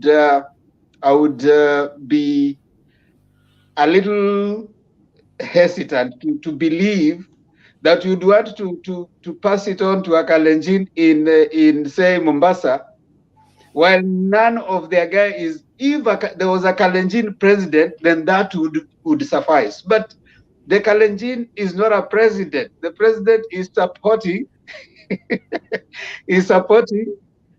the Raila Odinga, you know. So why would you wanna fight a Kalenjin? Okay. Yeah, for the sake of debating and talking and theories, you can argue that way. But practically, that is what would happen. In essence, what we are saying, we have to be very careful. Kuasha kiberiti Kenya ni hivi. It is like this. And we are that bad. You see my thought. You can differ, I mean, with me.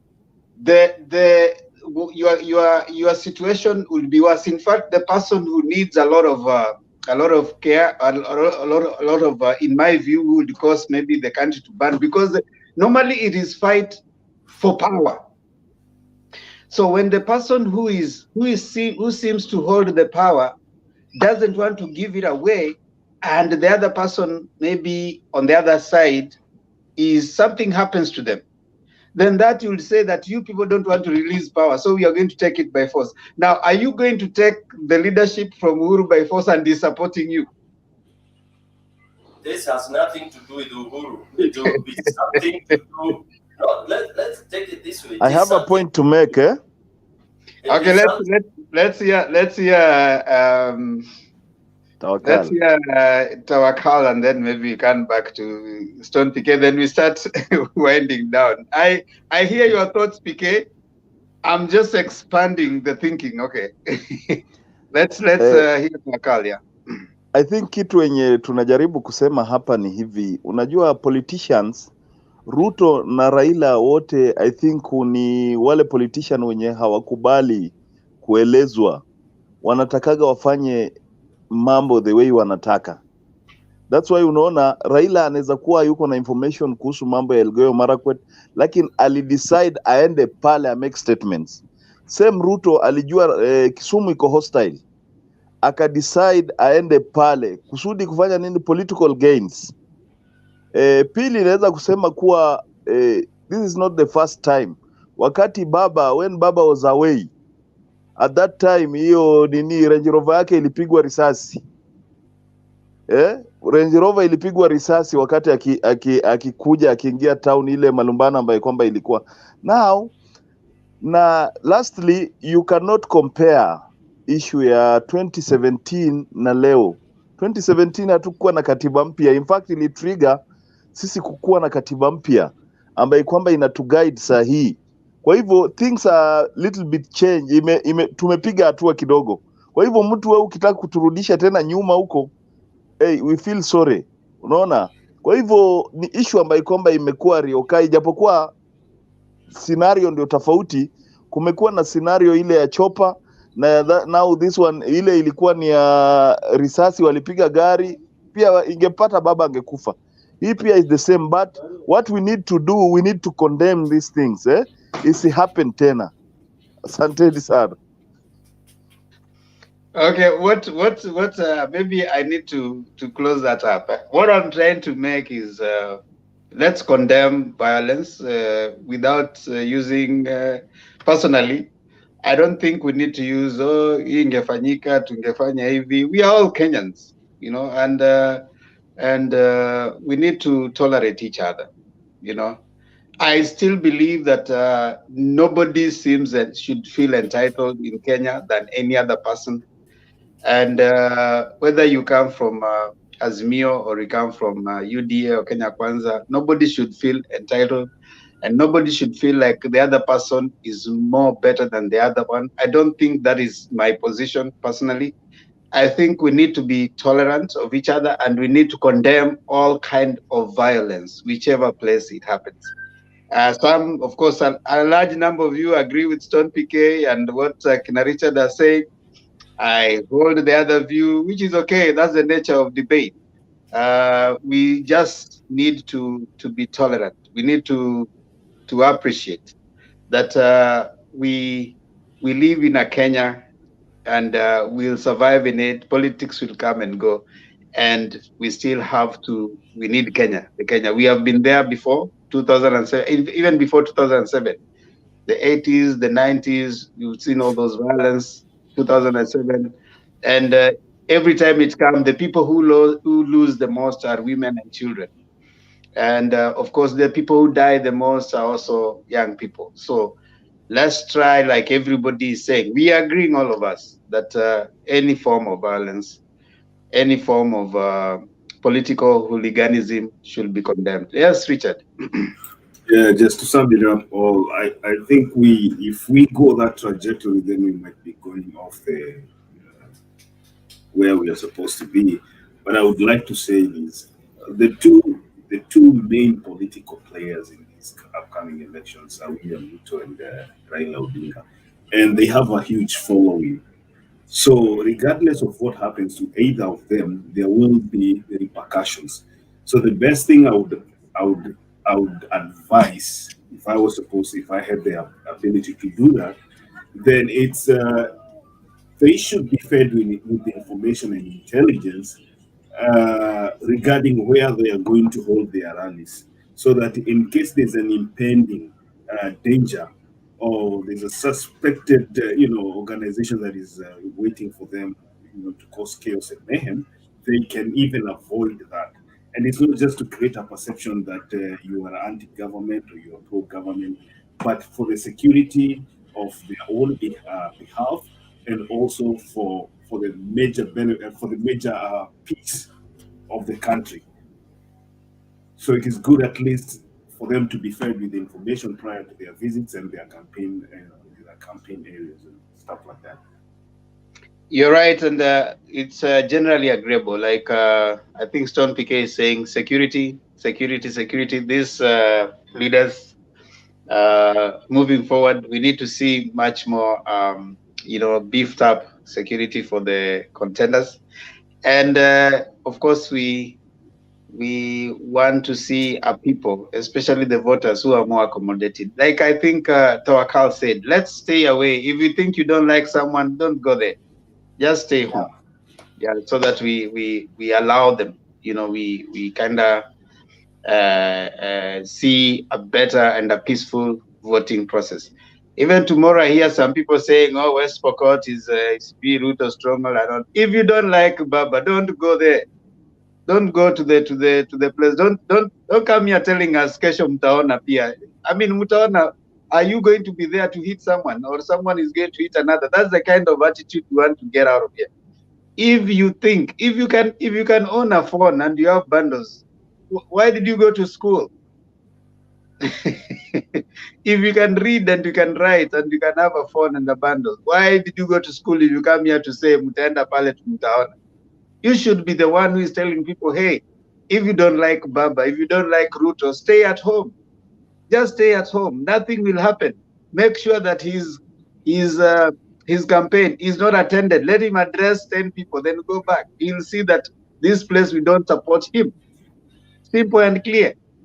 Now you are coming here, you have a phone, you can read some English, then you are coming here to say kesho itakuwa hivyo hivyo tu.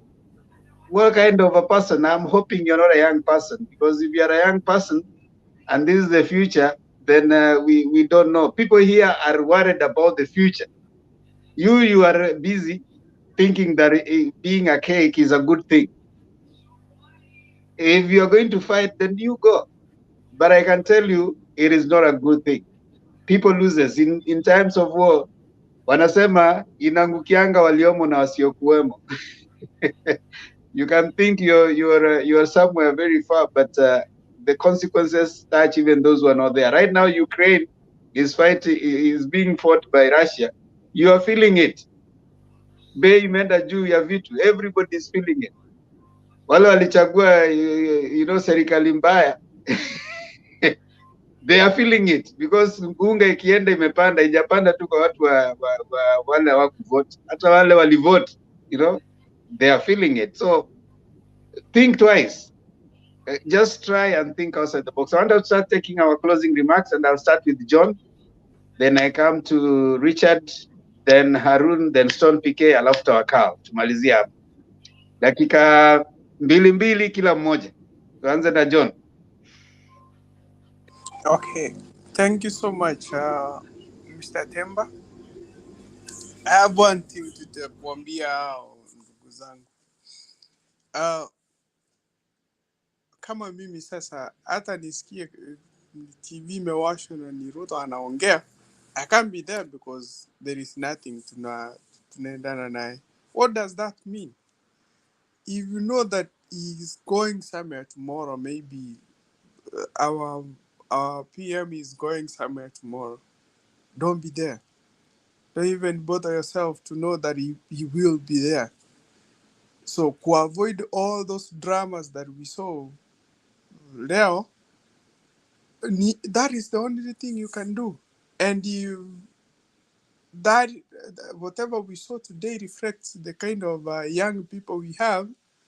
The future is not and void. We don't have the future. If that is what we have right now, tusiambiane kama tuko na maisha after 5-10 years to come. We start to correct ourselves as early as now. And again, I repeat, if you see that aspirant is not your favorite, please don't attend the rally, because once you attend the rally, there is somebody who is there who has the same mind you have. That is when you have, or you team up and start doing what we saw today.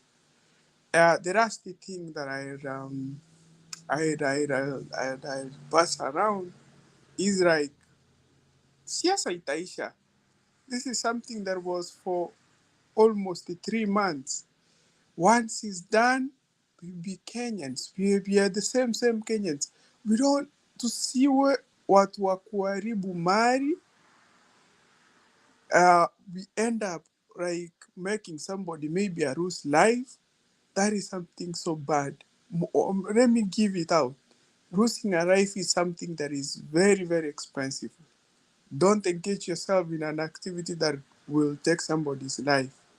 Please, let's behave like grown-ups and believe that once elections are done, the election period is done, we will be back as Kenyans, and we need to impress that. Ule Ukenya wenye umesikia kila mtu akisema kuwa na Ukenya ndani yako. If you uko na Ukenya ndani yako, you can do whatever we saw today. Thank you, Mr. Temple. Thank you so much, John. Richard? Thank you, Demba. I just want to quote one saying here. A ship in a harbor is safe, but that is not what ships are for. So people will go out to seek for votes, and they have the freedom to go whenever they want, whenever they want. The government should give them security. They should, the government should ensure that these meetings are well protected, so that all the aspirants will feel safe wherever they go, and they can sell their agenda freely. The final quote that I want to use today is from Dorothy Height, and it says, "Greatness is not measured by what a man or a woman accomplishes, but by the opposition he or she overcomes to reach his goals." This was meant to go to Baba. You have overcome a lot, and this is your year. All the best. Thank you, Richard. Remember, you're still giving us a final thought today. Yeah? So kaa hapo. Jaisha bado, kutakuwa na final thought. Harun. Yeah, asante sana Mr. Temba kwa kunipa nafasi ndiposa nipate kuchangia neno langu la mwisho. Ningependa kuagree na statement ambazo zimetoka kwako John, Richard, Stone BK na ndugu Suleiman. Let us all as Kenyans maintain peace, number 1, number 2 peace, number 3 peace. Thank you so much. Okay. Enda salama John. Nasikia unasema nataka kwenda. Stone PK.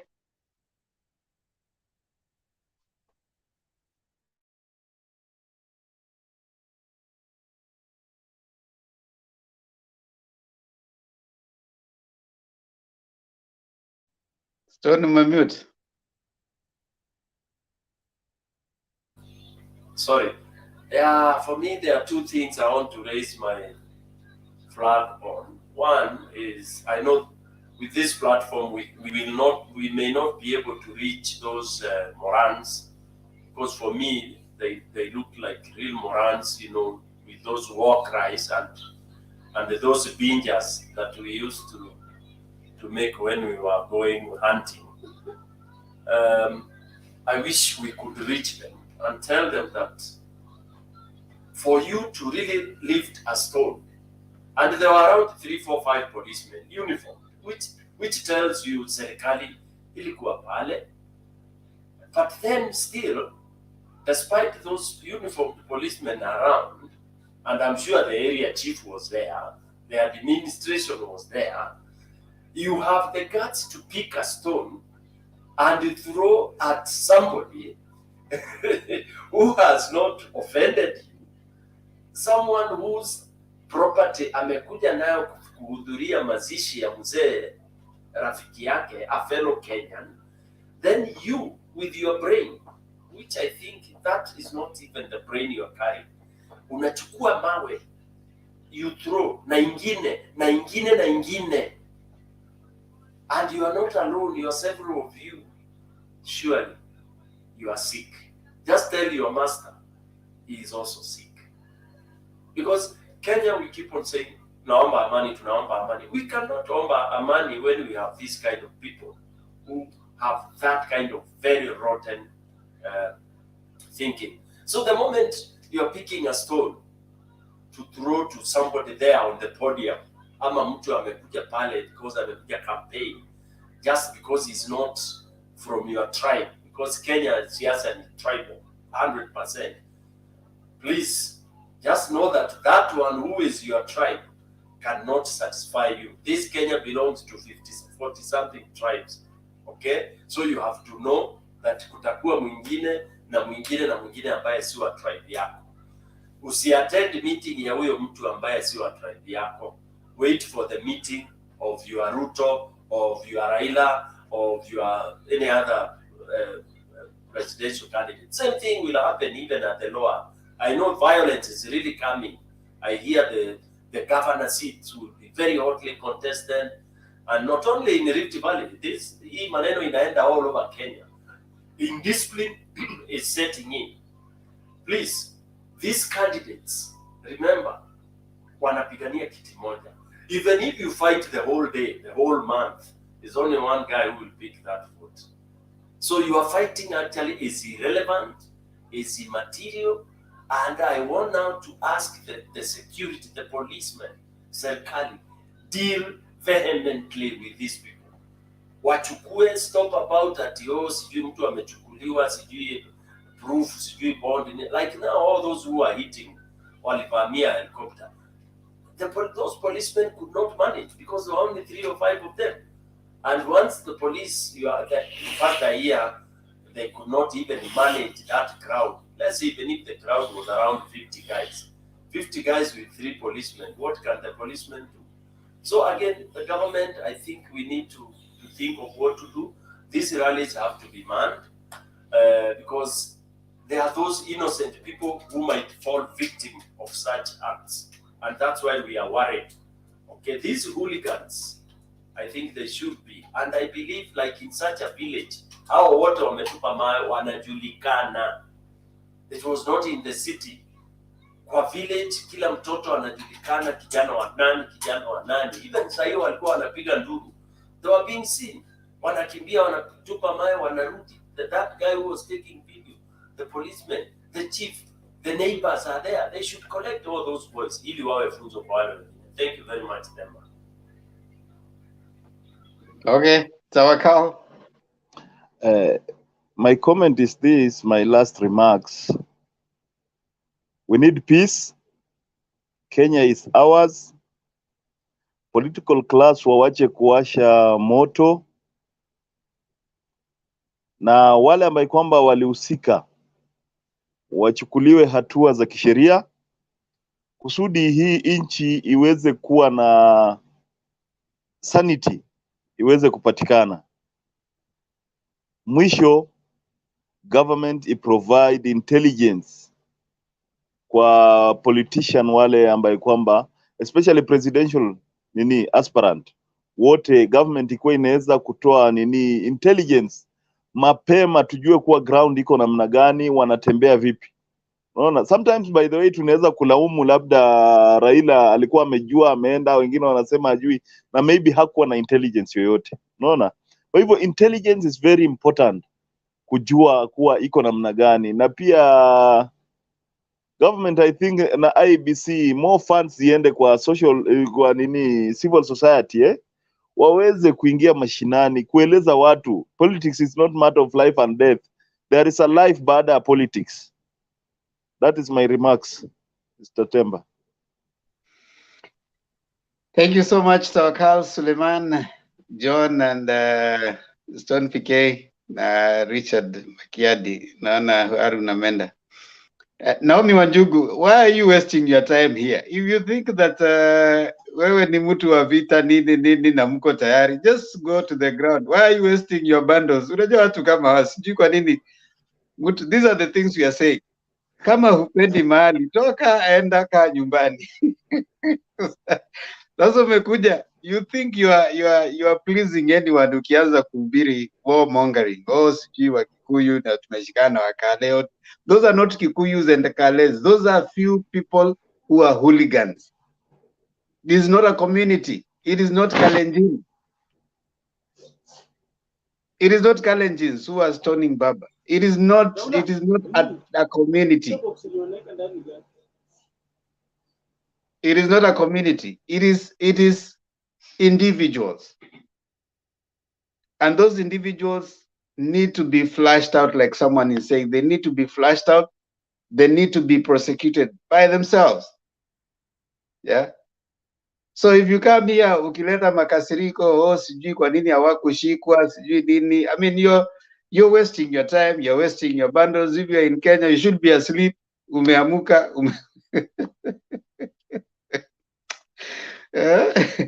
Kuna wengine hapa sijui nini. You can go and just wait to fight if that is what you think is your best course of action.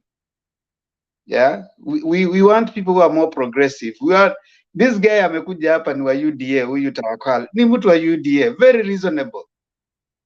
Why are some of you so unreasonable? You know, you don't come to a platform and then you are seeing that something is happening that is wrong and you cannot have the guts to condemn it. You know, call goons out. You know, we need a peaceful country.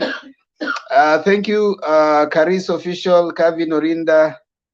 I don't even know if I want to thank those who have some very funny comments about. I don't know why you guys should be so backwards. You don't have to hate someone to support someone. Support Ruto without hating the other person. Support Raila without hating the other person. Just progress those of your person. Yeah, we don't have to equalize violence. You say, oh, violence happens where, oh, happy mtaona. Are you happy when someone gets hurt? It is not fun. Tatu Juma, Gitash De, David Olo, and all the others. Thank you so much for coming on. Yeah, she's wasting her bundles. She's wasting her time just being negative on a forum like this. What wisdom is there? I never go to any comment place just to take hate. I don't do that. That's too much negativity.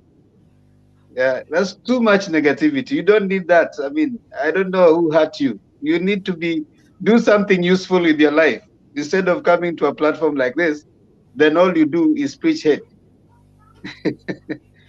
Find something useful to do. Sleep, go eat, go somewhere, take a walk. It's good for your health.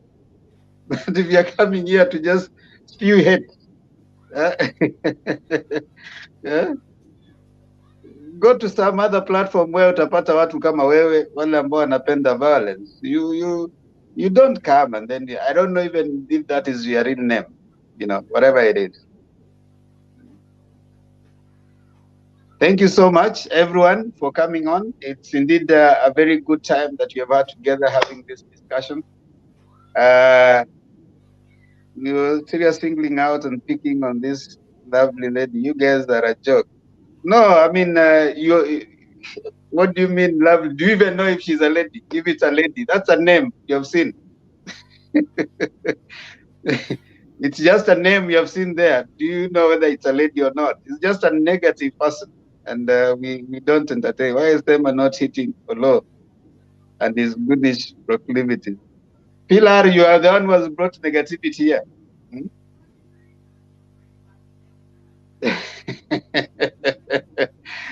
All right. I think we want to finish there. And before we finish, like usual, I know Stone PK is going to sing for us the national anthem. And Richard is going to give us the final thought today. Richard, your final thoughts. Okay, final thought. I'll leave you, viewers and Kenyans at large, with this statement from Dr. Shoes. She says, "You have brains in your head, you have feet in your shoes. You can steer yourself in any direction you choose. Choose violence, Kenya is going to burn. We will not have a country. Choose peace. The election will be over. We'll still have a country to live in." Thank you. Thank you so much. That's our final thought for the day. See you again tomorrow. Like always, we say subscribe to Motembei TV. And if you come in, the program starts from 9. Today we started a little earlier. There was a Kikuyu program and the other one, the normal program. And I hear Stone PK, you guys want to have it every Friday. Yes.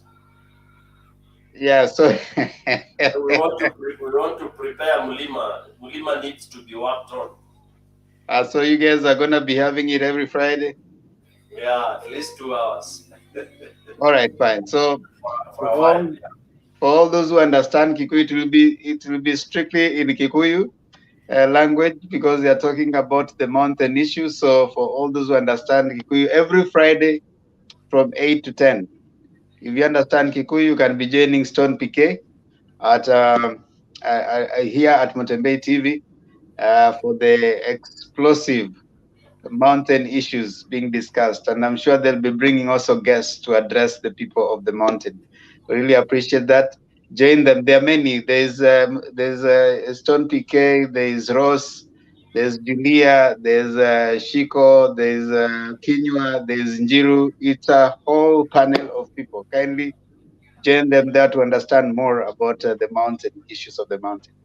Also, you can join Stone PK and others in Azimio Diaspora TV. There they discuss only Azimio stuff.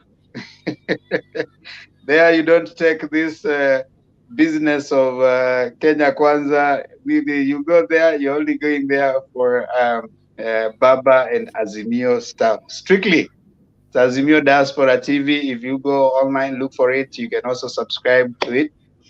And again, also as you subscribe to Motembei TV, also subscribe to my channel with my daughter. I'll not forget to always bring it up here. That is the Themba and Lulu show. That is a show for my daughter and I. We are just discussing social issues.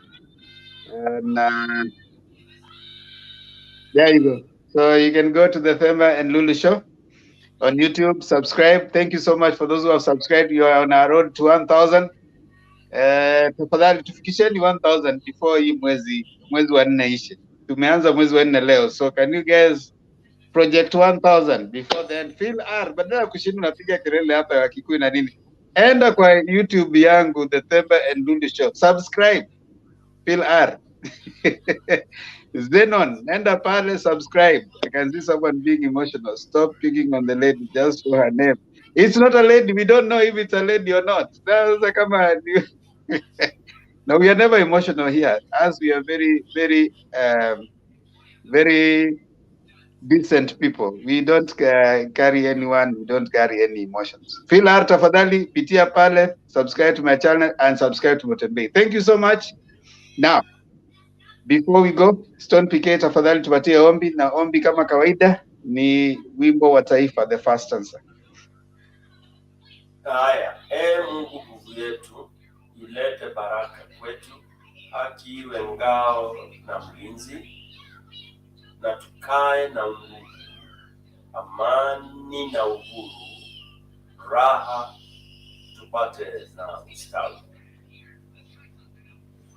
Asanteni sana, asante Richard Makiadi, asante Stone PK. Stone PK, ukisoma Makiadi unakumbuka Luanzo Luambo Makiadi Franco. Yes, Luanzo Makiadi Franco. Just like that, DRC is part of East and Central Africa. Moto sana. Sasa hivi karibuni watoto wa Kongo watatusumbua. Batalete ile ngoma kabisa. Bataleta compliqué.